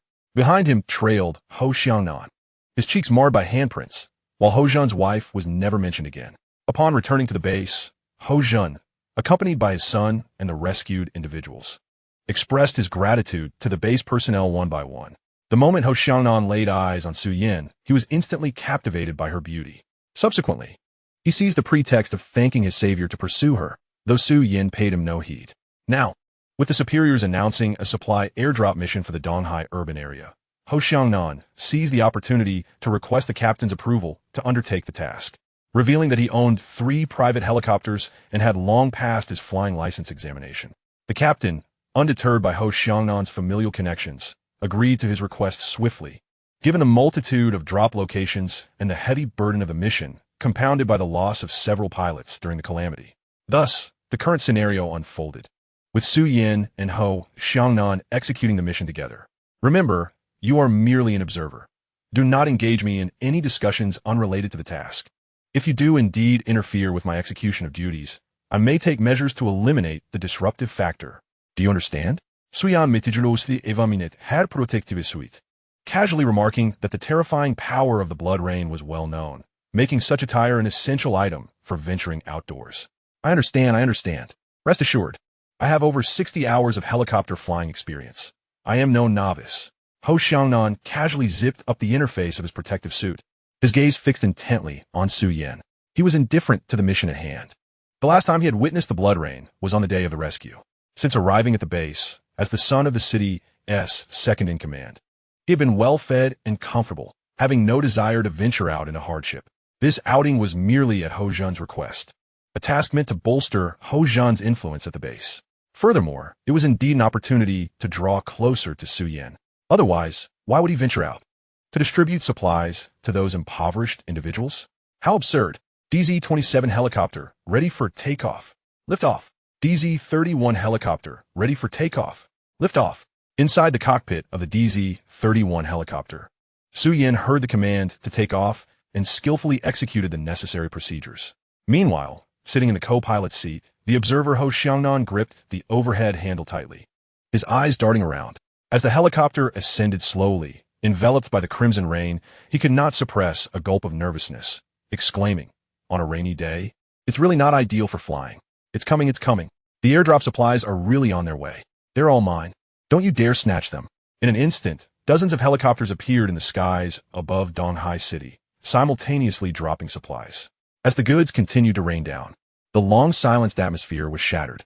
Heaven has come to rescue me, cried a devout individual kneeling on the ground, swathed in layers of plastic raincoats, worshipping the helicopters above. Get away. These supplies are all mine. Whoever dares approach, I shall kill, yelled a bully attempting to monopolize the resources, striking out at others with fists and kicks. Help me. I haven't eaten in 3 days. I beg you to spare me a little, implored a wretched soul, dizzy from hunger, tugging at the pant leg of a person who had managed to grab supplies, begging pitifully. Hey, drop more supplies. We are many here. And this little bit, 1 tea even suffice. Finally, there were gangs who monopolized the supply crates, with one provocateur waving and shouting defiantly at the helicopter. In every location, with the drop of a supply crate, a hellish scene unfolded.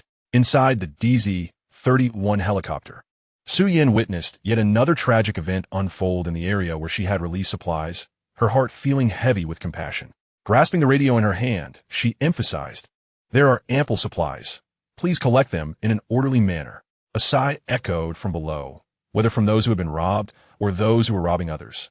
Some even claimed to have heard a woman's voice on the broadcast, and one individual audaciously made a rather indecent gesture.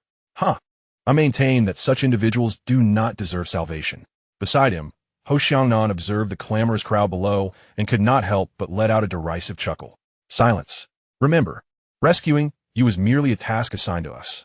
Su Yin disregarded both the crowd and Ho Xiangnan, instead unfurling the map and steering toward their final destination.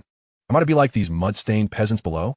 Not only are they impoverished, but they also lack basic decency, failing to express even a simple thank you after receiving supplies. Ho Xiangnan stifled the urge to spit downwards and glanced at the map again, exclaiming with delight, Yinhua community? My godmother resides there. May I visit her soon? Chapter 47. The golden phrase re-emerges, the mechanical heart. Yinhua community, building 1801. Chun-Zhe stared at the helicopter overhead, feeling a peculiar sensation. Is it truly meant to drop supplies on our community? It is worth noting that Donghai City is not small. The authorities claim they are distributing materials, but not every area can be accommodated. The locations for drops must be meticulously selected, prioritizing high-value areas or those significantly impacted by the distribution. As for those overlooked, they are left to lament their misfortune or hastily rush to the nearest drop zone in hopes of securing some supplies. A crimson rain curtain obscured the cityscape, yet the helicopter drew ever closer, its roar intensifying. Just as Chun-Zhe had anticipated, the helicopter indeed approached their community square. This area consists of upscale residences, making the community square the prime location for such drops. Observing the accumulating water, which now reached his calves, Chunze silently shook his head. Securing the drop supplies would not be an easy feat, setting aside the frenzy incited by the helicopter's thunderous noise. The number of individuals congregating beneath the various floors had already surpassed 100. These 100 souls formed several small factions, each seeking a secure corner to stand in. While there were indeed lone wolves among them, their numbers were scant. A group may have strength in numbers, but a solitary individual lacking sufficient prowess would struggle against even a single enraged assailant. Not to mention the ensuing chaos during the scramble for supplies. Chunze observed a few larger groups, seemingly on the verge of igniting conflict. However, out of consideration for the onlookers, they appeared reluctant to engage in mutual destruction. Thanks to his enhanced physical capabilities, Chunze's vision surpassed that of ordinary individuals. He even discerned vague silhouettes outside the community, trailing behind the helicopter. Without a doubt, these figures were formidable. Otherwise, they would not have traversed from the street beyond. Yet, it must be noted that over 10 days have elapsed since the apocalypse began, and those who have survived until now have each devised their own means of existence. The astute, the ruthless, the cunning. Only such individuals can endure in this world. The innocent and kind-hearted have either succumbed to starvation or become prey for others. Inside the DZ-31 helicopter, an alarming situation unfolded as a flock of birds approached us with alarming speed. The radar incessantly beeped its warnings, and Suyin glanced down to see a densely packed cluster of red dots. She had encountered such scenarios before, where she could previously use bird repellent rounds or sonar to disperse the avian masses. However, ever since the blood rain had descended, the birds had all become infected and mutated, rendering conventional deterrence utterly ineffective. Now, to escape the flock, one could either flee rapidly or resort to firepower. Sitting in the co-pilot's seat, Ho Xiangnan felt beads of sweat forming on his forehead, gripping the safety belt tightly while muttering to himself. It can't be this unlucky on my first outing. It can't be this unlucky on my first outing. Su Yin, monitoring the radar for the bird's proximity, murmured to herself. There's still time. We must quickly deploy the supplies. Her eyes remained focused on the radar as she maneuvered the helicopter into a hover. The helicopter hovered above the community square, and the rear cargo door slowly opened. A square box, approximately 1 cubic meter in size and enveloped in a layer of foam padding, began to slide out from the back. With a thud, the box hit the ground, sending a splash of blood-red water into the air. Standing aloft, Chunze observed the splash, reminiscent of dark red roses, and chuckled. Attention, Special Forces. Airdrop incoming. Then instinctively, he glanced at the helicopter, where a figure became visible through the window. Su Yin was peering out, checking to ensure the supply box had landed securely. Suddenly, a notification chimed. Ding! The system has detected the golden entry, mechanical heart. With complete blueprints and sufficient materials, one can effortlessly forge any machinery. The entry refreshes daily at midnight. Please, host, obtain it as soon as possible. Was the spectacle, now, turning its gaze towards him? While others scrambled for supplies, the system demanded he not only collect, but also take it all. Chunze felt a wave of helplessness wash over him as he looked at the helicopter. Now at least 300 meters away. This was the first time he had witnessed an entry, only to be unable to access it. Unless the helicopter were to fall immediately onto the community square, how could he possibly retrieve the entry once it flew away? Would he have to venture to the Eastern Sea military base? Gazing at the golden entry, mechanical heart, he felt a pang of envy. Complete blueprints were readily available online. It was said that the entire process for creating an atomic bomb had been unveiled by online experts, though no one possessed the necessary conditions to undertake such a task. However, with the mechanical heart entry, all he needed were the blueprints and materials. Once obtained, he wouldn't even have to consider the manufacturing conditions. The system would handle everything. As the supply box descended, Chunze found no interest in the ensuing scramble among the crowd, his gaze fixated on the helicopter above. That figure seemed formidable.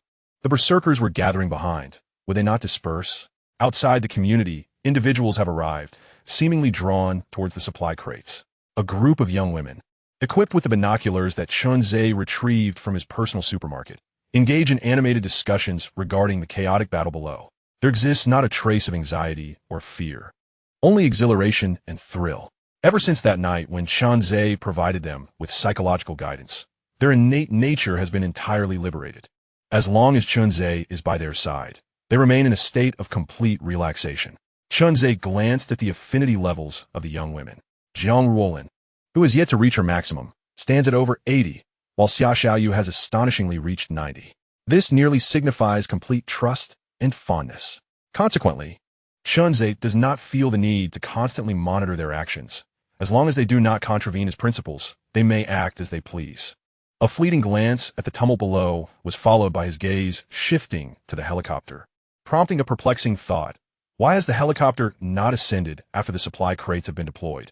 Is there still cargo or some other mission to be accomplished? Su Yin turned to observe Ho Xiangnan, who was trembling with fear, and coldly remarked, "What now? Do you still wish to visit your godmother?" No, my godmother, Chun Tai, has her own blessings. She does not require my visit." Ho Xiangnan clutched the handrail and ceased mocking those below who were scrambling for supplies, urgently urging, Hurry back! The mission is complete. Do not linger." However, Su Yin was not in a hurry to depart. Instead, she was wholly focused on conducting a weapons check. Manipulating various buttons, she stated, "We cannot escape. We have fallen into the encirclement of a flock of birds. The visibility here is ample, and recklessly leaving could lead to unforeseen dangers." Su Yin spoke with calmness. Yet Ho Xiangnan felt a surge of anxiety akin to being engulfed in flames. "How can we not escape? How will you know unless you try? I want to go home. Quickly, take me home."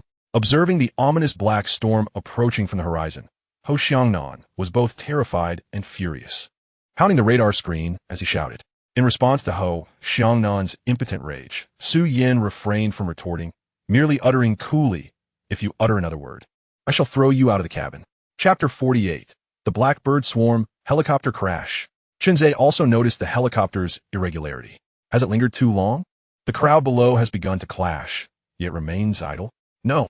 Chunze peered into the distance, observing what appeared to be a swirling black vortex in the sky.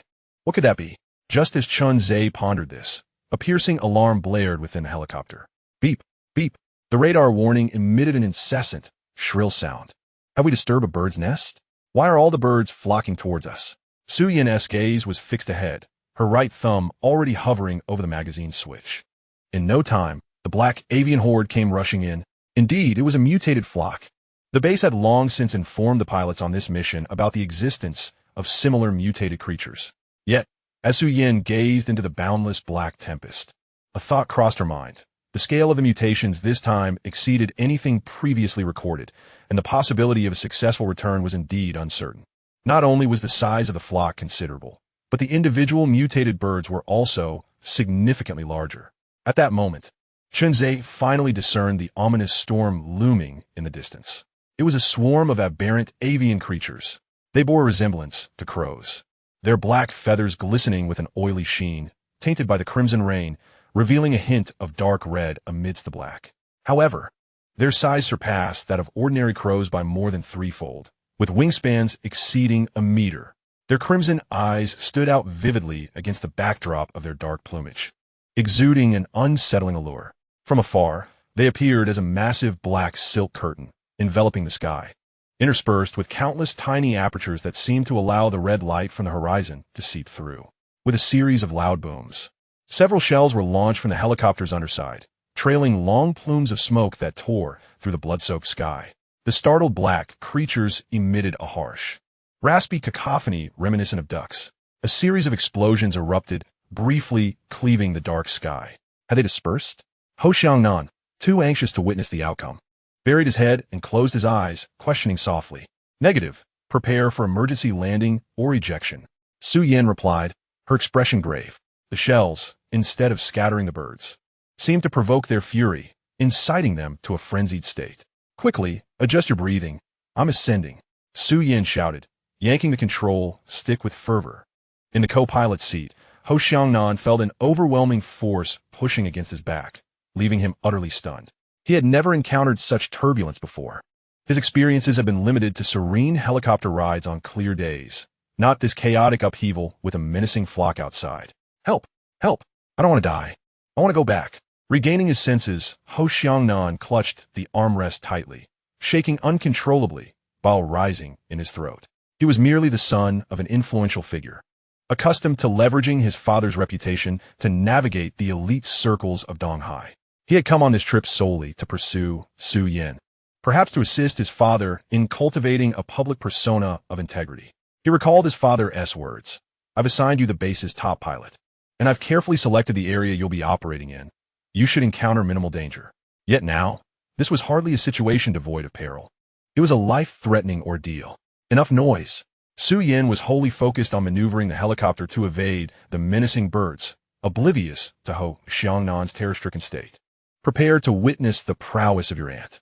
Su Yin ascended the helicopter several hundred meters into the sky before executing a reverse dive, targeting the ominous flock of blackbirds. Had this been in an urban area, she would have hesitated to maneuver in such a manner. The dense, dark swarm obscured her vision, and a moment's inattention could result in a collision with a building. However, in this open expanse, coupled with her prior familiarity with the terrain, Su Yin operated with remarkable confidence. The staccato of gunfire pierced through the black silk curtain, and countless avian carcasses spiraled down from the sky.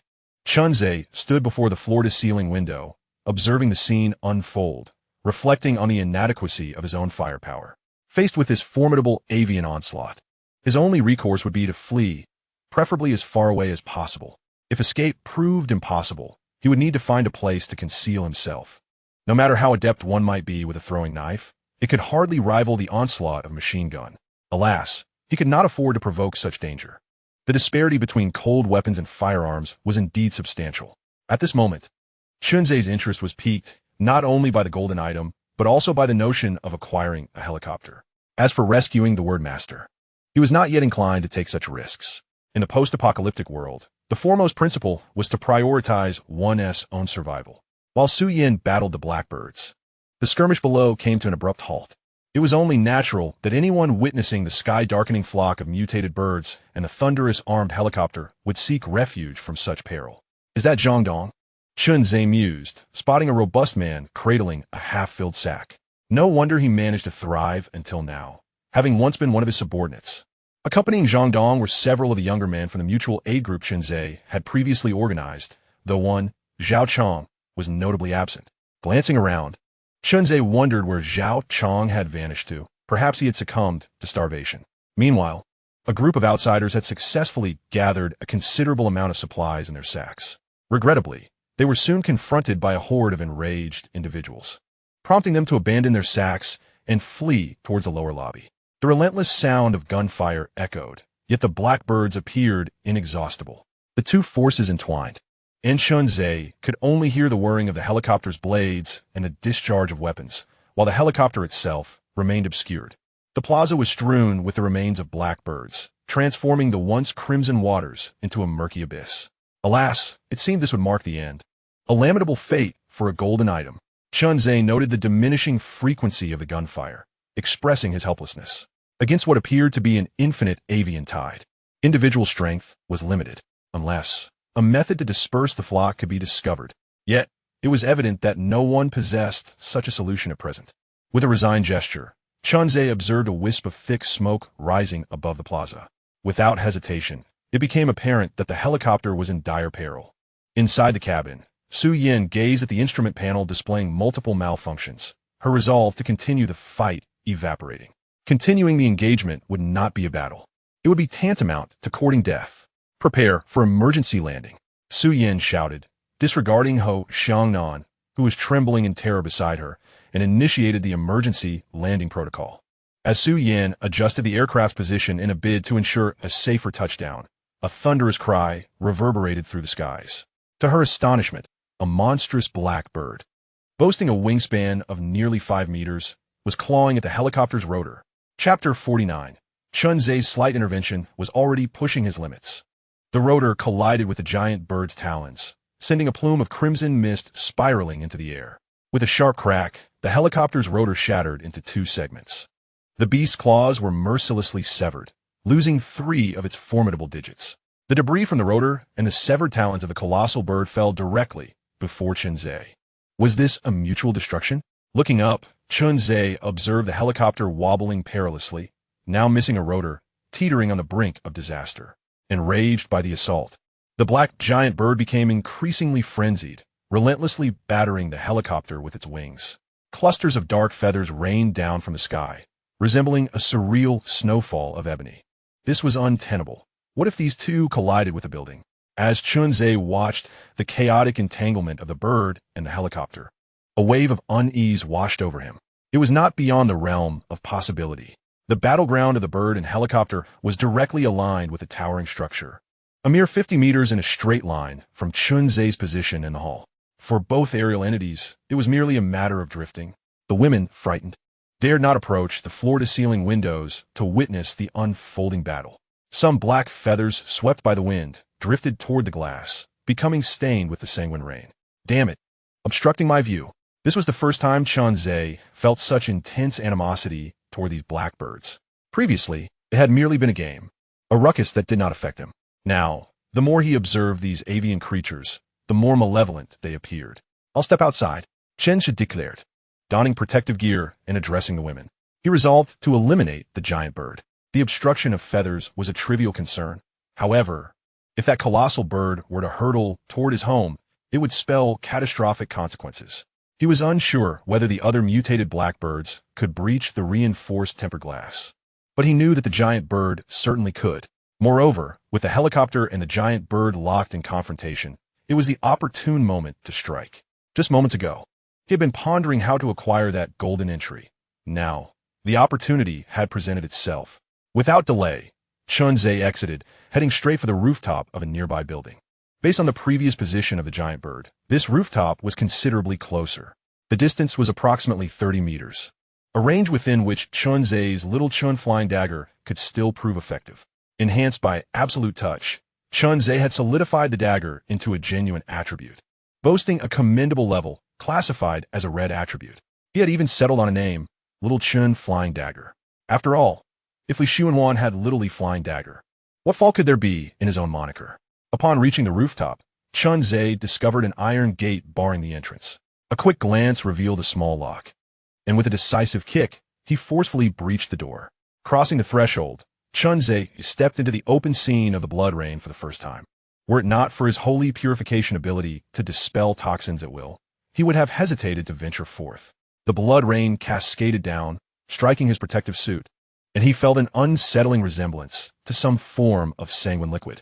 Setting aside its hue, this rain bore little resemblance to ordinary precipitation. After all, how could rain be so viscous? In fact, within some droplets, he could almost discern flesh and blood. This blood rain was indistinguishable from real blood. As Chunze approached the edge of the rooftop, he neared the tempest surrounding the helicopter and the colossal bird. Suyan, who had been battling the giant bird from within the helicopter, spotted Chunze on the rooftop. "Get back." A sudden announcement echoed, startling everyone. Chunze recognized it was directed at him. However, was he truly so underestimated? Though he faced a behemoth, he was no mere insect. The massive black bird circled around the helicopter, occasionally pecking at its exterior with its sharp beak, nearly striking the helicopter's tail fuel tank multiple times. Suyan's firepower had been exhausted, leaving her unable to mount an effective counterattack. Simultaneously, the control exerted by the giant bird and the flock confined their flying range severely. Chunze was on the lookout for an opportunity. In his hand, he had replaced the flying dagger with the most expensive titanium alloy fruit knife from a convenience store. As far as he was concerned, it was no different from an ordinary fruit knife, meant solely for slicing fruit. Yet, the affluent often relished in establishing a distance from the less fortunate. A 300 yuan titanium alloy fruit knife had indeed found its buyer. With a flourish, Chunze drew forth 12 titanium alloy flying daggers, 6 in each hand.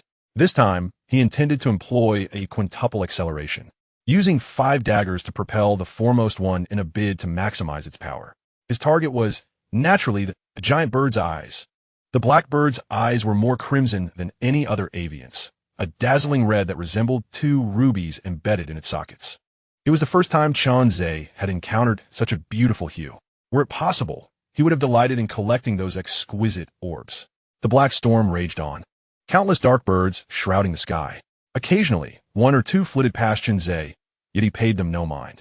Others on different floors also exhibited boldness, much like Chunze did earlier as they stood before the floor-to-ceiling windows, gazing out. Suyan's recent announcement had drawn many outside. "Oh, there is someone on the rooftop. Who is it? Are they out of their mind? I can't shake the feeling that they resemble someone I know. Who would be so reckless? Chun, the kind-hearted man. I remember his silhouette from the last mutual aid meeting." Chunze remained vigilant, searching for an opportune moment. His mental acuity, far surpassing that of ordinary individuals, rendered him extraordinarily focused. Suddenly, disaster struck. The fuel tank had been hit. A stark warning flashed on the helicopter's screen. Fuel tank alert. Su Yin felt a wave of despair wash over her. There was no chance for a safe emergency landing now. The moment the rotor slowed, the monstrous bird would charge in for an attack. With the fuel running dangerously low, the only conceivable outcome was catastrophic destruction and loss of life. Seeing the warning, Ho Xiangnan could no longer contain himself. He unbuckled his safety belt and shouted, "I can't take it anymore. I need to jump. Open the door." With that, he attempted to pry open the cabin door. "Have you lost your mind? If you wish to die, don't drag me down with you." Suyan shouted, watching Ho Xiangnan fumble with the door switch. To her, his reckless actions were tantamount to endangering her life as the pilot. At the edge of the rooftop, Chunze witnessed the monstrous bird approach and inadvertently graze the helicopter with its wing. The creature paused, tilting its head back in surprise. Now's the moment. The time has come.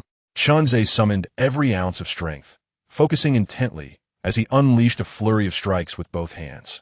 Shadows flickered through the air, accompanied by a series of explosive sounds. Amidst the cacophony, there were also several sharp collisions. Suddenly, a silver flash illuminated the scene. Two blossoms of crimson erupted in the air, their roots being the magnificent eyes of the monstrous bird. A shrill cry, 1,000 times sharper than before, pierced the air as the creature crashed violently into the helicopter. "Help!" Just as Ho Xiangnan reached for the door switch, he glanced up to see the colossal bird hurtling toward him, directly on his side.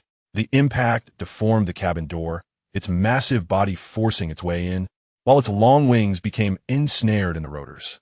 Both the helicopter and the great beast plummeted to the ground.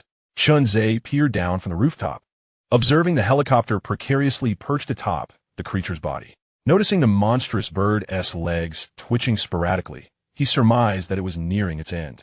Had the beast gone mad? After all that time, without a collision, what had prompted its sudden assault? I seemed to witness a colossal bird's head being struck by something, causing it to pause momentarily. Cursed be that wretched bird. I failed to seize a single item from the supply box, as the helicopter and the gigantic bird plummeted to the ground. The onlookers experienced a thrill akin to that of an exhilarating film. It felt as though the pent-up fears and frustrations accumulated since the apocalypse were finally unleashed. Though everyone had been evading the torrential blood rain daily, it had always been from within the confines of their homes. The greatest adversary they faced was merely their own hunger, with the occasional berserker being the only other threat, and even they bore a semblance of humanity. Yet, this dark avian onslaught, the bizarre giant birds, and the armed helicopters, none of these were sights one could typically behold. Ignoring the crowd's astonishment, Chunze briskly shook off the rain of blood and entered the corridor. As a prudent individual, he could not afford to be careless. What if a second or third giant bird descended upon him in revenge? Moreover, there were the spoils waiting for him at the base of the building. When he had peered down from the rooftop moments ago, the system had still detected a keyword, indicating that the opponent was alive. As long as they lived, Chunze could heal them, no matter how grievous their injuries. Such was the sheer might of the golden keyword, divine purification. As Chunze descended through the corridor, he encountered no peril whatsoever. No berserkers, no rats, nor any ill-intentioned individuals crossed his path. With such fortune, if I, Chunze, am not the protagonist, then who is? He retrieved a watermelon knife from his personal supermarket, maintaining his guise as the benevolent benefactor. Exiting the corridor, he found a first-floor hall teeming with people, the atmosphere imbued with an eerie equilibrium. This balance was shattered upon his arrival. "Chinga, long time no see." As Chunze emerged from the corridor, a voice called out to him. "Zhang Dong, well done," Chunze remarked, perceiving Zhang Dong approaching with his sack in hand, instantly discerning his intent. A show of false authority? Observing the nearby teams, it was evident they were no longer fixated on the supplies in Zhang Dong's possession, leveraging Chunze's prestige to facilitate their own safe retreat. Would he allow such a ruse to succeed so effortlessly? Determined to uphold his benevolent spirit, Chunze declared, "These supplies surpass those of our mutual assistance group. Remember to embody the spirit of unity and cooperation." Zhang Dong's expression stiffened, and he fell silent. Meanwhile, several men behind Zhang Dong, who had previously participated in the mutual assistance efforts with him, appeared disgruntled. In the past, They had no choice but to heed Chunzei's directives to secure supplies. Now, however, they had procured their resources through their own efforts. After enduring this period of trials, taking a life felt like a trivial matter to them. At this moment, there was no room for Chunzei, the so-called benefactor, to dictate terms to them. Zhang Dong hastily restrained two individuals eager to advance, exchanging urgent glances. Chunzei observed the scene before him, a faint chuckle escaping his lips as he stoked the flames further. It appears that the apocalypse truly breeds ruthless individuals. The kind-hearted comrades who once participated in the mutual aid meetings have now resorted to murder and pillage at the slightest provocation. Chun, don't think you're a saint. You're nothing but a... Before Zhang Dong could finish his sentence, a figure leaped from behind, pointing an accusatory finger at Chunzei's nose. However, before the words could fully escape his lips, Chunzei swiftly slit the man's throat. Watching the crimson liquid gushing forth, Chunzei felt a sense of satisfaction with such a dramatic entrance. The once raucous hall fell into an eerie silence. Zhang Dong hurriedly pulled another accomplice beside him, stepping forward to Chunzei and delivering two resounding slaps to his own face. Brother Chun, I apologize. My lack of discipline with my subordinates warrants punishment. He then proceeded to slap himself again. Noting that Chunzei did not order him to stop, Zhang Dong continued his self-inflicted punishment. With each resounding slap, the atmosphere in the hall grew increasingly subdued. Zhang Dong's gang was notorious throughout the Yinhua community, particularly after the recent raid on the airdrop supplies, which had cemented their fearsome reputation. Yet, here was a formidable individual displaying such humility before Chunzei. What achievements did Chunzei possess? Merely organizing a single mutual aid meeting. Another ambush on Zhang Xiao was viewed by them as nothing more than a clever strategy. To put it bluntly, Chunzei had simply taken advantage of the chaos when Zhang Xiao's group turned on one another. The reason they had not sought retribution against Chunzei was largely due to the undeniable evidence of the supermarket's emptiness they had witnessed firsthand. As the sound of slaps echoed throughout the hall, it dawned on the onlookers that Chunzei was indeed the true, ruthless one. In their minds, they marked him with a label of untouchability. After all, even Zhang Dong, who had clashed with them, chose to retreat. All right, I'll let you off this time. Thank you, Brother Chun. Thank you. Zhang Dong sighed, deeply in relief upon hearing that Chunzei had spared him. Chunzei waved his hand dismissively, signaling Zhang Dong to quickly remove himself from his sight. He had not forgotten the purpose of his descent. It was not to showcase his prowess among the crowd, but rather to seize that golden keyword. Making his way toward the exit of the hall, Chunzei noticed that everyone instinctively parted to create a path for him. Help! Help! Is there anyone who can rescue me? A faint voice echoed from within the aircraft. Stepping over the corpse of the giant bird, Chunzei ascended to the helicopter. Through the cockpit's glass, he discerned the situation inside. The helicopter had toppled onto the side of the co-pilot, with the cries for help emanating from the lowest point. The pilot, identified as the owner of the golden keyword, mechanical heart, by the system prompt, had already lost consciousness. However, Chunzei could not see her face, rendering the specific information unviewable. Chunzei forcefully yanked open the cabin door and pulled the woman out. Help! Help! Upon witnessing Chunzei rescue Su Yan from the pilot's seat, Ho Xiangnan, feeling a surge of relief at narrowly escaping death, cried out more urgently, Save me. My father is the vice mayor of Donghai City. Save me. I can take you to the Donghai base for a feast. Please save me. Initially, Chunzei intended to rescue the man after bringing the woman to safety. However, upon hearing the man's desperate pleas, he decisively turned away. One of the 3 cardinal rules of the apocalypse: do not play the savior. Chapter 51. My reputation as the benevolent Chun is quite renowned. Who? Suyin awoke as Chunzei was pulling her. The massive bird had struck the co-pilot side, leaving her relatively unharmed. She had merely been dazed by the shockwave produced during the helicopter's descent. It's you. Before Chunzei could speak, Su Yin recognized him as the man she had encountered on the rooftop moments earlier. Upon hearing her awaken, Chunzei gently released his grip on her, and, with a gentlemanly demeanor, introduced himself. It is I, the benevolent Chun from Yinhua community, drawing from his experience as a psychological counselor. Chunzei surmised that the woman before him was likely a person of strong moral conviction, perhaps affiliated with the police or military. Not only was she kind-hearted, but she also possessed a distinct worldview she deemed her principles. Of course, that was before the apocalypse. Now, Chunzei speculated that she had not been significantly altered by the harsh realities of their new world, especially since she appeared to have suffered little from its adversities. The words of that privileged young man indirectly confirmed his hypothesis. The Donghai base might not be lavish, but likely maintained a relatively stable existence. Thus, to win over such a woman, Chun-Tse resolved to approach her as the benevolent figure he claimed to be. Reading people's needs is the core competency of a psychologist. Benevolent Chun? Su Yin gazed at the man before her, curiosity stirring within her. She had not clearly seen what Chun-Tse was doing on the rooftop earlier. However, she distinctly recalled the moment the black giant bird's eye exploded. She was certain she had not landed a blow on it, thus eliminating all improbabilities. The only truth remained. The eye of the giant bird was shattered by this man, who called himself the benevolent Chun. Indeed, at the onset of the blood rain disaster, I promptly responded to the community committee's call and organized a mutual aid activity among residents. Chun-Tse continued, gesturing towards the airdrop supply crates. You see, I refrained from joining the scramble for supplies, all in an effort to leave some food for others to survive. He spread his hands wide, indicating their emptiness.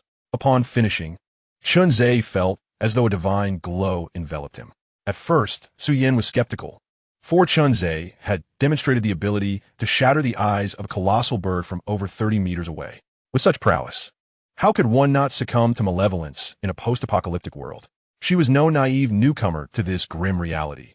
With the internet so pervasive, videos of rampant pillaging and violence had long circulated.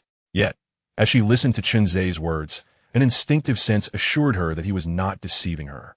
Moreover, such fabrications could be easily dismantled, and there was no necessity for Chun-Tse to ensnare her with them. Unbeknownst to her, the pinnacle of deceit lies in the utterance of truth, and Chun-Tse was exceptionally adept at articulating such truths. It was for this reason that he had been bestowed with the moniker of kind-hearted Chun by others. Noticing that Su Yan's wariness had diminished significantly, Chun-Tse seized the opportunity to invite her. If you have nowhere to go, you may temporarily seek refuge in my home. As he spoke, he kicked a derelict helicopter, indicating that she had little choice in the matter. Help me.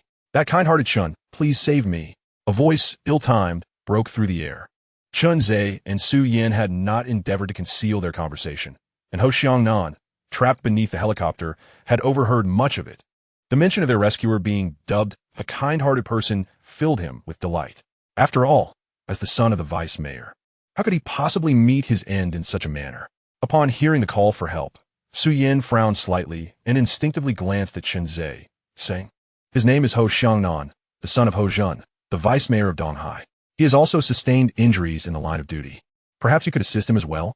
Faced with this privileged offspring of an official, Su Yin felt somewhat at a loss. Though she harbored a deep-seated disdain for such elites, they were on a mission together, and she could not bring herself to abandon a teammate in peril. "Fear not, son of the mayor. I shall summon aid forthwith." Chun-Tse shouted towards the space beneath the helicopter. Having just proclaimed his role as a benevolent figure, it would be ill-advised not to comply. Naturally, he had no intention of personally intervening. Once he reported Ho Xiangnan's identity in the main hall, assistance would undoubtedly be dispatched immediately. Even in this dystopian landscape, there would be no shortage of individuals eager to serve the offspring of officials, especially one emerging from the Donghai base. As for the notion of personally rescuing him, a mere fantasy. Should Ho Xiangnan continue to shout, disrupting his plans to secure a favorable reputation, Chun-Tse would not hesitate to lend him a hand.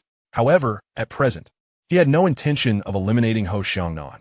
After all, he merely wielded power as a weapon.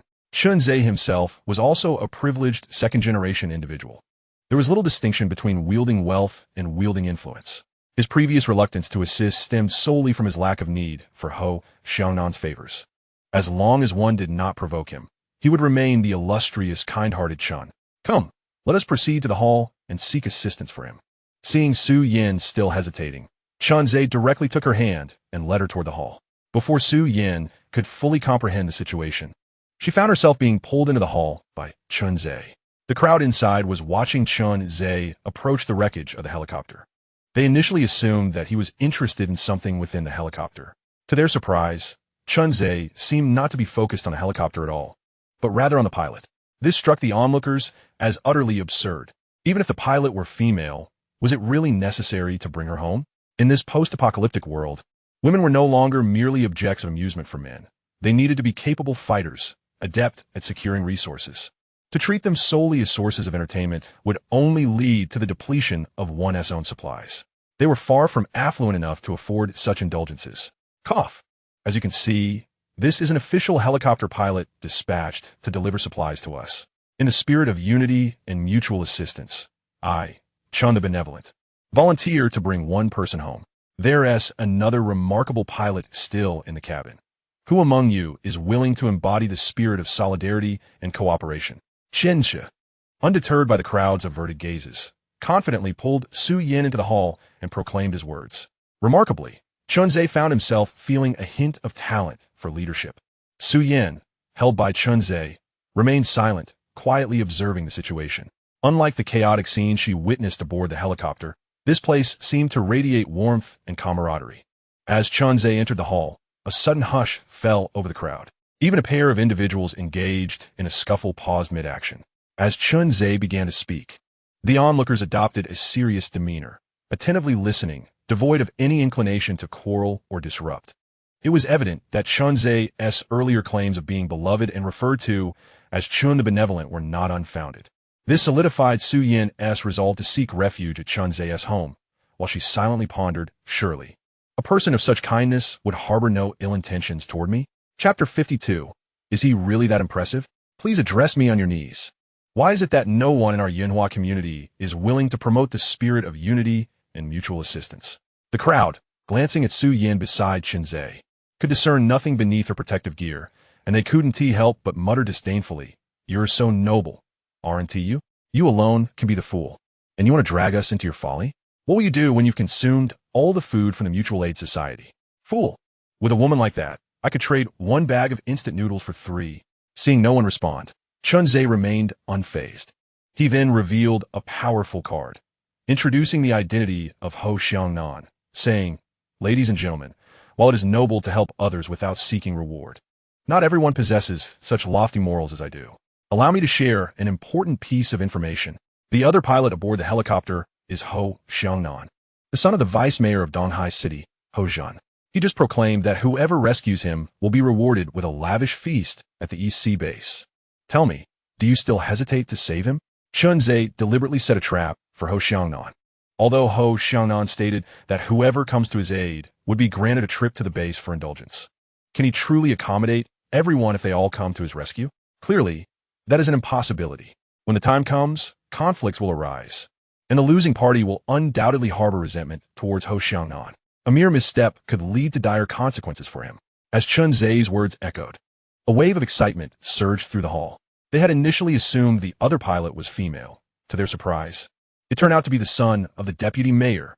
This was vastly different from trading a bag of instant noodles for 3 young ladies. With a relentless downpour, hope for the future had all but evaporated, let alone a clear survival objective. The prevailing mindset had become one of mere existence. If one survives, they do. If not, so be it. Yet, suddenly, a glimmer of hope emerged. An opportunity to reach the East Sea base. Though the journey was perilous, fraught with the risk of death, it represented a flicker of aspiration, especially if they could leverage the deputy mayor's son, even if they could not reach the base themselves. Perhaps someone from there would come looking for this so-called young master. In that case, they could hitch a ride to the base for a taste of luxury. With this thought, the crowd began to stir with enthusiasm.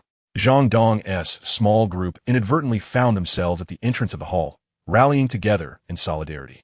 "I believe in the benevolence of Chun. I shall go save him," embodying the spirit of unity and mutual assistance. "I'm a good person. I will go too." Everyone dashed through the rain toward the wreckage of the helicopter, eager not to be left behind. Su Yin watched the throng rush to save Ho Xiangnan, unable to stifle a laugh. What is so amusing? The name of my great benefactor, Chun, carries immense weight. Chunzhe shrugged, feigning a sense of helplessness. "You're merely riding on Ho Xiangnan's coattails. Aren't you concerned he might come after you?" Observing the retreating figures, a flicker of worry crossed Su Yin's mind. She did not believe Ho Xiangnan to be magnanimous. Chunzhe's initial hesitance to rescue him might have planted seeds of resentment. Freshly removed from combat, her thoughts were still muddled. It was only after hearing Chunzhe's speech that clarity began to dawn. She felt a twinge of guilt. Why had she allowed Chunzhe to pull her away? She should have remained behind to rescue Ho Xiangnan first. Chuckling softly, Chunze noted Su Yin's lingering mindset from the pre-apocalyptic world. What I say is the unvarnished truth. However, if he dares to trouble me, then he will truly be the one in trouble. Setting aside Chunze himself, how many among that crowd were genuinely intent on rescuing Ho Xiangnan? And how many were merely intimidated by his privileged background? In the desolate world, all individuals are considered equal. If you cannot bring any benefit to others, then your existence is expendable. The obliteration of your being, what relevance does it hold for you? Should Ho Xiangnan truly provoke him, Chunze would not hesitate to extinguish the life of a mere ant. Just as Chunze was about to escort Su Yin upstairs, Ho Xiangnan was rescued by the crowd. "Stop! You two halt!" A voice echoed from outside the hall. Chunze and Su Yin paused in their tracks and turned to see Ho Xiangnan striding towards them with an air of arrogance. "Didn't I just call for your help? Did you not hear me?"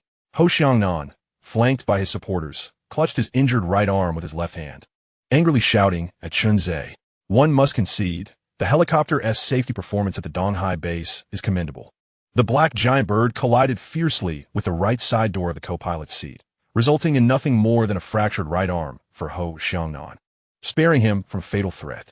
However, the pain of a broken limb is excruciating, and the healing process will take 100 days. This explains why Ho Xiangnan was the first to regain consciousness after the helicopter's impact. The fact that Chunze allowed him to endure the agony of his arm being crushed by the cabin door was truly unforgivable. Before being rescued, he had refrained from making a scene. But now, with his subordinates rallying around him, he felt no need to conceal his intentions. In the immediate aftermath of his rescue, he resolved to settle the score with Chunze. If Chunze failed to appease him today, he would personally eliminate him. He even wished for Chunze to experience the torment of a crushed arm. After all, in this apocalyptic era, the life of a mere peasant would hardly garner any attention. The crowd following Ho Xiangnan exchanged glances, taken aback by the fact that this privileged second-generation individual's first act upon emerging was to confront Chunze. Zhang Dong, the foremost among Ho Xiangnan's entourage, turned pale.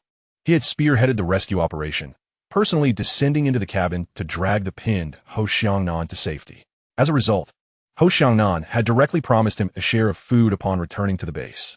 Now, Zhang Dong was bewildered as to how Ho Xiangnan had come to clash with the formidable Chunze. "Brother Ho, could there be some misunderstanding here?" Zhang Dong inquired cautiously, bending slightly in deference. "Indeed, just moments ago, the benevolent Chunze informed us in the hall. Yes, it was the benevolent Chunze who summoned us to your aid." Others, eager to prevent a confrontation between Chunze and Ho Xiangnan, hastily echoed Zhang Dong's sentiments. "Misunderstanding my foot," Ho Xiangnan retorted, turning to Zhang Dong and delivering a sharp slap. Zhang Dong was left utterly bewildered. He was utterly unprepared for Ho Xiangnan to turn around and strike him directly, leaving him defenseless. The sound of the slap echoed, and only then did Zhang Dong realize the stinging pain on his face. Impressive indeed. Clap, clap. Chunze released his grip on Su Yin, applauding as he approached Ho Xiangnan. Is he truly this formidable? Before Ho Xiangnan could respond, Chunze glanced at the crowd behind him and casually remarked, "I see he appears somewhat displeased standing there. Who will kindly request him to kneel and address me?" Chapter 53. Please repeat what you just commanded me. Who do you think you are? Ho Xiangnan felt his anger surge once more at Chunze's deliberate disregard. Chunze continued speaking to the onlookers. "As you all know, aiding me has never been without recompense. Zhang Dong, what say you?" Zhang Dong, feeling the weight of Chunze's inquiry, was filled with a bitter sense of foreboding. Yet, he could not remain silent and reluctantly responded, "Brother Chen's character is beyond reproach. He did indeed provide us with some supplies last time." Everyone was aware of what Zhang Dong referred to, as there were those who had boasted about it in the group chat. They spoke of serving the people, justifying a modest service fee, accompanied by a few photos of the supplies Chunze had distributed as compensation. At that moment, many were envious, having initially believed that these simpletons were giving away supplies for free. To their surprise, not only were the supplies not free, but they also returned with numerous items. After some inquiries, it was revealed that Chunze had proposed offering half of the supplies as a reward for their efforts. Though no one voiced their thoughts, they secretly admired Chunze's audacity in advocating for such equitable exchanges. "I dare anyone to heed this little brat's words. Whoever dares to touch me shall face the wrath of my entire family." Ho Xiangnan's eyes were bloodshot. his right hand throbbing with pain. As he turned and shouted at the crowd behind him, "One leg, one pack of instant noodles. Who among you is willing to take action?" Feigning to open his backpack, Chunze retrieved 3 bags of instant noodles from his portable supermarket. This had become a habit for him, to remain inconspicuous while conveniently accessing items from his portable supermarket. He always carried a backpack of moderate size. As for whether anyone would dare to act, he had no doubts. When he had gone to rescue Ho Xiangnan, he had observed that not everyone could approach. Many merely watched the spectacle. Now, with 3 bags of instant noodles within reach, these onlookers would hardly concern themselves with Ho Xiangnan's fate. After all, in the apocalypse, one could scarcely care for their own survival, let alone that of a stranger. Who knows what tomorrow holds? A single hearty meal is a boon. "Brother Chun, may I join in?" A sharp voice echoed from around the corner of the hall. Chunze had long been aware of the presence of individuals lurking there, yet he was not a detective compelled to uncover every truth. As soon as he finished speaking, a pallid-faced man wielding a steel rod emerged from around the corner. It was none other than the foppish Zhao Chong, whom Chunze had encountered earlier. Without uttering a word, Chunze casually tossed 3 packets of instant noodles onto the ground, indicating that if Zhao desired, he could act at any moment. Whether it was Zhao Chong or Wang Chong mattered little to Chunze. Any action taken against him was inconsequential. His intention was to set an example, to eliminate Ho Xiangnan, the scion of a government official, as a warning to all others in the neighborhood. He aimed to convey to everyone that anyone daring to offend him should be prepared for dire consequences. Zhou Qiang, undeteret bichin zes disdain, stepped forward and pocketed the 3 packets of noodles one by one before striding toward Ho Xiangnan. "What do you intend to do?" Ho Xiangnan felt a surge of anxiety as he noticed the murderous intent etched on Zhao Chong's face. A sheen of sweat broke out on his back, and he hastily exclaimed, "My father is Ho Zhun. You must think this through. If you harm me, you will bear the consequences." Since Zhao Chong had taken to emulating characters from films, the air of frivolity surrounding him had dissipated entirely. He now exuded a dark, oppressive aura.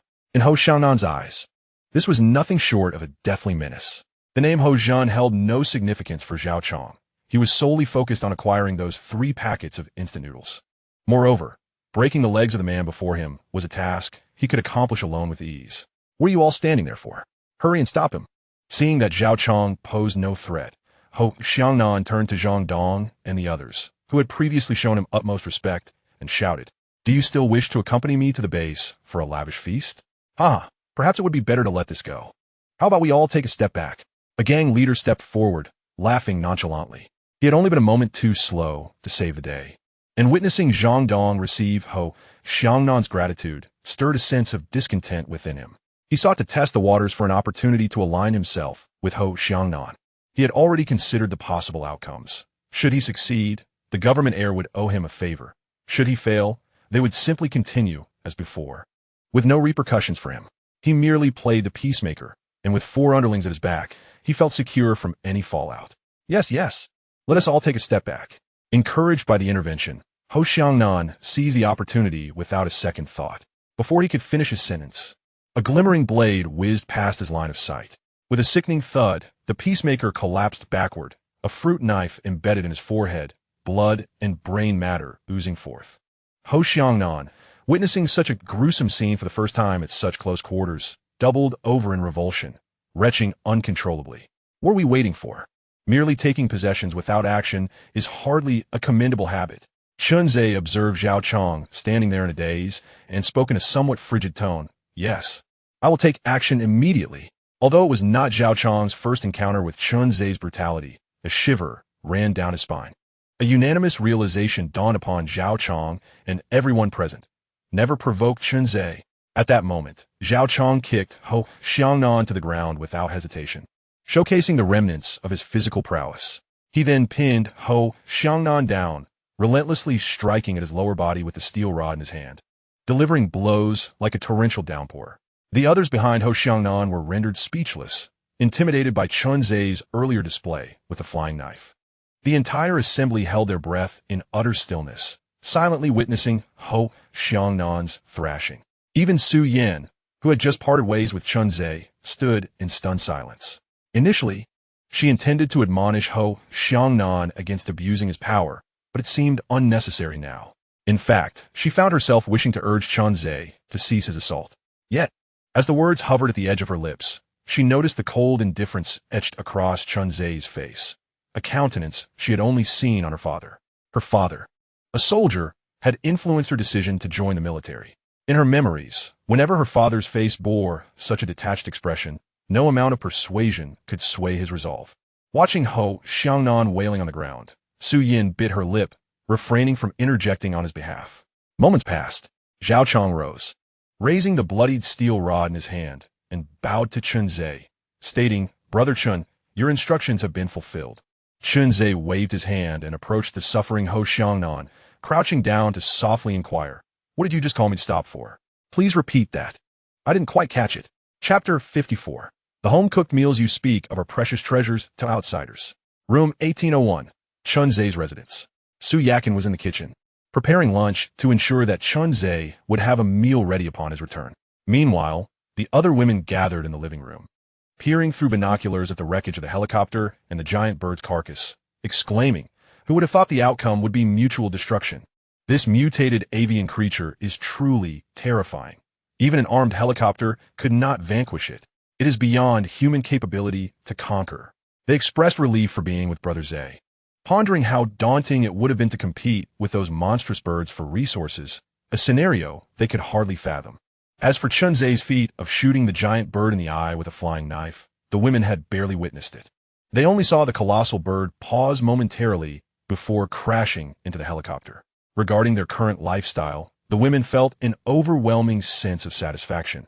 Resources were abundant. Their spirits were high, and their physiological needs were more than met. It was quite simply the life of their dreams. Suddenly, the sound of the door opening echoed through the room.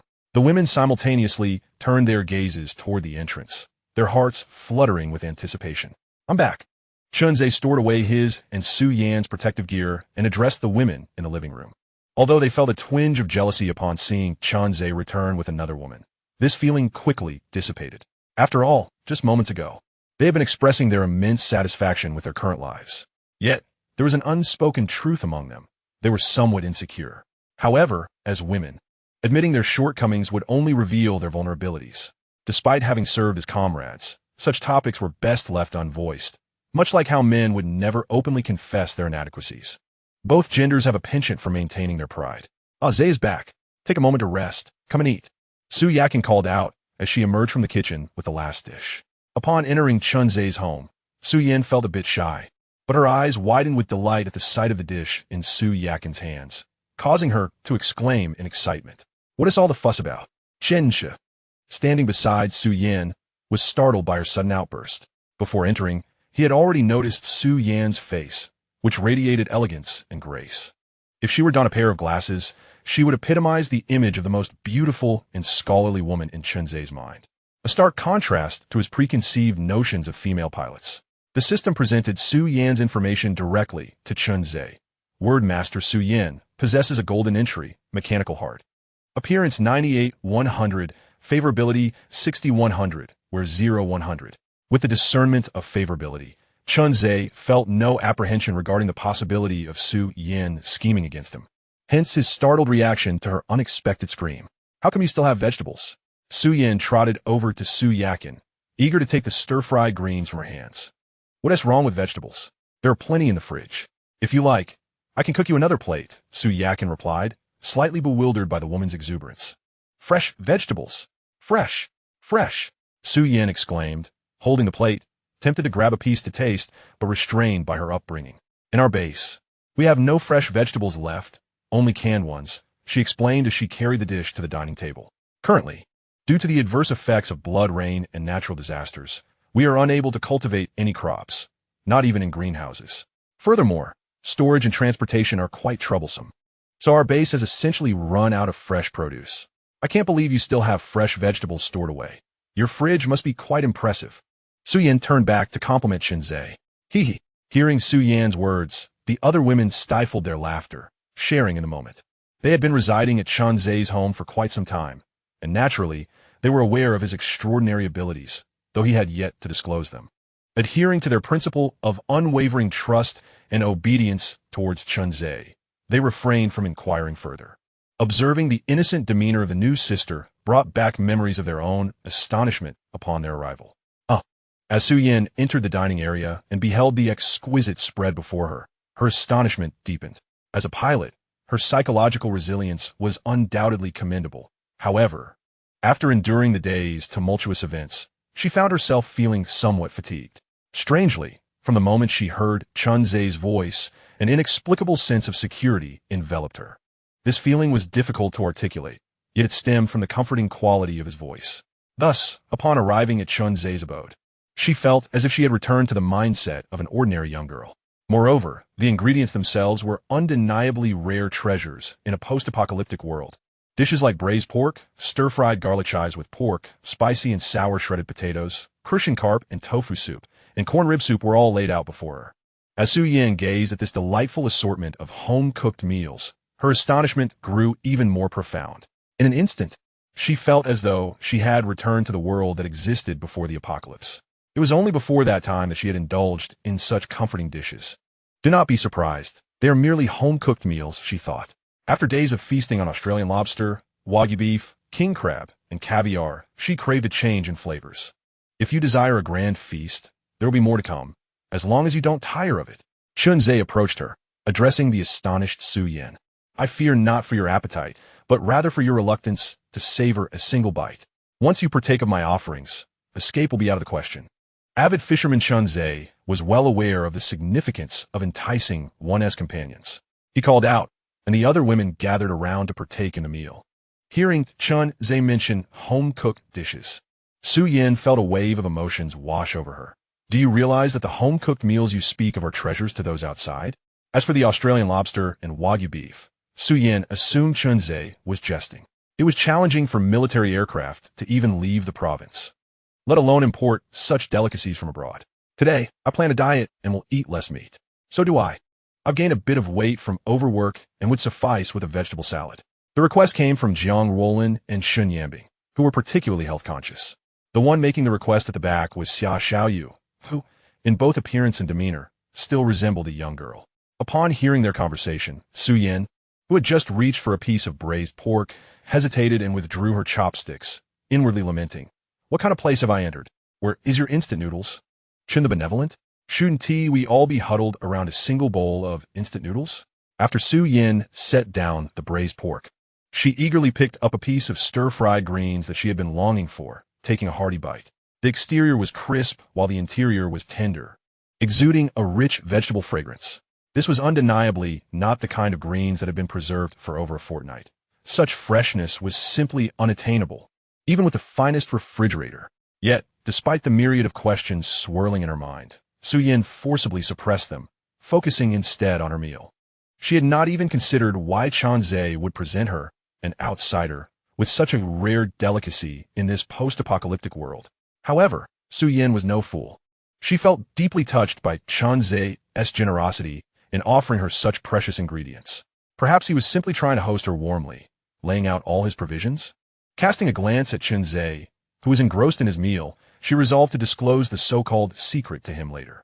After all, someone who would go to such lengths to entertain her could not possibly be a villain. What sort of wrongdoer would be so extravagant? Chapter 55, The East Sea Crisis. The Great Migration Plan. Hic, hic. Su Yin sat on the sofa in the living room, her body trembling with each hiccup, and asked, Chun Zhe, hic, may I ask you something? What is it? Chun Zhe, slumped on the opposite sofa, instinctively glanced at her a couple of times. As the saying goes, a full belly leads to idle thoughts. He understood that Su Yin was not easily swayed, but that didn't deter him from stealing a few more glances. Noticing the slightly ambiguous atmosphere between them, Su Yin hurriedly interrupted. How did you handle Ho Xiangnan? Earlier in the hall, Chun Zhe had instructed Zhao Chong to break Ho Xiangnan's legs, then approached him for a brief conversation. Su Yin had not overheard their exchange, but from the terror etched on Ho Xiangnan's face afterward, she surmised that Chun Zhe's words were far from pleasant. What do you mean, handle? I didn't even lay a finger on him, Chun Zhe replied, fully aware of the implications of admitting he had dealt with Ho Xiangnan. After all, Ho Xiangnan was a member of the East Sea Base. Inflicting injury was one thing, but killing him would change the nature of the situation entirely. Although Su Yin harbored disdain for Ho Xiangnan, if he were to be killed, it would render him a victim, and society often sympathizes with the weak. This would cast Chun Zhe as the villain who preys on the vulnerable. Chunzhe was well aware of how to navigate this delicate matter. While Su Yan had her suspicions, she had yet to reach a definitive conclusion. Nonetheless, this ambiguity was sufficient for her. Chunzhe had provided her with a self-deceiving rationale. What were you doing after you took me upstairs and then left for a minute? Su Yan's eyes widened, fixated on Chunzhe, as if trying to discern whether he was lying. Wasn't I just retrieving a throwing knife after dispatching a mediator? Here, let me show you. With a subtle flick of his wrist, a gleaming silver knife appeared at his fingertips, as if by magic. Behold, this little knife is rather costly. I feel somewhat reluctant to part with it. With these words, Chunzhe handed the knife to Su Yan, gesturing for her to take a closer look. In that fleeting moment, Chunzhe spoke no falsehoods. He indeed retrieved the knife. However, his intent was to engage in a candid discussion with the underlings of the gang he had vanquished. Initially, he contemplated eradicating them entirely, but he overestimated the bonds of loyalty among them. Upon his arrival, he discovered that the subordinates had long vanished without a trace. Subsequently, Chunzhe produced a chocolate bar and offered it to Zhang Dong, who wished to carry the unconscious Ho Xiangnan back. At the same time, Chunzhe made a gesture across his throat, uttering not a single word. Zhang Dong, not lacking in intelligence, grasped Chunzhe's implication in an instant. Either accept the kindness or face a dire fate. Without a moment's hesitation, Zhang Dong released his grip, casting the still muttering Ho Xiangnan aside. Then, before the gathered onlookers, Zhang Dong plunged a knife into Ho Xiangnan's abdomen. One thrust did not suffice, so he struck again. Only after Ho Xiangnan had drawn his last breath did Zhang Dong respectfully accept the chocolate bar that Chunzhe extended. Su Yan took the silver knife, refraining from inquiring further, as if acquiescing to Chunzhe's words. I have something to tell you, and you must promise to keep it confidential. Leaning slightly forward, she suppressed a belch. What is it? Chunzhe replied, My greatest virtue as a benevolent man is my discretion. Noticing Su An's gravity, he adjusted his posture on the sofa and responded, It pertains to a secret regarding Donghai City and, indeed, the entire coastal region. Su Yan instinctively lowered her voice. Wait, if it is a secret, why do you not adhere to confidentiality protocols? Chunzhe, amused by her mysterious demeanor, teased. The regulations of Donghai do not yet apply to me. Su Yan retorted. Moreover, this information is hardly a secret among the upper echelons. Oh, then do enlighten me as to what this secret entails. Chunzhe was indifferent to the thoughts of the elite. His singular aim was to diligently gather knowledge, enhance his abilities, and survive as long as possible. Naturally, if he could thrive, that would be even more splendid. Based on current precipitation levels, experts predict that within 3 months, sea levels will rise by 7 to 10 meters. When that occurs, not only will Donghai City be submerged, but coastal regions across the globe will suffer, Su Yan stated, her complexion reddening as she continued.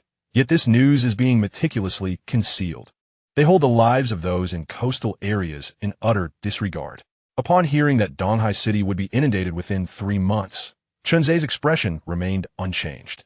This revelation could be deemed a secret or merely common knowledge. After all, given the relentless deluge that has besieged the entire world, a rise in sea levels seems rather inevitable. He had even contemplated the prospect of relocating inland. As for Su Yan's assertion that everyone is concealing the truth, Chunzhe comprehended their intentions. Take Donghai City as an example. Presently, the populace is ill-prepared. To recklessly disseminate such news would not serve the greater good, but rather push the masses toward the abyss of despair. Once a warning is issued, the inhabitants of Donghai would likely respond in one of two ways. Either they would venture out in a desperate bid for escape, or they would descend into chaos, indulging in rampant looting and violence. The peril of venturing outside is already a harrowing gamble. Should the frenzy amplify, the entire city would transform into a veritable hell on earth. Why are you not at all astonished? Su Yan noted the calmness etched on Chunzhe's face, reminiscent of still waters. What is there to be surprised about? Take a look out of the window. The streets are inundated, the water level reaching well above the calves. In 3 months, the outcome is all but predictable. Although Chunzhe's tone remained composed, a sense of urgency surged within him. Obtaining the golden entry, mechanical heart, to craft a vehicle capable of transporting everyone away had become his paramount objective. With this thought in mind, Chunzhe's gaze shifted towards Su Yan's flawless visage, that of an exceptional scholar. When a moment demands it, he would not hesitate to resort to extreme measures. What are you staring at? Is there something amiss with my face? Su Yan, noticing Chen Zhe's intense scrutiny, assumed he was concerned about remnants of food on her face, and she instinctively covered it with her hand. Before Chen Zhe could respond, a piercing scream erupted from the kitchen. This is not good. It's Yaqin. Chen Zhe sprang to his feet, dashing towards the kitchen with urgency. Among the women in Chen Zhe's life, Su Yaqin held the highest regard. Not only could she grace the parlor, but she was also adept in the kitchen, embodying the essence of a gracious matron.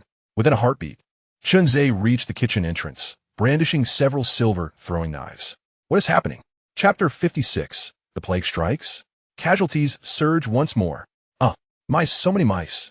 Su Yaqin half-supported herself against the countertop, clutching her chest with one hand while pointing towards the balcony window, breathless as she spoke. Chen Zhe surveyed the kitchen, finding no immediate signs of distress, before advancing to inspect the balcony.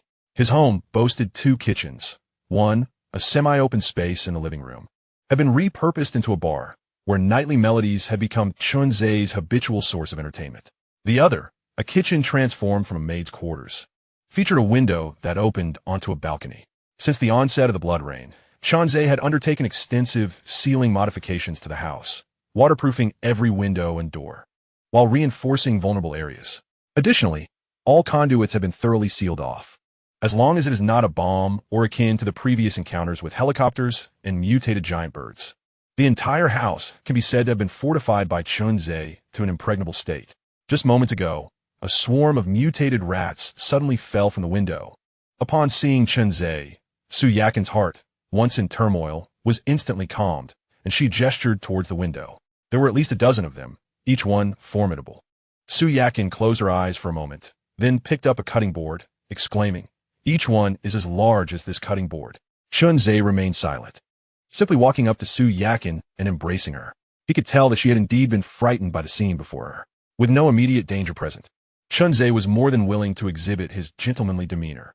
"All right, let us cook in the living room from now on. This way, I can learn more of your culinary skills." Currently, within Chen Zhe's household, each of the women had their roles. Su Yakin was primarily responsible for cooking. Xia Xiaoyu served as his personal song and dance performer. Jiang Ruolin was his training partner, and Xun Yanbing was in charge of providing him with massages afterward. Upon hearing Chen Zhe's comforting words, Su Yakin finally felt at ease. She had encountered mutated rats before. It was just that this occurrence had been too sudden and bizarre. A continuous stream of rats had descended from above, with some even clinging to the window. The sound of their claws scraping against the glass, coupled with their shrill squeaks, sent shivers down one's spine. Once Su Yakin had completely composed herself, Chen Zhe approached the windowsill to scrutinize the situation. The tempered glass bore several twisted scratch marks, along with strands of reddish-brown fur, stained with blood, clinging to the windowsill. Chen Zhe frowned at the sight. Those claws were no trifling matter. The ability to leave marks on glass implies they could just as easily tear into human skin as they would paper. Chen Zhe leaned forward and gazed upwards. The sky was a bloody haze, devoid of anything extraordinary. "Help! There are rats in my house, larger than cats. Good news, my cat has mutated and is catching the mutated rats. Bad news, it's not just catching rats. It also wants to catch me. Have all the houses been invaded by rats? I just went to the corridor to trade and found it swarming with rats. Didn't some brothers used to catch rats to eat? What happened to them now? I'm so hungry I could faint. A dozen pounds of rats look like a little piglet to me. Are the brothers who eat rats still around? I tried one, and now I feel awful. My body is burning up. No way, I had one too, and I feel invigorated, even in that regard. No one upstairs is tricking me into eating." In Chen Zhe's living room, he and the women were seated on the sofa. The coffee table was adorned with an array of freshly washed fruits, watermelon, grapes, apples, and pears, each bearing the green organic certification. Chen Zhe, unperturbed by waste, knew that the supplies would refresh daily regardless of whether he ate or not. Aside from Su Yan, who curiously picked a piece of watermelon, the others remained untouched. The women had grown weary of the same fare. In a desolate world, consuming fruit could significantly alleviate anxiety. Yet their daily indulgence had rendered them somewhat immune to its appeal. Meanwhile, Chen Zhe, who typically relished imported grapes, found himself lacking the appetite to eat. As he observed the sparse chatter in the group, a word suddenly sprang to his mind: plague. In ancient Europe, a catastrophic event originating from rats.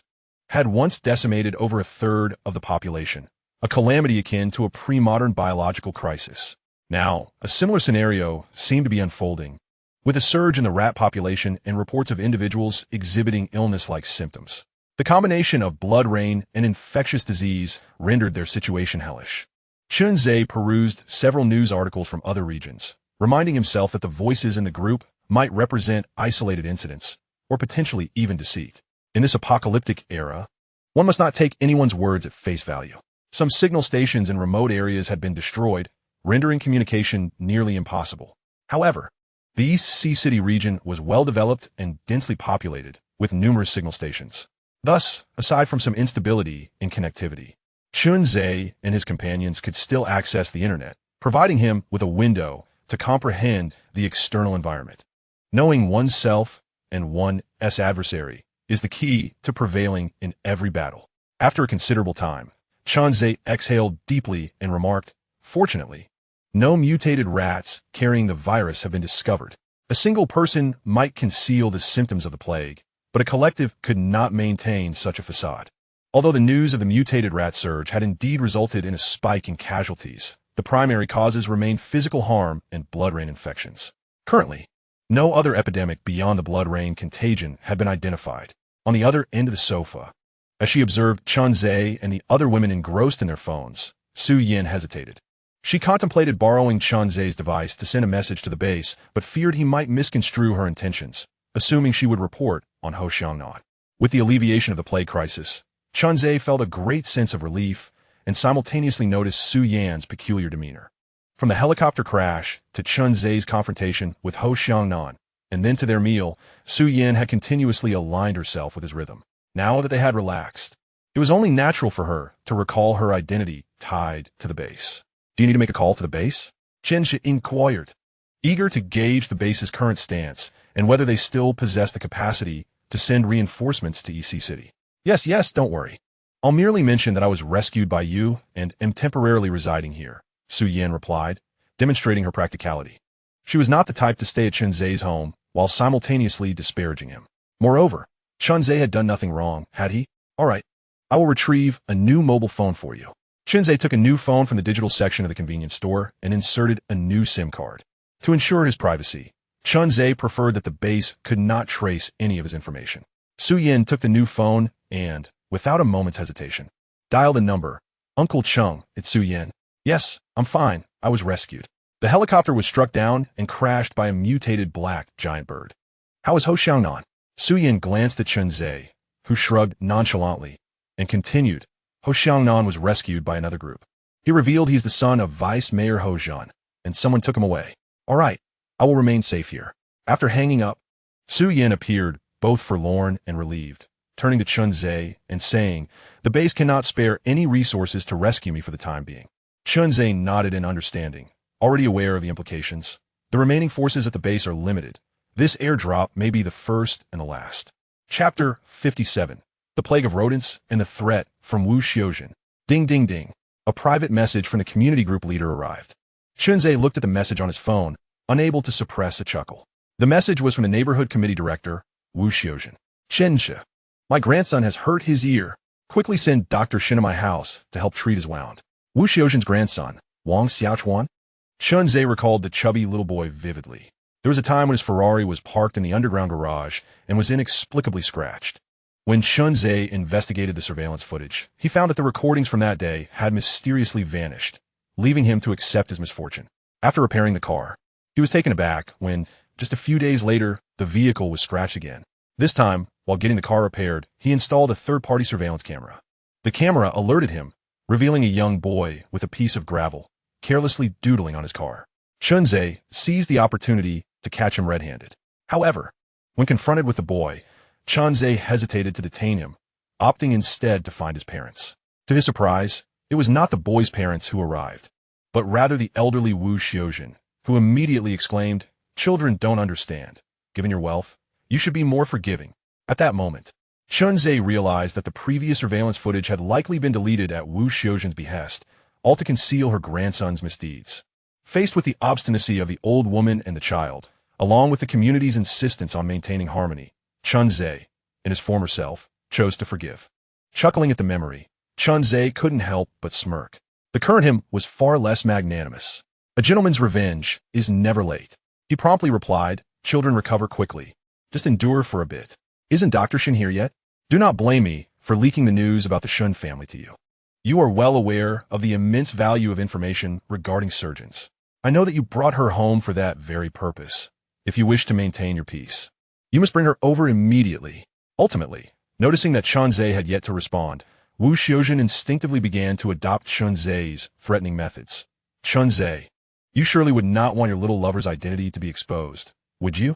The only individuals who know that Shun Yanbing is a doctor and that she is here with you are those from that mutual aid meeting, and Wu Xiaojun is one of them. However, Chun-Zhe was perplexed as to what had emboldened Wu Xiaojun to issue commands to him. Not only did she command, but she even resorted to threats. It is worth noting that Chun-Zhe had always been the one to threaten others, and no one had ever dared to threaten him. The last person who did so had already met their demise. An hour prior, at the residence of Wu Xiaojun, the community committee director, she lay half-slumped on her bed, with a small boy sleeping beside her. That boy was her grandson, the spirited Wang Xiaochuan, who was currently attending kindergarten. On the day of the blood rain, Wu Xiaojun had picked up her grandson for lunch. Though the kindergarten had a cafeteria, Wu Xiaojun found the meal fees exorbitant and opted to bring him home for lunch each day. Unbeknownst to her, before they could eat that day, a torrential downpour began outside, a blood-red rain, accompanied by strange phenomena. Wu Xiaojun immediately sensed that something was amiss and decided not to send her grandson back to school. Thus, they narrowly escaped disaster. Initially, leveraging her position as the community committee director, Wu Xiaojun managed to borrow from various sources and sustain herself for 2 days. However, after 2 days, everyone realized that something was wrong and began to refuse her requests for food. Infuriated, Wu Xiaojun resorted to passive-aggressive comments in the group chat, criticizing individuals for being stingy and berating others for their lack of respect for the elderly and love for the young. Some of the more sensitive young wives were even brought to tears by her scorn. After another 2 days, inspired by Mrs. Chun, Wu Xiaojun devised a cunning plan. She fabricated a notice and initiated a community solidarity and mutual assistance meeting. She initially believed that this would lead to a collective effort to assist her, allowing her to hoard all the collected supplies for herself. However, unexpectedly, Chun-Zhe intervened and distributed the supplies. Although she received a small reward for her distribution efforts, it was hardly sufficient. Her grandson was far more precious than those frail and elderly individuals. In her eyes, the supplies should rightfully belong to her, and it was Chun-Zhe who had stolen her resources to play the benefactor. Due to Chun-Ze's intimidating presence, she could only seethe in silence. It was from this moment that Wu Xiaojun secretly vowed to find an opportunity for revenge. Unfortunately, she had yet to find that opportunity. Squeak, squeak, a series of sharp, piercing cries jolted the half-asleep Wu Xiaojun awake. Who could it be? Wu Xiaojun abruptly rose to her feet, only to find her circulation impeded, leading to a sudden wave of dizziness. Alas, with her eyes shut, she collapsed once more, her body falling rigidly to the ground. The commotion startled her sleeping grandson. Wang Xiaochuan, who upon seeing his grandmother fall heavily beside him, could not contain his tears. Grandma, please don't die. My mother said you're immortal. How could you possibly leave us? In a moment of desperation, Wang Xiaochuan recalled the CPR techniques he had seen on television and began to mimic the actions. However, he had not quite mastered the procedure. He envisioned the steps, gripping Wu Xiaojun's neck with one hand while vigorously shaking her. Loosen up, loosen up. Feeling the onset of suffocation, Wu Xiaojun's body instinctively triggered a fight-or-flight response, and she suddenly regained consciousness. Who dares to harm me? I shall not yield. With a fierce swipe of her hand, she pushed a shadow off the bed, finally gasping for air. Wang Xiaochuan tumbled to the floor, turning his head to see a glowing red light beneath the bed, reminiscent of a small red lantern. Overwhelmed with fear, he exclaimed, Grandma, come quick, however. Before he could finish, the red light shot forth, barreling toward his head. Squeak, squeak. A mutated rat, larger than a cat, leapt onto Wang Xiaochuan's head. Hearing her grandson's cries, Wu Xiaojun sprang up in alarm. In an instant, she spotted the enormous rodent gnawing at her beloved grandchild. The mutated rat pinned Wang Xiaochuan to the ground, its sharp teeth aimed directly at his ear. In a moment of urgency, Wu Xiaojun retrieved a kitchen knife for self-defense. wielding it with precision against the rat's back. Since the onset of the apocalypse, she had kept a knife at her bedside for emergencies. Little did she know that today would be the day it would prove its worth. Empowered by her love for her grandson, Wu Xiaojun struck with both accuracy and force. Crack! The sound echoed like a butcher cleaving through bone, as the rat was cleaved in two, its blood and entrails scattering across the floor. The knife's momentum reverberated through Wang Xiaochuan's body, causing him to spit out a mouthful of blood. Witnessing this, Wu Xiaojun immediately dropped the knife and rushed to embrace him. Grandson, please don't scare your grandmother. Grandma, my ear hurts a bit. As he spoke, Wang Xiaochuan attempted to raise his hand to touch his ear. Wu Xiaojun, seeing that a significant portion of his ear had been bitten off, quickly intervened. Let me take a look. Don't move. As she grasped her grandson's hand, it suddenly hung limply in the air, her expression distant as she murmured to herself, "Is it over? Have I been touched by the blood rain? It's the end for me. Oh, my dear child, you have caused your grandmother much distress." After a considerable amount of time, Wang Xiaochuan had succumbed to unconsciousness due to pain. It was only then that Wu Xiaojun regained her composure. "I haven't been infected. I am still alive? Ha! I am fine. Wu Xiaojun seized a knife and pulled over the carcass of a mutated rat nearby, turning its fur over. Except for the fresh blood that had just spilled, the rest of the rat's fur was fluffy. "It is dry, completely dry." Overwhelmed with joy, Wu Xiaojun began to weep, only then recalling that her grandson was still lying on the ground, observing the gruesome sight of his large ears having been gnawed off by the rat. The wound was horrifically bloodied. What should I do? If this wound is not treated properly, my grandson's life may be in jeopardy. Suddenly, Wu Xiaojun remembered Dr. Shen Yanbing, whom she had met during the mutual aid rescue efforts. She recalled that Dr. Shen was a surgeon and surely possessed the skills to save her grandson. She knew that Dr. Shen was at Chen Zhe's place, and fortuitously, she had Chen Zhe's contact information. With this thought in mind, Wu Xiaojun sent a private message. Chapter 58. 3 teams assemble, targeting Chen Zhe. "Chen Zhe, has your little lover arrived?" Wu Xiaojun, from room 501, gazed at the glaring red exclamation mark before her, a surge of inexplicable anger rising within her. Yet, this anger had no outlet for release. She considered bypassing Chen Zhe and directly contacting Shen Yanbing. However, after being harassed by Wolf Brother, Shen Yanbing had left the group without leaving any contact information. Must I go in person to find Chen Zhe? Wu Xiaojun looked at her unconscious grandson, her heart filled with hesitation. The dangers outside were not solely from the berserkers. The relatively smaller mutated rats posed an even more insidious threat. "Grandma, it hurts." Wu Xiaojun looked down to see Wang Xiaochuan, still unconscious, frowning and murmuring. Do not fear. Grandma will take you to find a doctor soon." With a renewed determination, Wu Xiaojun resolved to take her grandson to find Chen Zhe. After all, Chen Zhe was just upstairs in her building. The journey was short and should pose no danger. With Wang Xiaochuan on her back, Wu Xiaojun rose and scolded. "It's all that wretched Chen Zhe's fault, causing my dear grandson to suffer needlessly. If Chen Zhe does not compensate for the emotional distress this time, I shall ensure he is thoroughly unsettled." In Building 4, Room 404, the base of Zhangshao. Inside, Zhou Jie and 2 women were exhausted, slumped in place.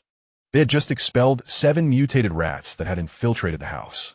"You two, go check for any gaps and blind spots in the house," Zhou Jie commanded while chewing on a spent cigarette. "But, yes, Sister Zhou." The 2 women obediently got to their feet and headed towards the edges of the room. The rebellious woman had already been taken downstairs to feed the berserkers. After Zhang Zhao's demise, Zhou Jie had smashed open the door with the foot of the bed. Upon emerging, she learned that Zhang Xiao and the others had gone to Fengya's supermarket. As Zhou Jie was consumed by envy, Chen Zhe released the video of Zhang Zhao's annihilation. In that moment, Zhou Jie felt a tremor coursing through her body, a chilling sensation surging from her toes to the crown of her head. Had Zhang Xiao brought her along, her fate would have been sealed. Even if Chen Zhe had not eliminated Zhang Xiao, the latter would undoubtedly have vented his wrath upon her upon his return, leading to a similarly grim outcome for her. For this reason alone, she found herself begrudgingly grateful for Chen Zhe's ruthlessness. Yet, merely attaining freedom was insufficient. She needed to survive. When Zhang Xiao departed, he took all the supplies with him, leaving Zhou Jie and the others with nothing. Faced with a scarcity of resources, Zhou Jie and her 2 companions resorted once more to the trade of flesh. "Sister Zhou, I've checked. The toilet and windows are all secured. the two women reported. Having completed their inspection, Zhou Jie gestured for them to sit as she addressed them. I need to discuss a matter with you. Sister Zhou, we are all ears. One exclaimed. Indeed, Sister Zhou, just give us your orders. If it weren't for you guiding me in this trade, I might have starved by now. Very well. I shall be direct, Zhou Jie replied, producing a meager stash of provisions from beneath the sofa. We are left with only this black bread and a single bag of instant noodles, enough to last at most 3 days. If we do not secure any business within this time frame, we will perish from hunger. Therefore, we cannot remain idle any longer. We must take the initiative. They had previously pursued all available opportunities, but such endeavors could not substitute for sustenance. Faced with desperation, they would inevitably hoard whatever resources they managed to acquire. It was only after the official announcement of an airdrop that business began to improve for the trio. Now, Zhou Jie resolved to actively seek out those with abundant resources, boldly presenting themselves. Her first target was none other than Shinzei. During the scramble for airdrop supplies, she had concealed herself behind the hall, assessing potential candidates. Initially, she had set her sights on Zhang Dong and an external gang. However, Chunzei's presence was simply too striking to ignore.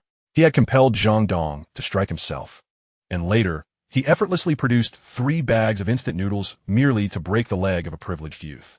Following that, a well-aimed knife eliminated a gang leader, leaving his underlings utterly intimidated. With resources, strength, and an undeniable charm that eclipsed the others, Zhou Jie felt an inexplicable warmth bloom within her. Despite their previous conflicts, she chose to set them aside.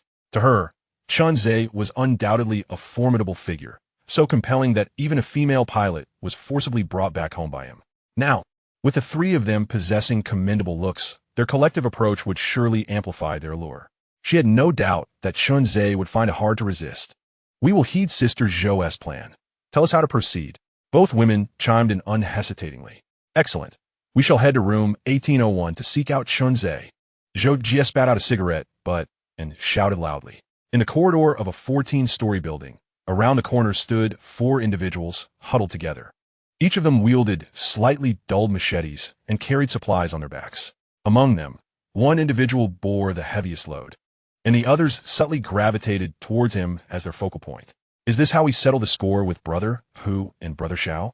A young man with yellow hair muttered as he walked. Indeed, Brother Hu, I watched that video.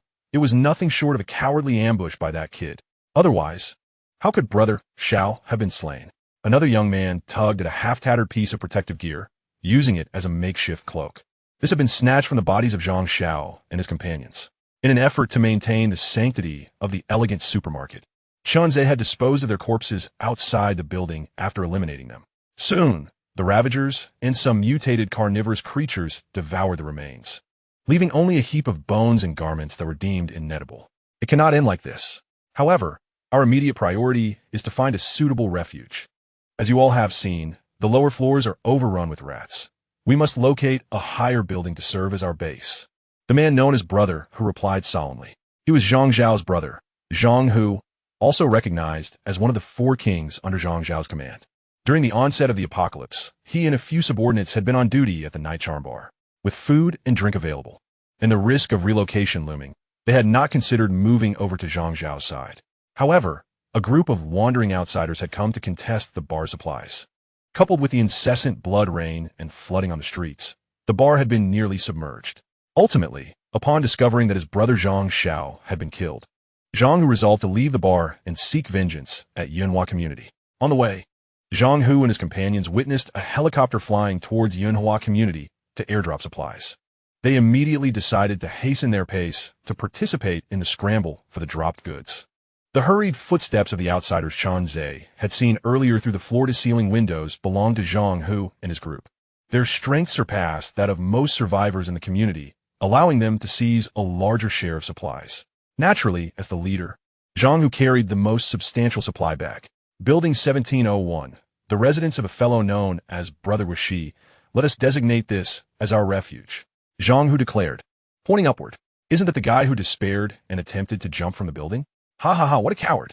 The 3 young men, having heard the tale of Brother Guo, burst into laughter. This location is excellent. We can monitor Chunzei at all times. The moment he steps out, we shall exact our revenge for our leader. Chapter 59. All your actions are under my control. In Building 1801, Chun Zhe's residence. In the fitness area, a dummy target stood against the wall. 5 meters away, a pair of handsome men and beautiful women were embracing one another. No, it was the beautiful woman embracing the handsome man. Relax your wrist, exert strength in your arms. Su-Yin embraced Chun Zhe's arm, guiding and correcting his movements with precision. His eyes, the aiming sight, and the target were aligned in a perfect straight line. Breathe easy. Let the rhythm ebb and flow with your steps. Su-Yin articulated the key points of shooting with a handgun, regarding Chun Zhe as if he were some sort of creature. Are you certain you have never touched a gun? What do you mean by gun? Chun Zhe feigned confusion as he glanced at Su-Yin. Of course. Su-Yin had yet to finish her sentence when she instantly comprehended Chun Zhe's implication and replied with a hint of annoyance. I shall not teach you any further. You can figure it out yourself. With that, she turned to leave. Wait, this is genuinely my first time handling a gun. I've only encountered them in video games. Chun Zhe hastily pulled Su-Yin back, anchoring her in place. Such a splendid opportunity for collaboration was not one he intended to squander. Moreover, this firearm was something he had scavenged from Zhang Xiao. He had never learned how to use it before. While he possessed skills with throwing knives, firearms were undeniably modern weaponry, products of an entirely different era. As it was his inaugural experience with a gun, Chun Zhe could have opted to explore on his own. However, to disregard such an adept military instructor would be a sheer waste. I have taught you all I can. The rest is up to your practice. Su-Yan, unfazed by being restrained, turned back to him. She noticed that Chun Zhe's physical prowess was remarkably exceptional, not only in strength and speed, but every action he performed seemed to be executed with mechanical precision. If he were in the military, he would undoubtedly become a formidable asset in less than 6 months. Oh, is it that simple? Chun Zhe twirled the small silver gun in his hand and casually remarked. The principles of firearm usage are largely the same. As long as you execute what I have instructed, you should be able to handle most firearms. As for accuracy, that is something you must discover for yourself. Su-Yin refrained from questioning where Chun Zhe had acquired this silver handgun, as it was evident that it was not obtained through conventional means. I have always been quite accurate in my shooting. You, bang! A gunshot rang out as a plastic dummy's head exploded. Chun Zhe examined the barrel. Its shape remained intact, indicating that the firearm was of good quality. As for the ammunition, he had no intention of being frugal. Once he secured Su-Yin, the golden attribute, mechanical heart, would grant him access to as many bullets as he desired. In fact, with sufficient materials, he could even forge his own firearms. What has transpired? The women in the living room, who had been watching a romantic film and weeping profusely, rushed over at the sound of the gunfire. It's nothing. I just fired a shot. Chun Zhe handed the silver handgun to Su-Yakin, saying, You should learn as well. We may soon leave the community for the outside world, and you all must possess some means of self-defense. Chun Zhe constantly recalled Su-Yan's words that within 3 months, the coastal areas, including Donghai City, would be submerged. Therefore, preparations for evacuation must be made before the tides rendered escape impossible. Whether on the road or finding alternative accommodations, Chun Zhe would inevitably find himself engaged in various activities. At such a time, it was imperative for Su-Yakin and the others to safeguard themselves. Their physical capabilities and skills were merely average, necessitating the use of external means to enhance their strength. Here, give it a try. Following Su-Yan's teachings, Chun Zhe grasped Su-Yakin's hand for a one-on-one lesson. He chose Su-Yakin first due to her highest level of affection towards him, until the others reached a similar level of fondness. He would not allow them to handle firearms, for reasons unknown. Observing Chun Zhe teach Su-Yakin in the same manner she had earlier instructed him stirred discomfort within Su-Yin. However, she refrained from voicing her feelings, as it was evident to any discerning observer that the women in Chun Zhe's residence shared an unusual bond with him. Beep, beep, beep. An alarm blared, emanating from a surveillance system Chun Zhe had installed between the 15th and 21st floors. Although Chun Zhe could monitor the surrounding environment's safety through his acute hearing, constantly amplifying his auditory senses would render the world overwhelmingly chaotic, particularly with the incessant sound of rain creating a massive white noise that enveloped his mind. Thus, he opted to utilize technology to narrow his auditory focus to a core area. Are there visitors? As Chun Zhe's chief steward, Su-Yakin was well aware of his security measures. Yes, quite a few for individuals. Chun Zhe released Su-Yakin's delicate hand and retrieved the silver handgun.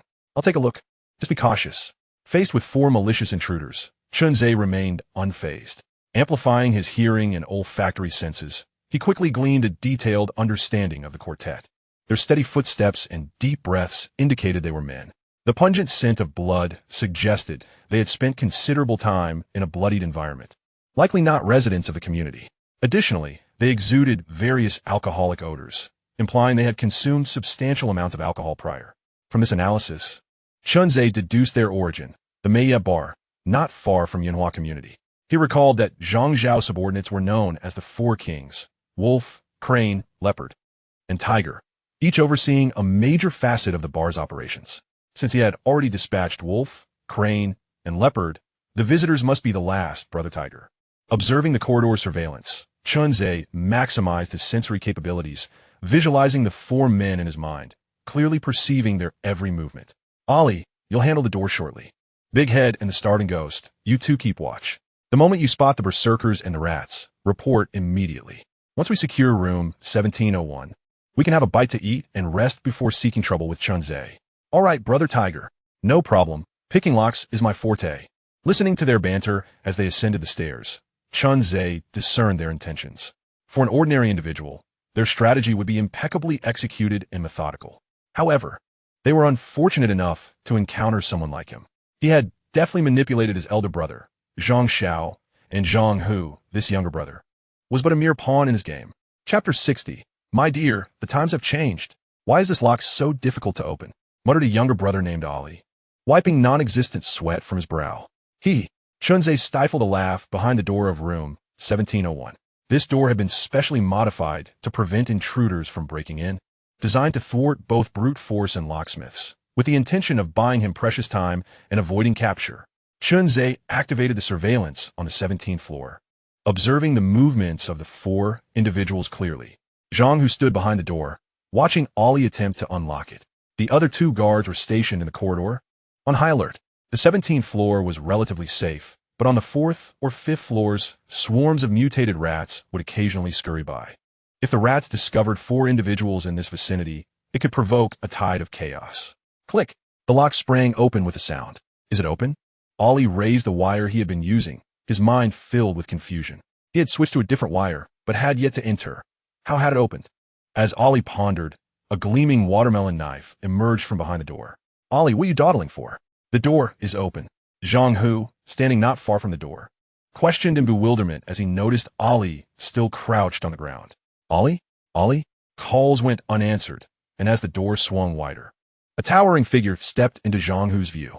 With a thud, Ollie toppled backward, a watermelon knife embedded straight into his chest.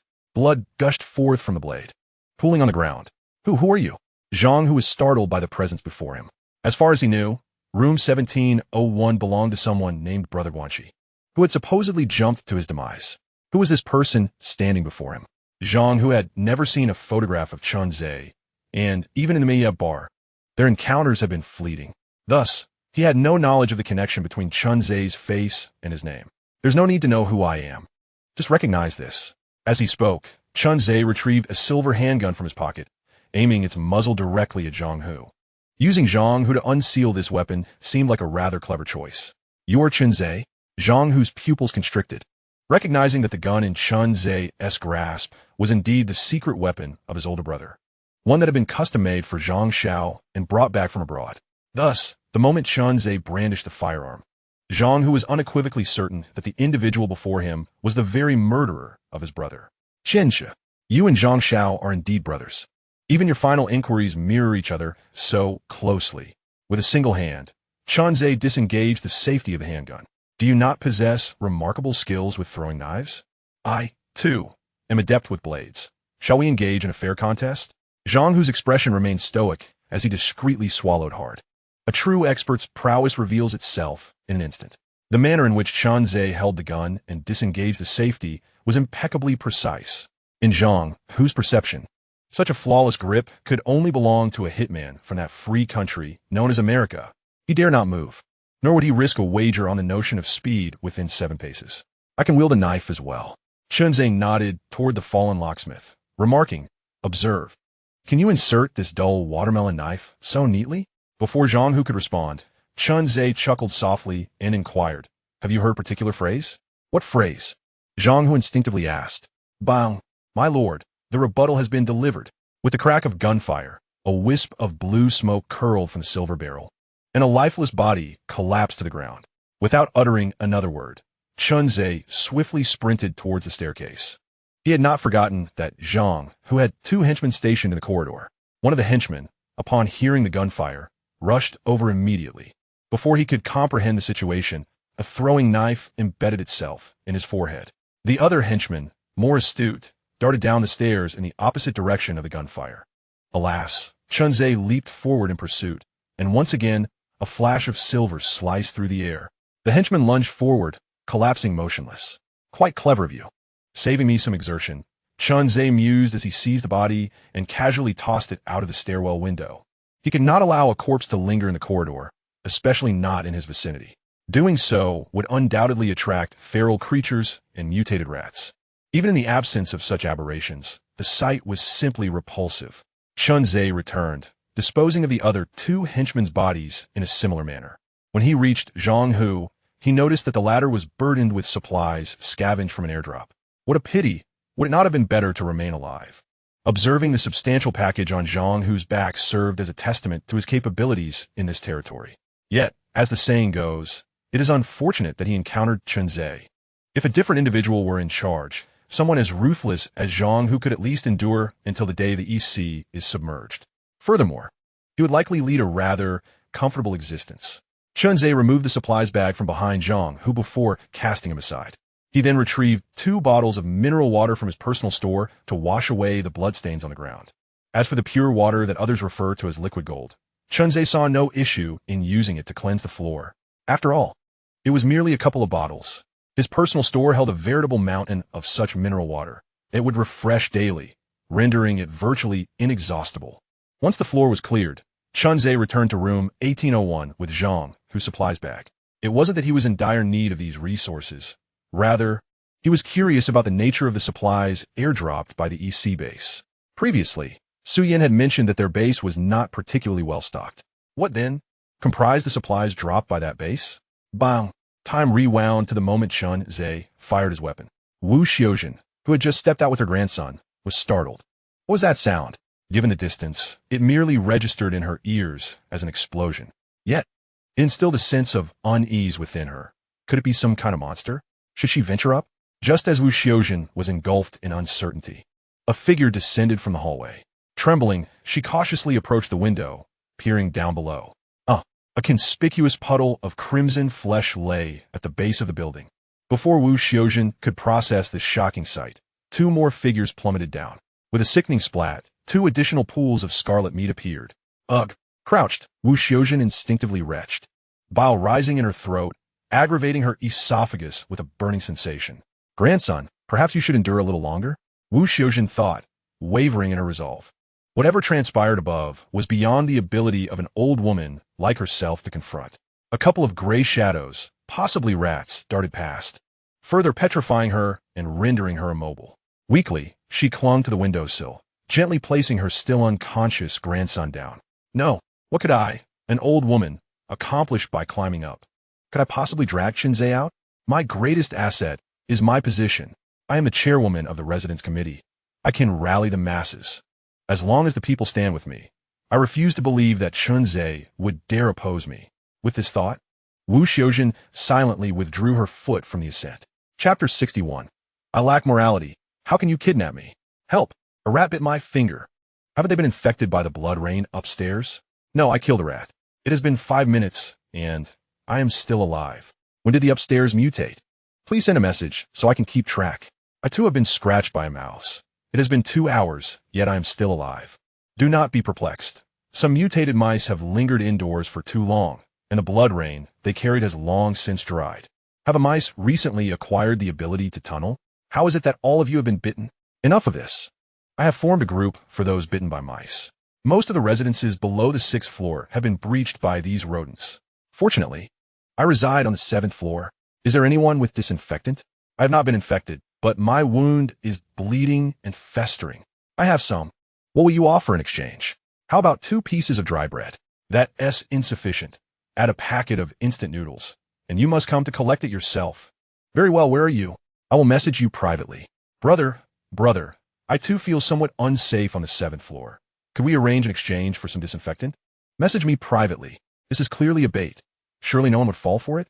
Fear not. It's a matter of mutual consent. Chunzei's living room. Chunzei watched as the messages in the group became lively once more, and he understood the gravity of the situation. The damages inflicted by the mutated mice were beginning to manifest. Once the mice breach the physical barrier of the home, those inside are in peril.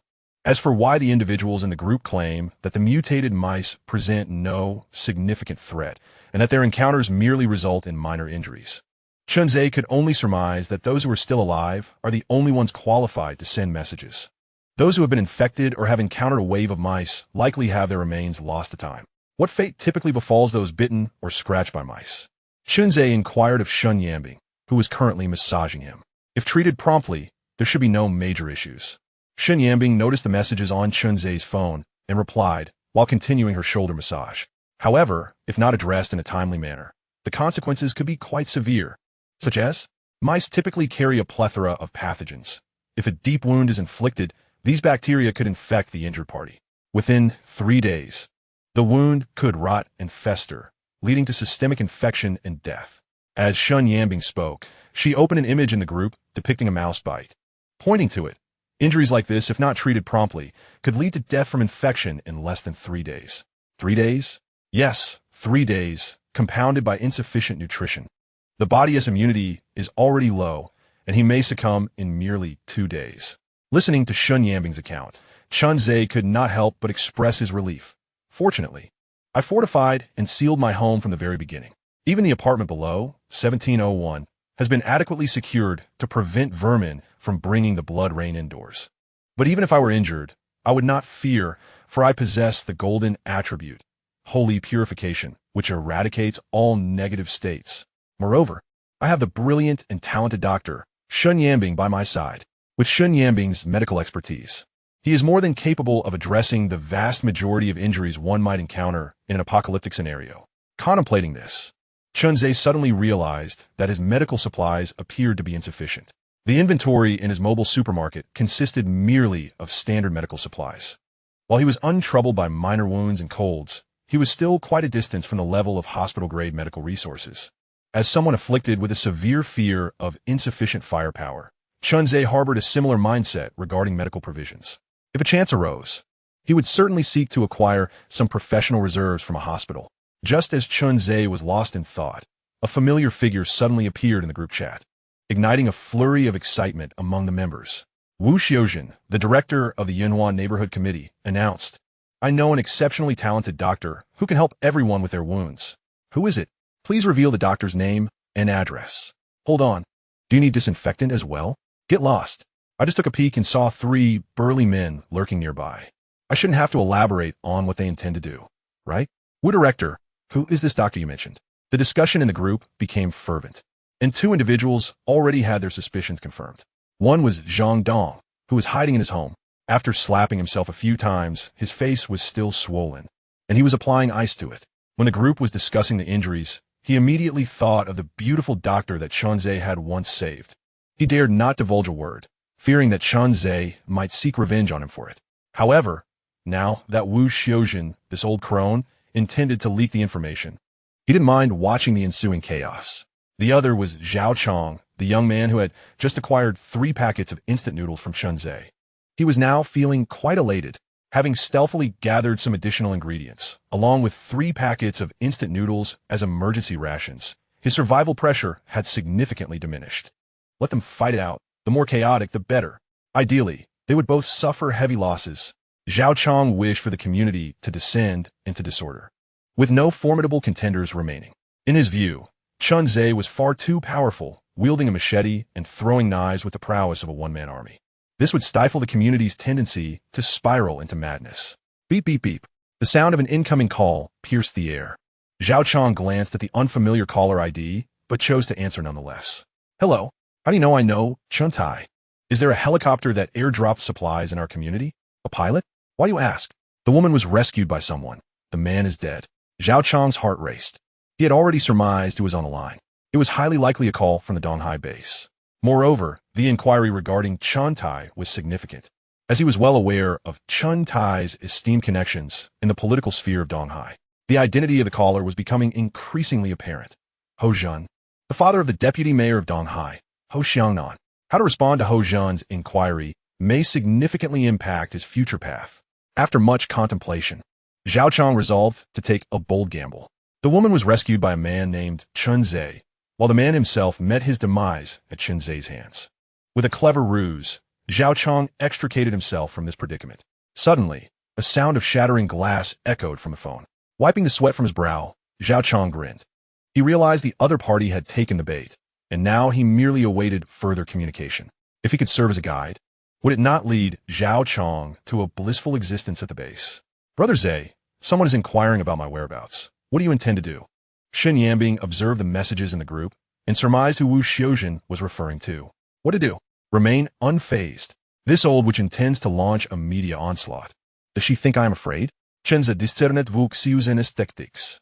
It was nothing more than inciting a crowd to implore Shen Yambing to treat the masses, and, conveniently, her grandson as well. Should he intervene, it would merely result in a collective moral coercion.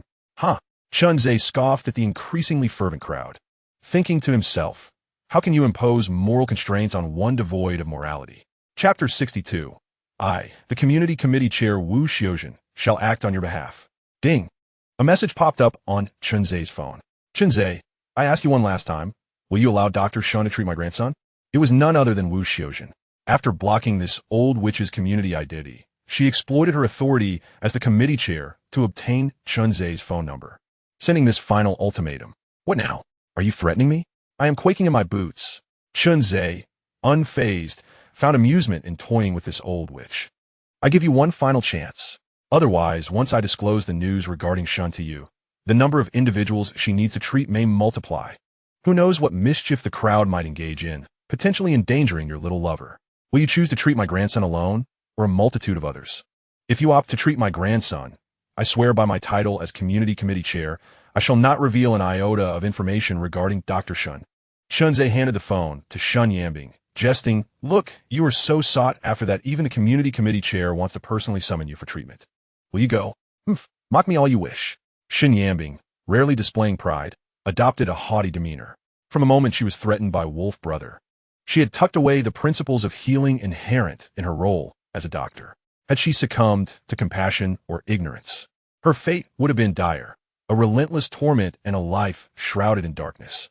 It was then that Chun Zhe rescued Shen Yambing, coinciding with her most vulnerable moment. Otherwise, Chun Zhe would truly find it difficult to win over the coldly beautiful and rational doctor.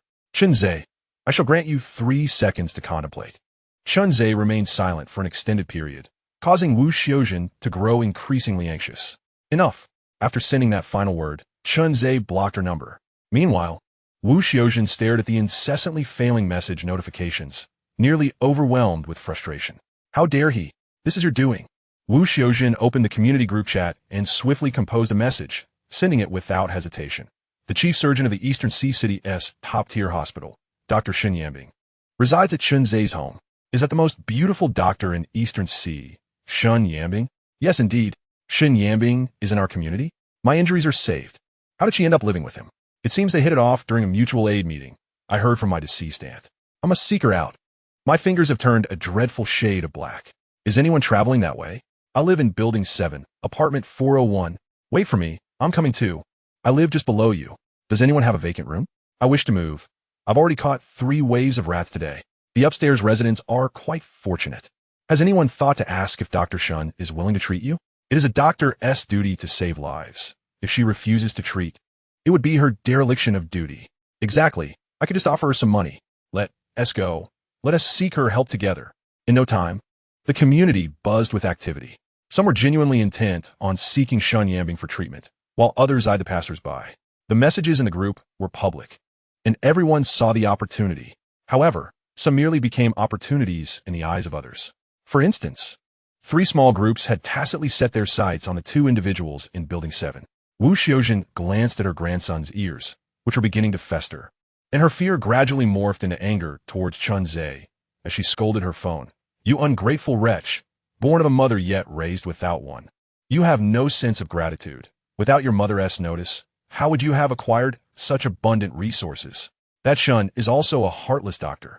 Despite the prolonged cries in the group, she pretends to be deaf and blind, ignoring us. They are nothing but a pair of scoundrels, both unworthy. After scolding for a full half-hour, Wu Xiaojin's anger finally began to subside. Come, my dear, let us seek justice. With that, Wu Xiaojin estimated that most of the crowd had gathered at Chunzei's home, so she picked up her grandson and headed upstairs. Wu Xiaojin's estimation proved correct. All those who could come had arrived. Those who could not either faced robbery or were ensnared by rampaging creatures or mutated rats. Wu Xiaojin counted herself fortunate among this group. The hallway of the building was bustling with many passing through, whether they are villains, frenzied individuals, or mutated rodents. The dangers have already been traversed by those who came before. Wu Xiaojin successfully reached the 18th floor. Before her were a dozen men scattered in small groups across various corners. Greetings, everyone. I am Wu Xiaojin, the director of the residence committee. As she noticed the muscular men gazing intently at her, she felt no fear, akin to a superior offering comfort. Why did you not knock on the door? Were you waiting for the director to arrive? Indeed, it was the director who reminded us of Dr. Shin's residence, so we thought you might come as well. Director Wu, you must advocate for us. The crowd showered her with flattery upon her arrival. In truth, they had been there for some time. However, they had all directly or indirectly witnessed Chunzei's prowess. Those who managed to reach Chunzei's door were not foolish. No one wished to be the first to knock.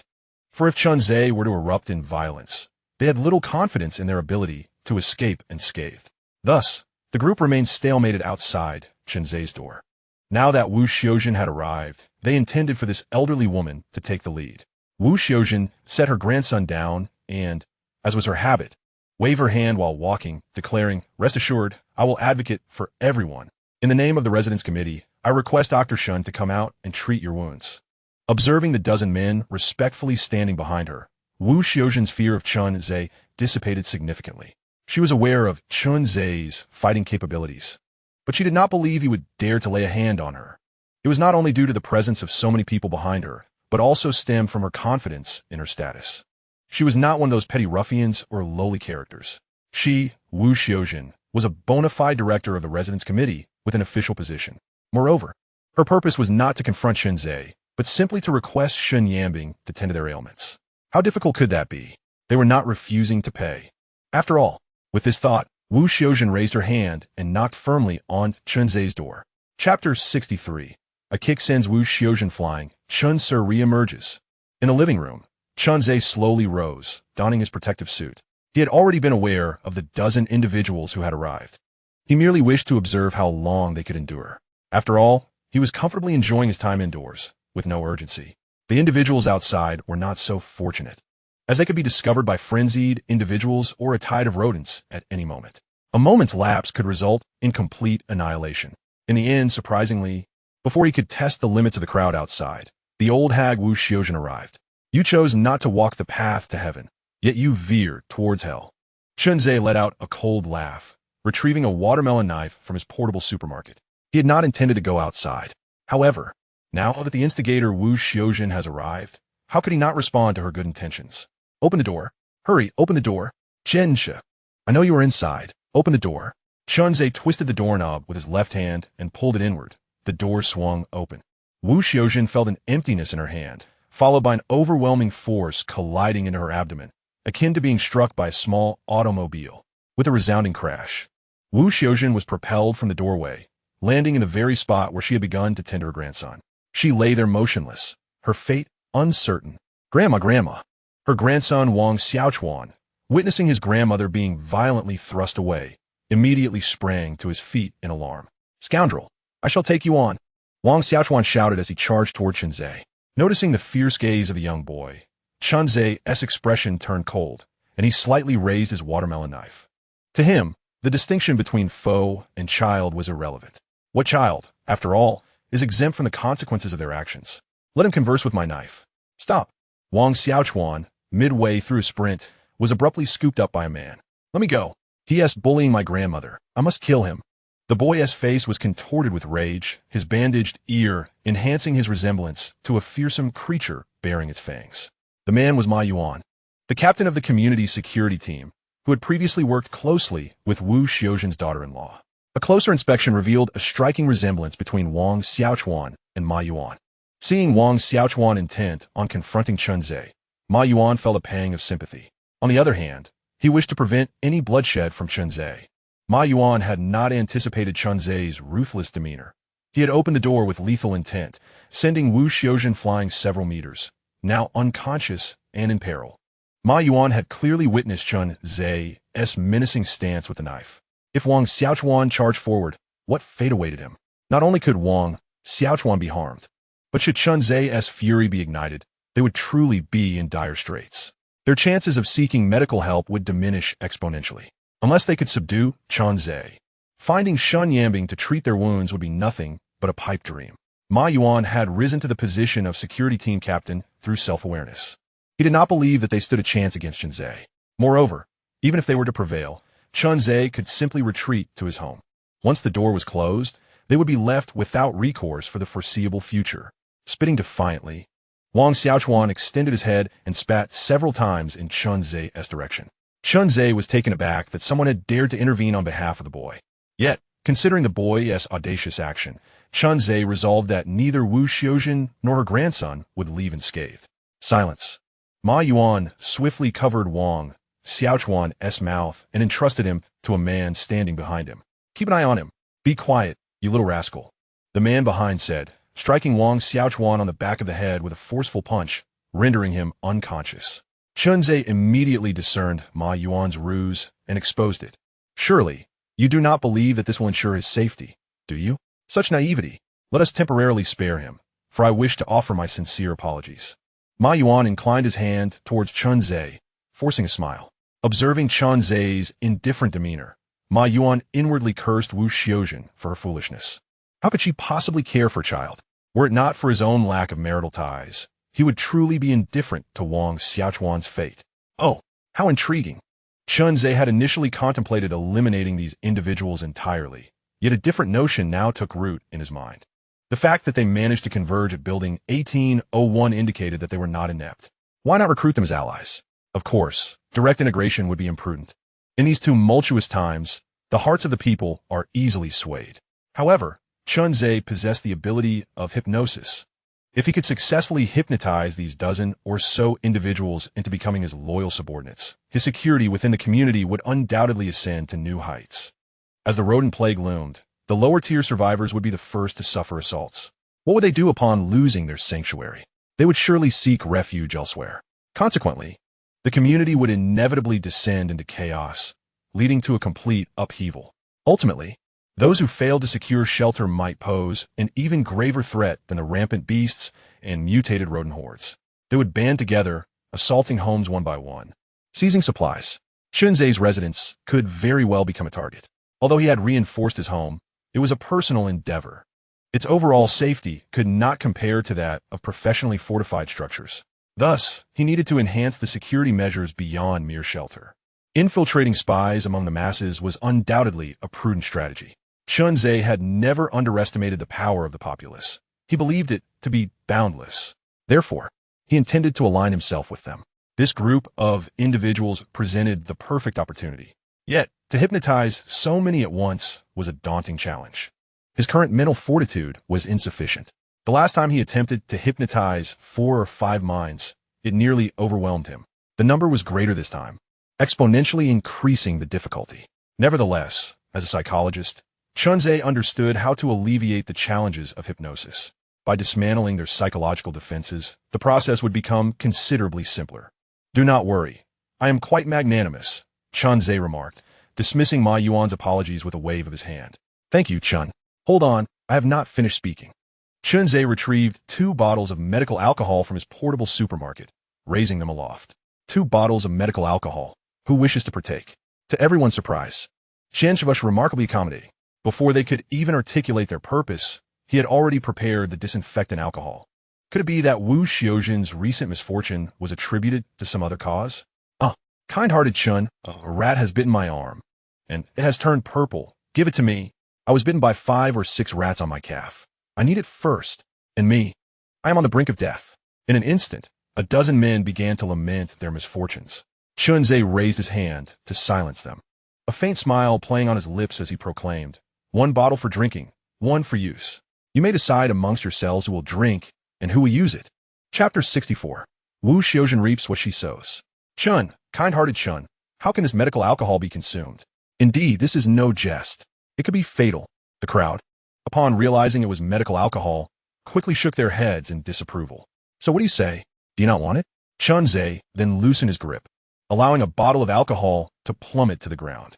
With a resounding crash, the bottle shattered, glass scattering everywhere. The pungent scent of alcohol began to permeate the corridor. All right, I have made a decision on your behalf. We shall use one bottle for sanitizing the ground, and the remaining bottle, decide among yourselves who shall partake. After consumption, we will resume our discussions. Though Chun Zhe held a disdain for the culture of drinking, he could not deny its underlying rationale. It served as a quintessential test of compliance. What is this? Forcing us to drink medical alcohol. Is that not a threat to our lives? I am Lu Shi, a friend of the director of Donghai Hospital. I am here for Dr. Shan, and this is none of your concern. Bring Dr. Shan out. We shall negotiate our terms for treatment. Not everyone, apart from Ma Yuan, possessed self-awareness. At least Zhe felt that the portly Lu Shi who had stepped forward lacked it. Lu Shi was a formidable figure, towering at nearly 2 meters. His physique reminiscent of a gorilla, moving with an ungainly swagger. Seeing someone lead the opposition against Chun Zhe, the rest of the crowd seemed to find their courage. Chiming in, it is a doctor's duty to save lives. What wrong is there in a patient seeking a doctor? I offer 100,000, simply requesting doctor Shun to tend to my calf wound. For that price, one could even keep a beautiful doctor. Now I merely seek treatment for my injury. You pride yourself on being a benefactor, yet you obstruct our access to medical aid. We are injured. It is only right to help one another, is it not? Indeed. Chun Zhe, I misjudged you. You are nothing but a selfish scoundrel.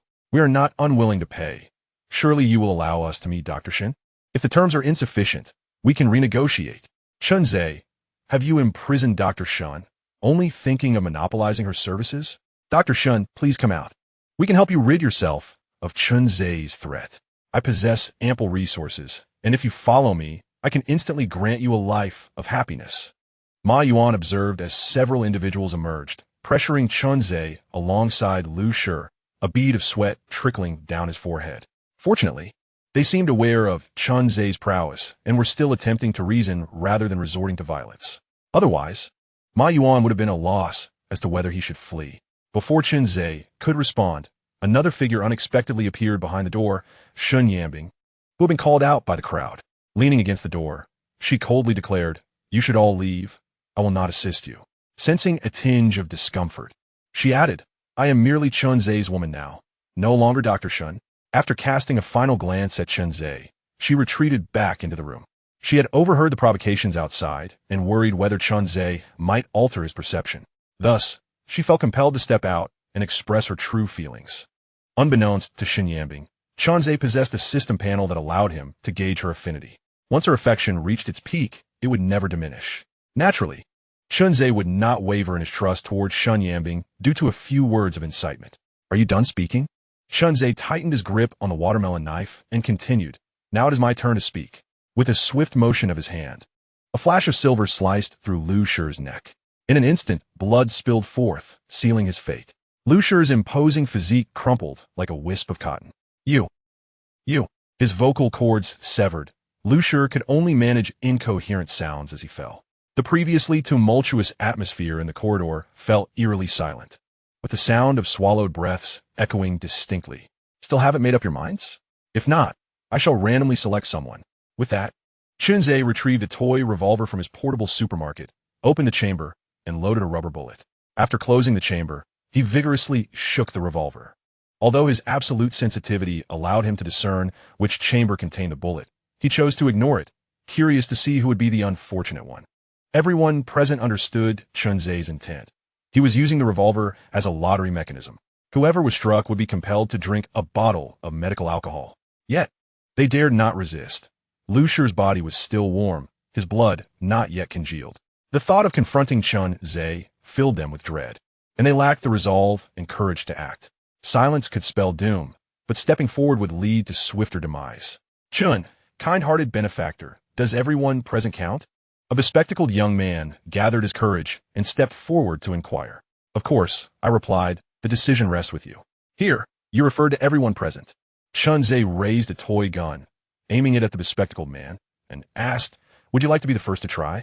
"No, no, no." The bespectacled man hastily shook his head and waved his hands. "I believe that bottle of alcohol should be given to Director Wu Xiuzhen.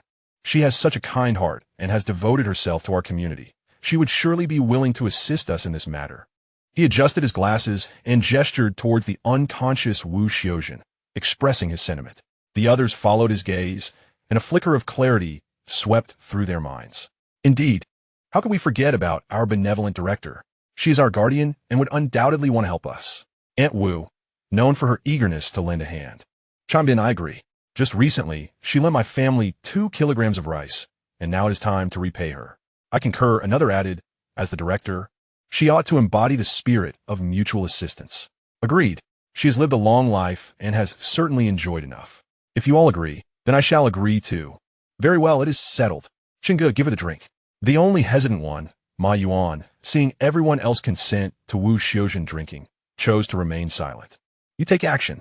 Chunze waved his hand at the bespectacled man, signaling him to come forward and hand him a bottle of medical alcohol. A collective sigh of relief filled the air. Even the bespectacled man felt a sense of ease. He had made the right bet. The atmosphere was infused with a jovial spirit. Suddenly, a sharp, piercing voice shattered this joyful ambience. It was unclear whether she had just awakened or had been feigning unconsciousness all along, but Wu Xiuzhen abruptly sat up and shouted, "No, I do not agree." Chapter 65. A game of chance, with the stakes starting at 1/6 of a life. Wu Xiuzhen's complexion was somewhat pale. Chunze's earlier kick had indeed nearly ruptured her liver, yet fortunately, the thick layer of fat around her abdomen had mitigated much of the impact. After enduring the initial discomfort, she had regained consciousness. Initially, she had hoped to evade the situation, but unexpectedly, these individuals had set their sights on her. Who could endure such a betrayal? Though her intention had been to leverage these people to pressure Chunze, ultimately, she was assisting them. "You ungrateful lot. Have you forgotten who sought justice on your behalf? And you bespectacled fool, thinking of having me pay the price for your life?" Half kneeling on the ground, her hair disheveled, she pointed at the crowd in a frenzied outburst. The others were momentarily stunned by Wu Xiuzhen's wild demeanor, but Chunze remained unfazed. Observing her bluster, he understood that she was merely acting out of fear. Originally, one might have thought that this old witch could still surprise him, adding some amusement to his life in this apocalyptic world. However, it now seems that her capacity for amusement is somewhat lacking. You have been provided with the alcohol. How you choose to utilize it is entirely up to you. Chunze's nonchalant remark shattered the trance that enveloped the crowd. Indeed, would this group truly fear an old witch? The bespectacled man clutched the alcohol tightly in his grip, advancing step by step towards Wu Xiuzhen. "What do you intend to do?" she stammered, struggling to rise while clutching her abdomen. Her legs felt weak, and she could only wave one hand feebly at the man, attempting to deter his approach. "Will you drink it yourself, or shall I pour it down your throat?" The man's tone turned icy as his hand reached for Wu Xiuzhen's mouth. "What are you doing?" "Chunze, it is wrong to incite others to commit crimes." "Stop him at once." Wu Xiuzhen cried out, her last glimmer of hope resting on Chunze as the bespectacled man ignored her pleas. Chunze crossed his arms, standing a distance away as if watching a performance. Upon hearing Wu Xiuzhen's desperate call for help, he merely scoffed. "Huh? Did you ever consider your current predicament while you wielded power over others? You dare to pressure me and engage in moral coercion? Do you believe you are worthy of that?" With a wave of his hand, he urged the bespectacled man to act swiftly. He had no desire to witness any further antics from the old witch. Once the decision was made to strike, one must be prepared to pay the ultimate price. With a guttural sound, the bespectacled man displayed his ruthless nature, striking Wu Xiuzhen in the abdomen, causing her mouth to instinctively open. He then raised a 500 milliliter bottle of medical alcohol, pinching her mouth and pouring it inside. Wu Xiuzhen's arms were too short to reach him. All she could do was struggle to pry his hand away from her mouth. Unfortunately, Chunze's earlier kick had sapped her strength, and having gone several days without food, she was utterly depleted. In less than a minute, the bottle was nearly empty. Most of the alcohol had flowed into Wu Xiuzhen's mouth, with a small portion trickling from the corners. The air reeked of the pungent scent of alcohol, reminiscent of a distillery. Wu Xiuzhen's struggles grew weaker, and eventually, she collapsed helplessly to the ground. "Brother Chun, we have finished the alcohol. Can we proceed with our discussion?" Ma Yuan, unwilling to let the others continue tormenting Wu Xiaojun, quickly redirected the conversation towards negotiation. The bespectacled man left the bottle at Wu Xiaojun's lips and turned to Chun Zhe, bowing slightly as he said, "Kind-hearted Chun, I have fulfilled your request." The others followed suit, echoing Ma Yuan, "Yes, we have complied with your demands. It is time for Dr. Shen to come forth and assist us, is it not? My wound itches somewhat. I can barely endure it. Chen-Xia, perhaps you could ask Dr. Shen for some anti-inflammatory medication. One must not be excessively ruthless." Chunze glanced at the expressions of those present and mused inwardly. Is this mental strain not sufficient? It requires further intensity to elevate their spirits to their zenith. Ultimately, when they transition from extreme tension to utter relaxation, I shall execute the hypnosis. I will speak as promised. I shall now disclose my terms. Whether or not a transaction occurs is entirely at your discretion. Let me known, my prices are fair and devoid of deception. Before anyone could voice an inquiry, Chunze produced the toy revolver once more and proclaimed, "A game of chance, one bullet, one price. Should you wish to trade for any item or service, simply denote the number of bullets. Fear not, for it is merely a toy gun. The impact is painless." Upon hearing Chunze's terms, a shiver ran down the spines of those assembled. What sort of game begins with a wager equivalent to 1/6 of life itself? As for Chunze's assertion that the toy gun's impact would be harmless, none were foolish enough to believe such nonsense. What does this mean? Ma Yuan stepped forward, his expression darkening, and called out, "We merely seek to tend to our wounds, not to engage in any games. If you do not wish to play, then leave." Chunze disregarded Ma Yuan's protest and continued, "Bandages, medical alcohol, disinfectant, anti-inflammatory drugs, and antibiotics from 1 to 5 bullets. Choose as you will. Should you select the latter items and win, the former will be provided free of charge. Naturally, if you desire the esteemed Dr. Yin Bing to attend to your wounds, that option exists as well. Fill 6 bullets, and we gamble on the gun's failure to misfire.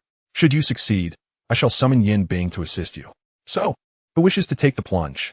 Chunze twirled the gun with flair, his finger resting on the trigger as he extended it outward.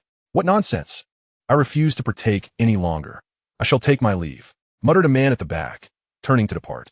He resided in Unit 601, having only sustained a minor scratch from a mouse.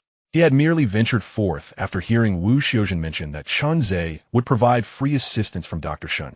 But the initial sight of Wu Xiaojun being kicked away and the ensuing spectacle had dissuaded him.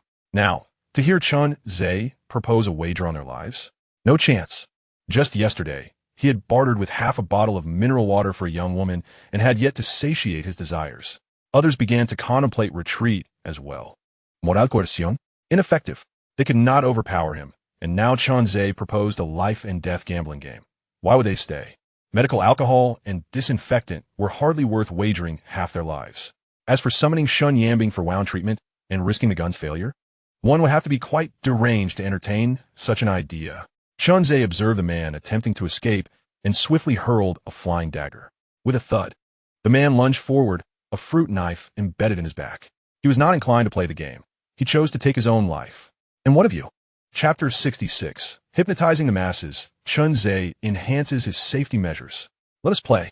The crowd gazed at the man who had succumbed to his self-inflicted demise, instinctively swallowing hard. The situation had far surpassed their wildest imaginations. To abstain meant certain death. Yet, engaging in the game afforded them a 5-6 chance of survival. Indeed, they all resolved to accompany Chunze, this madman, but with the utmost caution to minimize risk.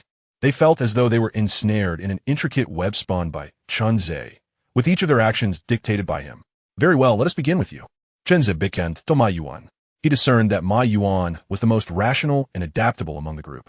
Such a person harbored potential to become a pawn in his game.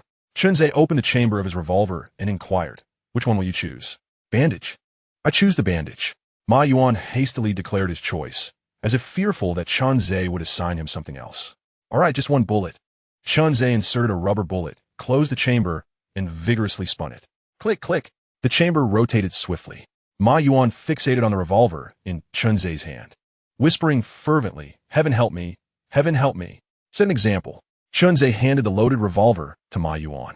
While he had faith in this composed security captain, he refrained from providing any absolute advantage. Luck was also a criterion for assessing his pawns. With a trembling right hand, Ma Yuan accepted the revolver and slowly directed it towards his temple. In that moment, he was so anxious that he forgot it was merely a toy gun. Instinctively mimicking cinematic gestures, Chunzé chose not to correct him. After all, he desired a release following extreme pressure. Though the odds were only 1 in 6. A hit would mean death. The weight of this pressure left the crowd, gasping for breath. Click!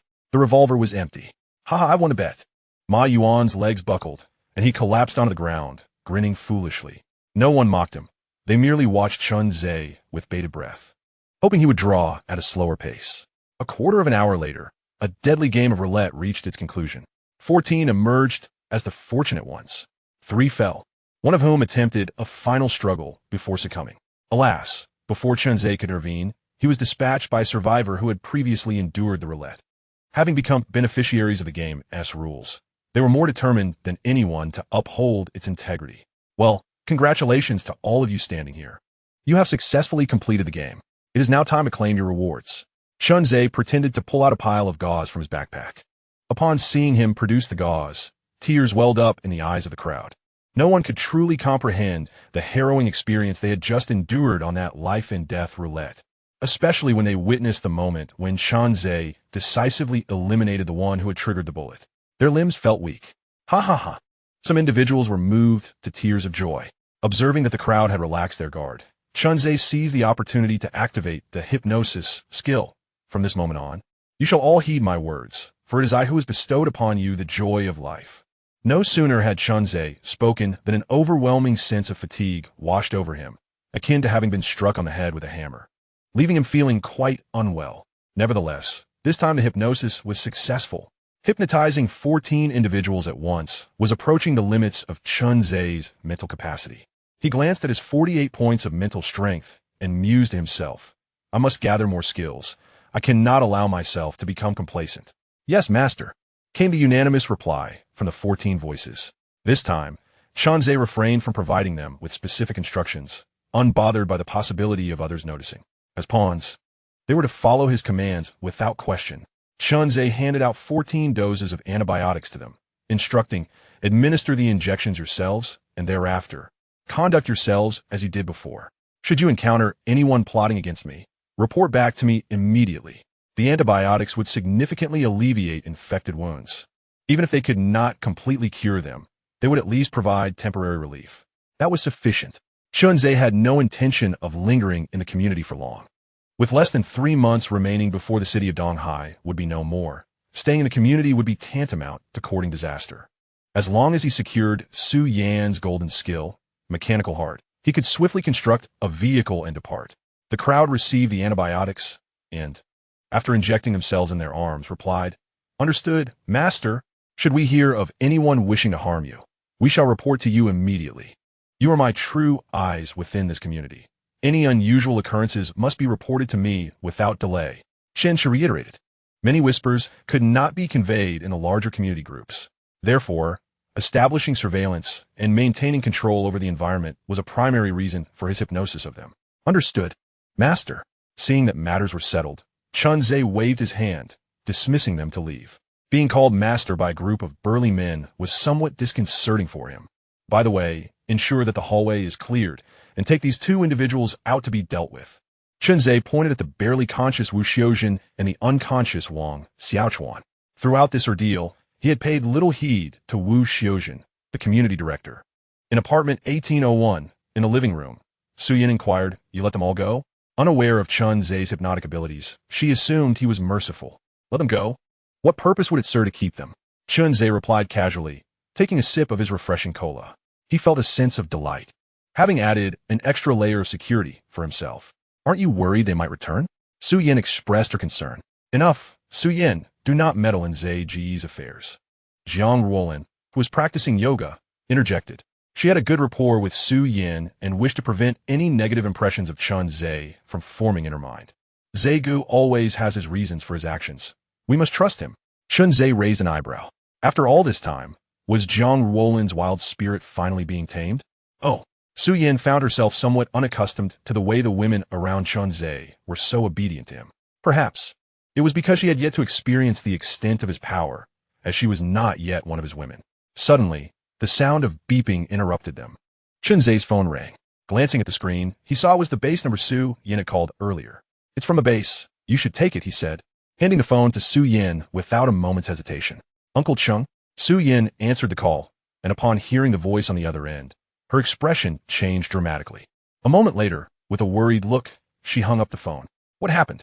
Don't panic. You are safe here." The ever-understanding Su Yakin noticed Su Yan's distress and took her hand in comfort. Su Yan clutched the phone tightly, meeting Chun Zhe's gaze, and said, "There's been an incident at the base. A horde of mutated beasts has surged in and wreaked havoc. The captain has instructed all personnel outside not to return to the base. The surviving members are preparing to evacuate." Although Chun Zhe had not spoken, Su Yan felt a dissonance between the value she believed she brought to him and the treatment he afforded her. Living in the apocalypse, where she could eat whatever she desired, felt more luxurious than being an emperor. This realization made her uneasy. She had initially thought she could leverage the base's influence to assist Chun Zhe. Now that the base was in jeopardy, what worth did she hold for him? The sudden mutation at the base struck Chun Zhe as peculiar. While it could be comprehended that an unexpected incident might arise amidst the initial chaos of the blood rain, over half a month had passed. The military would surely have been prepared. Chun Zhe shook his head, realizing that there was no need for excessive contemplation at this moment.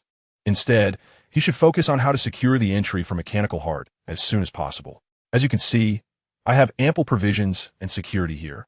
You may accompany us indefinitely." Chun Zhe discerned the source of her anxiety. Originally, she had intended to stay with him temporarily, awaiting the opportune moment to return to the base. However, with the base now in retreat, she had effectively severed ties with the main force. Consequently, the days ahead would largely depend on his disposition. This transition from guest to dependent unsettled Su Yin and instilled a sense of guilt within her. At this juncture, Chun Zhe aimed to deepen those emotions within her. The renowned psychologist Jung once remarked that the shackles of morality can sometimes be as burdensome as physical chains. Chun Zhe promptly acquiesced to Su Yan's request for residence. Naturally, this was contingent upon the individual. For someone like Xia Xiaoyu, who was motivated by monetary gain, coercion proved to be far more effective. This simply cannot be. Su Yan instinctively exclaimed. In her upbringing, the notion of receiving something for nothing was utterly foreign. "Rest assured." Su Yakin reassured, gently tugging at her hand. "Our supplies are abundant, and we cannot finish the meals we prepare." Indeed, after merely a few days at Chun Zhe's, Jiang Roland had gained some weight, causing her body fat percentage, which Chun Zhe favored, to rise slightly. Here, every meal was served buffet style. It mattered not if one could not finish their plate, but it must be plentiful. The principle was one of indulgence. Wastefulness could only occur when resources were scarce. Given that Chun Zhe's resources were limitless, the concept of waste held no ground. "Soy milk is served by the bowl. Pour by the bowl," Chen Shi urged. "Su Yin, stay with us. You could also be of assistance to me." Xia Xiaoyu felt somewhat overwhelmed. Her daily routine consisted of over an hour of dance, followed by group exercises. She hinted that Su Yin might utilize her charm to repay Chun Zhe, as having an additional person would alleviate some of her own burdens. Upon hearing this, Su Yan's eyes sparkled with a hint of hope. "Really? Of course. Just consider what advantages you possess," Xia Xiaoyu replied with a knowing smile. After a moment of contemplation, Su Yin finally spoke. "Chun Zhe, prior to becoming a pilot, I earned a master's degree in engineering from a prestigious defense university. Is there any mechanical knowledge I possess that could be of use to you?" Su Yin asked, somewhat uncertain. In her view, aside from her experience as a pilot, her knowledge of machinery was her only asset. However, in this post-apocalyptic world, it seemed unlikely that such knowledge would be applicable. After all, factories had ceased to exist, and who would engage in crafting machinery at home? An engineering master's degree? Chun Zhe echoed, realizing that the golden entry Mechanical Heart stemmed from this background. The emergence of terms follows a discernible pattern. Su Yakin is associated with the supermarket. Having revealed the term supermarket manager, and several other women have also unveiled related terms. Chun Zhe remarked that Su Yin, being a pilot, should have produced terms pertaining to aviation or military matters. It appears he had been waiting for this moment. Indeed, her major was in mechanical engineering design. Upon hearing Chun Zhe's inquiry, Su Yin felt a sense of purpose and quickly elaborated. "Can you design automotive blueprints? Or perhaps some processing schematics?" Chun Zhe probed further, for this concerned his future plans for transforming a motorhome. After all, the blueprints found online were merely generic and might not be suitable for the current apocalyptic environment. If feasible, Chunze hoped to implement targeted modifications on a pre-existing RV, such as water resistance, traffic obstruction prevention, and defensive measures against attacks, all requiring bespoke customization. Yes, I interned at an automotive headquarters in Germany and participated in car engineering design, Su Yin confidently asserted regarding her expertise. You're hired. Chunze responded affirmatively without further ado. He had been troubled by the lack of a modification expert, only to discover that the term's owner came equipped with complementary services. Such serendipity was rare. As for how to secure the term, Chunze's intentions were crystal clear. Among a house full of women, only Su Yin had not yet truly become his partner. This fragmented identity would undoubtedly drive Su Yin to seek unity, especially within the isolated environment of the apocalypse, where one's heart yearns for the support of a community. Observing Su Yan's demeanor, Chunze sensed that it would not be long before they would see tangible results tonight. While Chunze leisurely engaged in flirtation, 3 women stealthily approached a grand hall. Zhou Jie, is this the place? Yes, room 1801. As long as we successfully align ourselves with Chunze, our future will be free from worries about food and clothing. Zhou Jie was oblivious to the extent of Chunze's resources, but this did not deter her from painting an enticing picture for her 2 younger companions. She was fully aware of the relationship between Chunze and Su Yakin. If one were to question the whereabouts of the supplies from the supermarket, Zhou Jie would bet that Chunze was well informed. In the video of the annihilation of Zhangshao that Chunze had released, the supermarket was indeed empty. Even if Su Yakin claimed that the supermarket was being renovated and that all supplies had been transported away, Zhou Jie was confident that Chunze must have some reserves. After all, how could he continue to live so carefree amidst the turmoil? Yes, in her perspective, Chunze had always maintained a nonchalant demeanor, casually engaging in discussions within the group. Today, he criticized one individual for selfishness, while tomorrow he would urge everyone to unite and support one another through hardships. Ugh. Zhou Jie still vividly recalled the day the apocalypse began, when Chunze had slapped her. If Chunze were truly a good person, then which virtuous individual would greet others with a slap? The subsequent series of actions only affirmed her viewpoint. He deceived Li Honghu, eliminated Zhang Shao, and took in Xin Yanbing. In what manner did Chunze's actions resemble those of a self-serving scoundrel? Such a rogue, possessing both Su Yakin and her supermarket, would undoubtedly hoard resources. In Zhou Jie's perspective, Chunze's adoption of Su Yakin and Xin Yanbing stemmed purely from his lascivious nature. Yet, this also afforded her an opportunity. She fancied herself possessing a certain allure. Otherwise, she would not have attracted so many admirers. Now, she had brought along 2 equally attractive women to seek his favor. With 3 beautiful women presenting themselves, how could Chunze remain indifferent? Chapter 68. With such looks, you dare to seduce. In the living room of Unit 1801, a series of beeping sounds echoed. This was the infrared alarm system installed by Chunze, specifically designed to monitor the vicinity for mutant creatures such as rodents. It could detect movement within a range of 40 meters, provided there were no obstructions. Should more than 5 living beings be detected, the alarm would automatically trigger, though the house had been fortified and renovated.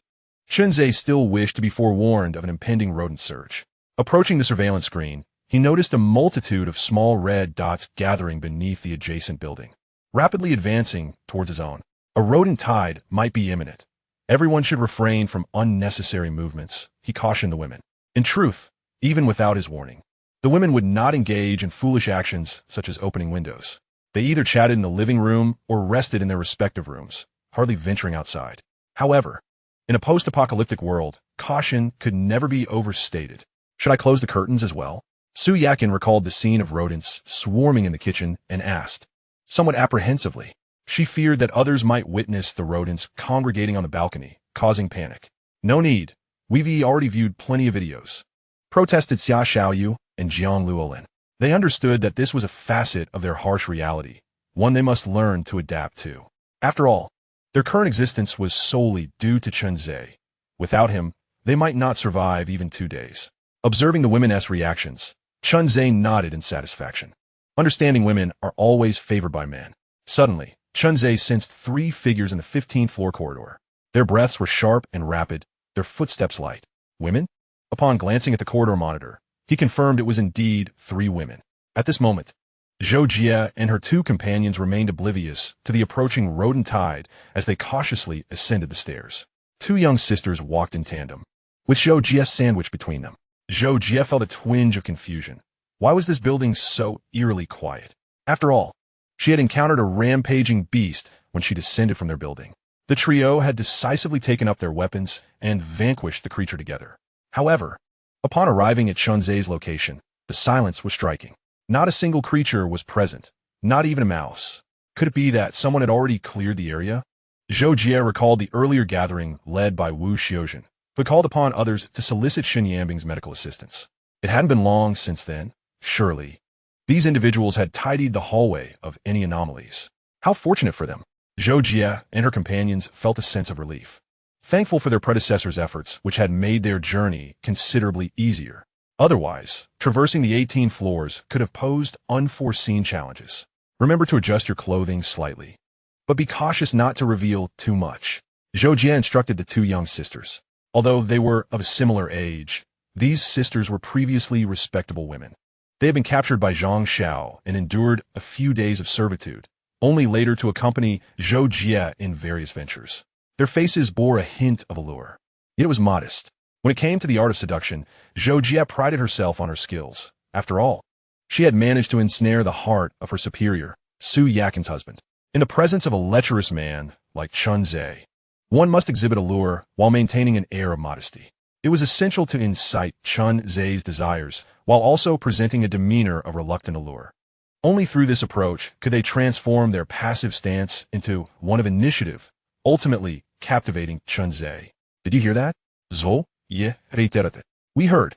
The two sisters replied in unison, tugging at their protective clothing. In the living room, Chunzei listened to the women's conversation with a flicker of curiosity. Who were they attempting to entice? Who would be so unfortunate as to catch the attention of these three women? Suddenly, one of the sisters pulled back her hood, revealing her face. It was Zhou Jie. Chunzei recognized her instantly, and the system even displayed a label. White interpersonal relations. It truly was Zhou Jie. He had thought she had perished. Little did he know she had managed to survive until now. Given the situation, could it be that she was heading in his direction? A realization dawned upon Chunzei. After all, he believed he had been faring quite well in this building. If anyone were to engage in seduction, he would indeed be a prime candidate. The previous Su Yakin and the later Xin Yanbing were well aware of his proclivities. Chunzei's reputation as a lecherous man had likely spread through the community. Now, this woman sought to align herself with him, and he was undoubtedly the most substantial ally she could find. Who instilled her with such confidence? With your looks, do you really think you can seduce me? Chunzei scoffed, then turned his gaze towards the approaching crimson dots. These dots surged densely into a grand hall, making their way towards the first and second floors of a 16-story building. Zhou Jie and her companions were finalizing their preparations. Zhou Jie retrieved a compact mirror and lipstick from her waist pouch, touching up her makeup while declaring, "Just watch how I operate. Follow my lead." She examined her face, which appeared somewhat sallow due to malnutrition, and applied foundation. "Perfect. Just wait until I mesmerize that Chunzei. And you, Su Yakin. Remember this. If I manage to get inside, you'll have a lot to answer for." Zhou Jie pressed her lips together, the lipstick enhancing her pale complexion. "Listen to Sister Zhou. She will always be the boss. Sister Zhou, even if we all enter Chunzei's home, we remain your humble handmaidens." The two women showered her with praises as if they were free-flowing. What they truly thought remained a mystery. 2 minutes later, three women stood before Chunzei's door. Zhou Jie took a deep breath, checked her reflection once more, then knocked, her tone sweetly insistent. "Is anyone there? Is Chunzei home? Shopter sextini, strip border. Playing such a game? Is anyone there?" Bang, bang, bang. Zhou Jie pounded on the door. Chunzei stood before the surveillance monitor, feeling a wave of disgust as he watched the three women pose and preen. What caliber of women did he usually associate with? They were all stunning beauties, scoring above 90. Now, three women who barely reached 60 or 70 were abruptly in front of him. The contrast was striking, making them appear quite unattractive. The trio had not bathed in over a week, their hair greasy, and the grime was evident around their thick necks. The community had long ceased water supply, or rather, there was water, but no one dared to use it. The blood rain had thoroughly contaminated the reservoir, rendering all water sources murky and hazardous.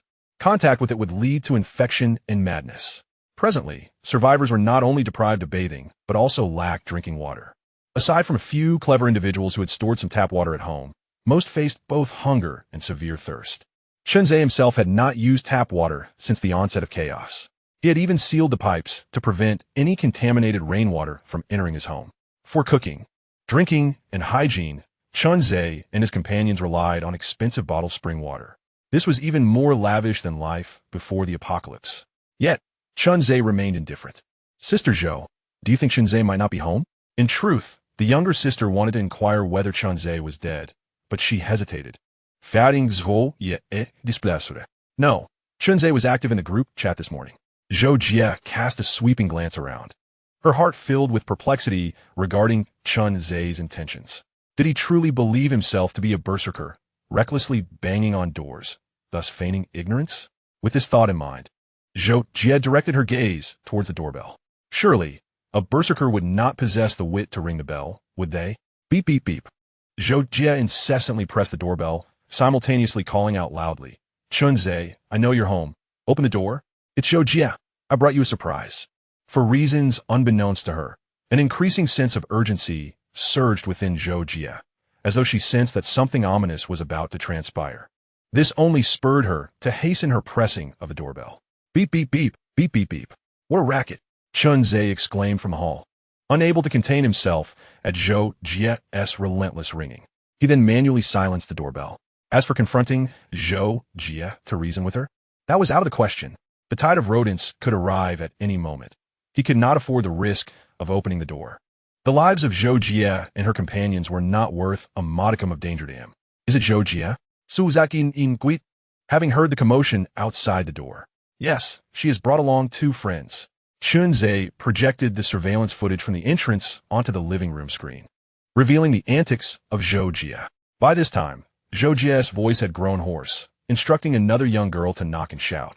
The younger girl's voice was even weaker than Zhou Jie's, sounding rough and gravelly, reminiscent of sand caught in one's throat. What were they here for? Su Yakin frowned slightly, timidly questioning. As a woman, she had an inkling of the truth. She felt a twinge of concern that Chunzhe might take a liking to this woman.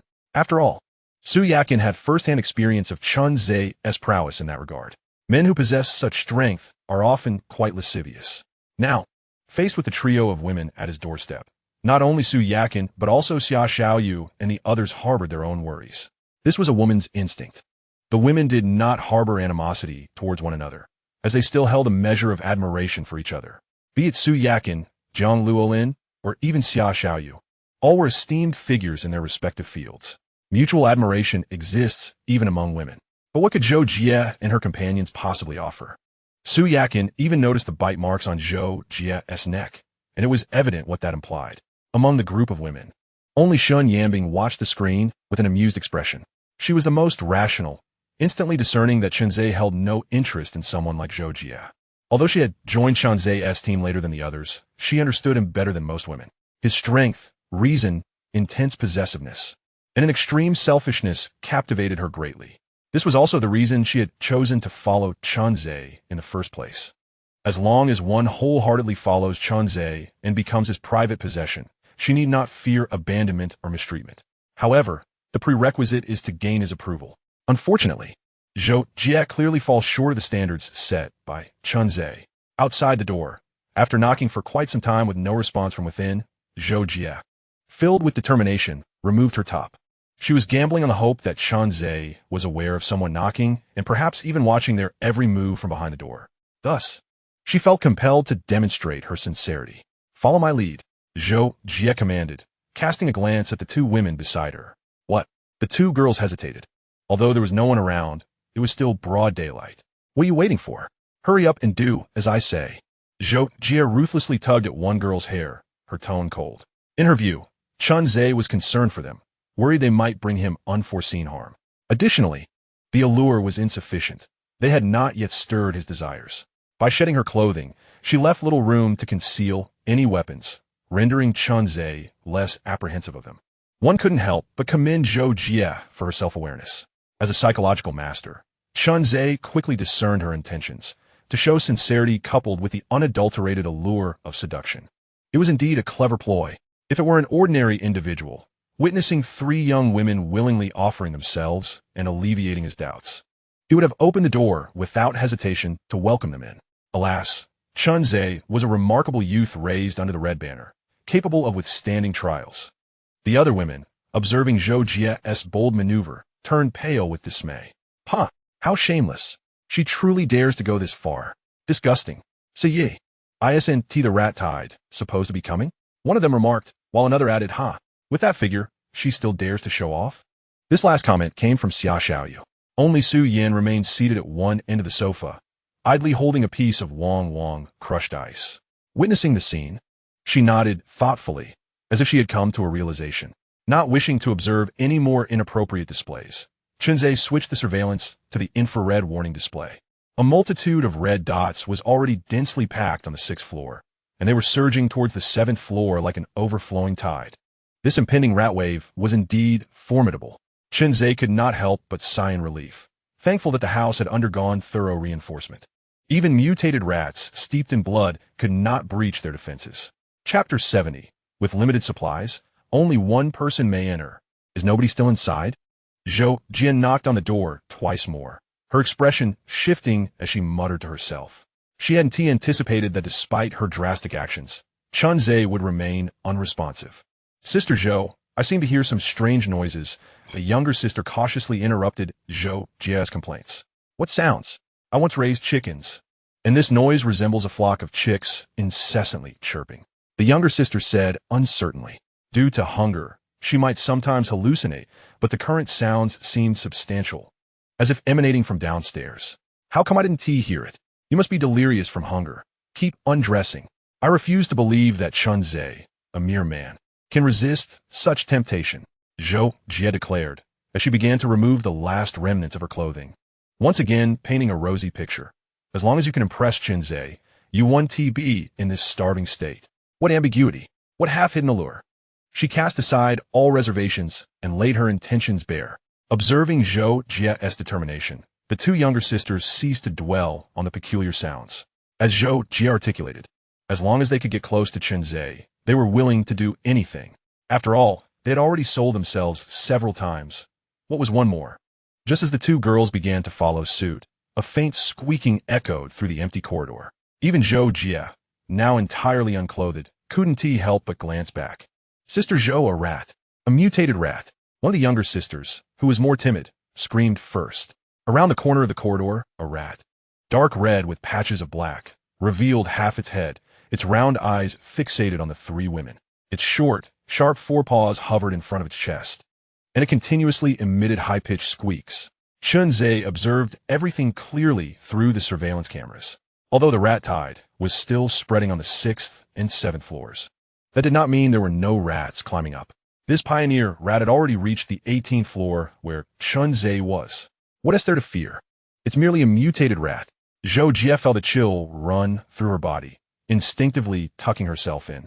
Xiao Lu, pay attention to behind you. Xiao Mei, keep undressing. I will knock on the door. Zhou Jie understood that the appearance of the rat could signify danger, but she was unwilling to relent. Having walked 99 steps of 100, she felt she was on the verge of conquering Chunze. If she retreated now, wouldn't that mean all her efforts were in vain? Zhou Jie is far too obstinate. Isn't she? Jiang Ruolin covered her mouth, her gaze evasive, pretending to look away from the surveillance footage. Do you think she is being persistent? Xin Yanbing boldly stared at the monitor, sneering as she spoke. As a doctor, she felt no embarrassment regarding the bodies of Zhou Jie and her companions. Wrong. Utterly wrong. This is greed, not persistence. You still do not realize how precious your current existence is to outsiders. Xin Yanbing strolled to the corner of the living room, retrieving several buckets of instant noodles previously purchased by Chunze from Li Honghu. As he passed by Su Yin, he cast a seemingly casual glance in her direction before continuing, that Zhou Jie outside is well aware. For just one bucket of instant noodles, she is willing to serve a multitude of men. And here, Chunze possesses 10 such buckets. Do you think she would hesitate to serve Chunze? Xin Yanbing's words left Jiang Ruolin utterly speechless. The wildness in the eyes of the spirited mare dissipated considerably. Meanwhile, Su Yin, seated at the edge, displayed a resolute glint in her eyes upon hearing Xin Yanbing's remarks, as if she had already made a profound decision. Chunze paid little heed to the women's debate, merely nodding at Xin Yanbing in encouragement. A touch of competition is not unwelcome. After all, it is he who will ultimately relish the spoils. Yakin, your opportunity for revenge has arrived. Chunze mused, casting a cold smile toward Zhou Jie and her companions outside. The tide of rats had already encroached upon his awareness. Now, reaching the 15th floor, if he could stall Zhou Jie for just a while longer, he could resolve this predicament without shedding blood. 3 days after the apocalypse's onset, Su Yakin had already deduced the reasons for her supermarket's decline during her idle hours at home. A significant factor was Zhou Jie's embezzlement and corruption. Upon conducting a rough reconciliation, Su Yakin discovered a discrepancy of at least several million in the inventory versus the invoices. Most of this anomaly stemmed from the fresh produce and liquor departments, both under Zhou Jie's management. Thus, Su Yakin harbored a palpable loathing for Zhou Jie, akin to a pest devouring her supermarket. Be cautious. Su Yakin did not express elation over the chance for revenge. Instead, she urged Chunze to prioritize his safety. In her eyes, the threats posed by Zhou Jie and the notion of vengeance paled in comparison to Chunze's well-being. Just watch. I'll utter a few words at the door, Chunze said leisurely as he ambled towards the entrance, feigning a cough. Cough, cough. Upon hearing the cough from within, the eyes of the 3 women outside turned red. Chunze, is that you? Zhou Jie inquired, her tone tinged with urgency, as if the bait had been taken. It's me, what is happening? Chunze suppressed a laugh, his voice laced with a hint of pity. Chunze, the great benefactor, do you remember me? I am Zhou Jie. We met at the entrance of Fengya supermarket on the day of the apocalypse. Zhou Jie quickly gestured for her 2 companions to sway their bodies enticingly. The younger sisters, feeling the excitement from Chunze's response, intensified their display. Oh, did I not slap you once? Are you here to seek revenge now? Chunze, distracted by the scene behind the door, casually replied. The women in the living room, especially Su Yan, felt a wave of embarrassment. The sight of 3 nude women dancing vigorously was undeniably provocative. No, no, Zhou Jie hurriedly denied it, her eyes reddening instantly. And with a slight tremor in her voice, she said, Chun, the kind-hearted man, your slap was the awakening I needed to recognize my faults. I even find myself reminiscing about that slap. Chunze, could you please open the door? I wish to express my gratitude in person. Finally, Zhou Jie stifled her sobbing and playfully added, Hurry and open the door. I brought a little gift. With that, the 3 women began to pose alluringly in front of the peephole. Hearing Zhou Jie's feigned playfulness, Chunze felt a wave of nausea. Nevertheless, witnessing the rat infestation spreading to the 17th floor, he suppressed his discomfort and feigned hesitation, saying, I understand your intention and accept your gratitude. However, my resources are limited, and I can only allow 1 person inside. What do you suggest? Chapter 71. Enduring hardship together is sufficient. Wealth should not be shared. Of course, it should be me, Zhou Jie exclaimed, her smile nearly splitting her face. She stepped slightly forward, positioning herself prominently. Sister Zhou, weren't we supposed to enjoy prosperity together? Yes, Sister Zhou. We are in this together. The 2 women beside her exchanged glances, their expressions darkening as they chastised Zhou Jie. Indeed, let me see if I can bring you some food. Zhou Jie finally seemed to regain her composure, comforting her 2 close friends. Kind-hearted Chun, it is not impossible, but my supplies are limited. For every bite they take, you will take 1 less. If you don't mind, I can give all the provisions to them. Chen Shi interjected, speaking on behalf of the 2 young women. Xiao Lu, Xiao Mei, you heard it. It's not that I refuse to help you. Zhou Jie pretended to be troubled. At this, the faces of the 2 women stiffened once more. What was the reason for their following Zhou Jie? Was it not merely to secure a meal? Now, Zhou Jie intended to abandon them and indulge alone. If the promises Zhou Jie had made before were enticing, their current anger was equally intense. They had agreed to endure hardship together and share wealth. Now, they faced hardship alone while Zhou Jie sought to enjoy the riches by herself. The 2 women exchanged glances. Seemingly riching à silent d'accord. Zhou Jie, didn't he, the kind-hearted Chun, suggest we all think together? It doesn't he seem he strictly dictated who should enter? They took a step forward, flanking Zhou Jie on either side. What do you mean? What are you trying to do? Zhou Jie looked left and right, confronting the 2 women. Of course, we want to discuss further who will go in. The woman on the left, Xiao Mei, stealthily drew a stick from behind her waist, gripping it tightly, though the petite Lu on the right remained motionless, her unwavering gaze fixed upon Zhou Jie, showing no sign of retreat. Having endured the trials of the apocalypse, Both women had developed their own survival tactics. Xiao Lu, Xiao Mei, do not act impulsively. Remember, it was I who rescued you from Zhang Zhao's clutches. Now is your time to repay that debt, Zhou Jie declared, leaning against the door as she faced the two women. Huh, you've devoured 1.5 of the 2 pieces of bread I exchanged for you. Is this how you define rescue? Have you forgotten that I refused to sell myself? What did I say when you jabbed your stick in my mouth? What did you say? Zhou Jie inquired, seemingly encountering the true nature of the two women for the first time. I said you would not die a good death. With that, Xiao Mei struck Zhou Jie across the face with a stick, leaving a vivid crimson mark in its wake. Xiao Lu lunged forward, her nails aimed at Zhou Jie's face. Ha ha ha. Once you're disfigured, I doubt Chen Zhe would still choose you. Chen Shi, who had been observing from behind the door, was taken aback by the sudden shift in the two women's demeanor. Was this the jealousy characteristic of women? He had not even begun to instigate further discord. Unfazed by the combined assault of the two women, Zhou Jie quickly recovered from the earlier ambush. Realizing the necessity of a swift response, she hastily retrieved a stun baton from her backpack on the ground. Activating it, the device crackled with electricity. Come on. Zhou Jie swung the stun baton towards the nearest Xiao Lu. Xiao Lu cried out in pain as the electric shock coursed through her. Wretched woman, do you think that by ruining my face, Chen Zhe will choose you? You are nothing but a pair of shameless harlots. Ungrateful, you shall not die a good death. Zhou Jie gritted her teeth, enduring the pain etched upon her face as she hurled insults. Is there anyone who dares to oppose me now? The tip of the stun baton crackled with a blue arc, a secret weapon Zhou Jie had initially intended to use on Chen Zhe once she infiltrated his household, to subdue him and claim dominion over his home. Yet now, she was compelled to wield it against the two women. You truly deserve punishment. The thought of potentially failing to conquer Chen Zhe spurred Zhou Jie to shock Xiao Lu once more. Xiao Lu, still recovering, was struck again, foam emerging at the corners of her mouth. Meanwhile, Xiao Mei, on the verge of conceding, caught sight of a swarm of rats emerging from the shadows. Following Xiao Mei's gaze, Zhou Jie also spotted the horde. Without a moment's hesitation to further chastise the two women, Zhou Jie pivoted and began to pound fiercely on the door. Chen Zhe, open the door. We had an agreement. I shall express my gratitude to you. Hurry, open the door. If you do not, it will be too late. Zhou Jie shouted, glancing back anxiously. In the corridor of the 18th floor, mice had already begun to emerge, causing a wave of anxiety to wash over Zhou Jie. Is it true? Have they all agreed?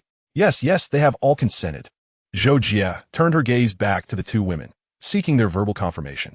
However, she only caught a glimpse of Xiao Mei's silhouette as she swiftly ascended the stairs. As she ran, Xiao Mei wielded a stick, striking at the advancing rodents. The moment she beheld the swarm of mice, a realization dawned upon her. Perhaps Chen Zhe had no intention of allowing them entry. If he did, he would have opened the door long ago. His prolonged delay must be a ploy to let the horde of mice deal with them. With this thought, she abandoned Zhou Jie and sought refuge upstairs. She did not wish to perish. She yearned for survival. Xiao Lu, having received a couple of jolts, was slightly sluggish in her movements. Yet, upon witnessing Xiao Mei's actions, she chose to follow suit. Compared to Zhou Jie, she now found Xiao Mei to be far more dependable. Zhou Jie, seeing the two abandon her, cursed under her breath. What ungrateful wretches. Chen Zhe, hurry and open the door. They have all left, and I am the only one remaining. As the swarm of mice drew nearer, Zhou Jie could even catch a whiff of a foul, bloody stench. This won't do, Zhou Jie. Although I wish to open the door for you, you must see the multitude of mice outside. What if I open the door and they rush in? Chen Zhe replied slowly. So please consider my predicament. It is not that I refuse to open it, but I simply cannot. You, Zhou Jie, witnessing the imminent tide of mice, ceased her attempts to pound on the door. Just wait, she shouted, brandishing her electric baton, knocking down the rodents that attempted to leap at her. She then too ascended the stairs.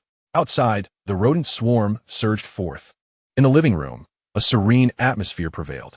The girls watched as Chen Zhe playfully denied Zhou Jie and the others. Though they did not voice it, their expressions were filled with delight. Aze, we shall feast on seafood tonight. I will begin by cleaning the abalone, Su Yakin said, swaying her voluptuous figure toward the kitchen. Jiang Ruolin followed suit. Sea cucumbers also require preparation.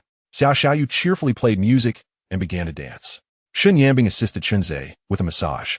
Chen Zhe reclined on the sofa, enjoying a game of cat and mouse while admiring the captivating dance.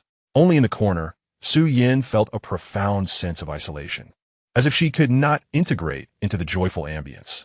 Resolutely, she began to make her way toward Chunzhe. Chapter 72. Once again securing the golden phrase. The might of the mechanical heart. Last night's rain was sparse yet fierce, and the remnants of wine lingered heavily in sleep. Pray, asked the curtain roller, does the begonia still bloom? Do you know? Do you know? It should be lush green and sparse red. The following day, just before noon, in the master bedroom. On the large bed, Chunzhe gradually regained his clarity. After indulging in the seafood feast prepared by Su Yakin the previous night, he felt an overwhelming sense of irritation. If such lavish meals were to become a daily occurrence, it would inevitably lead to dire consequences. Casting a glance at the disheveled bed, he opted to rise alone and freshen up. None of the women posed a challenge to him, especially the recently joined newcomer, Su Yen, who was particularly inept. She embodied the type that was not only inexperienced but also overly playful, eager to try every endeavor yet failing to see any through to completion. Ding! Congratulations to the host for successfully acquiring the golden entry, Mechanical Heart. With complete blueprints and ample materials, one can craft any machinery by hand. With daily refresh of the entry's cooldown at midnight. Chunzhe had been preoccupied with battles the previous night and had neglected to access the system. Now, he casually retrieved a cup of hot coffee from his personal supermarket and settled onto the living room sofa, sipping slowly. System. Open personal panel. Ding. The system's personal panel data has been refreshed. Host, Chunzhe. Speed, 39. Strength, 62. Constitution, 38. Spirit, 50. Special attribute, 8-cylinder engine. You are an indomitable workhorse. Note, the standard data for a normal adult male is 10. Chunzhe noticed a significant increase in his 4-dimensional attributes. System, what is the reason for this? The host has successfully acquired the red entry, Little Chin's flying dagger, and has consciously engaged in physical training during this period, leading to a natural enhancement in physical fitness. After such extensive practice, only a few points have been added. If the neighboring system were to see this, they might think you're incapable of improvement. Chunzhe took a sip of coffee and remarked casually. Such minor gains were hardly impressive to him. Training on his own was far more effective than seeking suitable entries. Chunzhe was resolute. Entries were the foundation of his existence. Once he crafted the ultimate RV, he intended to seize 99% of all entries. Currently possessing entries: Su Yakin, appearance 94, affection 100, were level 2. Jiang Ruolin, appearance 97, affection 92, were level 1. Xia Xiaoyu, appearance 93, peak 95, affection 98, were level 1. Shun Yanbing, appearance 96, affection 100, were level 1. Su Yin, appearance 98, affection 80, were level 1. Loading entries. Golden entry, supermarket administrator. Golden entry, holy purification. Golden entry, mechanical heart. Red entry, strengthening the body. Red entry, youth delay. Red entry, Little Chin's flying dagger. Blue entry, hypnosis, etc. Summary. The host has already achieved the capability of abstaining from beef in a limited scope. Chunzhe gazed at the system's summary with a sense of satisfaction. Nodding in approval, at least within the confines of his neighborhood, he could confidently declare, I do not indulge in beef. Moreover, the affection levels of Jiang Ruolin and Xia Xiaoyu were approaching their zenith, alleviating any concerns he had regarding potential turmoil in his harem. Even Su Yin, who had only joined the fray last night, boasted a commendable affection score of 80, allowing Chunzhe to rest assured about his safety at home. As he observed the newly loaded golden phrase mechanical heart, a flicker of intrigue ignited within him. Could he truly conjure a machine with his bare hands? He retrieved some hardware tools and rubber plastic from his personal supermarket, placing them upon the table. Next, he randomly selected a complete blueprint for a toy car from the designs he had previously downloaded online. System, activate the mechanical heart phrase. Chen just silently commanded.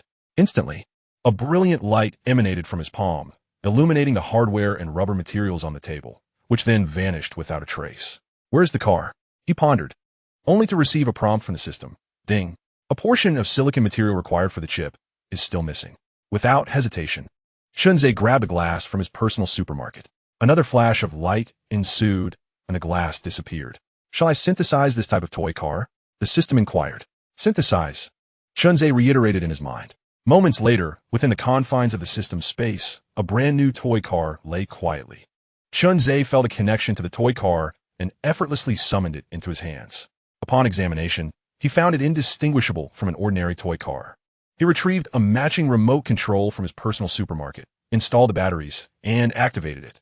The toy car obediently moved forward and backward under his guidance, exhibiting remarkable agility.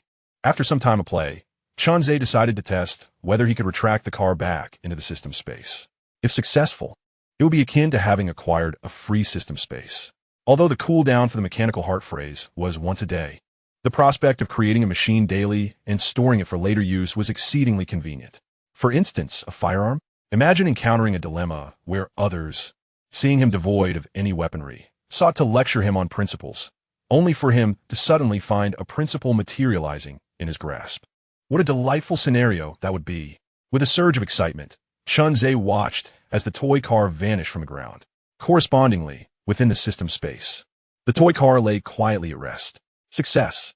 Chunze felt a thrill of elation, eager to rush to his bedroom to express his gratitude to Su Yan. However, after a moment's contemplation, he decided against it. After all, it was his creation, and it would be a pity to ruin it. Subsequently, Chunze compiled a list of required mechanical components. With Su Yan, a mechanical expert residing in his home, he intended to make the most of her expertise.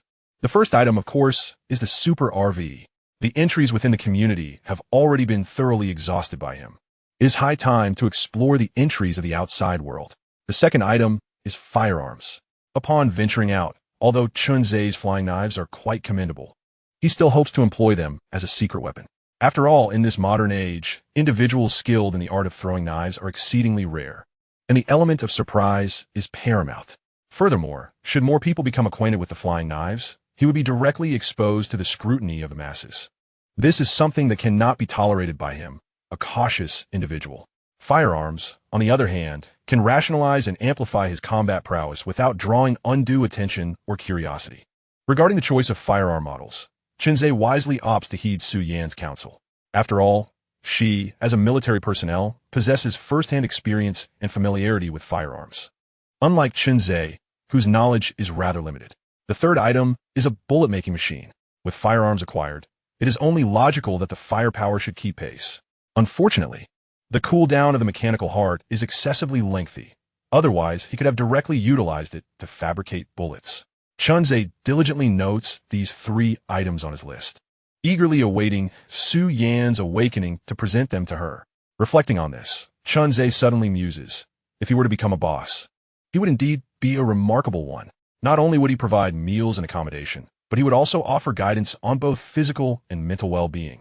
Most importantly, he is so considerate that he allows his employees to sleep until noon before rising.